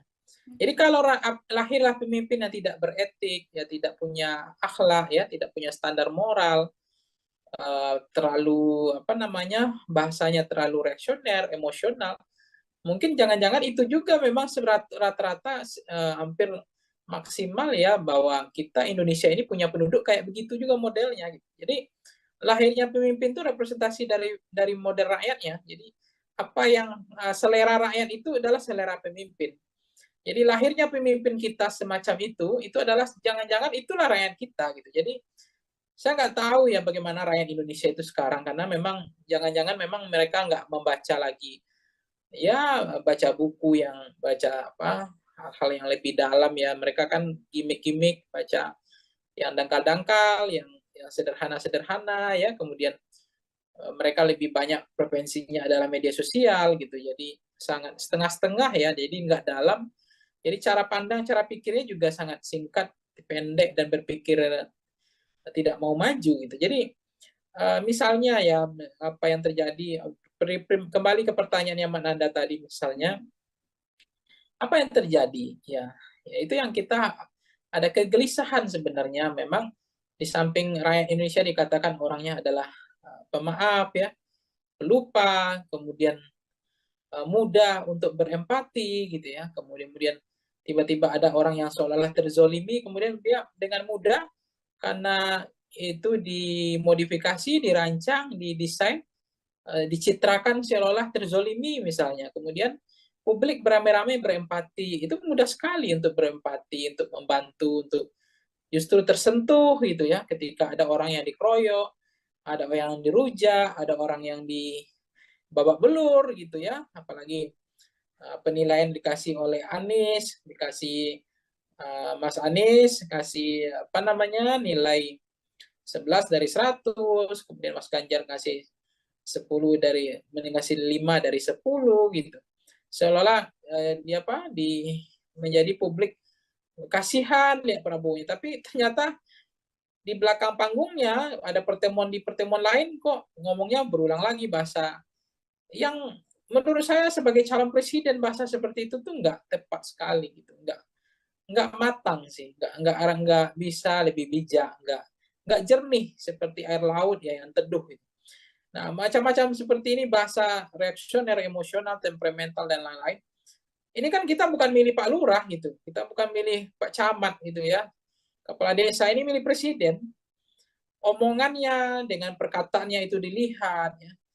Kemudian beririsannya antara hati dengan pikirannya, nggak boleh ada yang kemudian apa istilahnya omongannya lain, perbuatannya lain gitu ya. Sen ke kanan, beloknya ke kiri. Nah, pemimpin seperti ini jangan-jangan ya mencerminkan rakyatnya juga gitu. Jadi kita nggak bisa menyalahkan pemimpinnya sih, Mbak. Buktinya dinasti dianggap di mereka toleransi, bagi mereka dimaafkan itu biasa. Dan bagi mereka jangan-jangan toleransi itu tidak jadi masalah gitu. Sesuatu yang ya bukan saya pesimis ya, tapi pemimpinnya itu lahir, ya rakyatnya menilai itu, dinasti itu ya isu elit. Dan bagi kami dinasti itu ya nggak mau bodoh. Mau siapapun memimpin nasib kami begini, artinya nggak akan mengubah nasib lah gitu kan. Kemudian bicara perpanjangan masa jabatan presiden, mereka adem ayam aja, tenang-tenang aja gitu, nggak ada yang protes, nggak ada yang kritik, hanya ada kelompok kepentingan saja, kelompok-kelompok NGO, kelompok-kelompok aktivis demokrasi, pro demokrasi yang bersuara ya. Kemudian ada misalnya konteks banyak hal ya yang masyarakat memang apa mentoleransi gitu atau menghalalkan, membolehkan sikap-sikap yang dipertontonkan itu. Nah, saya mengatakan, saya tidak pernah mengatakan rakyat Indonesia itu adalah rakyat yang tidak bermoral, tidak beretika, tidak punya standar. Tapi saya juga berkeyakinan bahwa lahirnya pemimpin hari ini itulah gambaran dari itulah gambaran perilaku rakyat kita kebanyakan hari ini. Baik, Bang, setelah Prabowo mengumpat dan berkata kasar yang diduga ditujukan untuk Anies Baswedan, Anies sendiri pun merespon umpatan itu dengan mengucapkan matur nuwun atau terima kasih. Menurut Bang Pangi terkait respon dari Anies ini, apakah itu adalah sebuah respon yang satir ataupun Anies berusaha untuk tidak memperiuh suasana Pilpres ini semakin menjadi panas, Bang? Dengan kata lain, mencari kata aman. Iya, saya nggak tahu ya apakah mencari aman atau lebih cenderung untuk tidak berkomentar untuk merespon itu, atau inginnya mencari sesuatu yang nggak mau terlalu bising ya, terlalu ribut, atau menghindar ya dari persoalan-persoalan yang justru atau membahayakan elektabilitas beliau. Jadi dianggap tidak perlu merespon hal-hal semacam itu.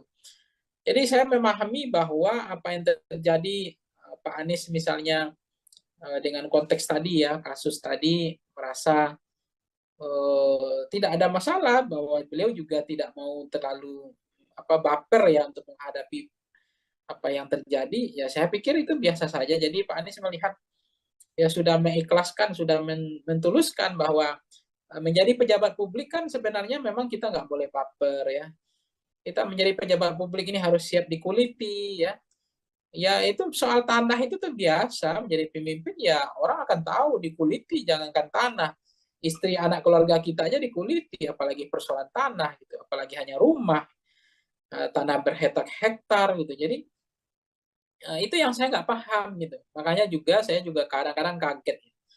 Debat kita ini apa sih gitu ya? Debat yang terlalu bawa perasaan gitu ya, menyerang sedikit, wah ini melanggar etika, ini menyerang secara personal. Padahal kayak mohon maaf ya kalau kita bandingkan debat-debat di Amerika Serikat, di negara-negara maju, itu mereka debat itu memang betul-betul kayak adu jotos gitu. Jadi udah tarung bebas, dikasih waktu 10 menit udah berantem di dalam itu. Mau mengkritik lah, adu data lah, menyanggah lah, sindir lah, merendahkan lah. Bahkan ada yang kemudian menjelek-jelekkan, ada yang kemudian mengatakan gagal lah ini. Dan memang kita bukan Amerika, kita adalah Indonesia yang punya akhlak lah, kita punya sopan santun, punya budaya ketimuran ya gitu. Cuma kalau berdebat seperti ini, orang bolong ini nggak boleh, ngomong ini nggak boleh. Jadi mau ngapain? Mau cerdas cermat? Gitu. Kita mau cerdas cermat atau mau debat gitu. Jadi saya pikir di situlah seninya debat itu. Makanya kadang-kadang terlalu banyak moderator mengatur trayeknya debat itu, saya pikir itu juga tidak menyelamatkan negara kita ini, tidak membuat debat itu makin berkualitas. Waktu habis orang berdebat ya harusnya kan kasih waktu 10 menit bahas satu tema udah berantem di situ sekalian, nanya kek, sindir kek, serang kek, ya nggak apa-apa, adu data, sekali-sekali nyeleneh ya kan, gimmicknya mainkan nggak apa-apa sebenarnya. Itu yang seru, saya senang itu berdebat itu sebenarnya debat tarung bebas Mbak, bukan debat yang pakai menit kayak begitu, habis itu harap tenang, harap tenang, harap tenang, ngapain ini gitu saya bilang. Ini nggak mau berubah ini, apa yang dikhawatirkan ini? Emang presiden itu mau dijaga apanya? Mau presiden itu punya rakyat kok.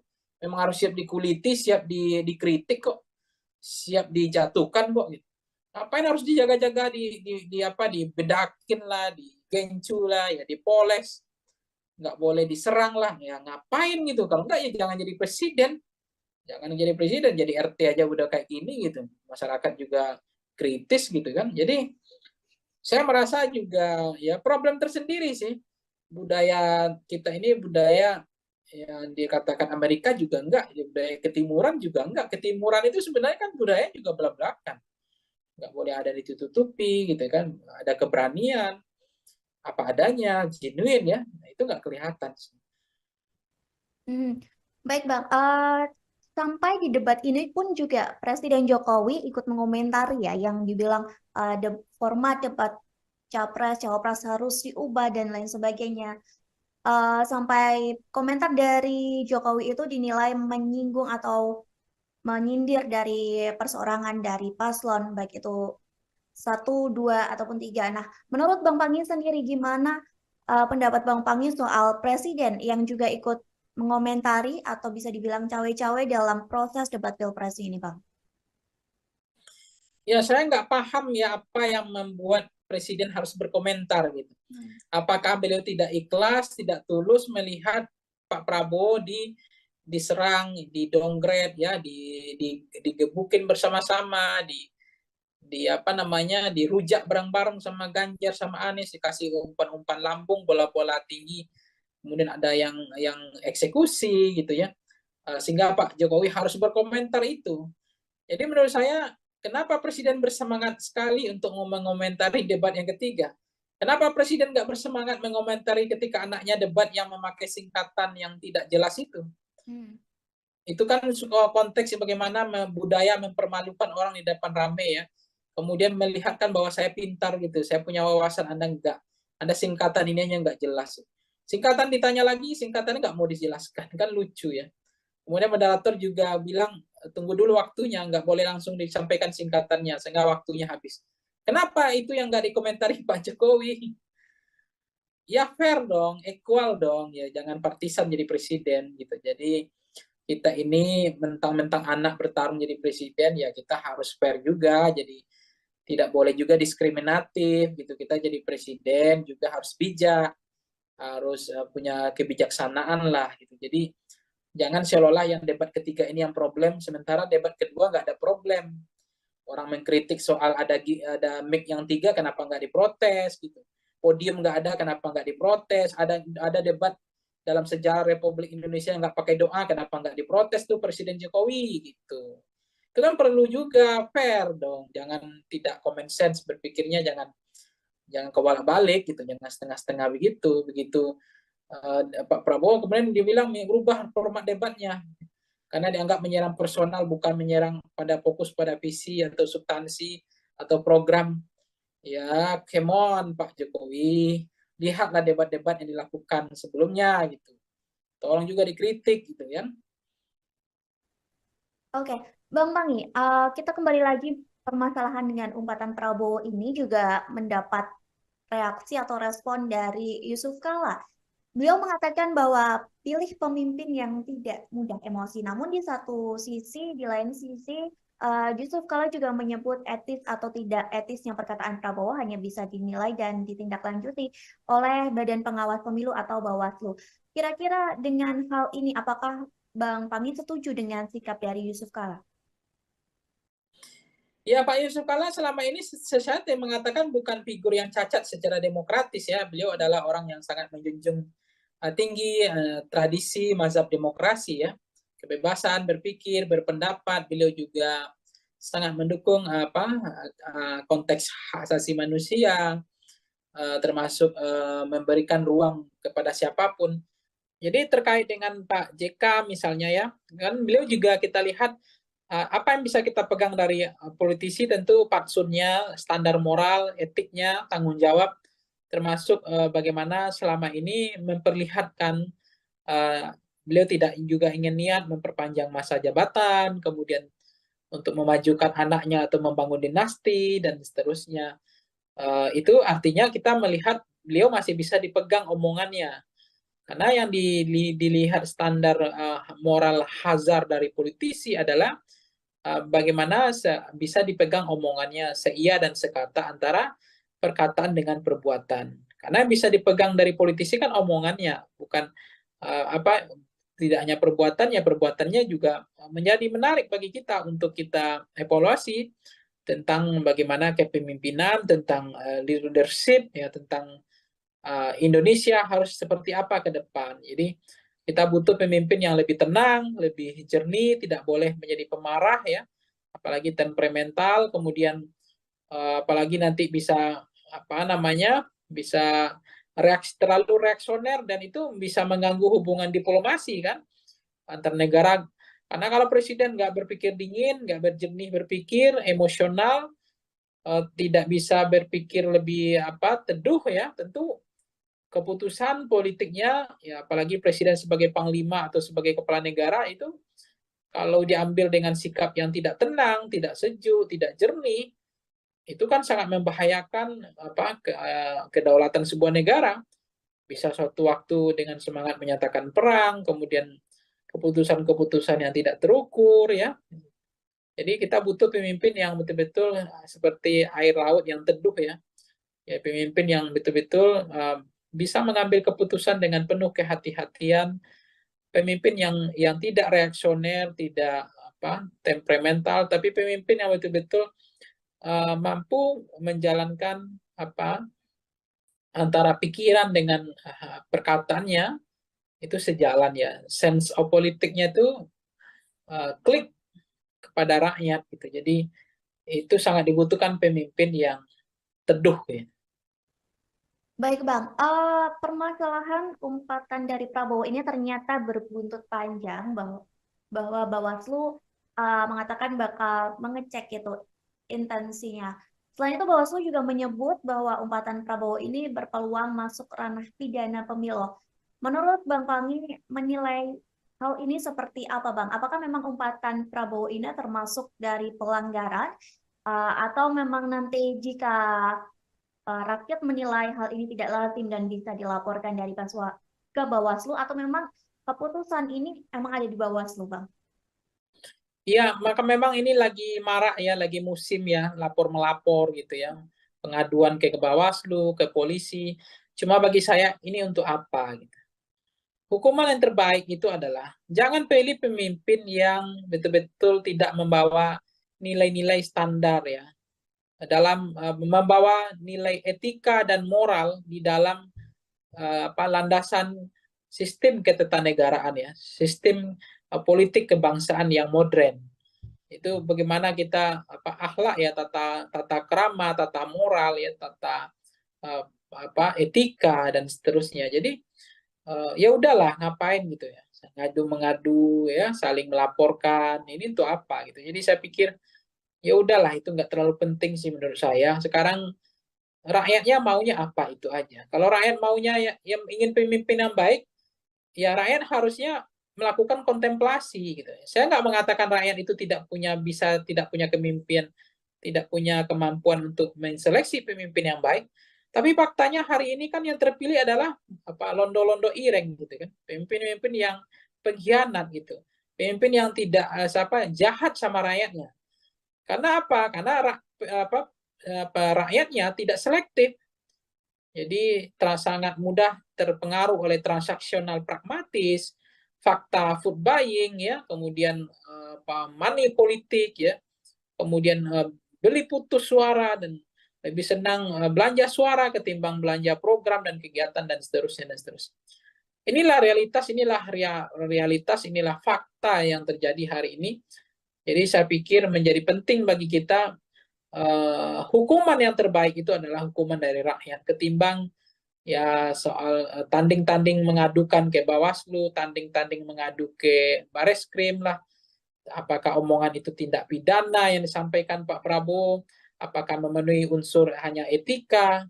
Karena selama ini memang pelanggaran etika itu sebetulnya adalah pelanggaran hukum. Karena hukum itu masih di bawah etika sebetulnya. Walaupun dalam ketatanegaraan orang sering mengatakan, oh kalau tidak melanggar hukum ya tidak ada masalah. Kalau etika ya nggak perlu ditindak, tidak ada sanksi dan tidak ada pidananya. Hmm. Terkait menjadi peluang pelanggaran pemilu, TKN dari Prabowo Gibran sendiri percaya diri nih Bang, atau pede bahwa umpatan itu tidak mengandung unsur penghinaan. Bahkan hari ini Prabowo kembali lagi menggunakan kata kasar ketika beliau kampanye di Bengkulu. Bahkan relawan Prabowo sendiri juga ikut meneriakan kata kasar tersebut. Menurut Bang Pangi sendiri, apakah memang TKN ini nyaman dengan gaya Prabowo seperti yang saat ini berkata kasar dan lain sebagainya? Sementara sebelumnya terlihat bahwa TKN ini membangun citra gemoy dari Prabowo. Gimana menurut Bang Pangi sendiri? Ya sebenarnya ini makin menjadi-jadi, makin ibarat saya itu ya, orang makin dikasih hati minta jantung kayak gitulah. Sebetulnya ini sebenarnya kembali kepada rakyat. Jadi rakyat yang kasih hati gitu. Jadi kalau pemimpinnya itu langsung dihukum oleh rakyatnya, harusnya pemimpin yang mengeluarkan kata-kata kotor, ya kasar, ya menyerang personal, tidak berakhlak, ya harusnya kasih sanksi dong, elektabilitasnya rendah dong. Tapi kenapa elektabilitasnya makin naik? Justru ketika dia mengeluarkan kata kotor, menyerang, menyindir dengan sindiran yang tidak pantas gitu ya. Kemudian meremehkan gitu, bahkan mengeledek gitu semua standar-standar yang negara punya bagian dari etika atau fatsun politik. Karena memang rakyat nggak menghukum, jadi makin menjadi-jadi gitu. Nah, kalau rakyat menghukum, tentu dia akan berpikir ulang kan, daripada elektabilitasnya turun, daripada kalah, tentu dia akan mengelola diksi frasa yang mengatur trayek cara berkata yang baik misalnya. Tapi nggak dilakukan karena ternyata dengan gaya begini juga masyarakat senang. Justru dengan berkata kotor elektabilitas saya makin naik. Nah kan itu yang menarik sekarang. Itulah fakta, itu realitas bagaimana sekarang ya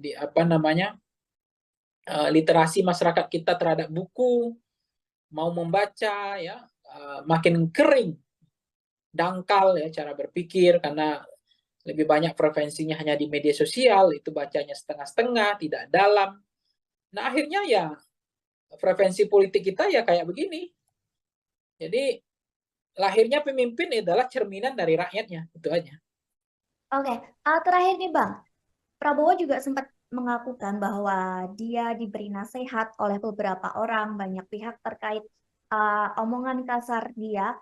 Bahkan beberapa orang juga menilai bahwa Prabowo itu hanya bisa joget-joget saja sebagai calon presiden dan tidak pandai berbicara. Saat diberikan kritikan, saat diberikan nasihat, tadi di beberapa media mengatakan bahwa Prabowo mengakui bahwa dia tidak pandai berbicara karena dia seorang prajurit.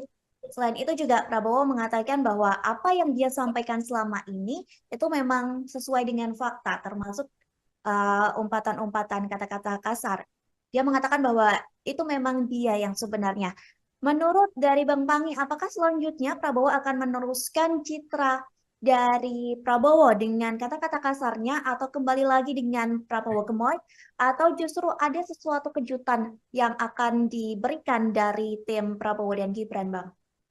Ya, tentu apakah akan kembali kepada aslinya yang seperti apa, saya nggak tahu apakah aslinya gemoy, apakah aslinya yang suka dengan menampilkan degalan bahasa-bahasa yang kotor, yang kasar, yang tidak tepat itu yang aslinya panggung depan atau degalan politiknya, atau adalah ada panggung atau wajah topeng lain, saya nggak tahu ya. Kan seorang pemimpin itu juga nggak bagus ya, lebih baik itu jujur ya, genuine ya, tidak dibedakin, tidak dipoles, tidak digencuin gitu. Jadi apa adanya itu sebenarnya bagus. Karena kita nggak mau terpilih pemimpin yang karena korban pencitraan, seolah berpihak pada rakyat, seolah dia sayang sama rakyatnya, seolah dia pemimpin yang mencintai rakyat, tapi pada saat yang sama harga sembako naik, listrik naik, ya pajak naik, gas naik, kemudian biaya pendidikan naik, biaya sekolah naik, setiap kita pulang kampung ya harga tiket naik, nggak tanggung-tanggung gitu.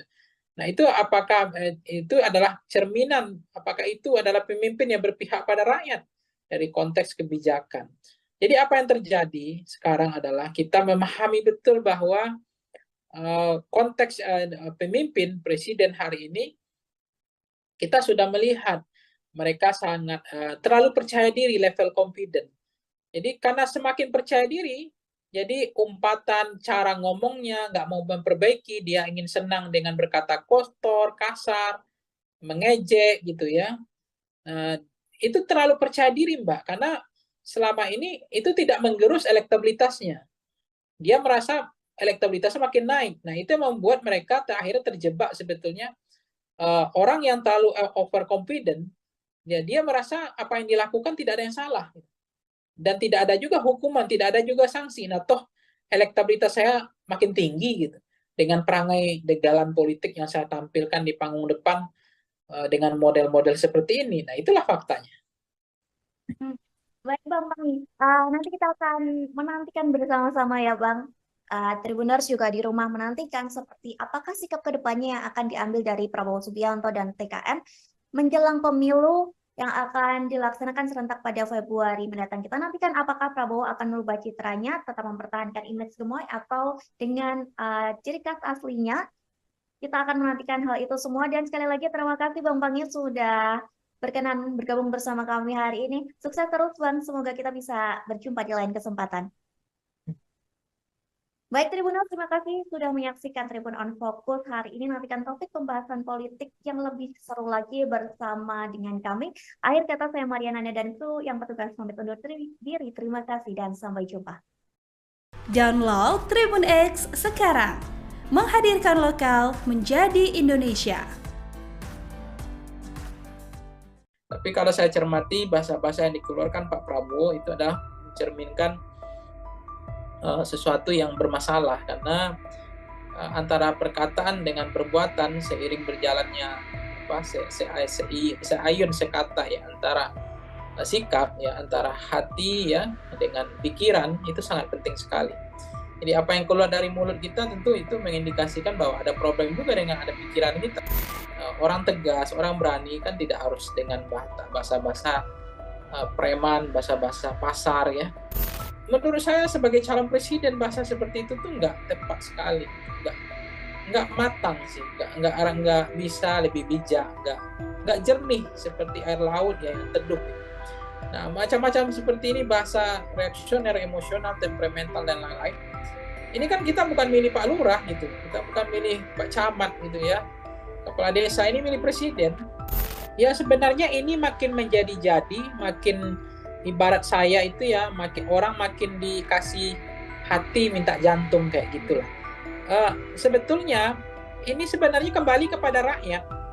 Jadi rakyat yang kasih hati gitu. Jadi kalau pemimpinnya itu langsung dihukum oleh rakyatnya, harusnya pemimpin yang mengeluarkan kata-kata kotor, ya kasar, ya menyerang personal, tidak berakhlak, ya harusnya kasih sanksi dong. Elektabilitasnya rendah dong.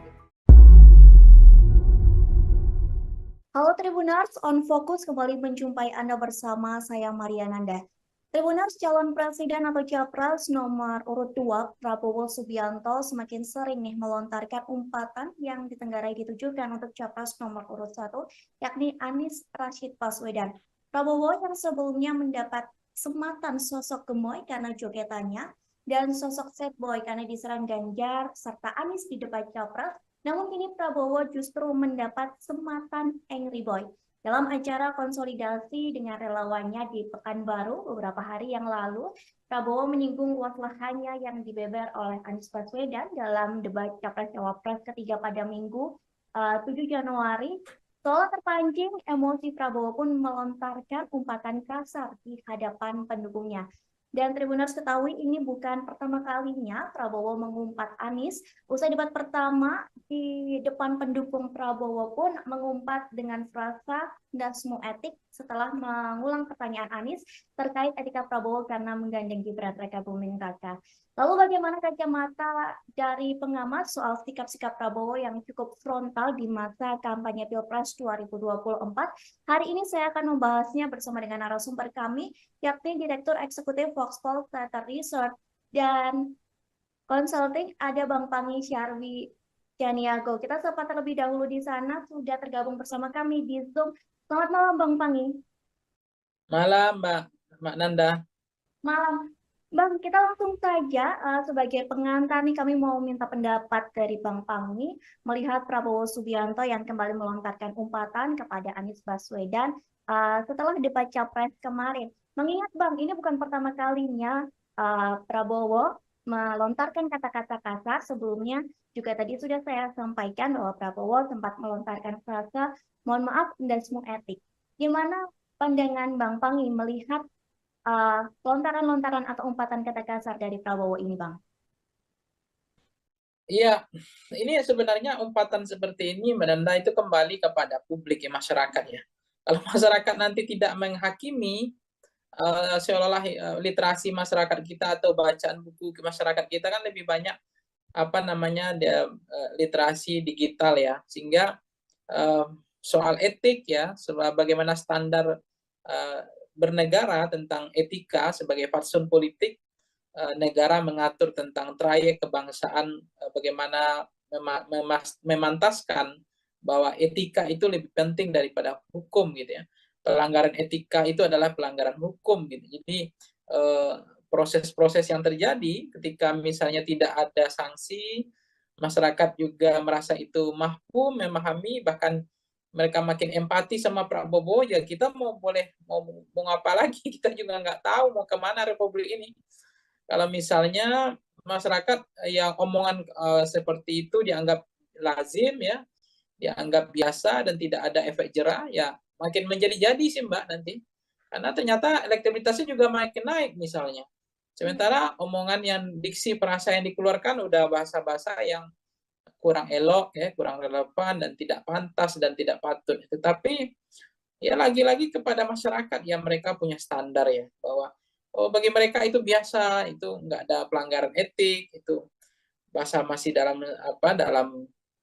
hal yang toleransi, bahasa dalam konteks zona toleransi, bahwa itu tidak ada yang terlalu berlebihan.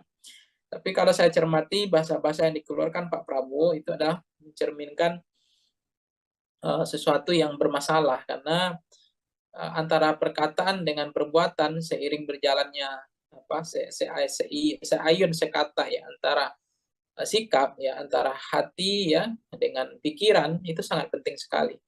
Jadi apa yang keluar dari mulut kita tentu itu mengindikasikan bahwa ada problem juga dengan ada pikiran kita. Jadi saya mengatakan bahwa orang tegas, orang berani kan tidak harus dengan bahasa-bahasa preman, bahasa-bahasa pasar ya. Karena juga ada orang yang dia tegas, berani, tapi bahasanya adalah lebih santun, lebih bijak. Cuma inilah realitas bahwa bagi Pak Prabowo mungkin itu tidak menjadi beban. Bahkan beliau merasa level confident masih sangat percaya diri dengan bahasa seperti itu justru akan menaikkan elektabilitasnya. Ya kita mau boleh buat, mau ngapain lagi? Karena mau pemilih memang rakyat kita, bukan kalau misalnya selera rakyatnya hampir dominan signifikan 80% gaya-gaya bahasa-bahasa kotor, bahasa kasar, dia senang dengan orang-orang yang tidak terukur bahasanya, tidak arif, ya, tidak bijak, tidak jernih, ya, tidak atau terlalu reaksioner, emosional, dan kalau itu kembali kepada rakyat sih, karena yang milih memang rakyat. Kalau kelas-kelas seperti kita ini kan nggak banyak orangnya sebetulnya. Oke, berarti menurut Bang Wangi kembali lagi ke publik menilai dari cara bersikapnya Prabowo seperti itu ya Bang ya? Ya, saya membaca ya kembali ke publik sih mau menghukum atau tidak gitu. Tapi saya melihat kalau publiknya bijak ya rasional, publiknya itu punya beradab, beretika. Karena kan kepemimpinan itu kan juga dilihat tidak hanya sebatas ini ya Mbak ya. Melihat karena soal figur ya, soal person, seseorang tidak hanya terbuai oleh apa istilahnya dalam konteks ini ya setahu saya harus dipahami juga yang terjadi apa namanya ya jangan tergiur ya apa yang disampaikan Bu Mega kan itu juga benar, jangan terkecoh ya oleh sosok yang yang pikiran dan hatinya tidak satu gitu. Jadi harus dicermati bagaimana rekam jejak dari pemimpinnya, ya moralnya, standar etiknya, ya kan. Kemudian bagaimana tanggung jawabnya yang dibilang Ibu Mega, tanggung jawabnya untuk memenuhi ekspektasi ya performan antara kinerja atau harapan masyarakat 270 juta itu.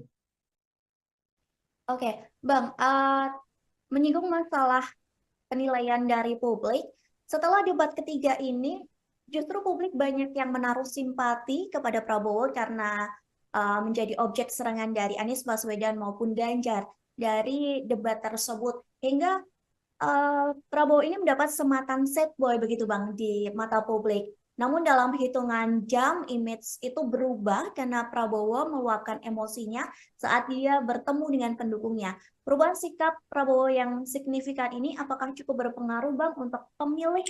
Apakah nantinya mereka akan memilih Prabowo atau tidak dengan citra Prabowo yang berubah secara drastis? Ya sebenarnya sederhana ya Mbak Nanda bahwa kepemimpinan yang hadir hari ini itu mencerminkan, merepresentasikan sampling frame dari rakyatnya. Jadi rakyat hari ini itu adalah sampel dari pemimpinnya. Jadi kalau lahirlah pemimpin yang tidak beretik, ya tidak punya akhlak, ya tidak punya standar moral, terlalu bahasanya terlalu reaksioner, emosional, mungkin jangan-jangan itu juga memang rata-rata hampir maksimal ya bahwa kita Indonesia ini punya penduduk kayak begitu juga modelnya. Gitu. Jadi lahirnya pemimpin itu representasi dari model rakyatnya. Jadi apa yang selera rakyat itu adalah selera pemimpin. Jadi lahirnya pemimpin kita semacam itu adalah jangan-jangan itulah rakyat kita gitu. Jadi saya nggak tahu ya bagaimana rakyat Indonesia itu sekarang karena memang jangan-jangan memang mereka nggak membaca lagi ya baca buku yang baca hal-hal yang lebih dalam ya mereka kan gimmick-gimmick baca yang dangkal-dangkal yang sederhana-sederhana ya kemudian mereka lebih banyak preferensinya adalah media sosial gitu jadi sangat setengah-setengah ya jadi nggak dalam jadi cara pandang cara pikirnya juga sangat singkat pendek dan berpikir tidak mau maju gitu jadi misalnya ya apa yang terjadi kembali ke pertanyaan yang Nanda tadi misalnya apa yang terjadi ya itu yang kita ada kegelisahan sebenarnya memang di samping rakyat Indonesia dikatakan orangnya adalah pemaaf ya pelupa kemudian mudah untuk berempati gitu ya kemudian tiba-tiba ada orang yang seolah-olah terzolimi kemudian dia dengan mudah karena itu dimodifikasi dirancang didesain dicitrakan seolah-olah terzolimi misalnya. Kemudian publik beramai-ramai berempati. Itu mudah sekali untuk berempati, untuk membantu, untuk justru tersentuh gitu ya ketika ada orang yang dikeroyok, ada orang yang dirujak, ada orang yang babak belur gitu ya. Apalagi penilaian dikasih oleh Anies, dikasih Mas Anies, kasih nilai 11 dari 100, kemudian Mas Ganjar kasih 10 dari mengasih 5 dari 10 gitu. Seolah-olah menjadi publik kasihan lihat Prabowo, tapi ternyata di belakang panggungnya ada pertemuan lain kok ngomongnya berulang lagi bahasa yang menurut saya sebagai calon presiden bahasa seperti itu tuh nggak tepat sekali gitu, nggak matang sih, nggak bisa lebih bijak, nggak jernih seperti air laut ya yang teduh. Nah, macam-macam seperti ini, bahasa reaksioner, emosional, temperamental, dan lain-lain. Ini kan kita bukan milih Pak Lurah gitu, kita bukan milih Pak Camat gitu ya. Kepala desa ini milih presiden. Omongannya dengan perkataannya itu dilihat, ya. Kemudian beririsannya antara hati dengan pikirannya, nggak boleh ada yang kemudian apa istilahnya, omongannya lain, perbuatannya lain gitu ya. Sen ke kanan, beloknya ke kiri. Nah, pemimpin seperti ini jangan-jangan ya mencerminkan rakyatnya juga gitu. Jadi kita nggak bisa menyalahkan pemimpinnya sih, Mbak. Buktinya dinasti dianggap di mereka toleransi, bagi mereka dimaafkan itu biasa. Dan bagi mereka jangan-jangan toleransi itu tidak jadi masalah gitu. Sesuatu yang ya bukan saya pesimis ya, tapi pemimpinnya itu lahir, ya rakyatnya menilai itu dinasti itu ya isu elit. Dan bagi kami dinasti itu ya nggak mau bodoh. Mau siapapun memimpin nasib kami begini, artinya nggak akan mengubah nasib lah gitu kan. Kemudian bicara perpanjangan masa jabatan presiden, mereka adem ayam aja, tenang-tenang aja gitu, nggak ada yang protes, nggak ada yang kritik, hanya ada kelompok kepentingan saja, kelompok-kelompok NGO, kelompok-kelompok aktivis demokrasi, pro demokrasi yang bersuara ya. Kemudian ada misalnya konteks banyak hal ya yang masyarakat memang mentoleransi gitu atau menghalalkan, membolehkan sikap-sikap yang dipertontonkan itu. Nah, saya tidak pernah mengatakan rakyat Indonesia itu adalah rakyat yang tidak bermoral, tidak beretika, tidak punya standar.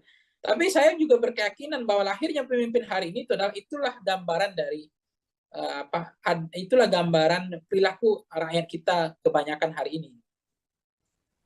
Baik, Bang, setelah Prabowo mengumpat dan berkata kasar yang diduga ditujukan untuk Anies Baswedan, Anies sendiri pun merespon umpatan itu dengan mengucapkan matur nuwun atau terima kasih. Menurut Bang Pangi terkait respon dari Anies ini, apakah itu adalah sebuah respon yang satir ataupun Anies berusaha untuk tidak memperiuh suasana Pilpres ini semakin menjadi panas, Bang? Dengan kata lain, mencari kata aman. Iya, saya nggak tahu ya apakah mencari aman atau lebih cenderung untuk tidak berkomentar untuk merespon itu, atau inginnya mencari sesuatu yang nggak mau terlalu bising ya, terlalu ribut, atau menghindar ya dari persoalan-persoalan yang justru atau membahayakan elektabilitas beliau. Jadi dianggap tidak perlu merespon hal-hal semacam itu. Jadi saya memahami bahwa apa yang terjadi Pak Anies misalnya dengan konteks tadi ya, kasus tadi, merasa tidak ada masalah, bahwa beliau juga tidak mau terlalu baper ya untuk menghadapi apa yang terjadi, ya saya pikir itu biasa saja. Jadi Pak Anies melihat ya sudah mengikhlaskan, sudah mentuluskan bahwa menjadi pejabat publik kan sebenarnya memang kita nggak boleh baper ya. Kita menjadi pejabat publik ini harus siap dikuliti ya. Ya itu soal tanah itu tuh biasa, menjadi pemimpin ya orang akan tahu dikuliti, jangankan tanah. Istri anak keluarga kita aja dikuliti, apalagi persoalan tanah gitu, apalagi hanya rumah, tanah berhektar-hektar gitu. Jadi itu yang saya nggak paham gitu. Makanya saya juga kadang-kadang kaget. Debat kita ini apa sih gitu ya. Debat yang terlalu bawa perasaan gitu ya. Menyerang sedikit, wah ini melanggar etika, ini menyerang secara personal. Padahal kayak mohon maaf ya kalau kita bandingkan debat-debat di Amerika Serikat, di negara-negara maju, itu mereka debat itu memang betul-betul kayak adu jotos gitu. Jadi udah tarung bebas, dikasih waktu 10 menit udah berantem di dalam itu. Mau mengkritik lah, adu data lah, menyanggah lah, sindir lah, merendahkan lah. Bahkan ada yang kemudian menjelek-jelekkan, ada yang kemudian mengatakan gagal lah ini. Dan memang kita bukan Amerika, kita adalah Indonesia yang punya akhlak lah, kita punya sopan santun, punya budaya ketimuran ya gitu. Cuma kalau berdebat seperti ini, orang bolong ini nggak boleh, ngomong ini nggak boleh. Jadi mau ngapain? Mau cerdas cermat? Gitu. Kita mau cerdas cermat atau mau debat gitu. Jadi saya pikir di situlah seninya debat itu. Makanya kadang-kadang terlalu banyak moderator mengatur trayeknya debat itu, saya pikir itu juga tidak menyelamatkan negara kita ini, tidak membuat debat itu makin berkualitas. Waktu habis orang berdebat ya, harusnya kan kasih waktu 10 menit bahas satu tema, udah berantem di situ sekalian, nanya kek, sindir kek, serang kek, ya nggak apa-apa, adu data, sekali-sekali nyeleneh ya kan, gimmicknya mainkan, nggak apa-apa sebenarnya. Itu yang seru, saya senang itu berdebat itu sebenarnya, debat tarung bebas Mbak, bukan debat yang pakai menit kayak begitu, habis itu harap tenang, harap tenang, harap tenang, ngapain ini gitu saya bilang. Ini nggak mau berubah ini, apa yang dikhawatirkan ini. Emang presiden itu mau dijaga apanya, mau presiden itu punya rakyat kok. Memang harus siap dikuliti, siap dikritik kok, siap dijatuhkan kok gitu. Ngapain harus dijaga-jaga, dibedakin lah, digencu lah, ya dipoles, nggak boleh diserang lah, ya ngapain gitu. Kalau nggak ya jangan jadi presiden, jadi RT aja udah kayak gini gitu, masyarakat juga kritis gitu kan. Jadi saya merasa juga ya problem tersendiri sih, budaya kita ini, budaya yang dikatakan Amerika juga enggak, ya budaya ketimuran juga enggak. Ketimuran itu sebenarnya kan budaya juga belak-belakan, nggak boleh ada ditutupi gitu kan, ada keberanian apa adanya, genuine ya, nah, itu nggak kelihatan. Hmm, baik Bang, sampai di debat ini pun juga Presiden Jokowi ikut mengomentari ya yang dibilang format debat capres cawapres harus diubah dan lain sebagainya. Sampai komentar dari Jokowi itu dinilai menyinggung atau menyindir dari perseorangan dari paslon, baik itu satu, dua, ataupun tiga. Nah, menurut Bang Pangi sendiri gimana pendapat Bang Pangi soal presiden yang juga ikut mengomentari atau bisa dibilang cawe-cawe dalam proses debat pilpres ini, Bang? Ya saya nggak paham ya apa yang membuat presiden harus berkomentar gitu. Apakah beliau tidak ikhlas, tidak tulus melihat Pak Prabowo diserang, didongret ya, digebukin bersama-sama, di apa namanya, dirujak bareng-bareng sama Ganjar sama Anies, dikasih umpan-umpan lambung, bola-bola tinggi, kemudian ada yang eksekusi gitu ya. Sehingga Pak Jokowi harus berkomentar itu. Jadi menurut saya, kenapa presiden bersemangat sekali untuk mengomentari debat yang ketiga?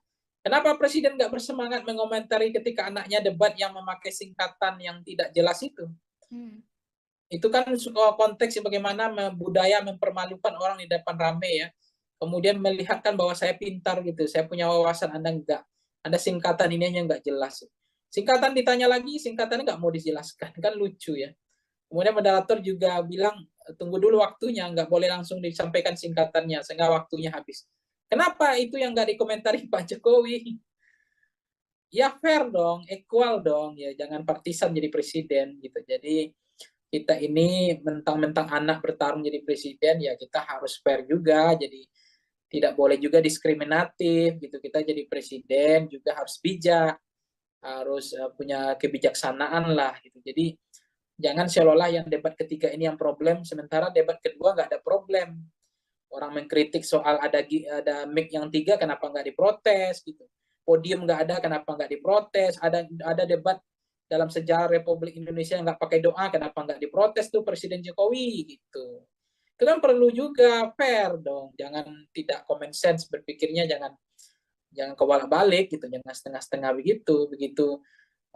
Pak Prabowo kemudian dia bilang merubah format debatnya karena dianggap menyerang personal, bukan menyerang pada fokus pada visi atau substansi atau program. Ya, come on Pak Jokowi, lihatlah debat-debat yang dilakukan sebelumnya gitu. Tolong juga dikritik gitu kan. Oke, Bang Pangi, kita kembali lagi permasalahan dengan umpatan Prabowo ini juga mendapat reaksi atau respon dari Yusuf Kala. Beliau mengatakan bahwa pilih pemimpin yang tidak mudah emosi. Namun di satu sisi, di lain sisi, Yusuf Kala juga menyebut etis atau tidak etisnya perkataan Prabowo hanya bisa dinilai dan ditindaklanjuti oleh Badan Pengawas Pemilu atau Bawaslu. Kira-kira dengan hal ini, apakah Bang Pangi setuju dengan sikap dari Yusuf Kala? Ya, Pak Yusuf Kala selama ini saya mengatakan bukan figur yang cacat secara demokratis ya. Beliau adalah orang yang sangat menjunjung tinggi tradisi mazhab demokrasi ya, kebebasan berpikir, berpendapat. Beliau juga sangat mendukung konteks hak asasi manusia, termasuk memberikan ruang kepada siapapun. Jadi terkait dengan Pak JK misalnya ya, kan beliau juga kita lihat apa yang bisa kita pegang dari politisi, tentu fatsunnya, standar moral, etiknya, tanggung jawab, termasuk bagaimana selama ini memperlihatkan beliau tidak juga ingin niat memperpanjang masa jabatan, kemudian untuk memajukan anaknya atau membangun dinasti dan seterusnya. Itu artinya kita melihat beliau masih bisa dipegang omongannya. Karena yang dilihat standar moral hazard dari politisi adalah bagaimana bisa dipegang omongannya, seia dan sekata antara perkataan dengan perbuatan. Karena yang bisa dipegang dari politisi kan omongannya, bukan tidak hanya perbuatannya, perbuatannya juga menjadi menarik bagi kita untuk kita evaluasi tentang bagaimana kepemimpinan, tentang leadership, ya, tentang Indonesia harus seperti apa ke depan. Jadi kita butuh pemimpin yang lebih tenang, lebih jernih, tidak boleh menjadi pemarah ya, apalagi temperamental, kemudian apalagi nanti bisa bisa terlalu reaksioner dan itu bisa mengganggu hubungan diplomasi kan antar negara. Karena kalau presiden nggak berpikir dingin, nggak berjernih berpikir, emosional, tidak bisa berpikir lebih teduh ya, tentu keputusan politiknya ya, apalagi presiden sebagai panglima atau sebagai kepala negara itu kalau diambil dengan sikap yang tidak tenang, tidak sejuk, tidak jernih, itu kan sangat membahayakan kedaulatan sebuah negara. Bisa suatu waktu dengan semangat menyatakan perang, kemudian keputusan-keputusan yang tidak terukur ya. Jadi kita butuh pemimpin yang betul-betul seperti air laut yang teduh ya. Ya, pemimpin yang betul-betul bisa mengambil keputusan dengan penuh kehati-hatian, pemimpin yang tidak reaksioner, tidak temperamental, tapi pemimpin yang betul-betul mampu menjalankan antara pikiran dengan perkataannya itu sejalan ya. Sense of politiknya itu klik kepada rakyat gitu. Jadi itu sangat dibutuhkan pemimpin yang teduh ya. Baik Bang, permasalahan umpatan dari Prabowo ini ternyata berbuntut panjang bahwa Bawaslu mengatakan bakal mengecek itu intensinya. Selain itu Bawaslu juga menyebut bahwa umpatan Prabowo ini berpeluang masuk ranah pidana pemilu. Menurut Bang Fahmi menilai hal ini seperti apa Bang? Apakah memang umpatan Prabowo ini termasuk dari pelanggaran atau memang nanti jika rakyat menilai hal ini tidak lazim dan bisa dilaporkan dari ke Bawaslu atau memang keputusan ini emang ada di Bawaslu, Bang? Iya, maka memang ini lagi marak ya, lagi musim ya, lapor-melapor gitu ya. Pengaduan ke Bawaslu, ke polisi. Cuma bagi saya ini untuk apa gitu. Hukuman yang terbaik itu adalah jangan pilih pemimpin yang betul-betul tidak membawa nilai-nilai standar ya. Dalam membawa nilai etika dan moral di dalam landasan sistem ketatanegaraan ya, sistem politik kebangsaan yang modern. Itu bagaimana kita akhlak ya, tata krama, tata moral ya, tata etika dan seterusnya. Jadi ya udahlah ngapain gitu ya, mengadu ya, saling melaporkan, ini untuk apa gitu. Jadi saya pikir ya udahlah itu nggak terlalu penting sih menurut saya. Sekarang rakyatnya maunya apa itu aja. Kalau rakyat maunya yang ingin pemimpin yang baik, ya rakyat harusnya melakukan kontemplasi gitu. Saya nggak mengatakan rakyat itu tidak punya kepemimpinan, tidak punya kemampuan untuk menseleksi pemimpin yang baik. Tapi faktanya hari ini kan yang terpilih adalah londo-londo ireng gitu kan. Pemimpin-pemimpin yang pengkhianat gitu. Pemimpin yang tidak jahat sama rakyatnya. Karena apa? Karena rakyatnya tidak selektif. Jadi sangat mudah terpengaruh oleh transaksional pragmatis, fakta food buying ya, kemudian money politik ya, kemudian beli putus suara dan lebih senang belanja suara ketimbang belanja program dan kegiatan dan seterusnya dan seterusnya. inilah realitas, inilah fakta yang terjadi hari ini. Jadi saya pikir menjadi penting bagi kita, hukuman yang terbaik itu adalah hukuman dari rakyat, ketimbang ya soal tanding-tanding mengadukan ke Bawaslu, tanding-tanding mengadu ke Bareskrim lah. Apakah omongan itu tindak pidana yang disampaikan Pak Prabowo? Apakah memenuhi unsur hanya etika?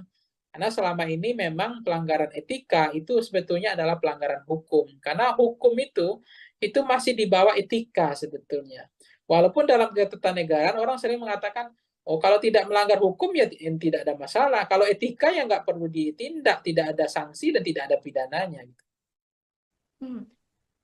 Terkait menjadi peluang pelanggaran pemilu, TKN dari Prabowo Gibran sendiri percaya diri nih Bang, atau pede bahwa umpatan itu tidak mengandung unsur penghinaan. Bahkan hari ini Prabowo kembali lagi menggunakan kata kasar ketika beliau kampanye di Bengkulu. Bahkan relawan Prabowo sendiri juga ikut meneriakan kata kasar tersebut. Menurut Bang Pangi sendiri, apakah memang TKN ini nyaman dengan gaya Prabowo? Seperti yang saat ini berkata kasar dan lain sebagainya. Sementara sebelumnya terlihat bahwa TKN ini membangun citra gemoy dari Prabowo. Gimana menurut Bang Pangi sendiri? Ya sebenarnya ini makin menjadi-jadi, makin ibarat saya itu ya, orang makin dikasih hati minta jantung kayak gitulah. Sebetulnya ini sebenarnya kembali kepada rakyat. Jadi rakyat yang kasih hati gitu. Jadi kalau pemimpinnya itu langsung dihukum oleh rakyatnya, harusnya pemimpin yang mengeluarkan kata-kata kotor, ya kasar, ya menyerang personal, tidak berakhlak, ya harusnya kasih sanksi dong. Elektabilitasnya rendah dong. Tapi kenapa elektabilitas semakin naik? Justru ketika dia mengeluarkan kata kotor, menyerang, menyindir dengan sindiran yang tidak pantas gitu ya. Kemudian meremehkan gitu, bahkan mengeledek gitu semua standar-standar yang negara punya bagian dari etika atau fatsun politik. Karena memang rakyat nggak menghukum, jadi makin menjadi-jadi gitu. Nah, kalau rakyat menghukum, tentu dia akan berpikir ulang kan, daripada elektabilitasnya turun, daripada kalah, tentu dia akan mengelola diksi, frasa yang mengatur trayek cara berkata yang baik misalnya. Tapi nggak dilakukan karena ternyata dengan gaya begini juga masyarakat senang. Justru dengan berkata kotor elektabilitas saya makin naik. Nah kan itu yang menarik sekarang. Itulah fakta, itu realitas bagaimana sekarang ya literasi masyarakat kita terhadap buku, mau membaca ya makin kering, dangkal ya cara berpikir karena lebih banyak preferensinya hanya di media sosial, itu bacanya setengah-setengah, tidak dalam. Nah akhirnya ya preferensi politik kita ya kayak begini. Jadi lahirnya pemimpin adalah cerminan dari rakyatnya, itu aja. Oke, terakhir nih Bang, Prabowo juga sempat mengakukan bahwa dia diberi nasihat oleh beberapa orang, banyak pihak terkait omongan kasar dia. Bahkan beberapa orang juga menilai bahwa Prabowo itu hanya bisa joget-joget saja sebagai calon presiden dan tidak pandai berbicara. Saat diberikan kritikan, saat diberikan nasihat, tadi di beberapa media mengatakan bahwa Prabowo mengakui bahwa dia tidak pandai berbicara karena dia seorang prajurit. Selain itu juga Prabowo mengatakan bahwa apa yang dia sampaikan selama ini itu memang sesuai dengan fakta, termasuk umpatan-umpatan kata-kata kasar. Dia mengatakan bahwa itu memang dia yang sebenarnya. Menurut dari Bang Pangi, apakah selanjutnya Prabowo akan meneruskan citra dari Prabowo dengan kata-kata kasarnya atau kembali lagi dengan Prabowo gemoy atau justru ada sesuatu kejutan yang akan diberikan dari tim Prabowo dan Gibran, Bang? Ya, tentu apakah akan kembali kepada aslinya yang seperti apa, saya nggak tahu apakah aslinya gemoy, apakah aslinya yang suka dengan menampilkan degalan bahasa-bahasa yang kotor, yang kasar, yang tidak tepat itu yang aslinya, panggung depan atau degalan politiknya, atau adalah ada panggung atau wajah topeng lain, saya nggak tahu ya. Kan seorang pemimpin itu juga nggak bagus ya, lebih baik itu jujur ya, genuine ya, tidak dibedakin, tidak dipoles, tidak digincuin gitu. Jadi apa adanya itu sebenarnya bagus.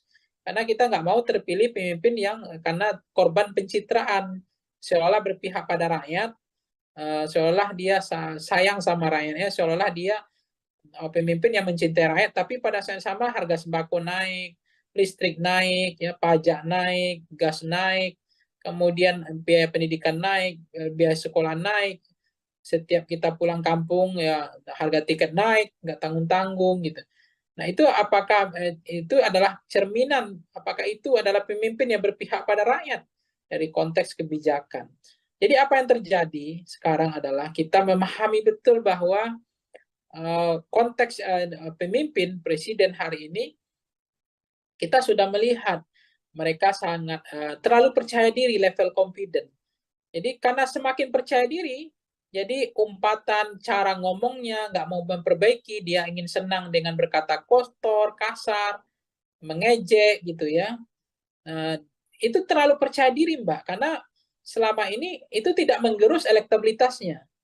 Dia merasa elektabilitasnya makin naik. Nah itu yang membuat mereka akhirnya terjebak sebetulnya orang yang terlalu overconfident, ya dia merasa apa yang dilakukan tidak ada yang salah dan tidak ada juga hukuman, tidak ada juga sanksi. Nah toh elektabilitas saya makin tinggi gitu dengan perangai dalam politik yang saya tampilkan di panggung depan dengan model-model seperti ini. Nah itulah faktanya. Baik Bang Pangi, nanti kita akan menantikan bersama-sama ya Bang. Tribuners juga di rumah menantikan seperti apakah sikap kedepannya yang akan diambil dari Prabowo Subianto dan TKN menjelang pemilu yang akan dilaksanakan serentak pada Februari mendatang. Kita nantikan apakah Prabowo akan merubah citranya, tetap mempertahankan image gemoy atau dengan ciri khas aslinya.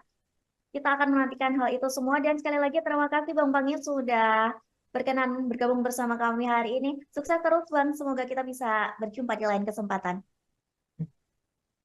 Baik Tribunal, terima kasih sudah menyaksikan Tribun on Focus hari ini. Nantikan topik pembahasan politik yang lebih seru lagi bersama dengan kami.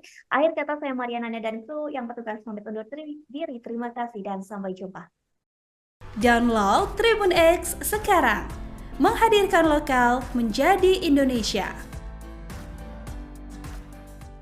Tapi kalau saya cermati bahasa-bahasa yang dikeluarkan Pak Prabowo itu adalah mencerminkan sesuatu yang bermasalah karena antara perkataan dengan perbuatan seiring berjalannya seayun sekata ya antara sikap ya antara hati ya dengan pikiran itu sangat penting sekali.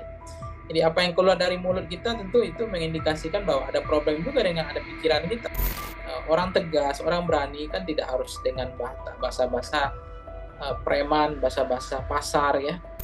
Menurut saya sebagai calon presiden bahasa seperti itu tuh nggak tepat sekali, nggak matang sih, nggak bisa lebih bijak, nggak jernih seperti air laut ya yang teduh. Nah macam-macam seperti ini bahasa reaksioner, emosional, temperamental dan lain-lain. Ini kan kita bukan milih Pak Lurah gitu, kita bukan milih Pak Camat gitu ya, kepala desa ini milih presiden. Ya sebenarnya ini makin menjadi-jadi, makin ibarat saya itu ya makin dikasih hati minta jantung kayak gitulah. Sebetulnya ini sebenarnya kembali kepada rakyat. Jadi rakyat yang kasih hati gitu. Jadi kalau pemimpinnya itu langsung dihukum oleh rakyatnya, harusnya pemimpin yang mengeluarkan kata-kata kotor, ya kasar, ya menyerang personal, tidak berakhlak, ya harusnya kasih sanksi dong. Elektabilitasnya rendah dong. Halo Tribuners, on Focus kembali menjumpai Anda bersama saya Mariananda. Tribuners, calon presiden atau capres nomor urut 2 Prabowo Subianto semakin sering melontarkan umpatan yang ditenggarai ditujukan untuk capres nomor urut 1, yakni Anies Rashid Baswedan. Prabowo yang sebelumnya mendapat sematan sosok gemoy karena jogetannya dan sosok sad boy karena diserang Ganjar serta Anies di debat capres. Namun kini Prabowo justru mendapat sematan angry boy. Dalam acara konsolidasi dengan relawannya di Pekanbaru beberapa hari yang lalu, Prabowo menyinggung luas lahannya yang dibeber oleh Anies Baswedan dalam debat Capres-Cawapres ketiga pada Minggu 7 Januari. Seolah terpancing, emosi Prabowo pun melontarkan umpatan kasar di hadapan pendukungnya. Dan Tribuners ketahui ini bukan pertama kalinya Prabowo mengumpat Anies. Usai debat pertama di depan pendukung Prabowo pun mengumpat dengan frasa dasmu etik setelah mengulang pertanyaan Anies terkait etika Prabowo karena menggandeng Gibran Raka Buming Raka. Lalu bagaimana kacamata dari pengamat soal sikap-sikap Prabowo yang cukup frontal di masa kampanye Pilpres 2024? Hari ini saya akan membahasnya bersama dengan narasumber kami, yakni Direktur Eksekutif Foxpol Data Research dan Consulting, ada Bang Pangi Syarwi Janiago. Kita sapa terlebih dahulu di sana, sudah tergabung bersama kami di Zoom. Selamat malam Bang Pangi. Malam Mbak Nanda. Malam. Bang, kita langsung saja sebagai pengantar nih kami mau minta pendapat dari Bang Pangi melihat Prabowo Subianto yang kembali melontarkan umpatan kepada Anies Baswedan setelah debat Capres kemarin. Mengingat Bang, ini bukan pertama kalinya Prabowo melontarkan kata-kata kasar. Sebelumnya juga tadi sudah saya sampaikan bahwa Prabowo sempat melontarkan frasa mohon maaf dasmu etik. Gimana pandangan Bang Pangi melihat lontaran-lontaran atau umpatan kata kasar dari Prabowo ini, Bang? Iya, ini sebenarnya umpatan seperti ini menanda itu kembali kepada publik ya, masyarakat ya. Kalau masyarakat nanti tidak menghakimi, seolah-olah literasi masyarakat kita atau bacaan buku masyarakat kita kan lebih banyak literasi digital ya, sehingga soal etik ya, bagaimana standar bernegara tentang etika sebagai fatsun politik, negara mengatur tentang trayek kebangsaan, bagaimana memantaskan bahwa etika itu lebih penting daripada hukum gitu ya. Pelanggaran etika itu adalah pelanggaran hukum gitu. Jadi proses-proses yang terjadi ketika misalnya tidak ada sanksi, masyarakat juga merasa itu mahfum, memahami, bahkan mereka makin empati sama Prabowo, ya kita mau ngapa lagi, kita juga nggak tahu mau kemana Republik ini.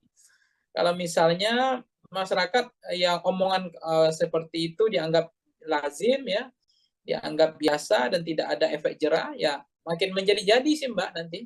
Karena ternyata elektabilitasnya juga makin naik misalnya. Sementara omongan yang diksi perasa yang dikeluarkan udah bahasa-bahasa yang kurang elok ya, kurang relevan dan tidak pantas dan tidak patut. Tetapi ya lagi-lagi kepada masyarakat yang mereka punya standar ya, bahwa bagi mereka itu biasa, itu nggak ada pelanggaran etik, itu bahasa masih dalam hal yang toleransi, bahasa dalam konteks zona toleransi, bahwa itu tidak ada yang terlalu berlebihan. Tapi kalau saya cermati bahasa-bahasa yang dikeluarkan Pak Prabowo itu adalah mencerminkan sesuatu yang bermasalah, karena antara perkataan dengan perbuatan seiring berjalannya seayun sekata ya, antara sikap ya, antara hati ya dengan pikiran, itu sangat penting sekali. Jadi apa yang keluar dari mulut kita tentu itu mengindikasikan bahwa ada problem juga dengan ada pikiran kita. Jadi saya mengatakan bahwa orang tegas, orang berani kan tidak harus dengan bahasa-bahasa preman, bahasa-bahasa pasar ya. Karena juga ada orang yang dia tegas, berani, tapi bahasanya adalah lebih santun, lebih bijak. Cuma inilah realitas bahwa bagi Pak Prabowo mungkin itu tidak menjadi beban. Bahkan beliau merasa level confident masih sangat percaya diri dengan bahasa seperti itu justru akan menaikkan elektabilitasnya. Ya kita mau boleh buat, mau ngapain lagi? Karena mau pemilih memang rakyat kita, bukan kalau misalnya selera rakyatnya hampir dominan signifikan 80% gaya-gaya bahasa-bahasa kotor, bahasa kasar, dia senang dengan orang-orang yang tidak terukur bahasanya, tidak arif, ya, tidak bijak, tidak jernih, ya, tidak atau terlalu reaksioner, emosional. Dan kalau itu kembali kepada rakyat sih, karena yang milih memang rakyat. Kalau kelas-kelas seperti kita ini kan nggak banyak orangnya sebetulnya. Oke, berarti menurut Bang Pangi kembali lagi ke publik menilai dari cara bersikapnya Prabowo seperti itu ya Bang ya? Ya, saya membaca ya kembali ke publik sih mau menghukum atau tidak gitu. Tapi saya melihat kalau publiknya bijak ya, rasional, publiknya itu punya beradab, beretika. Karena kan kepemimpinan itu kan juga dilihat tidak hanya sebatas ini ya Mbak ya. Melihat karena soal figur ya, soal person, seseorang tidak hanya terbuai oleh apa istilahnya dalam konteks ini ya setahu saya harus dipahami juga yang terjadi apa namanya ya.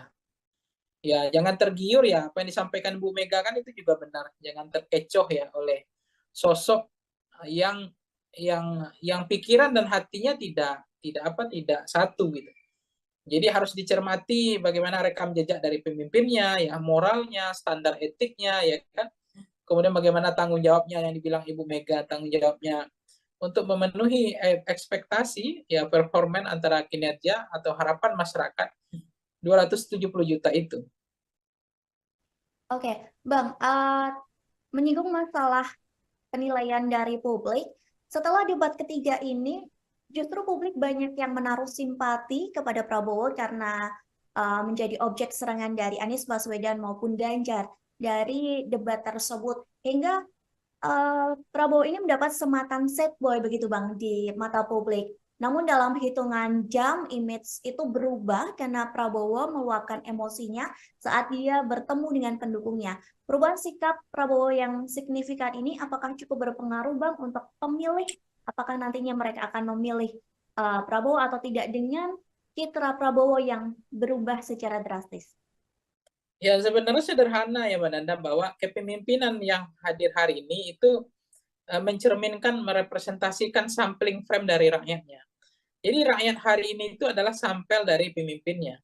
Jadi kalau lahirlah pemimpin yang tidak beretik, ya tidak punya akhlak, ya tidak punya standar moral, terlalu apa namanya bahasanya terlalu reaksioner, emosional, mungkin jangan-jangan itu juga memang rata-rata hampir maksimal ya bahwa kita Indonesia ini punya penduduk kayak begitu juga modelnya. Gitu. Jadi lahirnya pemimpin itu representasi dari model rakyatnya. Jadi apa yang selera rakyat itu adalah selera pemimpin. Jadi lahirnya pemimpin kita semacam itu adalah jangan-jangan itulah rakyat kita gitu. Jadi saya nggak tahu ya bagaimana rakyat Indonesia itu sekarang karena memang jangan-jangan memang mereka nggak membaca lagi ya baca buku yang baca apa hal-hal yang lebih dalam ya mereka kan gimmick-gimmick baca yang dangkal-dangkal yang sederhana-sederhana ya kemudian mereka lebih banyak preferensinya adalah media sosial gitu jadi sangat setengah-setengah ya jadi nggak dalam jadi cara pandang cara pikirnya juga sangat singkat pendek dan berpikir tidak mau maju gitu jadi misalnya ya apa yang terjadi kembali ke pertanyaan yang Mbak Nanda tadi misalnya apa yang terjadi ya itu yang kita ada kegelisahan sebenarnya memang di samping rakyat Indonesia dikatakan orangnya adalah pemaaf ya pelupa kemudian mudah untuk berempati gitu ya kemudian tiba-tiba ada orang yang seolah-olah terzolimi kemudian dia dengan mudah karena itu dimodifikasi dirancang didesain dicitrakan seolah-olah terzolimi misalnya kemudian publik beramai-ramai berempati itu mudah sekali untuk berempati untuk membantu untuk justru tersentuh gitu ya ketika ada orang yang dikeroyok ada orang yang dirujak ada orang yang babak belur gitu ya apalagi penilaian dikasih oleh Anies dikasih Mas Anies kasih apa namanya nilai 11 dari 100 kemudian Mas Ganjar kasih 10 dari ngasih 5 dari 10 gitu seolah-olah dia apa menjadi publik kasihan lihat Prabowo tapi ternyata di belakang panggungnya ada pertemuan lain kok ngomongnya berulang lagi bahasa yang menurut saya sebagai calon presiden bahasa seperti itu tuh nggak tepat sekali gitu nggak matang sih nggak bisa lebih bijak nggak jernih seperti air laut ya yang teduh gitu. Nah macam-macam seperti ini bahasa reaksioner emosional temperamental dan lain-lain ini kan kita bukan milih Pak Lurah gitu kita bukan milih Pak Camat gitu ya kepala desa ini milih presiden omongannya dengan perkataannya itu dilihat ya. Kemudian beririsannya antara hati dengan pikirannya nggak boleh ada yang kemudian apa istilahnya omongannya lain perbuatannya lain gitu ya sen ke kanan beloknya ke kiri nah pemimpin seperti ini jangan-jangan ya mencerminkan rakyatnya juga gitu jadi kita nggak bisa menyalahkan pemimpinnya sih Mbak buktinya dinasti dianggap di mereka toleransi bagi mereka dimaafkan itu biasa Dan bagi mereka jangan-jangan toleransi itu tidak jadi masalah gitu. Sesuatu yang ya bukan saya pesimis ya, tapi pemimpinnya itu lahir, ya rakyatnya menilai itu dinasti itu ya isu elit. Dan bagi kami dinasti itu ya nggak mau bodoh. Mau siapapun memimpin nasib kami begini, artinya nggak akan mengubah nasib lah gitu kan. Kemudian bicara perpanjangan masa jabatan presiden, mereka adem ayam aja, tenang-tenang aja gitu, nggak ada yang protes, nggak ada yang kritik, hanya ada kelompok kepentingan saja, kelompok-kelompok NGO, kelompok-kelompok aktivis demokrasi, pro demokrasi yang bersuara ya. Kemudian ada misalnya konteks banyak hal ya yang masyarakat memang mentoleransi gitu atau menghalalkan, membolehkan sikap-sikap yang dipertontonkan itu. Nah, saya mengatakan, saya tidak pernah mengatakan rakyat Indonesia itu adalah rakyat yang tidak bermoral, tidak beretika, tidak punya standar. Tapi saya juga berkeyakinan bahwa lahirnya pemimpin hari ini itulah gambaran dari itulah gambaran perilaku rakyat kita kebanyakan hari ini. Baik, Bang, setelah Prabowo mengumpat dan berkata kasar yang diduga ditujukan untuk Anies Baswedan, Anies sendiri pun merespon umpatan itu dengan mengucapkan matur nuwun atau terima kasih. Menurut Bang Pangi terkait respon dari Anies ini, apakah itu adalah sebuah respon yang satir ataupun Anies berusaha untuk tidak memperiuh suasana Pilpres ini semakin menjadi panas, Bang? Dengan kata lain, mencari kata aman. Iya, saya nggak tahu ya apakah mencari aman atau lebih cenderung untuk tidak berkomentar untuk merespon itu, atau inginnya mencari sesuatu yang nggak mau terlalu bising ya, terlalu ribut, atau menghindar ya dari persoalan-persoalan yang justru atau membahayakan elektabilitas beliau. Jadi dianggap tidak perlu merespon hal-hal semacam itu.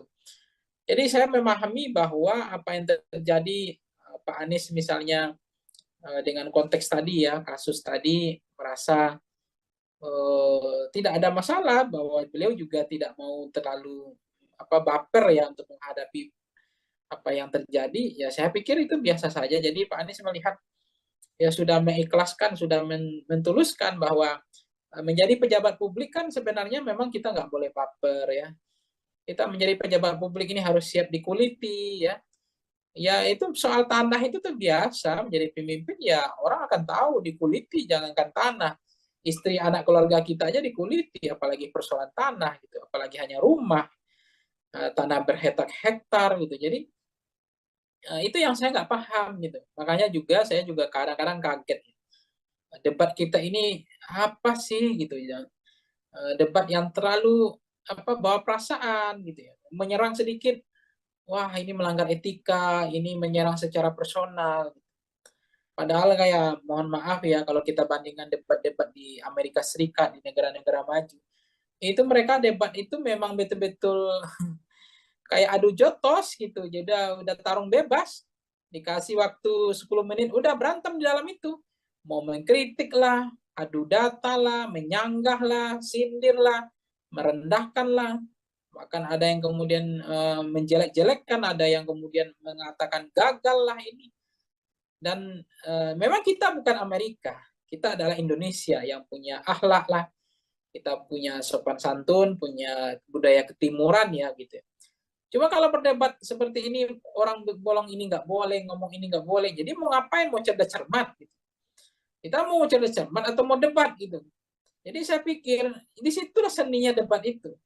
Makanya kadang-kadang terlalu banyak moderator mengatur trayeknya debat itu, saya pikir itu juga tidak menyelamatkan negara kita ini, tidak membuat debat itu makin berkualitas. Waktu habis orang berdebat ya, harusnya kan kasih waktu 10 menit bahas satu tema, udah berantem di situ sekalian, nanya kek, sindir kek, serang kek, nggak apa-apa, adu data, sekali-sekali nyeleneh ya kan, gimmicknya mainkan, nggak apa-apa sebenarnya. Itu yang seru, saya senang itu berdebat itu sebenarnya, debat tarung bebas Mbak, bukan debat yang pakai menit kayak begitu, habis itu harap tenang, ngapain ini gitu saya bilang. Ini nggak mau berubah ini, apa yang dikhawatirkan ini. Emang presiden itu mau dijaga apanya, mau presiden itu punya rakyat kok. Memang harus siap dikuliti, siap dikritik kok. siap dijatuhkan kok gitu.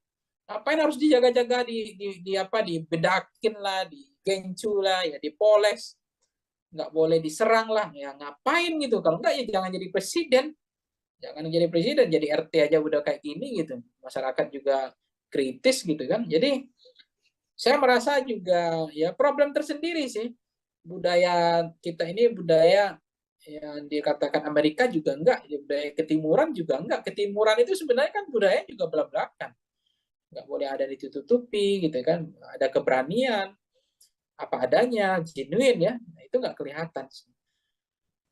Hmm, baik Bang. Sampai di debat ini pun juga Presiden Jokowi ikut mengomentari ya yang dibilang format debat capres cawapres harus diubah dan lain sebagainya. Sampai komentar dari Jokowi itu dinilai menyinggung atau menyindir dari perseorangan dari paslon, baik itu satu, dua, ataupun tiga. Nah, menurut Bang Pangi sendiri gimana pendapat Bang Pangi soal presiden yang juga ikut mengomentari atau bisa dibilang cawe-cawe dalam proses debat pilpres ini, Bang? Ya saya nggak paham ya apa yang membuat presiden harus berkomentar gitu. Apakah beliau tidak ikhlas, tidak tulus melihat Pak Prabowo diserang, di-downgrade ya, digebukin bersama-sama, dirujak bareng-bareng sama Ganjar sama Anies, dikasih umpan-umpan lambung, bola-bola tinggi, kemudian ada yang eksekusi gitu ya, sehingga Pak Jokowi harus berkomentar itu. Jadi menurut saya, kenapa Presiden bersemangat sekali untuk mengomentari debat yang ketiga? Kenapa Presiden nggak bersemangat mengomentari ketika anaknya debat yang memakai singkatan yang tidak jelas itu? Itu kan konteks bagaimana budaya mempermalukan orang di depan rame ya. Kemudian melihatkan bahwa saya pintar gitu, saya punya wawasan, Anda enggak. Anda singkatan ini yang enggak jelas. Singkatan ditanya lagi, singkatannya enggak mau dijelaskan, kan lucu ya. Kemudian moderator juga bilang, tunggu dulu waktunya, enggak boleh langsung disampaikan singkatannya, sehingga waktunya habis. Kenapa itu yang enggak dikomentari Pak Jokowi? Ya fair dong, equal dong, ya jangan partisan jadi presiden gitu. Jadi kita ini mentang-mentang anak bertarung jadi presiden, ya kita harus fair juga, jadi tidak boleh juga diskriminatif gitu. Kita jadi presiden juga harus bijak, harus punya kebijaksanaan lah gitu. Jadi jangan seolah-olah yang debat ketiga ini yang problem, sementara debat kedua nggak ada problem. Orang mengkritik soal ada mic yang 3, kenapa nggak diprotes gitu. Podium nggak ada, kenapa nggak diprotes. Ada debat dalam sejarah Republik Indonesia yang nggak pakai doa, kenapa nggak diprotes tuh Presiden Jokowi gitu. Itu kan perlu juga fair dong, jangan tidak common sense berpikirnya, jangan kebalik-balik gitu, jangan setengah-setengah begitu Pak Prabowo kemudian dibilang merubah format debatnya karena dianggap menyerang personal, bukan menyerang pada fokus pada visi atau substansi atau program. Ya, come on Pak Jokowi, lihatlah debat-debat yang dilakukan sebelumnya gitu. Tolong juga dikritik gitu kan. Oke, Bang Pangi, kita kembali lagi permasalahan dengan umpatan Prabowo ini juga mendapat reaksi atau respon dari Yusuf Kala. Beliau mengatakan bahwa pilih pemimpin yang tidak mudah emosi. Namun di satu sisi, di lain sisi, Yusuf Kala juga menyebut etis atau tidak etisnya perkataan Prabowo hanya bisa dinilai dan ditindaklanjuti oleh Badan Pengawas Pemilu atau Bawaslu. Kira-kira dengan hal ini, apakah Bang Pangi setuju dengan sikap dari Yusuf Kala? Ya, Pak Yusuf Kala selama ini saya mengatakan bukan figur yang cacat secara demokratis ya. Beliau adalah orang yang sangat menjunjung tinggi tradisi mazhab demokrasi ya, kebebasan berpikir, berpendapat. Beliau juga sangat mendukung konteks hak asasi manusia, termasuk memberikan ruang kepada siapapun. Jadi terkait dengan Pak JK misalnya ya, kan beliau juga kita lihat apa yang bisa kita pegang dari politisi, tentu fatsunnya, standar moral, etiknya, tanggung jawab, termasuk bagaimana selama ini memperlihatkan beliau tidak juga ingin niat memperpanjang masa jabatan, kemudian untuk memajukan anaknya atau membangun dinasti dan seterusnya. Itu artinya kita melihat beliau masih bisa dipegang omongannya. Karena yang dilihat standar moral hazard dari politisi adalah bagaimana bisa dipegang omongannya seia dan sekata antara perkataan dengan perbuatan. Karena yang bisa dipegang dari politisi kan omongannya, bukan apa tidak hanya perbuatannya, perbuatannya juga menjadi menarik bagi kita untuk kita evaluasi tentang bagaimana kepemimpinan, tentang leadership, ya tentang Indonesia harus seperti apa ke depan. Jadi kita butuh pemimpin yang lebih tenang, lebih jernih, tidak boleh menjadi pemarah ya, apalagi temperamental, kemudian apalagi nanti bisa apa namanya, bisa terlalu reaksioner dan itu bisa mengganggu hubungan diplomasi kan antar negara. Karena kalau presiden nggak berpikir dingin, nggak berjernih berpikir, emosional, tidak bisa berpikir lebih teduh ya, tentu keputusan politiknya ya apalagi presiden sebagai panglima atau sebagai kepala negara itu kalau diambil dengan sikap yang tidak tenang, tidak sejuk, tidak jernih, itu kan sangat membahayakan kedaulatan sebuah negara. Bisa suatu waktu dengan semangat menyatakan perang, kemudian keputusan-keputusan yang tidak terukur ya. Jadi kita butuh pemimpin yang betul-betul seperti air laut yang teduh ya. Ya pemimpin yang betul-betul bisa mengambil keputusan dengan penuh kehati-hatian, pemimpin yang tidak reaksioner, tidak temperamental, tapi pemimpin yang betul-betul mampu menjalankan antara pikiran dengan perkataannya itu sejalan ya. Sense of politiknya itu klik kepada rakyat gitu. Jadi itu sangat dibutuhkan pemimpin yang teduh ya. Baik Bang, permasalahan umpatan dari Prabowo ini ternyata berbuntut panjang bahwa Bawaslu mengatakan bakal mengecek gitu intensinya. Selain itu Bawaslu juga menyebut bahwa umpatan Prabowo ini berpeluang masuk ranah pidana pemilu.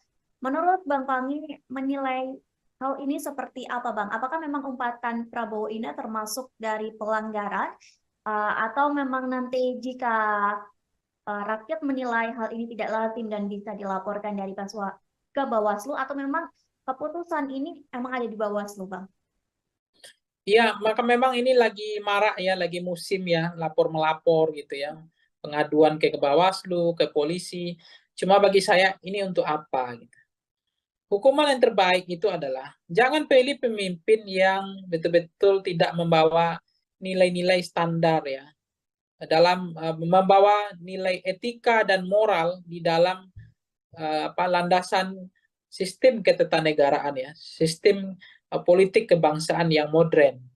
Itu bagaimana kita akhlak ya, tata krama, tata moral ya, tata etika dan seterusnya. Jadi ya udahlah ngapain gitu ya, ngadu mengadu ya, saling melaporkan, ini untuk apa gitu. Jadi saya pikir ya udahlah itu nggak terlalu penting sih menurut saya. Sekarang rakyatnya maunya apa itu aja. Kalau rakyat maunya ya, yang ingin pemimpin yang baik, ya rakyat harusnya melakukan kontemplasi gitu. Saya nggak mengatakan rakyat itu tidak punya kemimpinan, tidak punya kemampuan untuk menseleksi pemimpin yang baik. Tapi faktanya hari ini kan yang terpilih adalah londo-londo ireng gitu kan. Pemimpin-pemimpin yang pengkhianat gitu. Pemimpin yang tidak jahat sama rakyatnya. Karena apa? Karena rakyatnya tidak selektif. Jadi sangat mudah terpengaruh oleh transaksional pragmatis, fakta food buying ya, kemudian money politik ya, kemudian beli putus suara dan lebih senang belanja suara ketimbang belanja program dan kegiatan dan seterusnya dan seterusnya. Inilah realitas, inilah fakta yang terjadi hari ini. Jadi saya pikir menjadi penting bagi kita hukuman yang terbaik itu adalah hukuman dari rakyat ketimbang ya soal tanding-tanding mengadukan ke Bawaslu, tanding-tanding mengadu ke Bareskrim lah. Apakah omongan itu tindak pidana yang disampaikan Pak Prabowo? Apakah memenuhi unsur hanya etika? Karena selama ini memang pelanggaran etika itu sebetulnya adalah pelanggaran hukum. Karena hukum itu masih di bawah etika sebetulnya. Walaupun dalam ketatanegaraan orang sering mengatakan, oh kalau tidak melanggar hukum ya tidak ada masalah. Kalau etika ya nggak perlu ditindak, tidak ada sanksi dan tidak ada pidananya. Terkait menjadi peluang pelanggaran pemilu, TKN dari Prabowo Gibran sendiri percaya diri nih Bang, atau pede bahwa umpatan itu tidak mengandung unsur penghinaan. Bahkan hari ini Prabowo kembali lagi menggunakan kata kasar ketika beliau kampanye di Bengkulu. Bahkan relawan Prabowo sendiri juga ikut meneriakan kata kasar tersebut. Menurut Bang Pangi sendiri, apakah memang TKN ini nyaman dengan gaya Prabowo seperti yang saat ini berkata kasar dan lain sebagainya? Sementara sebelumnya terlihat bahwa TKN ini membangun citra gemoy dari Prabowo. Gimana menurut Bang Pangi sendiri? Ya sebenarnya ini makin menjadi-jadi, makin ibarat saya itu ya, makin orang makin dikasih hati minta jantung kayak gitulah. Sebetulnya ini sebenarnya kembali kepada rakyat. Jadi rakyat yang kasih hati gitu. Jadi kalau pemimpinnya itu langsung dihukum oleh rakyatnya, harusnya pemimpin yang mengeluarkan kata-kata kotor, ya kasar, ya menyerang personal, tidak berakhlak, ya harusnya kasih sanksi dong. Elektabilitasnya rendah dong. Tapi kenapa elektabilitas semakin naik? Justru ketika dia mengeluarkan kata kotor, menyerang, menyindir dengan sindiran yang tidak pantas gitu ya. Kemudian meremehkan gitu, bahkan mengeledek gitu semua standar-standar yang negara punya bagian dari etika atau fatsun politik. Karena memang rakyat nggak menghukum, jadi makin menjadi-jadi gitu. Nah, kalau rakyat menghukum, tentu dia akan berpikir ulang kan, daripada elektabilitasnya turun, daripada kalah, tentu dia akan mengelola diksi frasa yang mengatur trayek cara berkata yang baik misalnya. Tapi nggak dilakukan karena ternyata dengan gaya begini juga masyarakat senang. Justru dengan berkata kotor elektabilitas saya makin naik. Nah kan itu yang menarik sekarang. Itulah fakta, itu realitas bagaimana sekarang ya literasi masyarakat kita terhadap buku, mau membaca ya makin kering, dangkal ya cara berpikir karena lebih banyak preferensinya hanya di media sosial, itu bacanya setengah-setengah, tidak dalam. Nah akhirnya ya preferensi politik kita ya kayak begini. Jadi lahirnya pemimpin adalah cerminan dari rakyatnya, itu aja. Oke, terakhir nih Bang, Prabowo juga sempat mengakukan bahwa dia diberi nasihat oleh beberapa orang, banyak pihak terkait omongan kasar dia. Bahkan beberapa orang juga menilai bahwa Prabowo itu hanya bisa joget-joget saja sebagai calon presiden dan tidak pandai berbicara. Saat diberikan kritikan, saat diberikan nasihat, tadi di beberapa media mengatakan bahwa Prabowo mengakui bahwa dia tidak pandai berbicara karena dia seorang prajurit. Selain itu juga Prabowo mengatakan bahwa apa yang dia sampaikan selama ini itu memang sesuai dengan fakta, termasuk umpatan-umpatan kata-kata kasar. Dia mengatakan bahwa itu memang dia yang sebenarnya.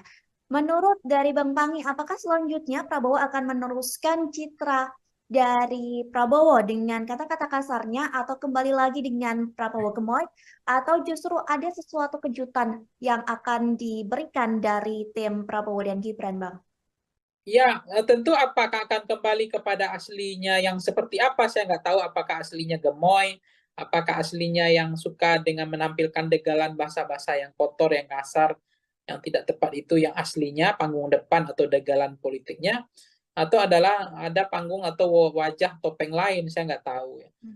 Kan seorang pemimpin itu juga nggak bagus ya, lebih baik itu jujur ya, genuine ya, tidak dibedakin, tidak dipoles, tidak digincuin gitu. Jadi apa adanya itu sebenarnya bagus. Karena kita nggak mau terpilih pemimpin yang karena korban pencitraan, seolah berpihak pada rakyat, seolah dia sayang sama rakyatnya, seolah dia pemimpin yang mencintai rakyat, tapi pada saat yang sama harga sembako naik, listrik naik, ya pajak naik, gas naik, kemudian biaya pendidikan naik, biaya sekolah naik, setiap kita pulang kampung ya harga tiket naik, nggak tanggung-tanggung gitu. Nah itu apakah itu adalah cerminan, apakah itu adalah pemimpin yang berpihak pada rakyat dari konteks kebijakan. Jadi apa yang terjadi sekarang adalah kita memahami betul bahwa konteks pemimpin presiden hari ini kita sudah melihat mereka sangat terlalu percaya diri, level confident. Jadi karena semakin percaya diri, Jadi umpatan cara ngomongnya nggak mau memperbaiki, dia ingin senang dengan berkata kotor, kasar, mengejek gitu ya. Nah, itu terlalu percaya diri, Mbak, karena selama ini itu tidak menggerus elektabilitasnya. Dia merasa elektabilitasnya makin naik. Nah, itu yang membuat mereka akhirnya terjebak sebetulnya, orang yang terlalu overconfident, ya dia merasa apa yang dilakukan tidak ada yang salah. Dan tidak ada juga hukuman, tidak ada juga sanksi. Nah, toh elektabilitas saya makin tinggi gitu. Dengan perangai dalam politik yang saya tampilkan di panggung depan, dengan model-model seperti ini. Nah, itulah faktanya. Baik Bang Pangi, nanti kita akan menantikan bersama-sama ya Bang. Tribuners juga di rumah menantikan seperti apakah sikap kedepannya yang akan diambil dari Prabowo Subianto dan TKN menjelang pemilu yang akan dilaksanakan serentak pada Februari mendatang. Kita nantikan apakah Prabowo akan merubah citranya, tetap mempertahankan image gemoy, atau dengan ciri khas aslinya. Kita akan menantikan hal itu semua. Dan sekali lagi terima kasih Bang Pangi sudah berkenan bergabung bersama kami hari ini. Sukses terus Bang, semoga kita bisa berjumpa di lain kesempatan. Baik Tribuners, terima kasih sudah menyaksikan Tribun on Focus. Hari ini nantikan topik pembahasan politik yang lebih seru lagi bersama dengan kami. Akhir kata saya Mariana dan kru yang petugas pamit undur diri. Terima kasih dan sampai jumpa. Download Tribun X sekarang. Menghadirkan lokal menjadi Indonesia. Tapi kalau saya cermati bahasa-bahasa yang dikeluarkan Pak Prabowo itu adalah mencerminkan sesuatu yang bermasalah, karena antara perkataan dengan perbuatan seiring berjalannya seayun sekata ya, antara sikap ya, antara hati ya dengan pikiran, itu sangat penting sekali. Jadi apa yang keluar dari mulut kita tentu itu mengindikasikan bahwa ada problem juga dengan ada pikiran kita. Orang tegas, orang berani kan tidak harus dengan bahasa-bahasa preman, bahasa-bahasa pasar ya. Menurut saya sebagai calon presiden bahasa seperti itu tuh nggak tepat sekali, nggak matang sih, nggak bisa lebih bijak, nggak jernih seperti air laut ya yang teduh. Nah, macam-macam seperti ini bahasa reaksioner, emosional, temperamental dan lain-lain. Ini kan kita bukan milih Pak Lurah gitu, kita bukan milih Pak Camat gitu ya, kepala desa, ini milih presiden. Ya sebenarnya ini makin menjadi-jadi, makin ibarat saya itu ya, makin dikasih hati minta jantung kayak gitulah. Sebetulnya ini sebenarnya kembali kepada rakyat. Jadi rakyat yang kasih hati gitu. Jadi kalau pemimpinnya itu langsung dihukum oleh rakyatnya, harusnya pemimpin yang mengeluarkan kata-kata kotor, ya kasar, ya menyerang personal, tidak berakhlak, ya harusnya kasih sanksi dong. Elektabilitasnya rendah dong. Halo Tribuners, on Focus kembali menjumpai Anda bersama saya Mariananda. Tribuners, calon presiden atau capres nomor urut 2 Prabowo Subianto semakin sering melontarkan umpatan yang ditenggarai ditujukan untuk capres nomor urut 1, yakni Anies Rashid Baswedan. Prabowo yang sebelumnya mendapat sematan sosok gemoy karena jogetannya dan sosok sad boy karena diserang Ganjar serta Anies di debat capres. Namun kini Prabowo justru mendapat sematan angry boy. Dalam acara konsolidasi dengan relawannya di Pekanbaru beberapa hari yang lalu, Prabowo menyinggung luas lahannya yang dibeber oleh Anies Baswedan dalam debat Capres-Cawapres ketiga pada Minggu 7 Januari. Seolah terpancing, emosi Prabowo pun melontarkan umpatan kasar di hadapan pendukungnya. Dan Tribuners ketahui ini bukan pertama kalinya Prabowo mengumpat Anies. Usai debat pertama di depan pendukung Prabowo pun mengumpat dengan frasa dasmu etik setelah mengulang pertanyaan Anies terkait etika Prabowo karena menggandeng Gibran Rakabuming Raka. Lalu bagaimana kacamata dari pengamat soal sikap-sikap Prabowo yang cukup frontal di masa kampanye Pilpres 2024? Hari ini saya akan membahasnya bersama dengan narasumber kami, yakni Direktur Eksekutif Voxpol Theater Research dan Consulting, ada Bang Pangi Syarwi Janiago. Kita sapa terlebih dahulu di sana, sudah tergabung bersama kami di Zoom. Selamat malam Bang Pangi. Malam Mbak Nanda. Malam. Bang, kita langsung saja sebagai pengantar nih kami mau minta pendapat dari Bang Panggi melihat Prabowo Subianto yang kembali melontarkan umpatan kepada Anies Baswedan setelah debat Capres kemarin. Mengingat Bang, ini bukan pertama kalinya Prabowo melontarkan kata-kata kasar. Sebelumnya juga tadi sudah saya sampaikan bahwa Prabowo sempat melontarkan frasa mohon maaf dan semua etik.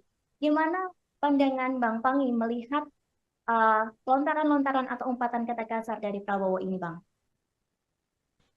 Iya, ini sebenarnya umpatan seperti ini menanda itu kembali kepada publik ya, masyarakat ya.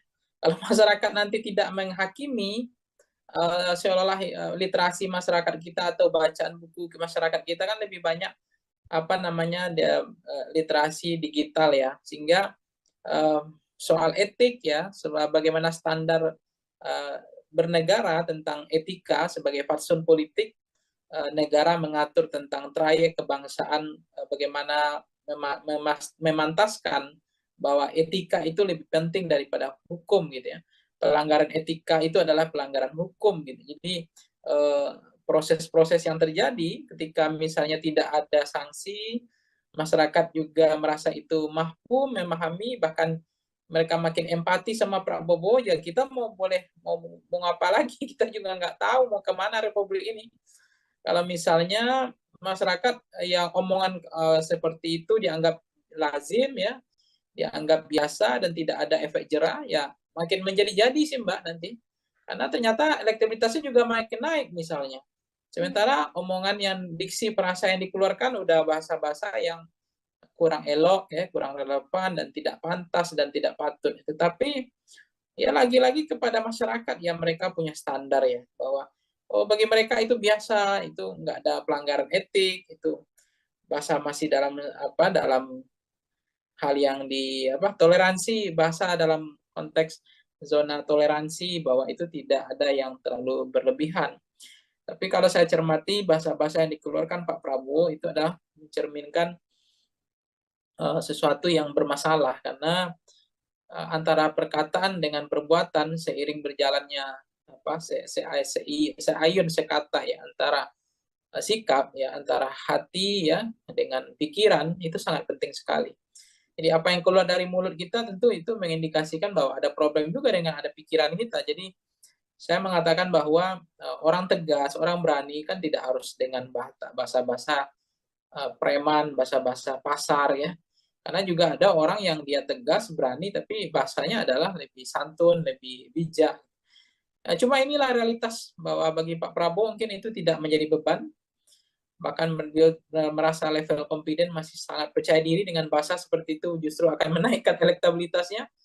Ya kita mau boleh buat mau ngapain lagi, karena mau pemilih memang rakyat kita, bukan kalau misalnya selera rakyatnya hampir dominan signifikan 80% gaya-gaya bahasa-bahasa kotor, bahasa kasar, dia senang dengan orang-orang yang orang-orang yang tidak terukur bahasanya, tidak arif, ya, tidak bijak, tidak jernih ya, tidak tidak atau terlalu reaksioner, emosional, dan kalau itu kembali kepada rakyat sih, karena yang milih memang rakyat. Kalau kelas-kelas seperti kita ini kan nggak banyak orangnya sebetulnya. Oke, berarti menurut Bang Panggi kembali lagi ke publik menilai dari cara bersikapnya Prabowo seperti itu ya, Bang ya? Ya, saya membaca ya kembali ke publik sih mau menghukum atau tidak gitu. Tapi saya melihat kalau publiknya bijak ya rasional, publiknya itu punya beradab, beretika. Karena kan kepemimpinan itu kan juga dilihat tidak hanya sebatas ini ya Mbak ya, melihat karena soal figur ya, soal person, seseorang tidak hanya terbuai oleh apa istilahnya dalam konteks ini, ya setahu saya harus dipahami juga yang terjadi apa namanya ya, ya jangan tergiur ya, apa yang disampaikan Bu Mega kan itu juga benar, jangan terkecoh ya oleh sosok yang yang pikiran dan hatinya tidak satu gitu. Jadi harus dicermati bagaimana rekam jejak dari pemimpinnya ya, moralnya, standar etiknya ya kan, kemudian bagaimana tanggung jawabnya yang dibilang Ibu Mega, tanggung jawabnya untuk memenuhi ekspektasi ya, performan antara kinerja atau harapan masyarakat 270 juta itu.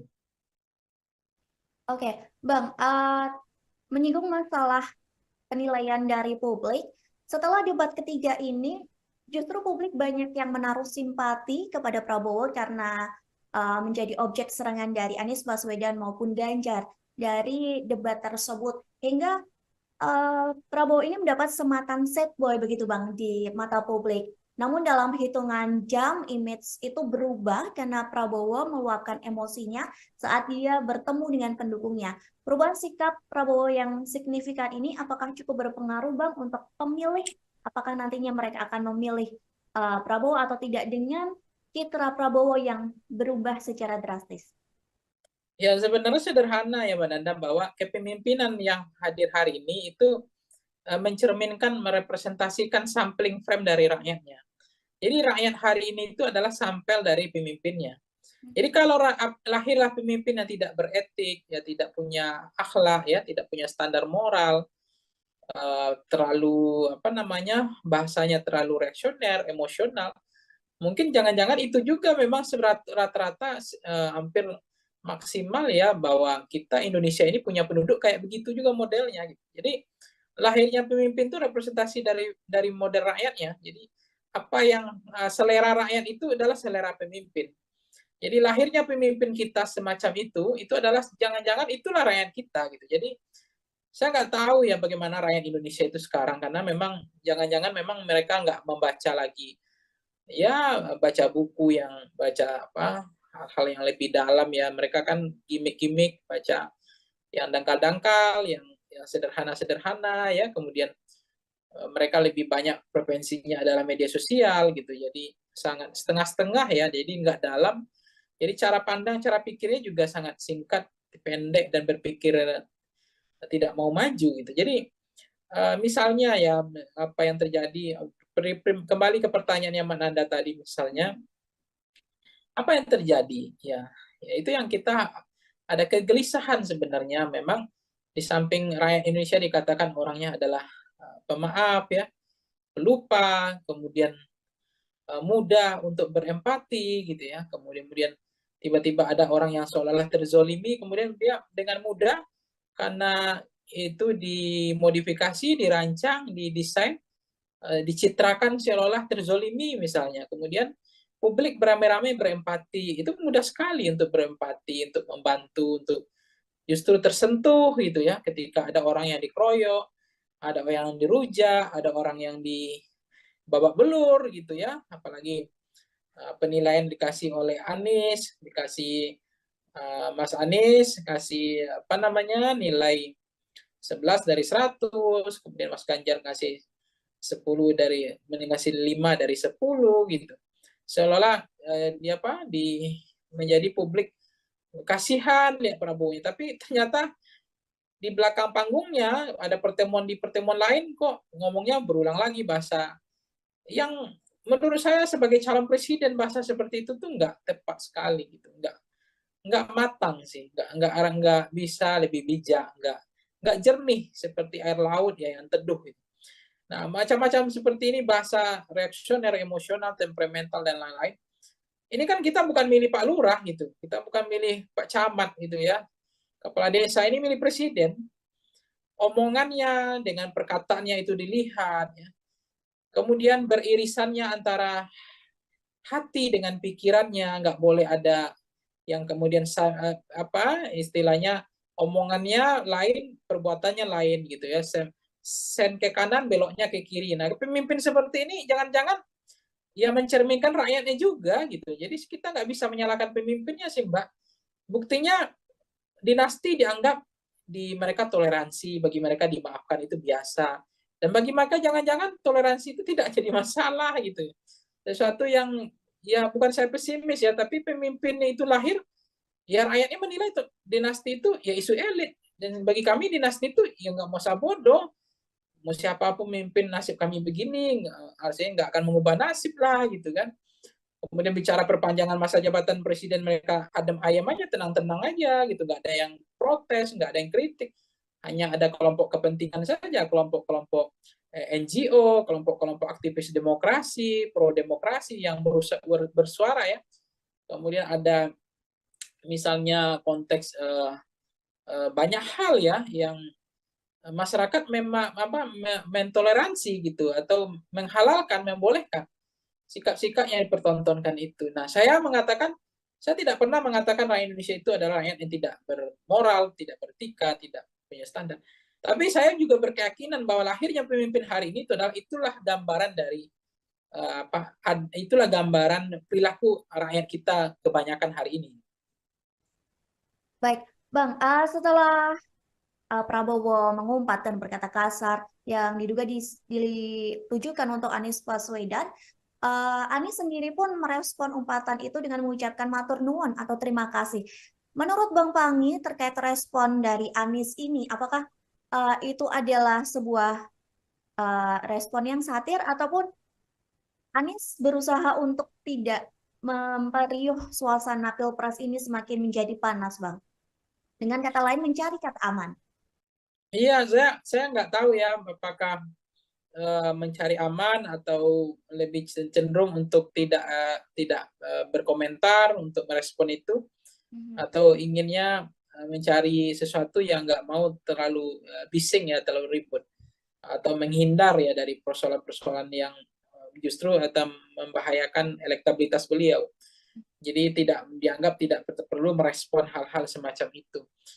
Jadi saya memahami bahwa apa yang terjadi Pak Anies misalnya dengan konteks tadi ya, kasus tadi merasa tidak ada masalah, bahwa beliau juga tidak mau terlalu baper ya untuk menghadapi apa yang terjadi, ya saya pikir itu biasa saja. Jadi Pak Anies melihat ya sudah mengikhlaskan, sudah mentuluskan bahwa menjadi pejabat publik kan sebenarnya memang kita nggak boleh baper ya. Kita menjadi pejabat publik ini harus siap dikuliti ya. Ya itu soal tanah itu tuh biasa, menjadi pemimpin ya orang akan tahu dikuliti, jangankan tanah. Istri anak keluarga kita aja dikuliti, apalagi persoalan tanah gitu, apalagi hanya rumah, tanah berhektar-hektar gitu. Jadi itu yang saya nggak paham gitu. Makanya saya juga kadang-kadang kaget. Debat kita ini apa sih gitu ya? Debat yang terlalu bawa perasaan gitu ya, menyerang sedikit, wah ini melanggar etika, ini menyerang secara personal. Padahal kayak mohon maaf ya kalau kita bandingkan debat-debat di Amerika Serikat, di negara-negara maju, itu mereka debat itu memang betul-betul kayak adu jotos gitu. Jadi udah tarung bebas, dikasih waktu 10 menit udah berantem di dalam itu. Mau mengkritik lah, adu data lah, menyanggah lah, sindir lah, merendahkan lah. Bahkan ada yang kemudian menjelek-jelekkan, ada yang kemudian mengatakan gagal lah ini. Dan memang kita bukan Amerika, kita adalah Indonesia yang punya akhlak lah, kita punya sopan santun, punya budaya ketimuran ya gitu. Cuma kalau berdebat seperti ini, orang bolong ini nggak boleh, ngomong ini nggak boleh. Jadi mau ngapain? Mau cerdas cermat? Gitu. Kita mau cerdas cermat atau mau debat gitu. Jadi saya pikir di situlah seninya debat itu. Makanya kadang-kadang terlalu banyak moderator mengatur trayeknya debat itu, saya pikir itu juga tidak menyelamatkan negara kita ini, tidak membuat debat itu makin berkualitas. Waktu habis lah, waktu habis orang berdebat ya, harusnya kan kasih waktu 10 menit bahas satu tema, udah berantem di situ sekalian, nanya kek, sindir kek, serang kek, ya nggak apa-apa, adu data, sekali-sekali nyeleneh ya kan, gimmicknya mainkan, nggak apa-apa sebenarnya. Itu yang seru, saya senang itu berdebat itu sebenarnya, debat tarung bebas Mbak, bukan debat yang pakai menit kayak begitu, habis itu harap tenang, ngapain ini gitu saya bilang. Ini nggak mau berubah ini, apa yang dikhawatirkan ini. Memang presiden itu mau dijaga apanya, mau presiden itu punya rakyat kok. Memang harus siap dikuliti, siap dikritik kok. Siap dijatuhkan kok gitu. Apain harus dijaga-jaga, dibedakin lah, digencu lah, ya dipoles. Nggak boleh diserang lah, ya ngapain gitu. Kalau nggak ya jangan jadi presiden. Jangan jadi presiden, jadi RT aja udah kayak gini gitu. Masyarakat juga kritis gitu kan. Jadi saya merasa juga ya problem tersendiri sih. Budaya kita ini budaya yang dikatakan Amerika juga enggak, ya budaya ketimuran juga enggak. Ketimuran itu sebenarnya kan budaya juga belak-belakan. Enggak boleh ada ditutupi gitu kan. Ada keberanian, apa adanya, genuine ya. Nah, itu enggak kelihatan.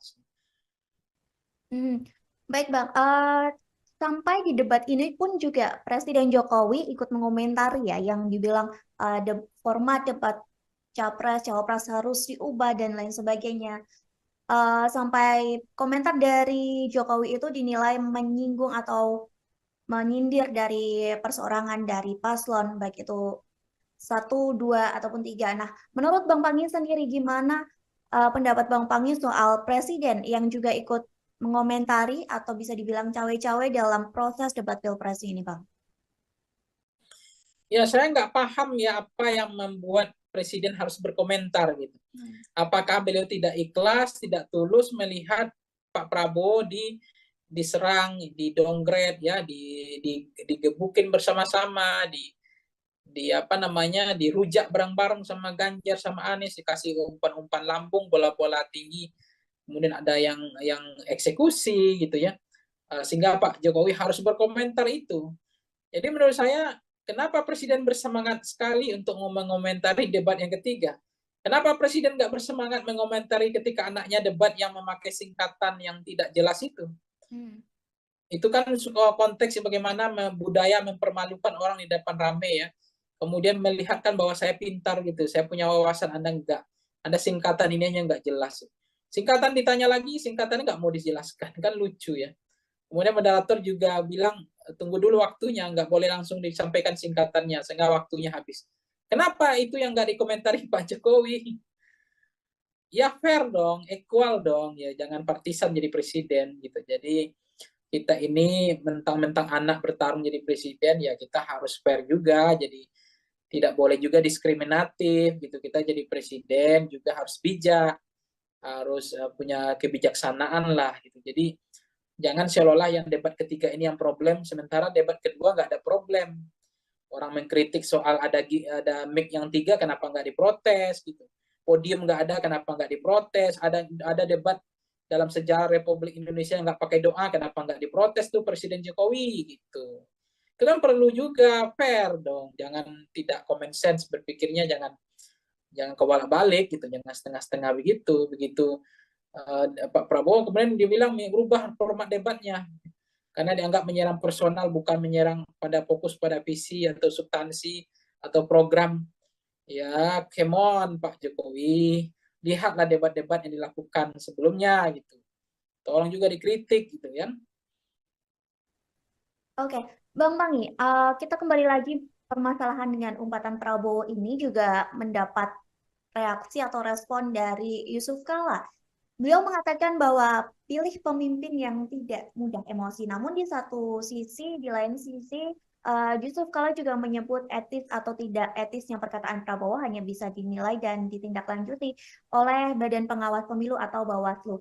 Kira-kira dengan hal ini, apakah Bang Pangi setuju dengan sikap dari Yusuf Kala? Ya, Pak Yusuf Kala selama ini sesuatu yang mengatakan bukan figur yang cacat secara demokratis ya. Beliau adalah orang yang sangat menjunjung tinggi tradisi mazhab demokrasi ya. Kebebasan berpikir, berpendapat. Beliau juga sangat mendukung konteks hak asasi manusia, termasuk memberikan ruang kepada siapapun. Jadi terkait dengan Pak JK misalnya ya, kan beliau juga kita lihat apa yang bisa kita pegang dari politisi, tentu fatsunnya, standar moral, etiknya, tanggung jawab, termasuk bagaimana selama ini memperlihatkan beliau tidak juga ingin niat memperpanjang masa jabatan, kemudian untuk memajukan anaknya atau membangun dinasti dan seterusnya. Itu artinya kita melihat beliau masih bisa dipegang omongannya. Karena yang dilihat standar moral hazard dari politisi adalah bagaimana bisa dipegang omongannya seia dan sekata antara perkataan dengan perbuatan. Karena yang bisa dipegang dari politisi kan omongannya, bukan tidak hanya perbuatannya, perbuatannya juga menjadi menarik bagi kita untuk kita evaluasi tentang bagaimana kepemimpinan, tentang leadership, ya tentang Indonesia harus seperti apa ke depan. Jadi kita butuh pemimpin yang lebih tenang, lebih jernih, tidak boleh menjadi pemarah ya, apalagi temperamental, kemudian apalagi nanti bisa bisa terlalu reaksioner dan itu bisa mengganggu hubungan diplomasi kan antar negara.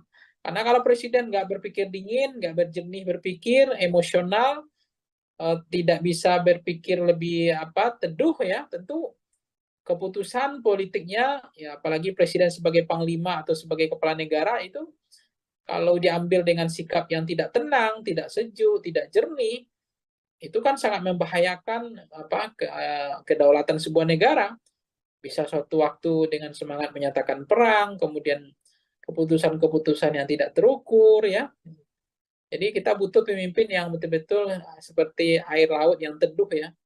Ya, pemimpin yang betul-betul bisa mengambil keputusan dengan penuh kehati-hatian, pemimpin yang tidak reaksioner, tidak temperamental, tapi pemimpin yang betul-betul mampu menjalankan antara pikiran dengan perkataannya itu sejalan ya. Sense of politiknya itu klik kepada rakyat gitu. Jadi itu sangat dibutuhkan pemimpin yang teduh ya.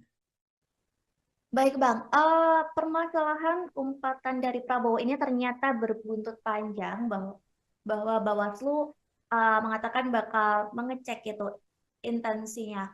Selain itu Bawaslu juga menyebut bahwa umpatan Prabowo ini berpeluang masuk ranah pidana pemilu.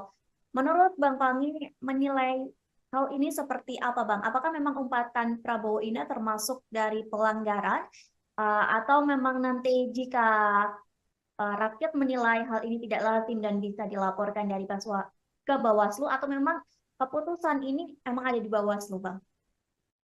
Iya, maka memang ini lagi marak ya, lagi musim ya, lapor-melapor gitu ya. Pengaduan ke Bawaslu, ke polisi. Cuma bagi saya ini untuk apa gitu. Hukuman yang terbaik itu adalah jangan pilih pemimpin yang betul-betul tidak membawa nilai-nilai standar ya.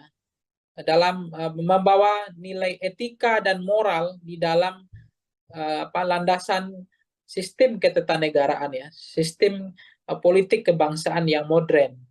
Itu bagaimana kita akhlak ya, tata krama, tata moral ya, tata etika dan seterusnya. Jadi ya udahlah ngapain gitu ya, mengadu ya, saling melaporkan, ini untuk apa gitu. Jadi saya pikir ya udahlah, itu nggak terlalu penting sih menurut saya. Sekarang rakyatnya maunya apa itu aja. Kalau rakyat maunya yang ingin pemimpin yang baik, ya rakyat harusnya melakukan kontemplasi gitu. Saya nggak mengatakan rakyat itu tidak punya kemimpinan, tidak punya kemampuan untuk menseleksi pemimpin yang baik.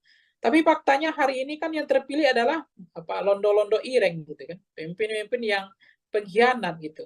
Pemimpin yang tidak jahat sama rakyatnya.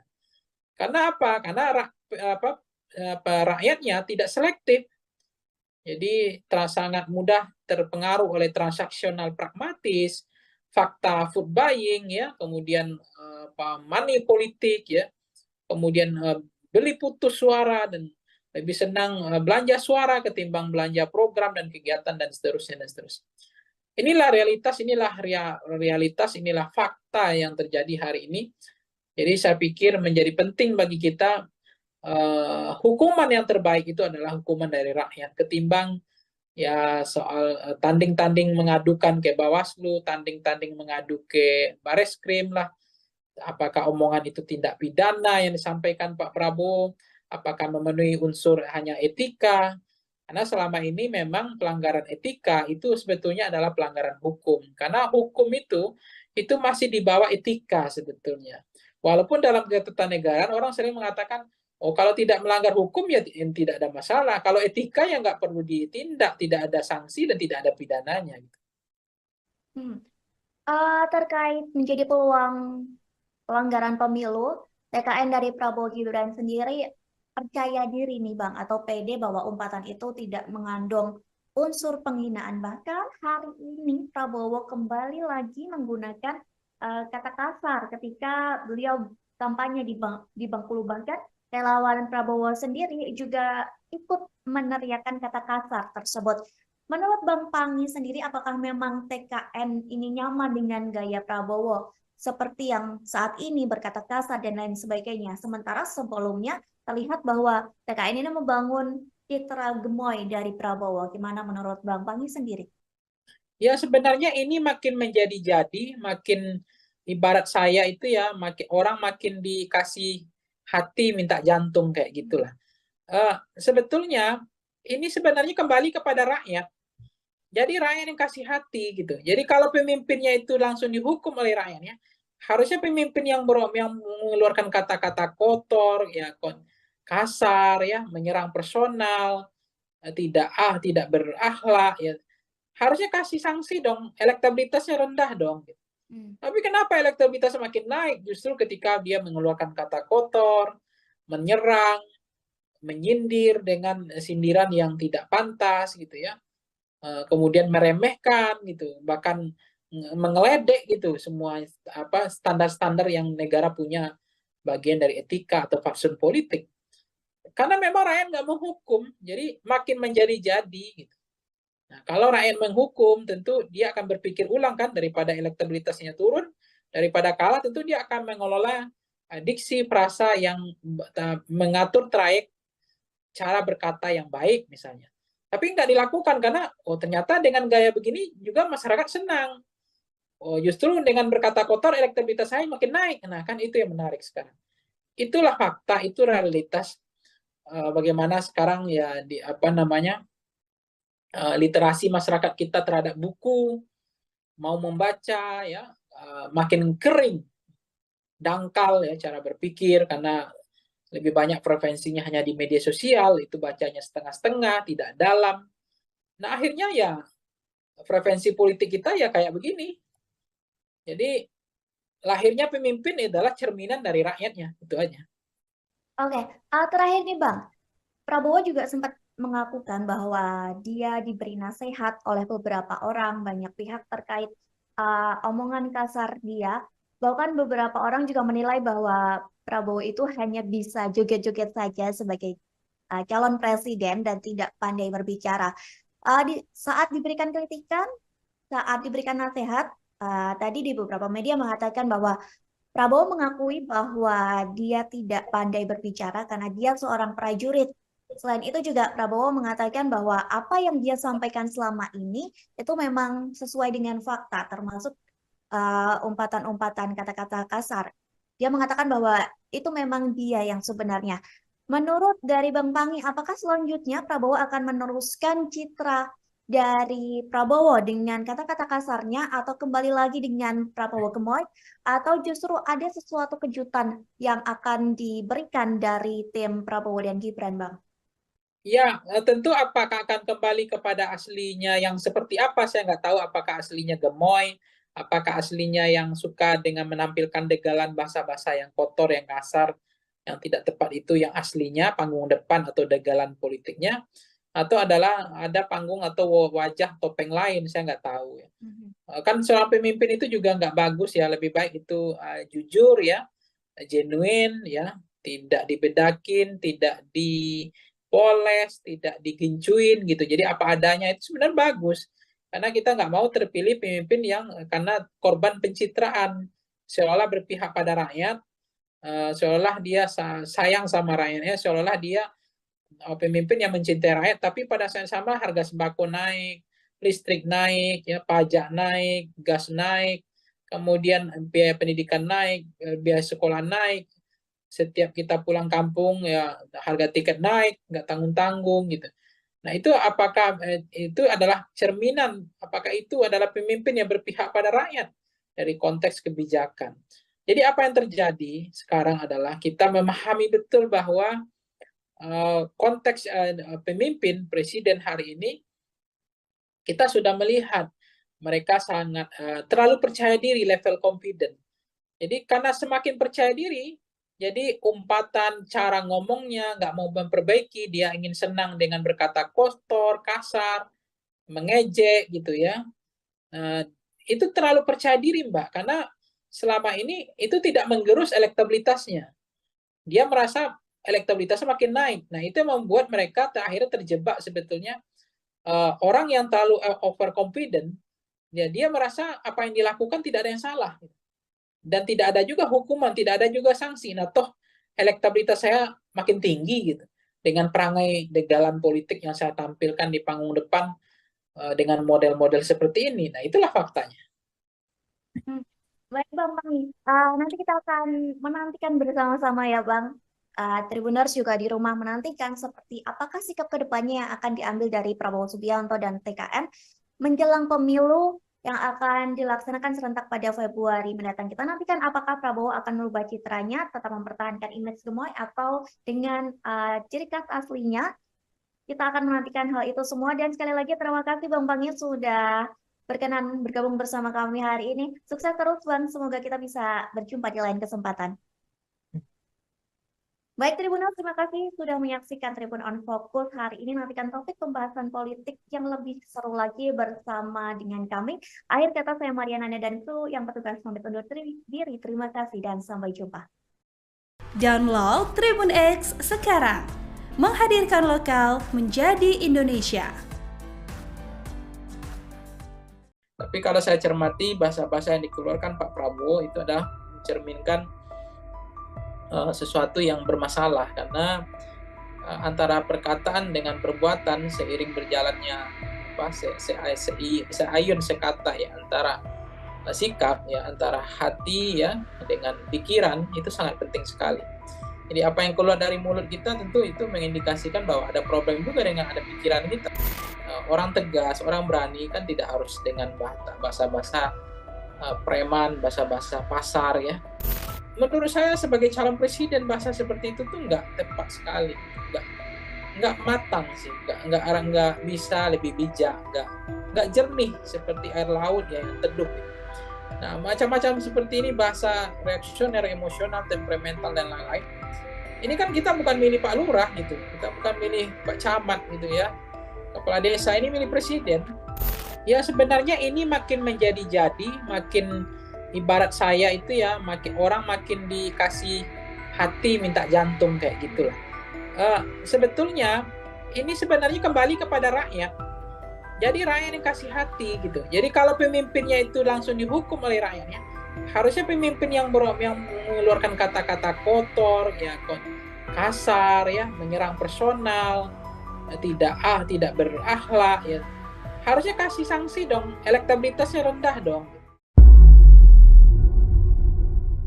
Halo Tribuners, on Focus kembali menjumpai Anda bersama saya Mariananda. Tribuners, calon presiden atau capres nomor urut 2 Prabowo Subianto semakin sering melontarkan umpatan yang ditenggarai ditujukan untuk capres nomor urut 1, yakni Anies Rashid Baswedan. Prabowo yang sebelumnya mendapat sematan sosok gemoy karena jogetannya dan sosok sad boy karena diserang Ganjar serta Anies di debat capres. Namun kini Prabowo justru mendapat sematan angry boy. Dalam acara konsolidasi dengan relawannya di Pekanbaru beberapa hari yang lalu, Prabowo menyinggung luas lahannya yang dibeber oleh Anies Baswedan dalam debat Capres-Cawapres ketiga pada Minggu 7 Januari. Seolah terpancing, emosi Prabowo pun melontarkan umpatan kasar di hadapan pendukungnya. Dan Tribuners ketahui ini bukan pertama kalinya Prabowo mengumpat Anies. Usai debat pertama di depan pendukung Prabowo pun mengumpat dengan frasa dasmu etik setelah mengulang pertanyaan Anies terkait etika Prabowo karena menggandeng Gibran Raka Buming Raka. Lalu bagaimana kacamata dari pengamat soal sikap-sikap Prabowo yang cukup frontal di masa kampanye Pilpres 2024? Hari ini saya akan membahasnya bersama dengan narasumber kami, yakni Direktur Eksekutif Foxpol Theater Research dan Consulting, ada Bang Pangi Syarwi Janiago. Kita sapa terlebih dahulu di sana, sudah tergabung bersama kami di Zoom. Selamat malam Bang Pangi. Malam Mbak Nanda. Malam. Bang, kita langsung saja sebagai pengantar nih kami mau minta pendapat dari Bang Pangi melihat Prabowo Subianto yang kembali melontarkan umpatan kepada Anies Baswedan setelah debat Capres kemarin. Mengingat Bang, ini bukan pertama kalinya Prabowo melontarkan kata-kata kasar. Sebelumnya juga tadi sudah saya sampaikan bahwa Prabowo sempat melontarkan frasa mohon maaf dan semua etik. Gimana pandangan Bang Pangi melihat lontaran-lontaran atau umpatan kata kasar dari Prabowo ini, Bang? Iya, ini sebenarnya umpatan seperti ini menanda itu kembali kepada publik ya, masyarakat ya. Kalau masyarakat nanti tidak menghakimi, seolah-olah literasi masyarakat kita atau bacaan buku ke masyarakat kita kan lebih banyak literasi digital ya, sehingga soal etik ya, bagaimana standar bernegara tentang etika sebagai fatsun politik. Negara mengatur tentang trayek kebangsaan, bagaimana memantaskan bahwa etika itu lebih penting daripada hukum gitu ya. Pelanggaran etika itu adalah pelanggaran hukum gitu. Jadi proses-proses yang terjadi ketika misalnya tidak ada sanksi, masyarakat juga merasa itu mampu memahami, bahkan mereka makin empati sama Prabowo, ya kita mau apa lagi, kita juga nggak tahu mau kemana Republik ini. Kalau misalnya masyarakat yang omongan seperti itu dianggap lazim ya, dianggap biasa dan tidak ada efek jerah, ya makin menjadi-jadi sih Mbak nanti. Karena ternyata elektabilitasnya juga makin naik misalnya. Sementara omongan yang diksi perasa yang dikeluarkan udah bahasa-bahasa yang kurang elok ya, kurang relevan dan tidak pantas dan tidak patut. Tetapi ya lagi-lagi kepada masyarakat yang mereka punya standar ya, bahwa oh bagi mereka itu biasa, itu nggak ada pelanggaran etik, itu bahasa masih dalam dalam hal yang toleransi, bahasa dalam konteks zona toleransi, bahwa itu tidak ada yang terlalu berlebihan. Tapi kalau saya cermati bahasa-bahasa yang dikeluarkan Pak Prabowo itu adalah mencerminkan sesuatu yang bermasalah, karena antara perkataan dengan perbuatan seiring berjalannya seayun sekata ya, antara sikap ya, antara hati ya dengan pikiran, itu sangat penting sekali. Jadi apa yang keluar dari mulut kita tentu itu mengindikasikan bahwa ada problem juga dengan ada pikiran kita. Jadi saya mengatakan bahwa orang tegas, orang berani kan tidak harus dengan bahasa-bahasa preman, bahasa-bahasa pasar ya.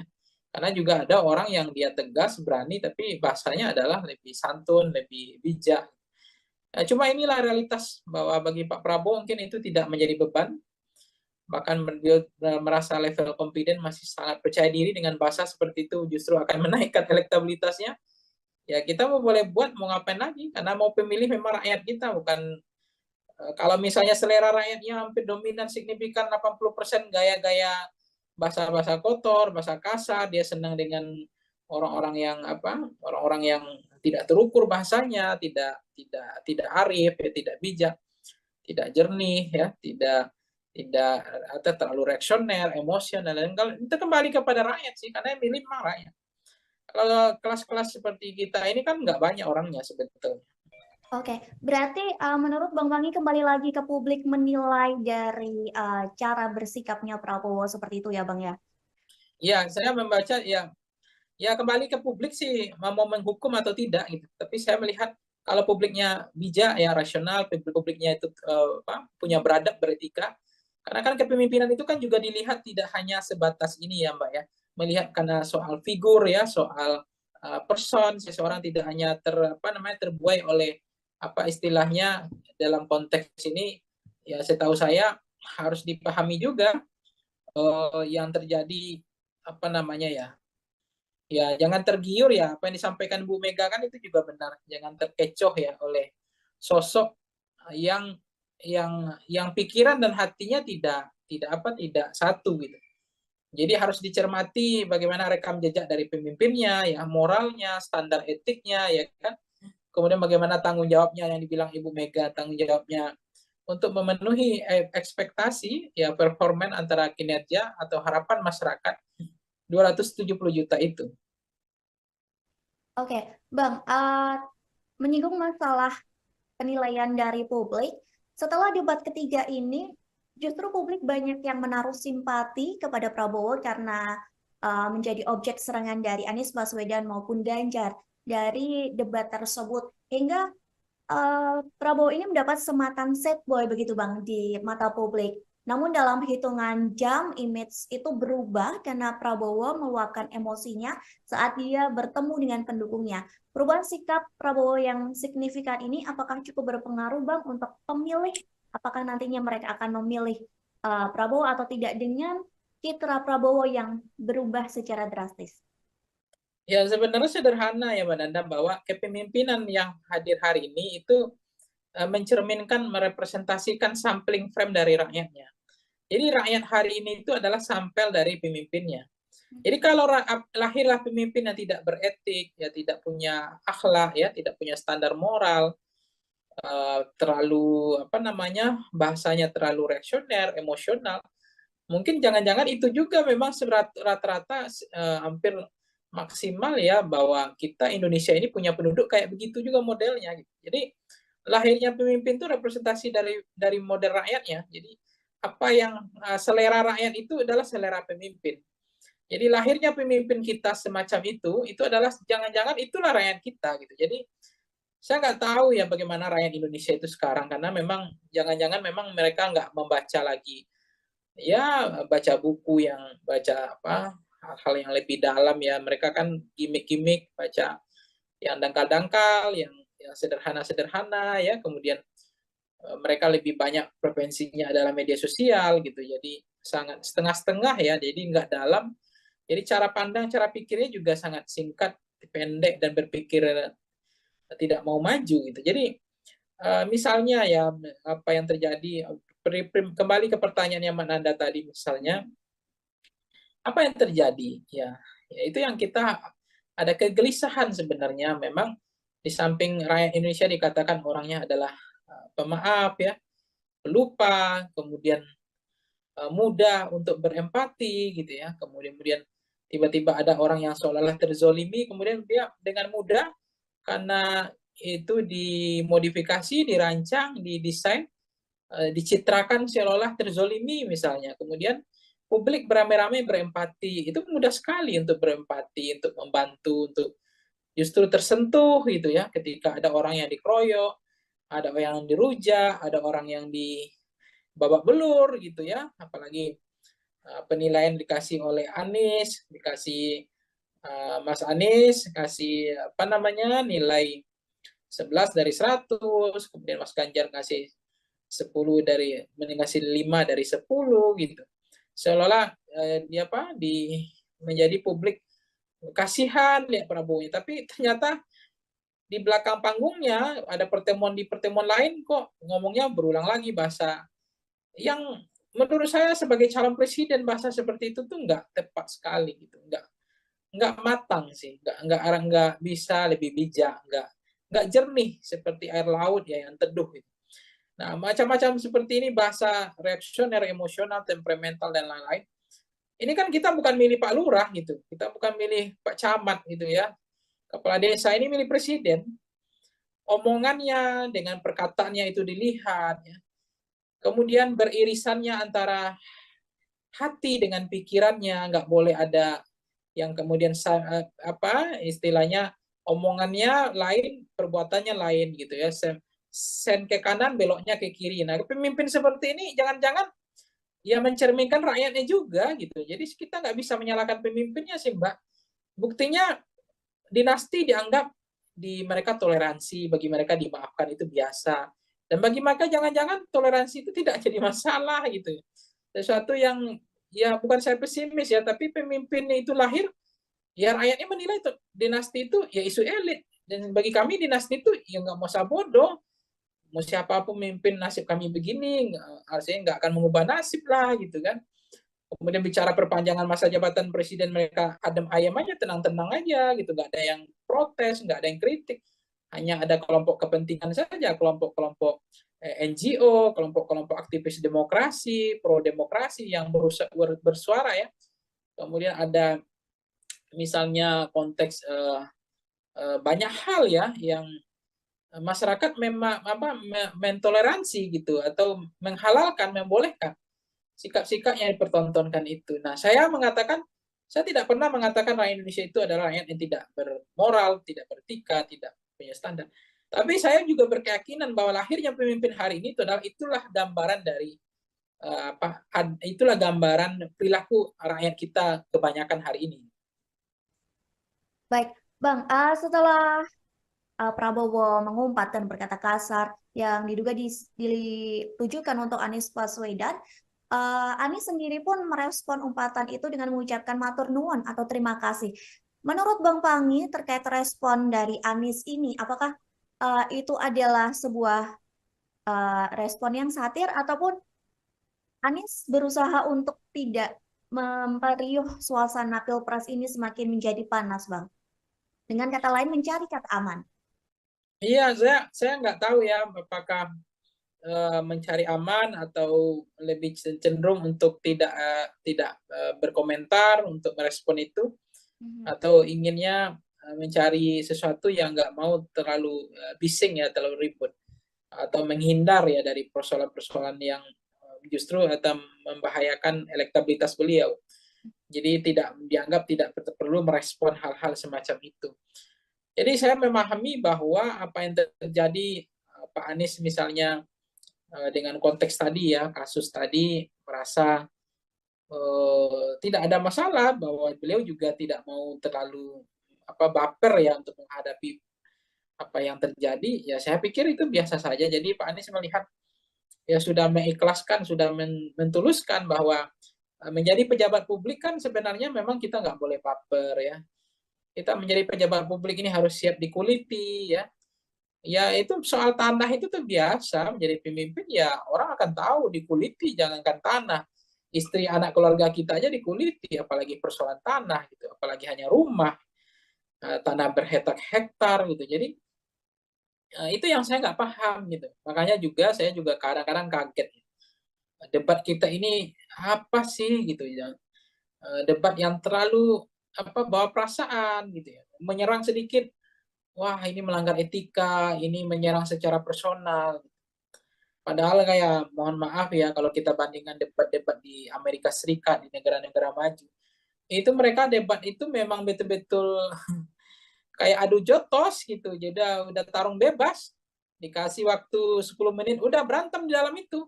Mau mengkritik lah, adu data lah, menyanggah lah, sindir lah, merendahkan lah.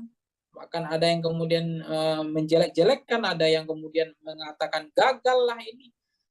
Dan memang kita bukan Amerika, kita adalah Indonesia yang punya akhlak lah, kita punya sopan santun, punya budaya ketimuran ya gitu. Cuma kalau berdebat seperti ini, orang bolong ini nggak boleh, ngomong ini nggak boleh. Jadi mau ngapain? Mau cerdas cermat? Gitu. Kita mau cerdas cermat atau mau debat gitu. Jadi saya pikir di situlah seninya debat itu. Makanya kadang-kadang terlalu banyak moderator mengatur trayeknya debat itu, saya pikir itu juga tidak menyelamatkan negara kita ini, tidak membuat debat itu makin berkualitas.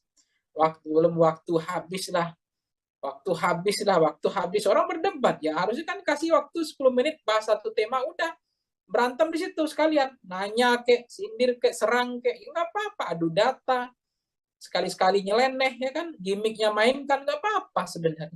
Itu yang seru, saya senang itu berdebat itu sebenarnya, debat tarung bebas Mbak, bukan debat yang pakai menit kayak begitu, habis itu harap tenang, ngapain ini gitu saya bilang.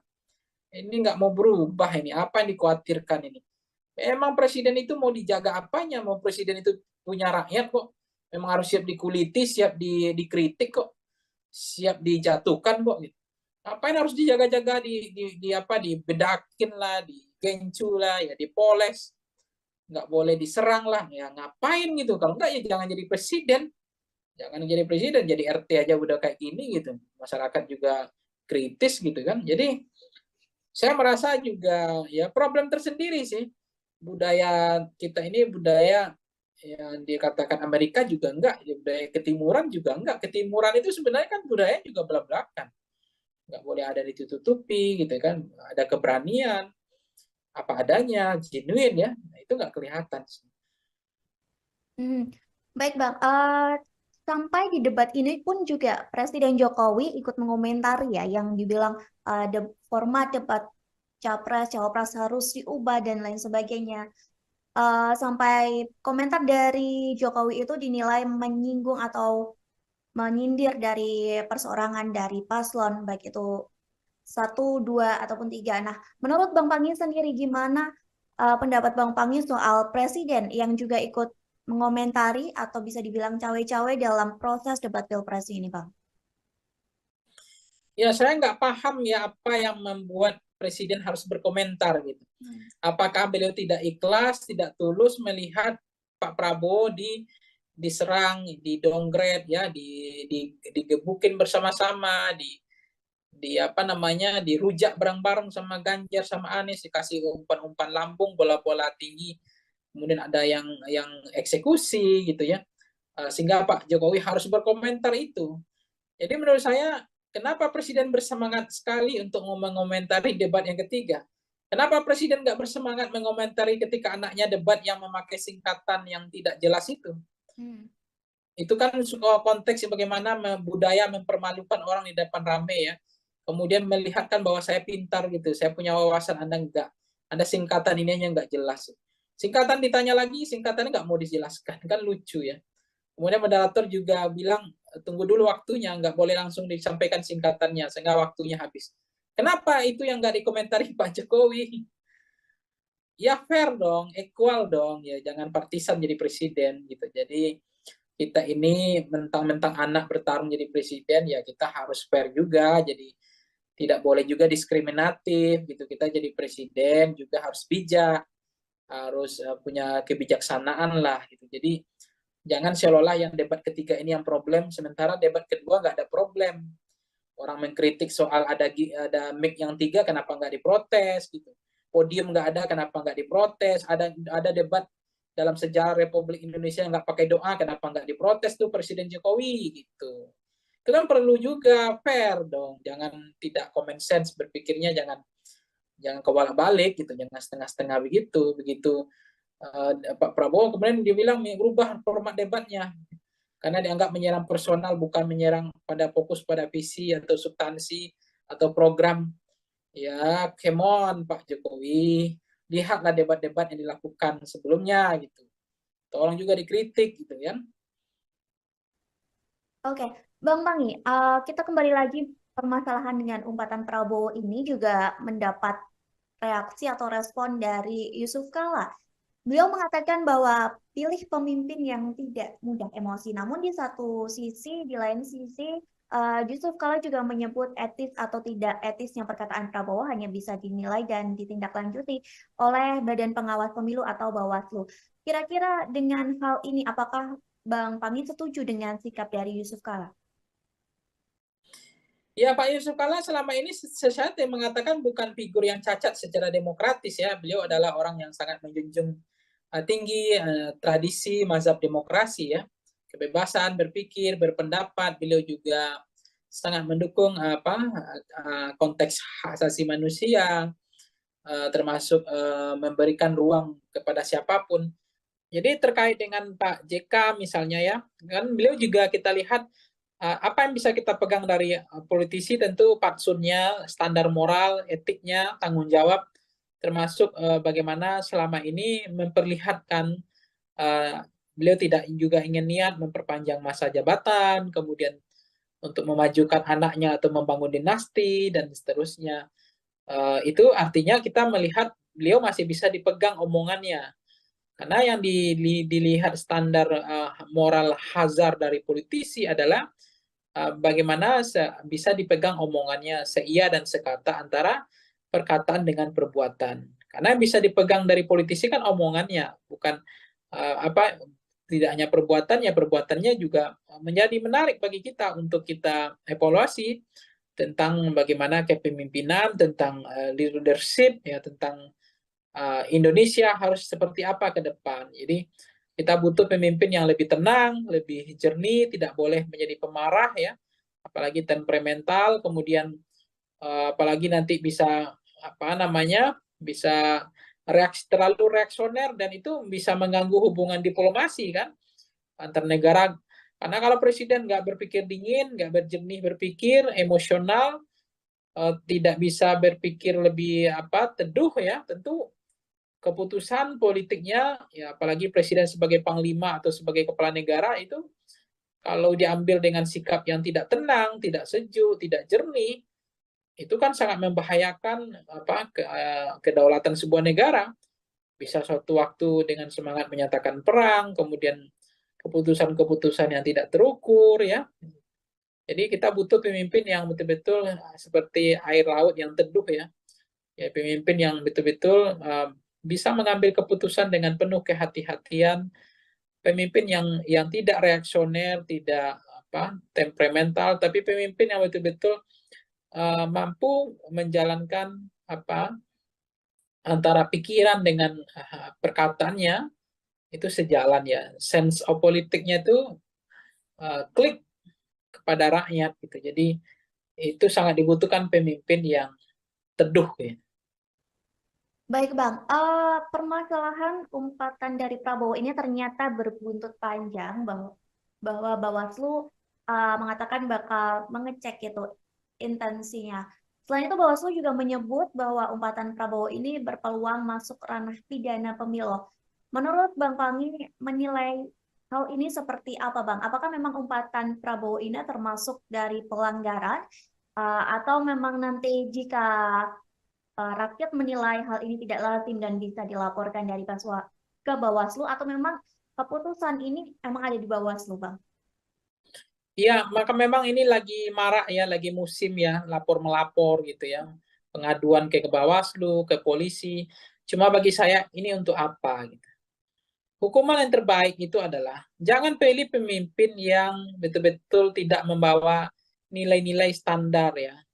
Dalam membawa nilai etika dan moral di dalam landasan sistem ketatanegaraan ya, sistem politik kebangsaan yang modern.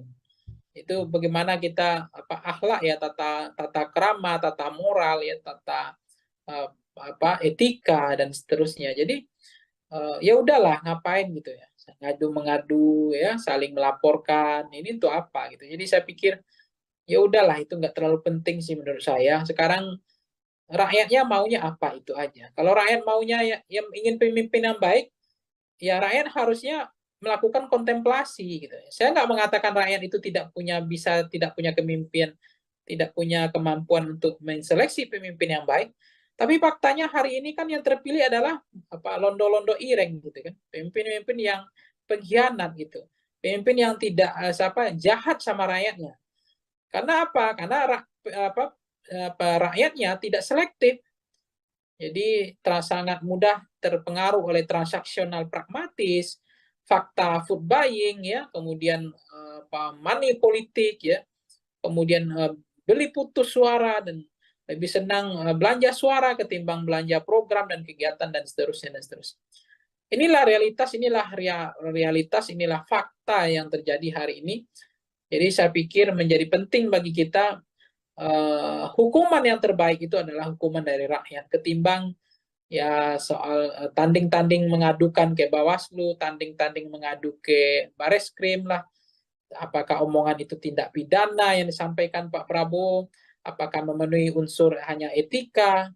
Karena selama ini memang pelanggaran etika itu sebetulnya adalah pelanggaran hukum. Karena hukum itu masih di bawah etika sebetulnya. Walaupun dalam ketatanegaraan orang sering mengatakan, oh kalau tidak melanggar hukum ya tidak ada masalah. Kalau etika ya nggak perlu ditindak, tidak ada sanksi dan tidak ada pidananya. Hmm. Terkait menjadi peluang pelanggaran pemilu, TKN dari Prabowo Gibran sendiri percaya diri nih Bang atau pede bahwa umpatan itu tidak mengandung unsur penghinaan. Bahkan hari ini Prabowo kembali lagi menggunakan kata kasar ketika beliau kampanye di Bengkulu. Bahkan relawan Prabowo sendiri juga ikut meneriakan kata kasar tersebut. Menurut Bang Pangi sendiri, apakah memang TKN ini nyaman dengan gaya Prabowo? Seperti yang saat ini berkata kasar dan lain sebagainya. Sementara sebelumnya terlihat bahwa TKN ini membangun citra gemoy dari Prabowo. Gimana menurut Bang Pangi sendiri? Ya sebenarnya ini makin menjadi-jadi, makin ibarat saya itu ya, orang makin dikasih hati minta jantung kayak gitulah. Sebetulnya ini sebenarnya kembali kepada rakyat. Jadi rakyat yang kasih hati gitu. Jadi kalau pemimpinnya itu langsung dihukum oleh rakyatnya, harusnya pemimpin yang mengeluarkan kata-kata kotor, ya kasar, ya menyerang personal, tidak berakhlak, ya harusnya kasih sanksi dong. Elektabilitasnya rendah dong. Gitu. Tapi kenapa elektabilitasnya makin naik? Justru ketika dia mengeluarkan kata kotor, menyerang, menyindir dengan sindiran yang tidak pantas gitu ya. Kemudian meremehkan gitu, bahkan mengeledek gitu semua standar-standar yang negara punya bagian dari etika atau fatsun politik. Karena memang rakyat nggak menghukum, jadi makin menjadi-jadi gitu. Nah, kalau rakyat menghukum, tentu dia akan berpikir ulang kan, daripada elektabilitasnya turun, daripada kalah, tentu dia akan mengelola diksi, frasa yang mengatur trayek cara berkata yang baik misalnya. Tapi nggak dilakukan karena, oh ternyata dengan gaya begini juga masyarakat senang. Oh justru dengan berkata kotor elektabilitas saya makin naik. Nah kan itu yang menarik sekarang. Itulah fakta, itu realitas bagaimana sekarang ya di apa namanya literasi masyarakat kita terhadap buku, mau membaca ya makin kering, dangkal ya cara berpikir karena lebih banyak preferensinya hanya di media sosial, itu bacanya setengah-setengah, tidak dalam. Nah akhirnya ya preferensi politik kita ya kayak begini. Jadi lahirnya pemimpin adalah cerminan dari rakyatnya, itu aja. Oke, terakhir nih Bang, Prabowo juga sempat mengakukan bahwa dia diberi nasihat oleh beberapa orang, banyak pihak terkait omongan kasar dia. Bahkan beberapa orang juga menilai bahwa Prabowo itu hanya bisa joget-joget saja sebagai calon presiden dan tidak pandai berbicara. Saat diberikan kritikan, saat diberikan nasihat, tadi di beberapa media mengatakan bahwa Prabowo mengakui bahwa dia tidak pandai berbicara karena dia seorang prajurit. Selain itu juga Prabowo mengatakan bahwa apa yang dia sampaikan selama ini itu memang sesuai dengan fakta, termasuk umpatan-umpatan kata-kata kasar. Dia mengatakan bahwa itu memang dia yang sebenarnya. Menurut dari Bang Pangi, apakah selanjutnya Prabowo akan meneruskan citra dari Prabowo dengan kata-kata kasarnya atau kembali lagi dengan Prabowo gemoy atau justru ada sesuatu kejutan yang akan diberikan dari tim Prabowo dan Gibran, Bang? Ya, tentu apakah akan kembali kepada aslinya yang seperti apa, saya nggak tahu apakah aslinya gemoy, apakah aslinya yang suka dengan menampilkan degalan bahasa-bahasa yang kotor, yang kasar, yang tidak tepat itu yang aslinya, panggung depan atau degalan politiknya, atau adalah ada panggung atau wajah topeng lain, saya nggak tahu ya. Kan seorang pemimpin itu juga nggak bagus ya, lebih baik itu jujur ya, genuine ya, tidak dibedakin, tidak dipoles, tidak digincuin gitu. Jadi apa adanya itu sebenarnya bagus. Karena kita nggak mau terpilih pemimpin yang karena korban pencitraan, seolah berpihak pada rakyat, seolah dia sayang sama rakyatnya, seolah dia pemimpin yang mencintai rakyat, tapi pada saat yang sama harga sembako naik, listrik naik, ya pajak naik, gas naik, kemudian biaya pendidikan naik, biaya sekolah naik, setiap kita pulang kampung ya harga tiket naik, nggak tanggung-tanggung gitu. Nah itu apakah itu adalah cerminan, apakah itu adalah pemimpin yang berpihak pada rakyat dari konteks kebijakan. Jadi apa yang terjadi sekarang adalah kita memahami betul bahwa konteks pemimpin presiden hari ini kita sudah melihat mereka sangat terlalu percaya diri, level confident. Jadi karena semakin percaya diri, jadi umpatan cara ngomongnya nggak mau memperbaiki, dia ingin senang dengan berkata kotor, kasar, mengejek gitu ya. Itu terlalu percaya diri Mbak, karena selama ini itu tidak menggerus elektabilitasnya. Dia merasa elektabilitasnya makin naik. Nah, itu yang membuat mereka akhirnya terjebak sebetulnya orang yang terlalu overconfident, ya dia merasa apa yang dilakukan tidak ada yang salah. Dan tidak ada juga hukuman, tidak ada juga sanksi. Nah, toh elektabilitas saya makin tinggi gitu. Dengan perangai degalan politik yang saya tampilkan di panggung depan dengan model-model seperti ini. Nah, itulah faktanya. Baik Bang Pangi, nanti kita akan menantikan bersama-sama ya Bang. Tribuners juga di rumah menantikan seperti apakah sikap kedepannya yang akan diambil dari Prabowo Subianto dan TKN menjelang pemilu yang akan dilaksanakan serentak pada Februari mendatang. Kita nantikan apakah Prabowo akan merubah citranya, tetap mempertahankan image gemoy atau dengan ciri khas aslinya. Kita akan menantikan hal itu semua dan sekali lagi terima kasih Bang Pangi sudah berkenan bergabung bersama kami hari ini. Sukses terus Bang, semoga kita bisa berjumpa di lain kesempatan. Baik Tribuners, terima kasih sudah menyaksikan Tribun on Focus hari ini. Nantikan topik pembahasan politik yang lebih seru lagi bersama dengan kami. Akhir kata saya Mariana dan kru yang bertugas pamit undur diri. Terima kasih dan sampai jumpa. Download Tribun X sekarang. menghadirkan lokal menjadi Indonesia. Tapi kalau saya cermati bahasa-bahasa yang dikeluarkan Pak Prabowo itu adalah mencerminkan sesuatu yang bermasalah, karena antara perkataan dengan perbuatan seiring berjalannya seayun sekata ya, antara sikap ya, antara hati ya dengan pikiran, itu sangat penting sekali. Jadi apa yang keluar dari mulut kita tentu itu mengindikasikan bahwa ada problem juga dengan ada pikiran kita. Orang tegas, orang berani kan tidak harus dengan bahasa-bahasa preman, bahasa-bahasa pasar ya.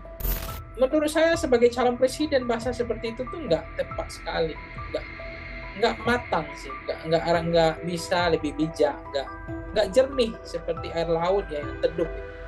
Nah, macam-macam seperti ini bahasa reaksioner, emosional, temperamental dan lain-lain. Ini kan kita bukan milih Pak Lurah gitu, kita bukan milih Pak Camat gitu ya, kepala desa, ini milih presiden. Ya sebenarnya ini makin menjadi-jadi, makin ibarat saya itu ya, makin dikasih hati minta jantung kayak gitulah. Sebetulnya ini sebenarnya kembali kepada rakyat. Jadi rakyat yang kasih hati gitu. Jadi kalau pemimpinnya itu langsung dihukum oleh rakyatnya, harusnya pemimpin yang mengeluarkan kata-kata kotor, ya kasar, ya menyerang personal, tidak berakhlak, ya harusnya kasih sanksi dong. Elektabilitasnya rendah dong. Halo Tribuners, On Focus kembali menjumpai Anda bersama saya Mariananda. Tribuners, calon presiden atau capres nomor urut 2 Prabowo Subianto semakin sering melontarkan umpatan yang ditenggarai ditujukan untuk capres nomor urut 1, yakni Anies Rashid Baswedan. Prabowo yang sebelumnya mendapat sematan sosok gemoy karena jogetannya dan sosok sad boy karena diserang Ganjar serta Anies di debat capres, namun kini Prabowo justru mendapat sematan angry boy. Dalam acara konsolidasi dengan relawannya di Pekanbaru beberapa hari yang lalu, Prabowo menyinggung luas lahannya yang dibeber oleh Anies Baswedan dalam debat Capres-Cawapres ketiga pada Minggu 7 Januari. Seolah terpancing, emosi Prabowo pun melontarkan umpatan kasar di hadapan pendukungnya.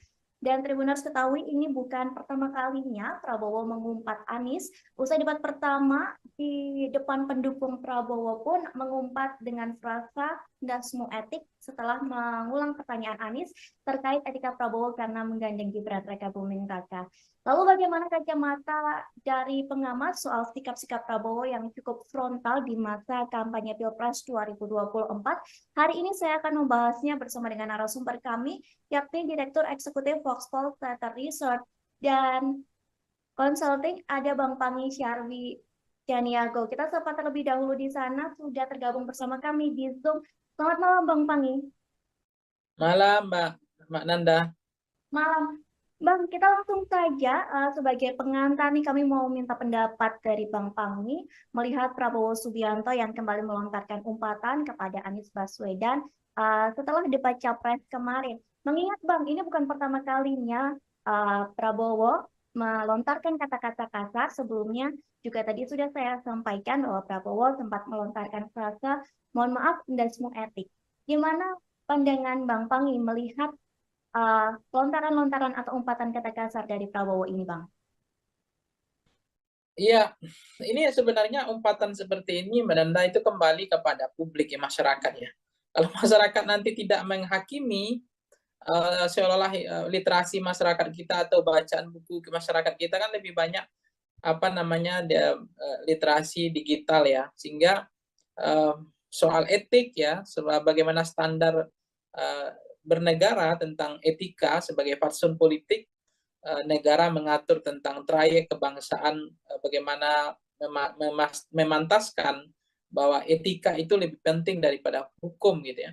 Pelanggaran etika itu adalah pelanggaran hukum gitu. Jadi proses-proses yang terjadi ketika misalnya tidak ada sanksi, masyarakat juga merasa itu mahfum, memahami, bahkan mereka makin empati sama Prabowo, ya kita mau apa lagi, kita juga nggak tahu mau kemana Republik ini. Kalau misalnya masyarakat yang omongan seperti itu dianggap lazim ya, dianggap biasa dan tidak ada efek jerah, ya makin menjadi-jadi sih Mbak nanti. Karena ternyata elektabilitasnya juga makin naik misalnya. Sementara omongan yang diksi perasa yang dikeluarkan udah bahasa-bahasa yang kurang elok ya, kurang relevan dan tidak pantas dan tidak patut. Tetapi ya lagi-lagi kepada masyarakat yang mereka punya standar ya, bahwa oh bagi mereka itu biasa, itu nggak ada pelanggaran etik, itu bahasa masih dalam dalam hal yang di toleransi, bahasa dalam konteks zona toleransi, bahwa itu tidak ada yang terlalu berlebihan. Tapi kalau saya cermati bahasa-bahasa yang dikeluarkan Pak Prabowo itu adalah mencerminkan sesuatu yang bermasalah, karena antara perkataan dengan perbuatan seiring berjalannya seayun sekata ya, antara sikap ya, antara hati ya dengan pikiran, itu sangat penting sekali.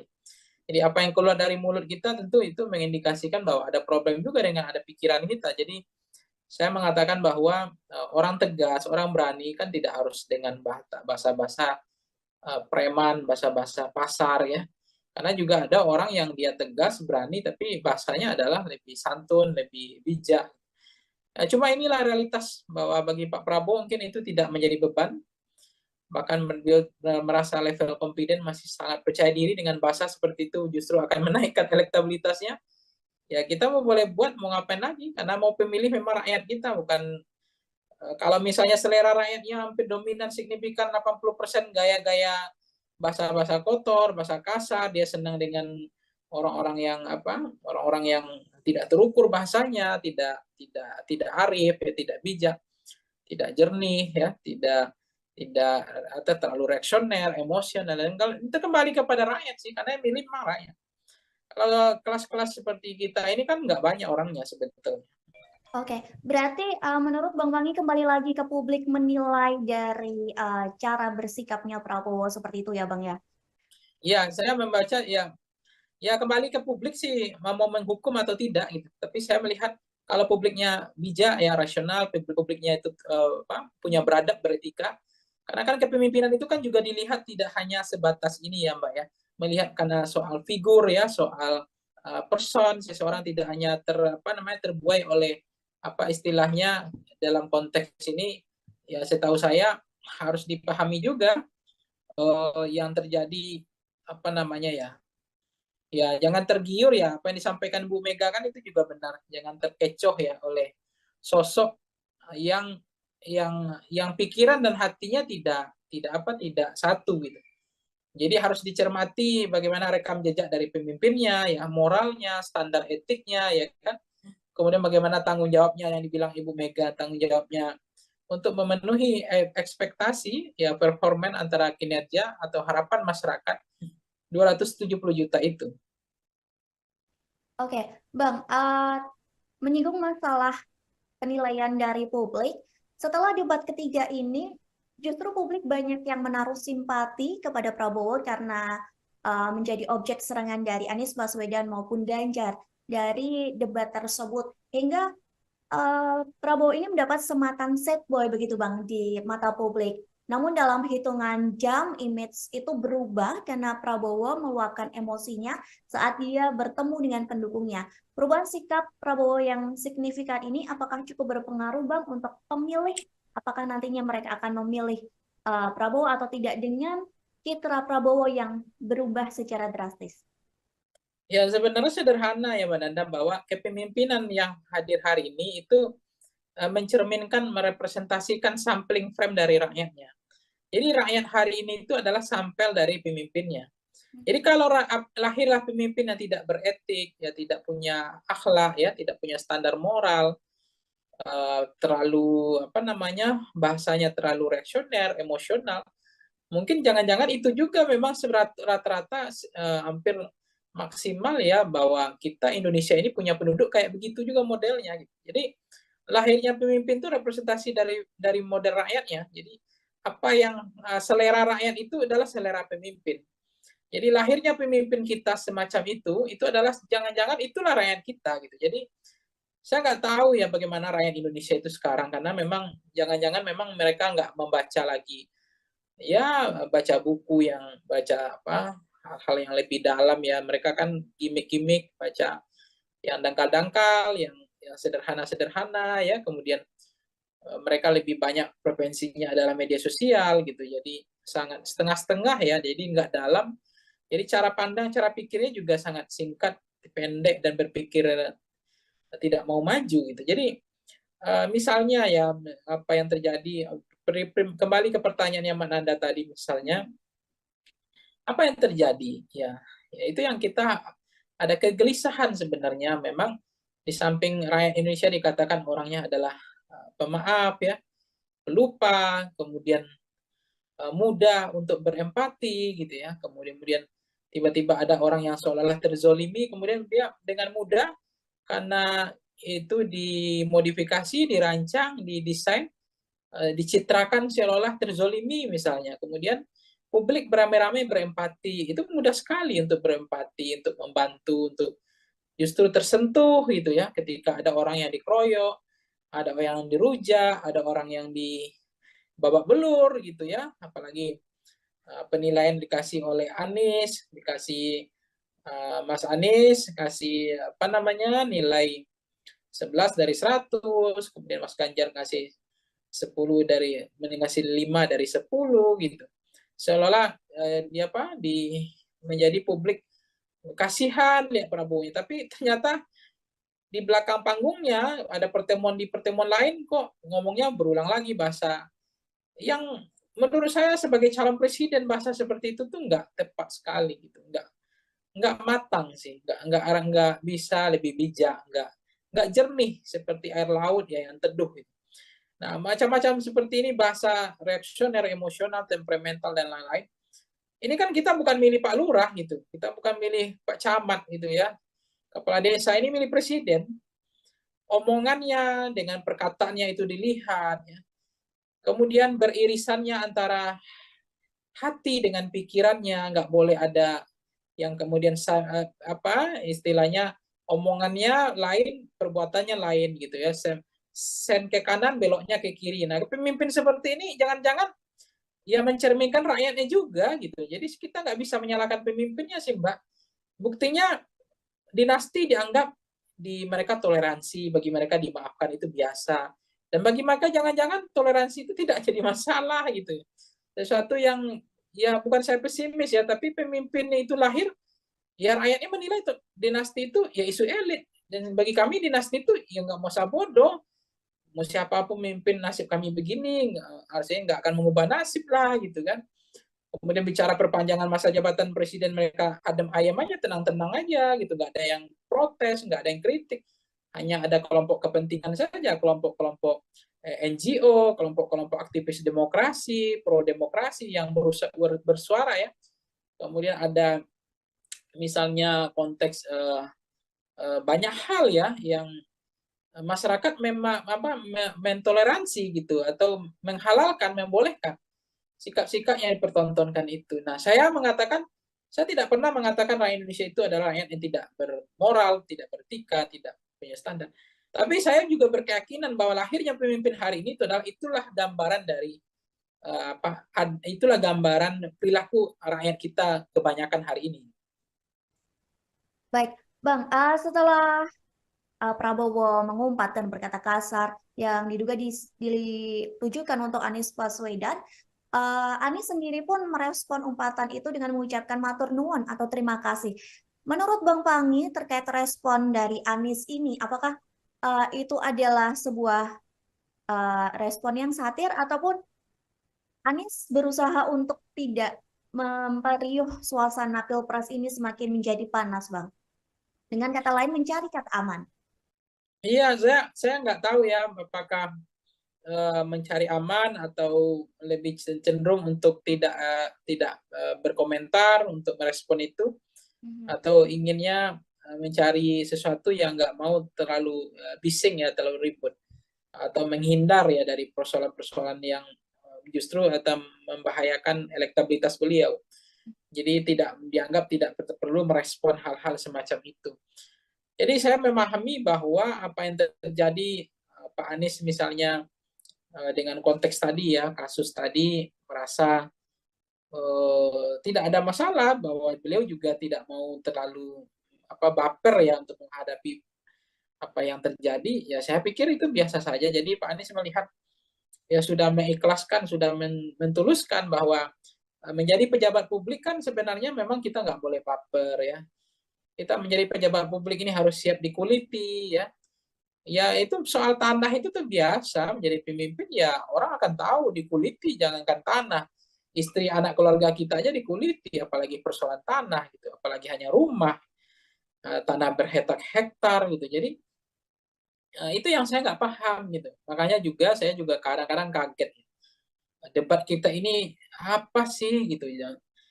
Debat yang terlalu bawa perasaan gitu ya. Menyerang sedikit, wah ini melanggar etika, ini menyerang secara personal.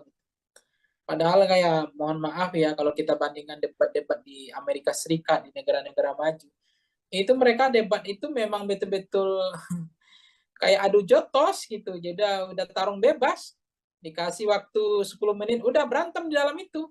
Mau mengkritik lah, adu data lah, menyanggah lah, sindir lah, merendahkan lah.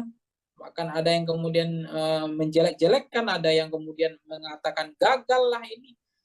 Dan memang kita bukan Amerika, kita adalah Indonesia yang punya akhlak lah, kita punya sopan santun, punya budaya ketimuran ya gitu. Cuma kalau berdebat seperti ini, orang bolong ini nggak boleh, ngomong ini nggak boleh. Jadi mau ngapain? Mau cerdas cermat? Gitu. Kita mau cerdas cermat atau mau debat gitu. Jadi saya pikir di situlah seninya debat itu. Makanya kadang-kadang terlalu banyak moderator mengatur trayeknya debat itu, saya pikir itu juga tidak menyelamatkan negara kita ini, tidak membuat debat itu makin berkualitas. Waktu habis orang berdebat ya harusnya kan kasih waktu 10 menit bahas satu tema, udah berantem di situ sekalian, nanya kek, sindir kek, serang kek, nggak apa-apa, adu data, sekali-sekali nyeleneh ya kan, gimmicknya mainkan nggak apa-apa sebenarnya. Itu yang seru, saya senang itu berdebat itu sebenarnya, debat tarung bebas Mbak, bukan debat yang pakai menit kayak begitu, habis itu harap tenang, harap tenang, harap tenang, ngapain ini gitu saya bilang. Ini nggak mau berubah ini, apa yang dikhawatirkan ini? Emang presiden itu mau dijaga apanya? Mau presiden itu punya rakyat kok. Memang harus siap dikuliti, siap dikritik kok, siap dijatuhkan kok. Gitu. Apain harus dijaga-jaga, dibedakin lah, digencu lah, ya dipoles, nggak boleh diserang lah, ya ngapain gitu? Kalau nggak ya jangan jadi presiden, jadi RT aja udah kayak gini gitu. Masyarakat juga kritis gitu kan. Jadi saya merasa juga ya problem tersendiri sih, budaya kita ini budaya yang dikatakan Amerika juga enggak, ya budaya ketimuran juga enggak. Ketimuran itu sebenarnya kan budaya juga belak-belakan, nggak boleh ada ditutupi gitu kan, ada keberanian apa adanya, genuine ya, nah, itu nggak kelihatan. Baik Bang, sampai di debat ini pun juga Presiden Jokowi ikut mengomentari ya yang dibilang format debat capres cawapres harus diubah dan lain sebagainya. Sampai komentar dari Jokowi itu dinilai menyinggung atau menyindir dari perseorangan dari paslon, baik itu satu, dua, ataupun tiga. Nah, menurut Bang Pangi sendiri gimana pendapat Bang Pangi soal presiden yang juga ikut mengomentari atau bisa dibilang cawe-cawe dalam proses debat pilpres ini, Bang? Ya saya nggak paham ya apa yang membuat presiden harus berkomentar gitu. Apakah beliau tidak ikhlas, tidak tulus melihat Pak Prabowo diserang, didongret ya, digebukin bersama-sama, dirujak bareng-bareng sama Ganjar sama Anies, dikasih umpan-umpan lambung, bola-bola tinggi, kemudian ada yang eksekusi gitu ya, sehingga Pak Jokowi harus berkomentar itu. Jadi menurut saya kenapa presiden bersemangat sekali untuk mengomentari debat yang ketiga?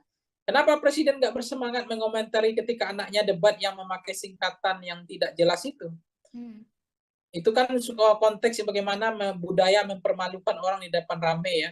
Kemudian melihatkan bahwa saya pintar gitu, saya punya wawasan, Anda enggak. Ada singkatan ini yang enggak jelas. Singkatan ditanya lagi, singkatannya enggak mau dijelaskan, kan lucu ya. Kemudian moderator juga bilang, tunggu dulu waktunya, enggak boleh langsung disampaikan singkatannya, sehingga waktunya habis. Kenapa itu yang enggak dikomentari Pak Jokowi? Ya fair dong, equal dong, ya jangan partisan jadi presiden gitu. Jadi kita ini mentang-mentang anak bertarung jadi presiden, ya kita harus fair juga, jadi tidak boleh juga diskriminatif gitu. Kita jadi presiden juga harus bijak, harus punya kebijaksanaan lah gitu. Jadi jangan seolah-olah yang debat ketiga ini yang problem, sementara debat kedua nggak ada problem. Orang mengkritik soal ada mic yang 3, kenapa nggak diprotes gitu. Podium nggak ada, kenapa nggak diprotes. Ada debat dalam sejarah Republik Indonesia yang nggak pakai doa, kenapa nggak diprotes tuh Presiden Jokowi gitu. Itu kan perlu juga fair dong. Jangan tidak common sense berpikirnya, jangan kebalik-balik gitu, jangan setengah-setengah begitu. Begitu Pak Prabowo kemudian dibilang merubah format debatnya karena dianggap menyerang personal, bukan menyerang pada fokus pada visi atau substansi atau program. Ya, come on Pak Jokowi, lihatlah debat-debat yang dilakukan sebelumnya gitu. Tolong juga dikritik gitu ya. Oke, Bang Pangi, kita kembali lagi permasalahan dengan umpatan Prabowo ini juga mendapat reaksi atau respon dari Yusuf Kala. Beliau mengatakan bahwa pilih pemimpin yang tidak mudah emosi. Namun di satu sisi, di lain sisi, Yusuf Kala juga menyebut etis atau tidak etisnya perkataan Prabowo hanya bisa dinilai dan ditindaklanjuti oleh Badan Pengawas Pemilu atau Bawaslu. Kira-kira dengan hal ini, apakah Bang Pangi setuju dengan sikap dari Yusuf Kala? Ya, Pak Yusuf Kala selama ini saya mengatakan bukan figur yang cacat secara demokratis ya. Beliau adalah orang yang sangat menjunjung tinggi tradisi mazhab demokrasi ya. Kebebasan berpikir, berpendapat. Beliau juga sangat mendukung konteks hak asasi manusia, termasuk memberikan ruang kepada siapapun. Jadi terkait dengan Pak JK misalnya ya, kan beliau juga kita lihat apa yang bisa kita pegang dari politisi, tentu fatsunnya, standar moral, etiknya, tanggung jawab, termasuk bagaimana selama ini memperlihatkan beliau tidak juga ingin niat memperpanjang masa jabatan, kemudian untuk memajukan anaknya atau membangun dinasti dan seterusnya. Itu artinya kita melihat beliau masih bisa dipegang omongannya. Karena yang dilihat standar moral hazard dari politisi adalah bagaimana bisa dipegang omongannya seia dan sekata antara perkataan dengan perbuatan. Karena yang bisa dipegang dari politisi kan omongannya, bukan tidak hanya perbuatannya, perbuatannya juga menjadi menarik bagi kita untuk kita evaluasi tentang bagaimana kepemimpinan, tentang leadership, ya tentang Indonesia harus seperti apa ke depan. Jadi kita butuh pemimpin yang lebih tenang, lebih jernih, tidak boleh menjadi pemarah ya, apalagi temperamental, kemudian apalagi nanti bisa bisa terlalu reaksioner dan itu bisa mengganggu hubungan diplomasi kan antar negara. Karena kalau presiden nggak berpikir dingin, nggak berjernih berpikir, emosional, tidak bisa berpikir lebih teduh ya, tentu keputusan politiknya ya, apalagi presiden sebagai panglima atau sebagai kepala negara itu kalau diambil dengan sikap yang tidak tenang, tidak sejuk, tidak jernih, itu kan sangat membahayakan kedaulatan sebuah negara. Bisa suatu waktu dengan semangat menyatakan perang, kemudian keputusan-keputusan yang tidak terukur ya. Jadi kita butuh pemimpin yang betul-betul seperti air laut yang teduh ya. Ya, pemimpin yang betul-betul bisa mengambil keputusan dengan penuh kehati-hatian, pemimpin yang tidak reaksioner, tidak temperamental, tapi pemimpin yang betul-betul mampu menjalankan antara pikiran dengan perkataannya itu sejalan ya. Sense of politiknya itu klik kepada rakyat gitu. Jadi itu sangat dibutuhkan pemimpin yang teduh ya. Baik Bang, permasalahan umpatan dari Prabowo ini ternyata berbuntut panjang bahwa Bawaslu mengatakan bakal mengecek itu intensinya. Selain itu Bawaslu juga menyebut bahwa umpatan Prabowo ini berpeluang masuk ranah pidana pemilu. Menurut Bang Pangi menilai hal ini seperti apa Bang? Apakah memang umpatan Prabowo ini termasuk dari pelanggaran atau memang nanti jika rakyat menilai hal ini tidak lazim dan bisa dilaporkan dari ke Bawaslu atau memang keputusan ini emang ada di Bawaslu, Bang? Iya, maka memang ini lagi marak ya, lagi musim ya, lapor-melapor gitu ya. Pengaduan ke Bawaslu, ke polisi. Cuma bagi saya ini untuk apa gitu. Hukuman yang terbaik itu adalah jangan pilih pemimpin yang betul-betul tidak membawa nilai-nilai standar ya. Dalam membawa nilai etika dan moral di dalam landasan sistem ketatanegaraan ya, sistem politik kebangsaan yang modern. Itu bagaimana kita akhlak ya, tata tata krama, tata moral ya, tata etika dan seterusnya. Jadi ya udahlah, ngapain gitu ya, ngadu mengadu ya, saling melaporkan, ini untuk apa gitu. Jadi saya pikir ya udahlah, itu nggak terlalu penting sih menurut saya. Sekarang rakyatnya maunya apa, itu aja. Kalau rakyat maunya ya, yang ingin pemimpin yang baik, ya rakyat harusnya melakukan kontemplasi gitu. Saya nggak mengatakan rakyat itu tidak punya kemimpinan, tidak punya kemampuan untuk menseleksi pemimpin yang baik. Tapi faktanya hari ini kan yang terpilih adalah londo-londo ireng gitu kan, pemimpin-pemimpin yang pengkhianat gitu, pemimpin yang tidak jahat sama rakyatnya. Karena apa? Karena rakyatnya tidak selektif. Jadi sangat mudah terpengaruh oleh transaksional pragmatis, fakta food buying ya, kemudian money politik ya, kemudian beli putus suara dan lebih senang belanja suara ketimbang belanja program dan kegiatan dan seterusnya dan seterusnya. Inilah realitas, inilah fakta yang terjadi hari ini. Jadi saya pikir menjadi penting bagi kita hukuman yang terbaik itu adalah hukuman dari rakyat ketimbang ya soal tanding-tanding mengadukan ke Bawaslu, tanding-tanding mengadu ke Bareskrim lah. Apakah omongan itu tindak pidana yang disampaikan Pak Prabowo? Apakah memenuhi unsur hanya etika? Karena selama ini memang pelanggaran etika itu sebetulnya adalah pelanggaran hukum. Karena hukum itu masih di bawah etika sebetulnya.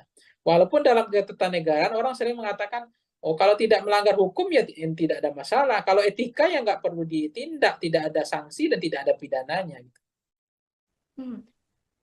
Terkait menjadi peluang pelanggaran pemilu, TKN dari Prabowo Gibran sendiri percaya diri nih Bang, atau pede bahwa umpatan itu tidak mengandung unsur penghinaan. Bahkan hari ini Prabowo kembali lagi menggunakan kata kasar ketika beliau kampanye di Bengkulu. Bahkan relawan Prabowo sendiri juga ikut meneriakan kata kasar tersebut. Menurut Bang Pangi sendiri, apakah memang TKN ini nyaman dengan gaya Prabowo? Seperti yang saat ini berkata kasar dan lain sebagainya. Sementara sebelumnya terlihat bahwa TKN ini membangun citra gemoy dari Prabowo. Gimana menurut Bang Pangi sendiri? Ya sebenarnya ini makin menjadi-jadi, makin ibarat saya itu ya, orang makin dikasih hati minta jantung kayak gitulah. Sebetulnya ini sebenarnya kembali kepada rakyat. Jadi rakyat yang kasih hati gitu. Jadi kalau pemimpinnya itu langsung dihukum oleh rakyatnya, harusnya pemimpin yang mengeluarkan kata-kata kotor, ya kasar, ya menyerang personal, tidak berakhlak, ya harusnya kasih sanksi dong. Elektabilitasnya rendah dong.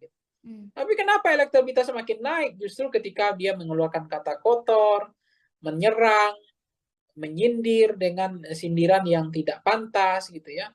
Kemudian meremehkan gitu, bahkan mengeledek gitu semua standar-standar yang negara punya bagian dari etika atau fatsun politik.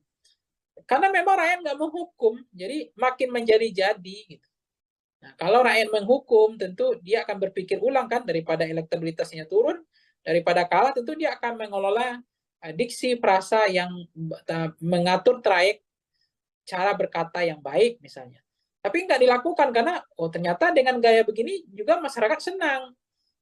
Justru dengan berkata kotor elektabilitas saya makin naik. Nah kan itu yang menarik sekarang. Itulah fakta, itu realitas bagaimana sekarang ya literasi masyarakat kita terhadap buku, mau membaca ya makin kering, dangkal ya cara berpikir karena lebih banyak preferensinya hanya di media sosial, itu bacanya setengah-setengah, tidak dalam. Nah akhirnya ya preferensi politik kita ya kayak begini.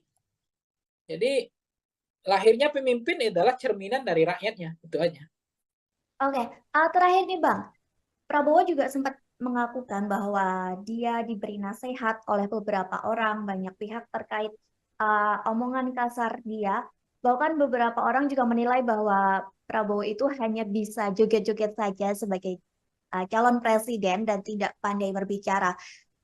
Saat diberikan kritikan, saat diberikan nasihat, tadi di beberapa media mengatakan bahwa Prabowo mengakui bahwa dia tidak pandai berbicara karena dia seorang prajurit. Selain itu juga Prabowo mengatakan bahwa apa yang dia sampaikan selama ini itu memang sesuai dengan fakta, termasuk umpatan-umpatan kata-kata kasar. Dia mengatakan bahwa itu memang dia yang sebenarnya. Menurut dari Bang Pangi, apakah selanjutnya Prabowo akan meneruskan citra dari Prabowo dengan kata-kata kasarnya atau kembali lagi dengan Prabowo gemoy atau justru ada sesuatu kejutan yang akan diberikan dari tim Prabowo dan Gibran, Bang? Ya, tentu apakah akan kembali kepada aslinya yang seperti apa, saya nggak tahu apakah aslinya gemoy, apakah aslinya yang suka dengan menampilkan degalan bahasa-bahasa yang kotor, yang kasar, yang tidak tepat itu yang aslinya panggung depan atau degalan politiknya, atau adalah ada panggung atau wajah topeng lain, saya nggak tahu ya. Kan seorang pemimpin itu juga nggak bagus ya, lebih baik itu jujur ya, genuine ya, tidak dibedakin, tidak dipoles, tidak digencuin gitu. Jadi apa adanya itu sebenarnya bagus. Karena kita nggak mau terpilih pemimpin yang karena korban pencitraan, seolah berpihak pada rakyat, seolah dia sayang sama rakyatnya, seolah dia pemimpin yang mencintai rakyat, tapi pada saat yang sama harga sembako naik, listrik naik, ya pajak naik, gas naik, kemudian biaya pendidikan naik, biaya sekolah naik, setiap kita pulang kampung ya harga tiket naik, nggak tanggung-tanggung gitu. Nah itu apakah itu adalah cerminan, apakah itu adalah pemimpin yang berpihak pada rakyat dari konteks kebijakan. Jadi apa yang terjadi sekarang adalah kita memahami betul bahwa konteks pemimpin presiden hari ini kita sudah melihat mereka sangat terlalu percaya diri, level confident. Jadi karena semakin percaya diri, jadi umpatan cara ngomongnya nggak mau memperbaiki, dia ingin senang dengan berkata kotor, kasar, mengejek gitu ya. Itu terlalu percaya diri Mbak, karena selama ini itu tidak menggerus elektabilitasnya. Dia merasa elektabilitasnya makin naik. Nah, itu membuat mereka akhirnya terjebak sebetulnya orang yang terlalu overconfident, ya dia merasa apa yang dilakukan tidak ada yang salah. Dan tidak ada juga hukuman, tidak ada juga sanksi. Nah, toh elektabilitas saya makin tinggi gitu. Dengan perangai degalan politik yang saya tampilkan di panggung depan dengan model-model seperti ini. Nah, itulah faktanya. Baik Bang Pangi, nanti kita akan menantikan bersama-sama ya Bang. Tribuners juga di rumah menantikan seperti apakah sikap kedepannya yang akan diambil dari Prabowo Subianto dan TKN menjelang pemilu yang akan dilaksanakan serentak pada Februari mendatang. Kita nantikan apakah Prabowo akan merubah citranya, tetap mempertahankan image gemoy atau dengan ciri khas aslinya. Kita akan menantikan hal itu semua dan sekali lagi terima kasih Bang Pangi sudah berkenan bergabung bersama kami hari ini. Sukses terus Bang, semoga kita bisa berjumpa di lain kesempatan. Baik Tribuners, terima kasih sudah menyaksikan Tribun on Focus. Hari ini nantikan topik pembahasan politik yang lebih seru lagi bersama dengan kami. Akhir kata saya Mariana dan kru yang petugas pamit undur diri. Terima kasih dan sampai jumpa. Download Tribun X sekarang. Menghadirkan lokal menjadi Indonesia. Tapi kalau saya cermati bahasa-bahasa yang dikeluarkan Pak Prabowo itu adalah mencerminkan sesuatu yang bermasalah karena antara perkataan dengan perbuatan seiring berjalannya seayun sekata ya antara sikap ya antara hati ya dengan pikiran itu sangat penting sekali.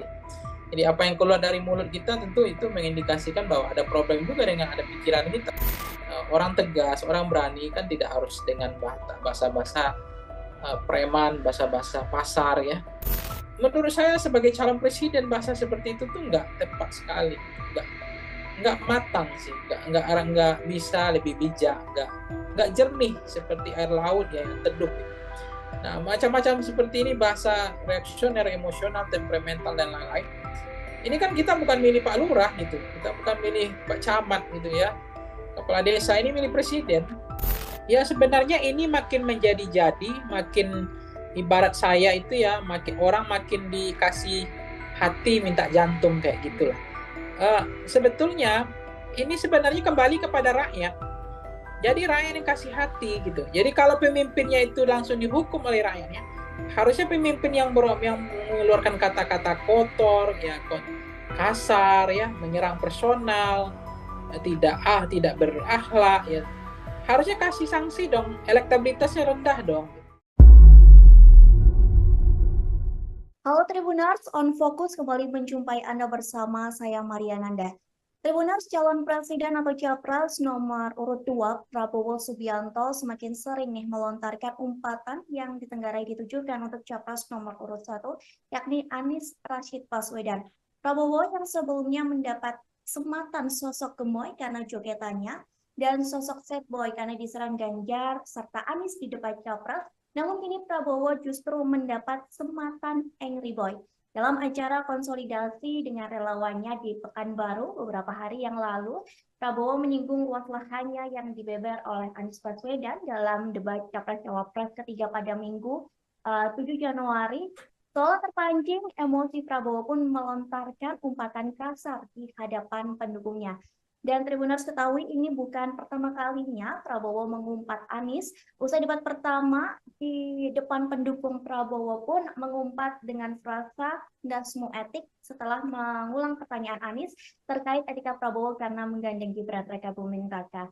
Lalu bagaimana kacamata dari pengamat soal sikap-sikap Prabowo yang cukup frontal di masa kampanye Pilpres 2024? Hari ini saya akan membahasnya bersama dengan narasumber kami, yakni Direktur Eksekutif Foxpol Data Research dan Consulting, ada Bang Pangi Syarwi Janiago. Kita sapa terlebih dahulu di sana, sudah tergabung bersama kami di Zoom. Selamat malam Bang Pangi. Malam Mbak Nanda. Malam. Bang, kita langsung saja sebagai pengantar nih kami mau minta pendapat dari Bang Pangi melihat Prabowo Subianto yang kembali melontarkan umpatan kepada Anies Baswedan setelah debat Capres kemarin. Mengingat Bang, ini bukan pertama kalinya Prabowo melontarkan kata-kata kasar. Sebelumnya juga tadi sudah saya sampaikan bahwa Prabowo sempat melontarkan frasa mohon maaf dan semua etik. Gimana pandangan Bang Pangi melihat lontaran-lontaran atau umpatan kata kasar dari Prabowo ini, Bang? Iya, ini sebenarnya umpatan seperti ini Mbak Nanda itu kembali kepada publik ya, masyarakat ya. Kalau masyarakat nanti tidak menghakimi, seolah-olah literasi masyarakat kita atau bacaan buku ke masyarakat kita kan lebih banyak apa namanya literasi digital ya, sehingga soal etik ya, bagaimana standar bernegara tentang etika sebagai fatsun politik, negara mengatur tentang trayek kebangsaan, bagaimana memantaskan bahwa etika itu lebih penting daripada hukum gitu ya. Pelanggaran etika itu adalah pelanggaran hukum gitu. Jadi proses-proses yang terjadi ketika misalnya tidak ada sanksi, masyarakat juga merasa itu mahfum, memahami, bahkan mereka makin empati sama Prabowo, ya kita mau apa lagi, kita juga nggak tahu mau kemana Republik ini. Kalau misalnya masyarakat yang omongan seperti itu dianggap lazim ya, dianggap biasa dan tidak ada efek jerah, ya makin menjadi-jadi sih Mbak nanti. Karena ternyata elektabilitasnya juga makin naik misalnya. Sementara omongan yang diksi perasa yang dikeluarkan udah bahasa-bahasa yang kurang elok ya, kurang relevan dan tidak pantas dan tidak patut. Tetapi ya lagi-lagi kepada masyarakat yang mereka punya standar ya, bahwa oh bagi mereka itu biasa, itu nggak ada pelanggaran etik, itu bahasa masih dalam hal yang toleransi, bahasa dalam konteks zona toleransi, bahwa itu tidak ada yang terlalu berlebihan.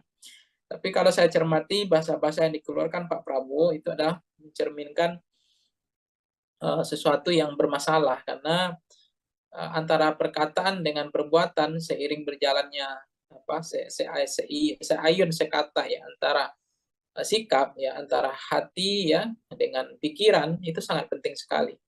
Jadi apa yang keluar dari mulut kita tentu itu mengindikasikan bahwa ada problem juga dengan ada pikiran kita. Jadi saya mengatakan bahwa orang tegas, orang berani kan tidak harus dengan bahasa-bahasa preman, bahasa-bahasa pasar ya. Karena juga ada orang yang dia tegas, berani, tapi bahasanya adalah lebih santun, lebih bijak. Cuma inilah realitas bahwa bagi Pak Prabowo mungkin itu tidak menjadi beban, bahkan beliau merasa level confident masih sangat percaya diri dengan bahasa seperti itu justru akan menaikkan elektabilitasnya. Ya kita mau boleh buat mau ngapain lagi karena mau pemilih memang rakyat kita bukan kalau misalnya selera rakyatnya hampir dominan signifikan 80% gaya-gaya bahasa-bahasa kotor, bahasa kasar, dia senang dengan orang-orang yang orang-orang yang tidak terukur bahasanya, tidak arif, ya, tidak bijak, tidak jernih ya, tidak tidak atau terlalu reaksioner, emosional dan itu kembali kepada rakyat sih karena yang milih memang rakyat. Kalau kelas-kelas seperti kita ini kan nggak banyak orangnya sebetulnya. Oke, berarti menurut Bang Bangi kembali lagi ke publik menilai dari cara bersikapnya Prabowo seperti itu ya Bang ya? Ya, saya membaca ya kembali ke publik sih mau menghukum atau tidak gitu. Tapi saya melihat kalau publiknya bijak ya rasional, publiknya itu punya beradab, beretika. Karena kan kepemimpinan itu kan juga dilihat tidak hanya sebatas ini ya Mbak ya.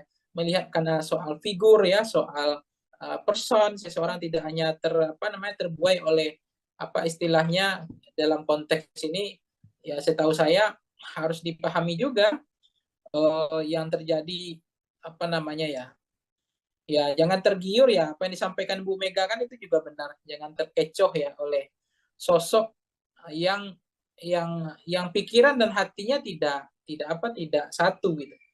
Jadi harus dicermati bagaimana rekam jejak dari pemimpinnya, ya moralnya, standar etiknya, ya kan. Kemudian bagaimana tanggung jawabnya yang dibilang Ibu Mega, tanggung jawabnya untuk memenuhi ekspektasi, ya performan antara kinerja atau harapan masyarakat 270 juta itu.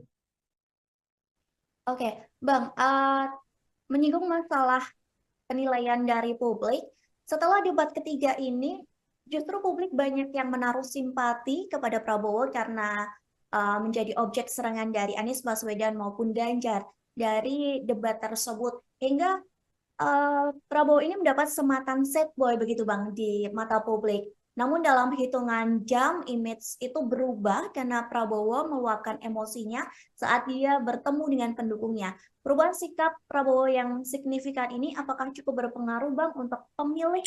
Apakah nantinya mereka akan memilih Prabowo atau tidak dengan citra Prabowo yang berubah secara drastis?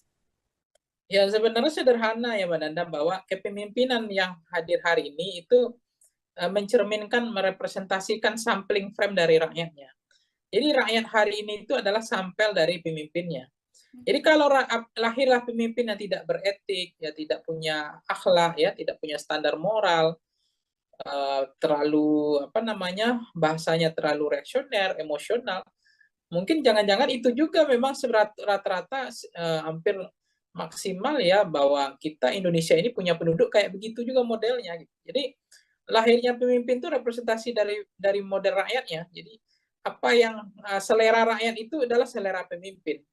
Jadi lahirnya pemimpin kita semacam itu adalah jangan-jangan itulah rakyat kita gitu. Jadi saya nggak tahu ya bagaimana rakyat Indonesia itu sekarang karena memang jangan-jangan memang mereka nggak membaca lagi ya baca buku yang baca hal-hal yang lebih dalam ya mereka kan gimmick-gimmick baca yang dangkal-dangkal yang sederhana-sederhana ya kemudian mereka lebih banyak preferensinya adalah media sosial gitu jadi sangat setengah-setengah ya jadi nggak dalam jadi cara pandang cara pikirnya juga sangat singkat pendek dan berpikir tidak mau maju gitu jadi misalnya ya apa yang terjadi kembali ke pertanyaan yang Nanda tadi misalnya apa yang terjadi ya itu yang kita ada kegelisahan sebenarnya memang di samping rakyat Indonesia dikatakan orangnya adalah pemaaf ya pelupa kemudian mudah untuk berempati gitu ya kemudian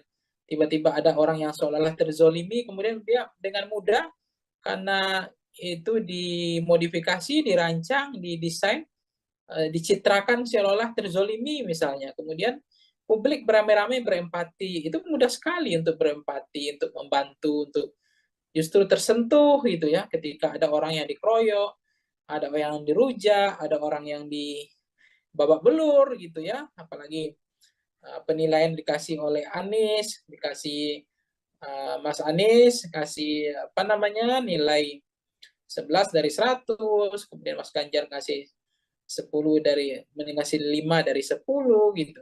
Seolah-olah dia apa menjadi publik kasihan lihat Prabowo, tapi ternyata di belakang panggungnya ada pertemuan di pertemuan lain kok ngomongnya berulang lagi bahasa yang menurut saya sebagai calon presiden bahasa seperti itu tuh nggak tepat sekali gitu, nggak matang sih, nggak bisa lebih bijak, nggak jernih seperti air laut ya yang teduh gitu. Nah macam-macam seperti ini bahasa reaksioner, emosional, temperamental dan lain-lain. Ini kan kita bukan milih Pak Lurah gitu, kita bukan milih Pak Camat gitu ya, kepala desa, ini milih presiden. Omongannya dengan perkataannya itu dilihat ya. Kemudian beririsannya antara hati dengan pikirannya, nggak boleh ada yang kemudian apa istilahnya omongannya lain, perbuatannya lain gitu ya. Sen ke kanan, beloknya ke kiri. Nah, pemimpin seperti ini jangan-jangan ya mencerminkan rakyatnya juga gitu. Jadi kita nggak bisa menyalahkan pemimpinnya sih, Mbak. Buktinya dinasti dianggap di mereka toleransi, bagi mereka dimaafkan itu biasa. Dan bagi mereka jangan-jangan toleransi itu tidak jadi masalah gitu. Sesuatu yang ya bukan saya pesimis ya, tapi pemimpinnya itu lahir, ya rakyatnya menilai itu dinasti itu ya isu elit. Dan bagi kami dinasti itu ya nggak mau bodoh. Mau siapapun memimpin nasib kami begini, artinya nggak akan mengubah nasib lah gitu kan. Kemudian bicara perpanjangan masa jabatan presiden, mereka adem ayam aja, tenang-tenang aja gitu, nggak ada yang protes, nggak ada yang kritik, hanya ada kelompok kepentingan saja, kelompok-kelompok NGO, kelompok-kelompok aktivis demokrasi, pro demokrasi yang bersuara ya. Kemudian ada misalnya konteks banyak hal ya yang masyarakat memang mentoleransi gitu atau menghalalkan, membolehkan sikap-sikap yang dipertontonkan itu. Nah, saya tidak pernah mengatakan rakyat Indonesia itu adalah rakyat yang tidak bermoral, tidak beretika, tidak punya standar. Tapi saya juga berkeyakinan bahwa lahirnya pemimpin hari ini itulah gambaran dari itulah gambaran perilaku rakyat kita kebanyakan hari ini. Baik, Bang, setelah Prabowo mengumpat dan berkata kasar yang diduga ditujukan untuk Anies Baswedan, Anies sendiri pun merespon umpatan itu dengan mengucapkan matur nuwun atau terima kasih. Menurut Bang Pangi terkait respon dari Anies ini, apakah itu adalah sebuah respon yang satir ataupun Anies berusaha untuk tidak memperiuh suasana Pilpres ini semakin menjadi panas, Bang? Dengan kata lain, mencari kata aman. Iya, saya nggak tahu ya apakah mencari aman atau lebih cenderung untuk tidak berkomentar untuk merespon itu, atau inginnya mencari sesuatu yang nggak mau terlalu bising ya, terlalu ribut atau menghindar ya dari persoalan-persoalan yang justru atau membahayakan elektabilitas beliau. Jadi tidak perlu merespon hal-hal semacam itu. Jadi saya memahami bahwa apa yang terjadi Pak Anies misalnya dengan konteks tadi ya, kasus tadi merasa tidak ada masalah, bahwa beliau juga tidak mau terlalu baper ya untuk menghadapi apa yang terjadi, ya saya pikir itu biasa saja. Jadi Pak Anies melihat ya sudah mengikhlaskan, sudah mentuluskan bahwa menjadi pejabat publik kan sebenarnya memang kita nggak boleh baper ya. Kita menjadi pejabat publik ini harus siap dikuliti ya. Ya itu soal tanah itu tuh biasa, menjadi pemimpin ya orang akan tahu dikuliti, jangankan tanah. Istri anak keluarga kita aja dikuliti, apalagi persoalan tanah gitu, apalagi hanya rumah, tanah berhektar-hektar gitu. Jadi itu yang saya nggak paham gitu. Makanya saya juga kadang-kadang kaget. Debat kita ini apa sih gitu ya? Debat yang terlalu bawa perasaan gitu ya, menyerang sedikit, wah ini melanggar etika, ini menyerang secara personal. Padahal kayak mohon maaf ya kalau kita bandingkan debat-debat di Amerika Serikat, di negara-negara maju, itu mereka debat itu memang betul-betul kayak adu jotos gitu. Jadi udah tarung bebas, dikasih waktu 10 menit udah berantem di dalam itu. Mau mengkritik lah, adu data lah, menyanggah lah, sindir lah, merendahkan lah. Bahkan ada yang kemudian menjelek-jelekkan, ada yang kemudian mengatakan gagal lah ini. Dan memang kita bukan Amerika, kita adalah Indonesia yang punya akhlak lah, kita punya sopan santun, punya budaya ketimuran ya gitu. Cuma kalau berdebat seperti ini, orang bolong ini nggak boleh, ngomong ini nggak boleh. Jadi mau ngapain? Mau cerdas cermat? Gitu. Kita mau cerdas cermat atau mau debat gitu. Jadi saya pikir di situlah seninya debat itu. Makanya kadang-kadang terlalu banyak moderator mengatur trayeknya debat itu, saya pikir itu juga tidak menyelamatkan negara kita ini, tidak membuat debat itu makin berkualitas. Waktu habis lah, waktu habis orang berdebat ya harusnya kan kasih waktu 10 menit bahas satu tema udah berantem di situ sekalian, nanya kek, sindir kek, serang kek, ya nggak apa-apa, adu data, sekali-sekali nyeleneh ya kan, gimmicknya mainkan nggak apa-apa sebenarnya. Itu yang seru, saya senang itu berdebat itu sebenarnya debat tarung bebas Mbak, bukan debat yang pakai menit kayak begitu, habis itu harap tenang, harap tenang, harap tenang, ngapain ini gitu saya bilang. Ini nggak mau berubah ini, apa yang dikhawatirkan ini? Memang presiden itu mau dijaga apanya? Mau presiden itu punya rakyat kok. Memang harus siap dikuliti, siap dikritik kok, siap dijatuhkan kok. Gitu. Apain harus dijaga-jaga, di apa, dibedakin lah, digencu lah, ya dipoles. Nggak boleh diserang lah, ya ngapain gitu? Kalau nggak ya jangan jadi presiden. Jangan jadi presiden, jadi RT aja udah kayak gini gitu. Masyarakat juga kritis gitu kan. Jadi saya merasa juga ya problem tersendiri sih. Budaya kita ini budaya yang dikatakan Amerika juga enggak, ya budaya ketimuran juga enggak. Ketimuran itu sebenarnya kan budaya juga belak-belakan. Enggak boleh ada ditutupi gitu kan. Ada keberanian, apa adanya, genuine ya. Nah, itu enggak kelihatan. Baik Bang, sampai di debat ini pun juga Presiden Jokowi ikut mengomentari ya yang dibilang format debat capres, cawapres harus diubah dan lain sebagainya. Sampai komentar dari Jokowi itu dinilai menyinggung atau menyindir dari perseorangan dari paslon, baik itu satu, dua, ataupun tiga. Nah, menurut Bang Pangi sendiri gimana pendapat Bang Pangi soal presiden yang juga ikut mengomentari atau bisa dibilang cawe-cawe dalam proses debat pilpres ini, Bang? Ya saya nggak paham ya apa yang membuat presiden harus berkomentar gitu. Apakah beliau tidak ikhlas, tidak tulus melihat Pak Prabowo diserang, didongret ya, digebukin bersama-sama, di apa namanya, dirujak bareng-bareng sama Ganjar sama Anies, dikasih umpan-umpan lambung, bola-bola tinggi, kemudian ada yang eksekusi gitu ya. Sehingga Pak Jokowi harus berkomentar itu. Jadi menurut saya kenapa presiden bersemangat sekali untuk mengomentari debat yang ketiga? Kenapa presiden nggak bersemangat mengomentari ketika anaknya debat yang memakai singkatan yang tidak jelas itu? Itu kan konteks bagaimana budaya mempermalukan orang di depan rame ya. Kemudian melihatkan bahwa saya pintar gitu, saya punya wawasan, Anda enggak. Anda singkatan ini aja nggak jelas. Singkatan ditanya lagi, singkatannya nggak mau dijelaskan, kan lucu ya. Kemudian moderator juga bilang, tunggu dulu waktunya, nggak boleh langsung disampaikan singkatannya, sehingga waktunya habis. Kenapa itu yang nggak dikomentari Pak Jokowi?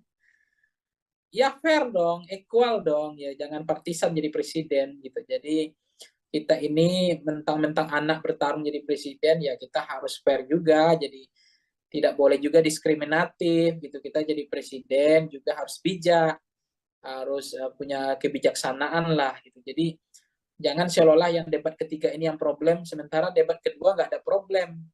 Orang mengkritik soal ada mic yang tiga, kenapa nggak diprotes gitu. Podium nggak ada, kenapa nggak diprotes. Ada debat dalam sejarah Republik Indonesia yang nggak pakai doa, kenapa nggak diprotes tuh Presiden Jokowi gitu. Itu kan perlu juga fair dong. Jangan tidak common sense berpikirnya, jangan kebalik-balik gitu, jangan setengah-setengah begitu. Begitu Pak Prabowo kemudian dia bilang merubah format debatnya.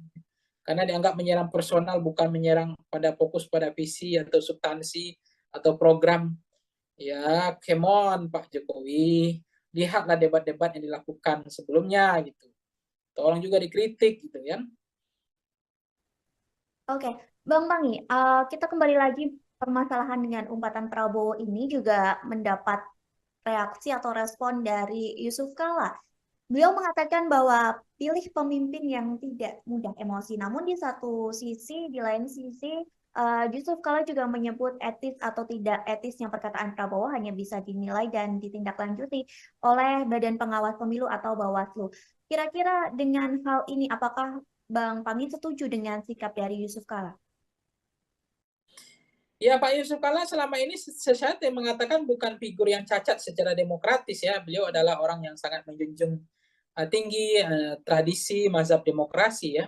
Kebebasan berpikir, berpendapat. Beliau juga sangat mendukung konteks hak asasi manusia, termasuk memberikan ruang kepada siapapun. Jadi terkait dengan Pak JK misalnya ya, kan beliau juga kita lihat apa yang bisa kita pegang dari politisi, tentu fatsunnya, standar moral, etiknya, tanggung jawab, termasuk bagaimana selama ini memperlihatkan beliau tidak juga ingin niat memperpanjang masa jabatan, kemudian untuk memajukan anaknya atau membangun dinasti dan seterusnya. Itu artinya kita melihat beliau masih bisa dipegang omongannya. Karena yang dilihat standar moral hazard dari politisi adalah bagaimana bisa dipegang omongannya seia dan sekata antara perkataan dengan perbuatan. Karena yang bisa dipegang dari politisi kan omongannya, bukan tidak hanya perbuatannya, perbuatannya juga menjadi menarik bagi kita untuk kita evaluasi tentang bagaimana kepemimpinan, tentang leadership, ya tentang Indonesia harus seperti apa ke depan. Jadi kita butuh pemimpin yang lebih tenang, lebih jernih, tidak boleh menjadi pemarah ya, apalagi temperamental, kemudian apalagi nanti bisa bisa terlalu reaksioner dan itu bisa mengganggu hubungan diplomasi kan antar negara. Karena kalau presiden nggak berpikir dingin, nggak berjernih berpikir, emosional, tidak bisa berpikir lebih teduh ya, tentu keputusan politiknya, ya apalagi presiden sebagai panglima atau sebagai kepala negara itu kalau diambil dengan sikap yang tidak tenang, tidak sejuk, tidak jernih, itu kan sangat membahayakan kedaulatan sebuah negara. Bisa suatu waktu dengan semangat menyatakan perang, kemudian keputusan-keputusan yang tidak terukur ya. Jadi kita butuh pemimpin yang betul-betul seperti air laut yang teduh ya.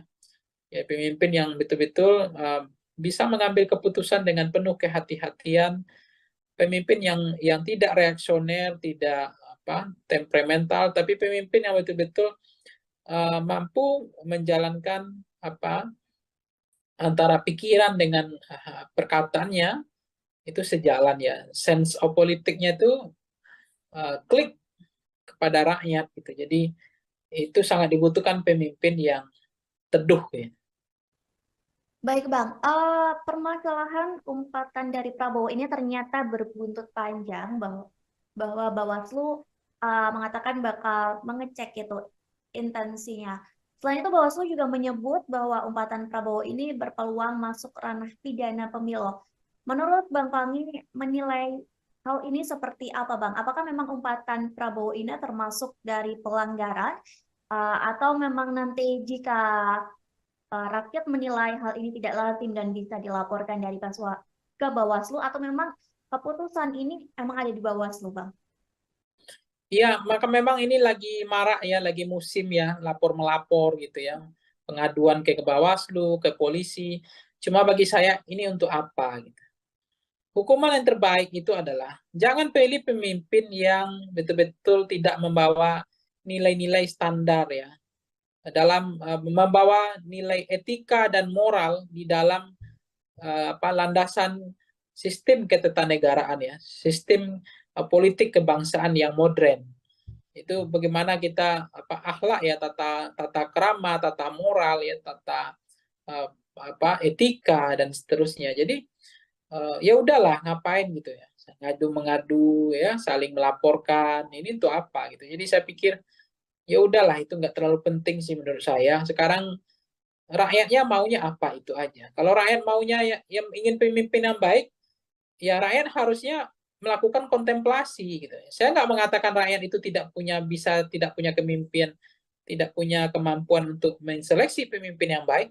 Tapi faktanya hari ini kan yang terpilih adalah londo-londo ireng gitu kan, pemimpin-pemimpin yang pengkhianat gitu, pemimpin yang tidak jahat sama rakyatnya. Karena apa? Karena rakyatnya tidak selektif.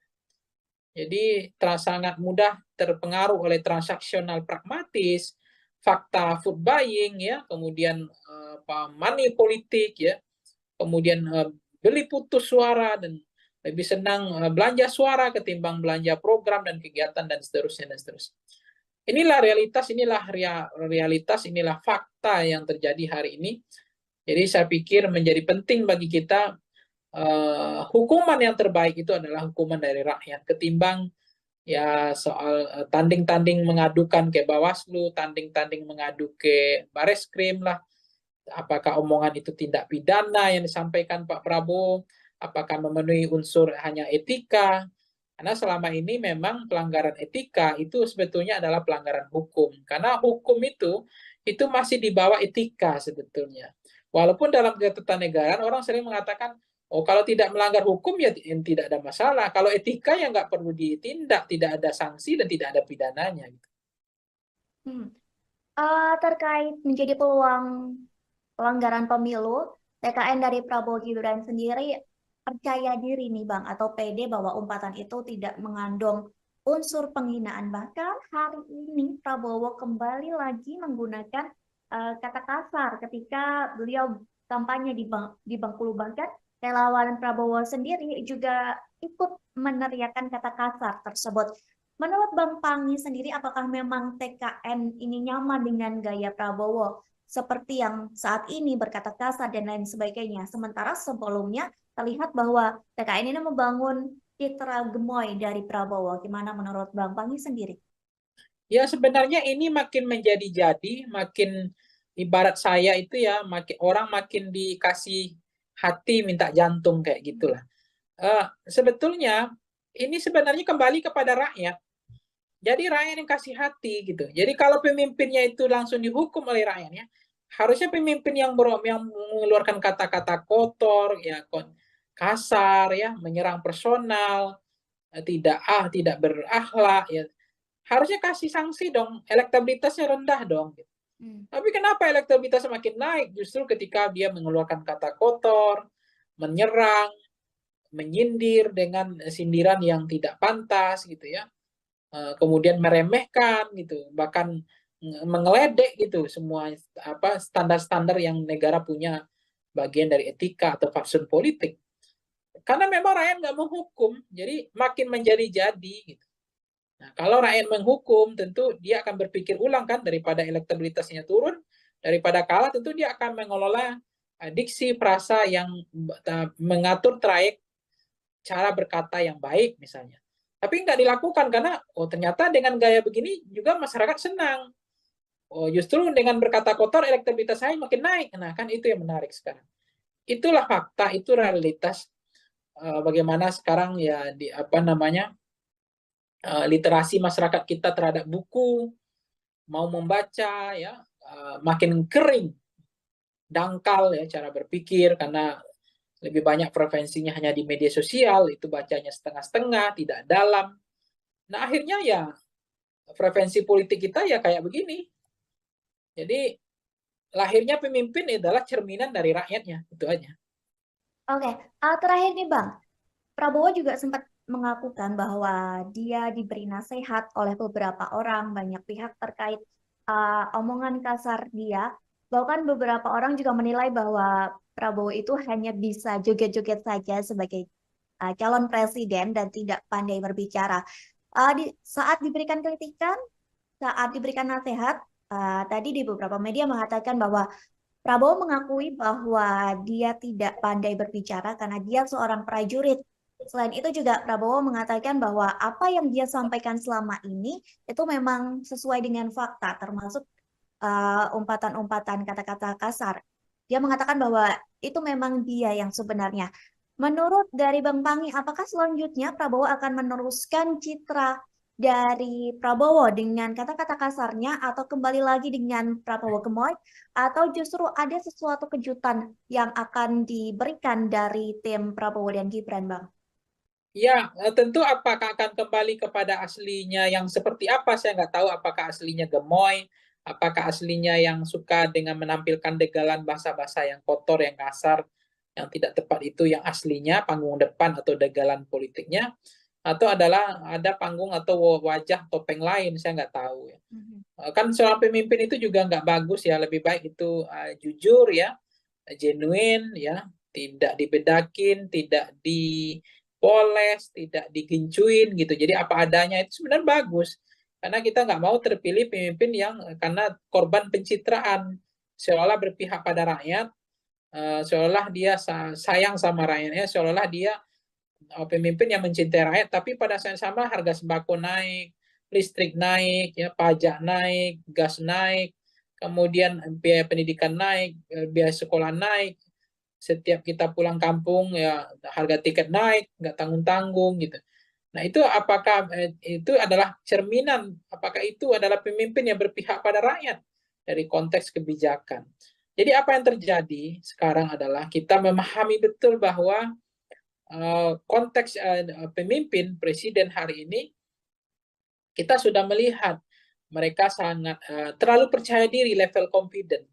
Jadi karena semakin percaya diri, jadi umpatan cara ngomongnya nggak mau memperbaiki, dia ingin senang dengan berkata kotor, kasar, mengejek gitu ya. Itu terlalu percaya diri Mbak, karena selama ini itu tidak menggerus elektabilitasnya. Dia merasa elektabilitasnya makin naik. Nah, itu yang membuat mereka akhirnya terjebak sebetulnya orang yang terlalu overconfident, ya dia merasa apa yang dilakukan tidak ada yang salah. Dan tidak ada juga hukuman, tidak ada juga sanksi. Nah, toh elektabilitas saya makin tinggi gitu. Dengan perangai degalan politik yang saya tampilkan di panggung depan dengan model-model seperti ini. Nah, itulah faktanya. Baik Bang Pangi, nanti kita akan menantikan bersama-sama ya Bang. Tribuners juga di rumah menantikan seperti apakah sikap kedepannya yang akan diambil dari Prabowo Subianto dan TKN menjelang pemilu yang akan dilaksanakan serentak pada Februari mendatang. Kita nantikan apakah Prabowo akan merubah citranya, tetap mempertahankan image gemoy atau dengan ciri khas aslinya. Kita akan menantikan hal itu semua dan sekali lagi terima kasih Bang Pangi sudah berkenan bergabung bersama kami hari ini. Sukses terus Bang, semoga kita bisa berjumpa di lain kesempatan. Baik Tribunal, terima kasih sudah menyaksikan Tribun on Focus hari ini. Nantikan topik pembahasan politik yang lebih seru lagi bersama dengan kami. Akhir kata saya Mariana dan kru yang bertugas pamit undur diri. Terima kasih dan sampai jumpa. Download Tribun X sekarang. Menghadirkan lokal menjadi Indonesia. Tapi kalau saya cermati bahasa-bahasa yang dikeluarkan Pak Prabowo itu adalah mencerminkan sesuatu yang bermasalah karena antara perkataan dengan perbuatan seiring berjalannya seayun sekata ya antara sikap ya antara hati ya dengan pikiran itu sangat penting sekali. Jadi apa yang keluar dari mulut kita tentu itu mengindikasikan bahwa ada problem juga dengan ada pikiran kita. Orang tegas, orang berani kan tidak harus dengan bahasa-bahasa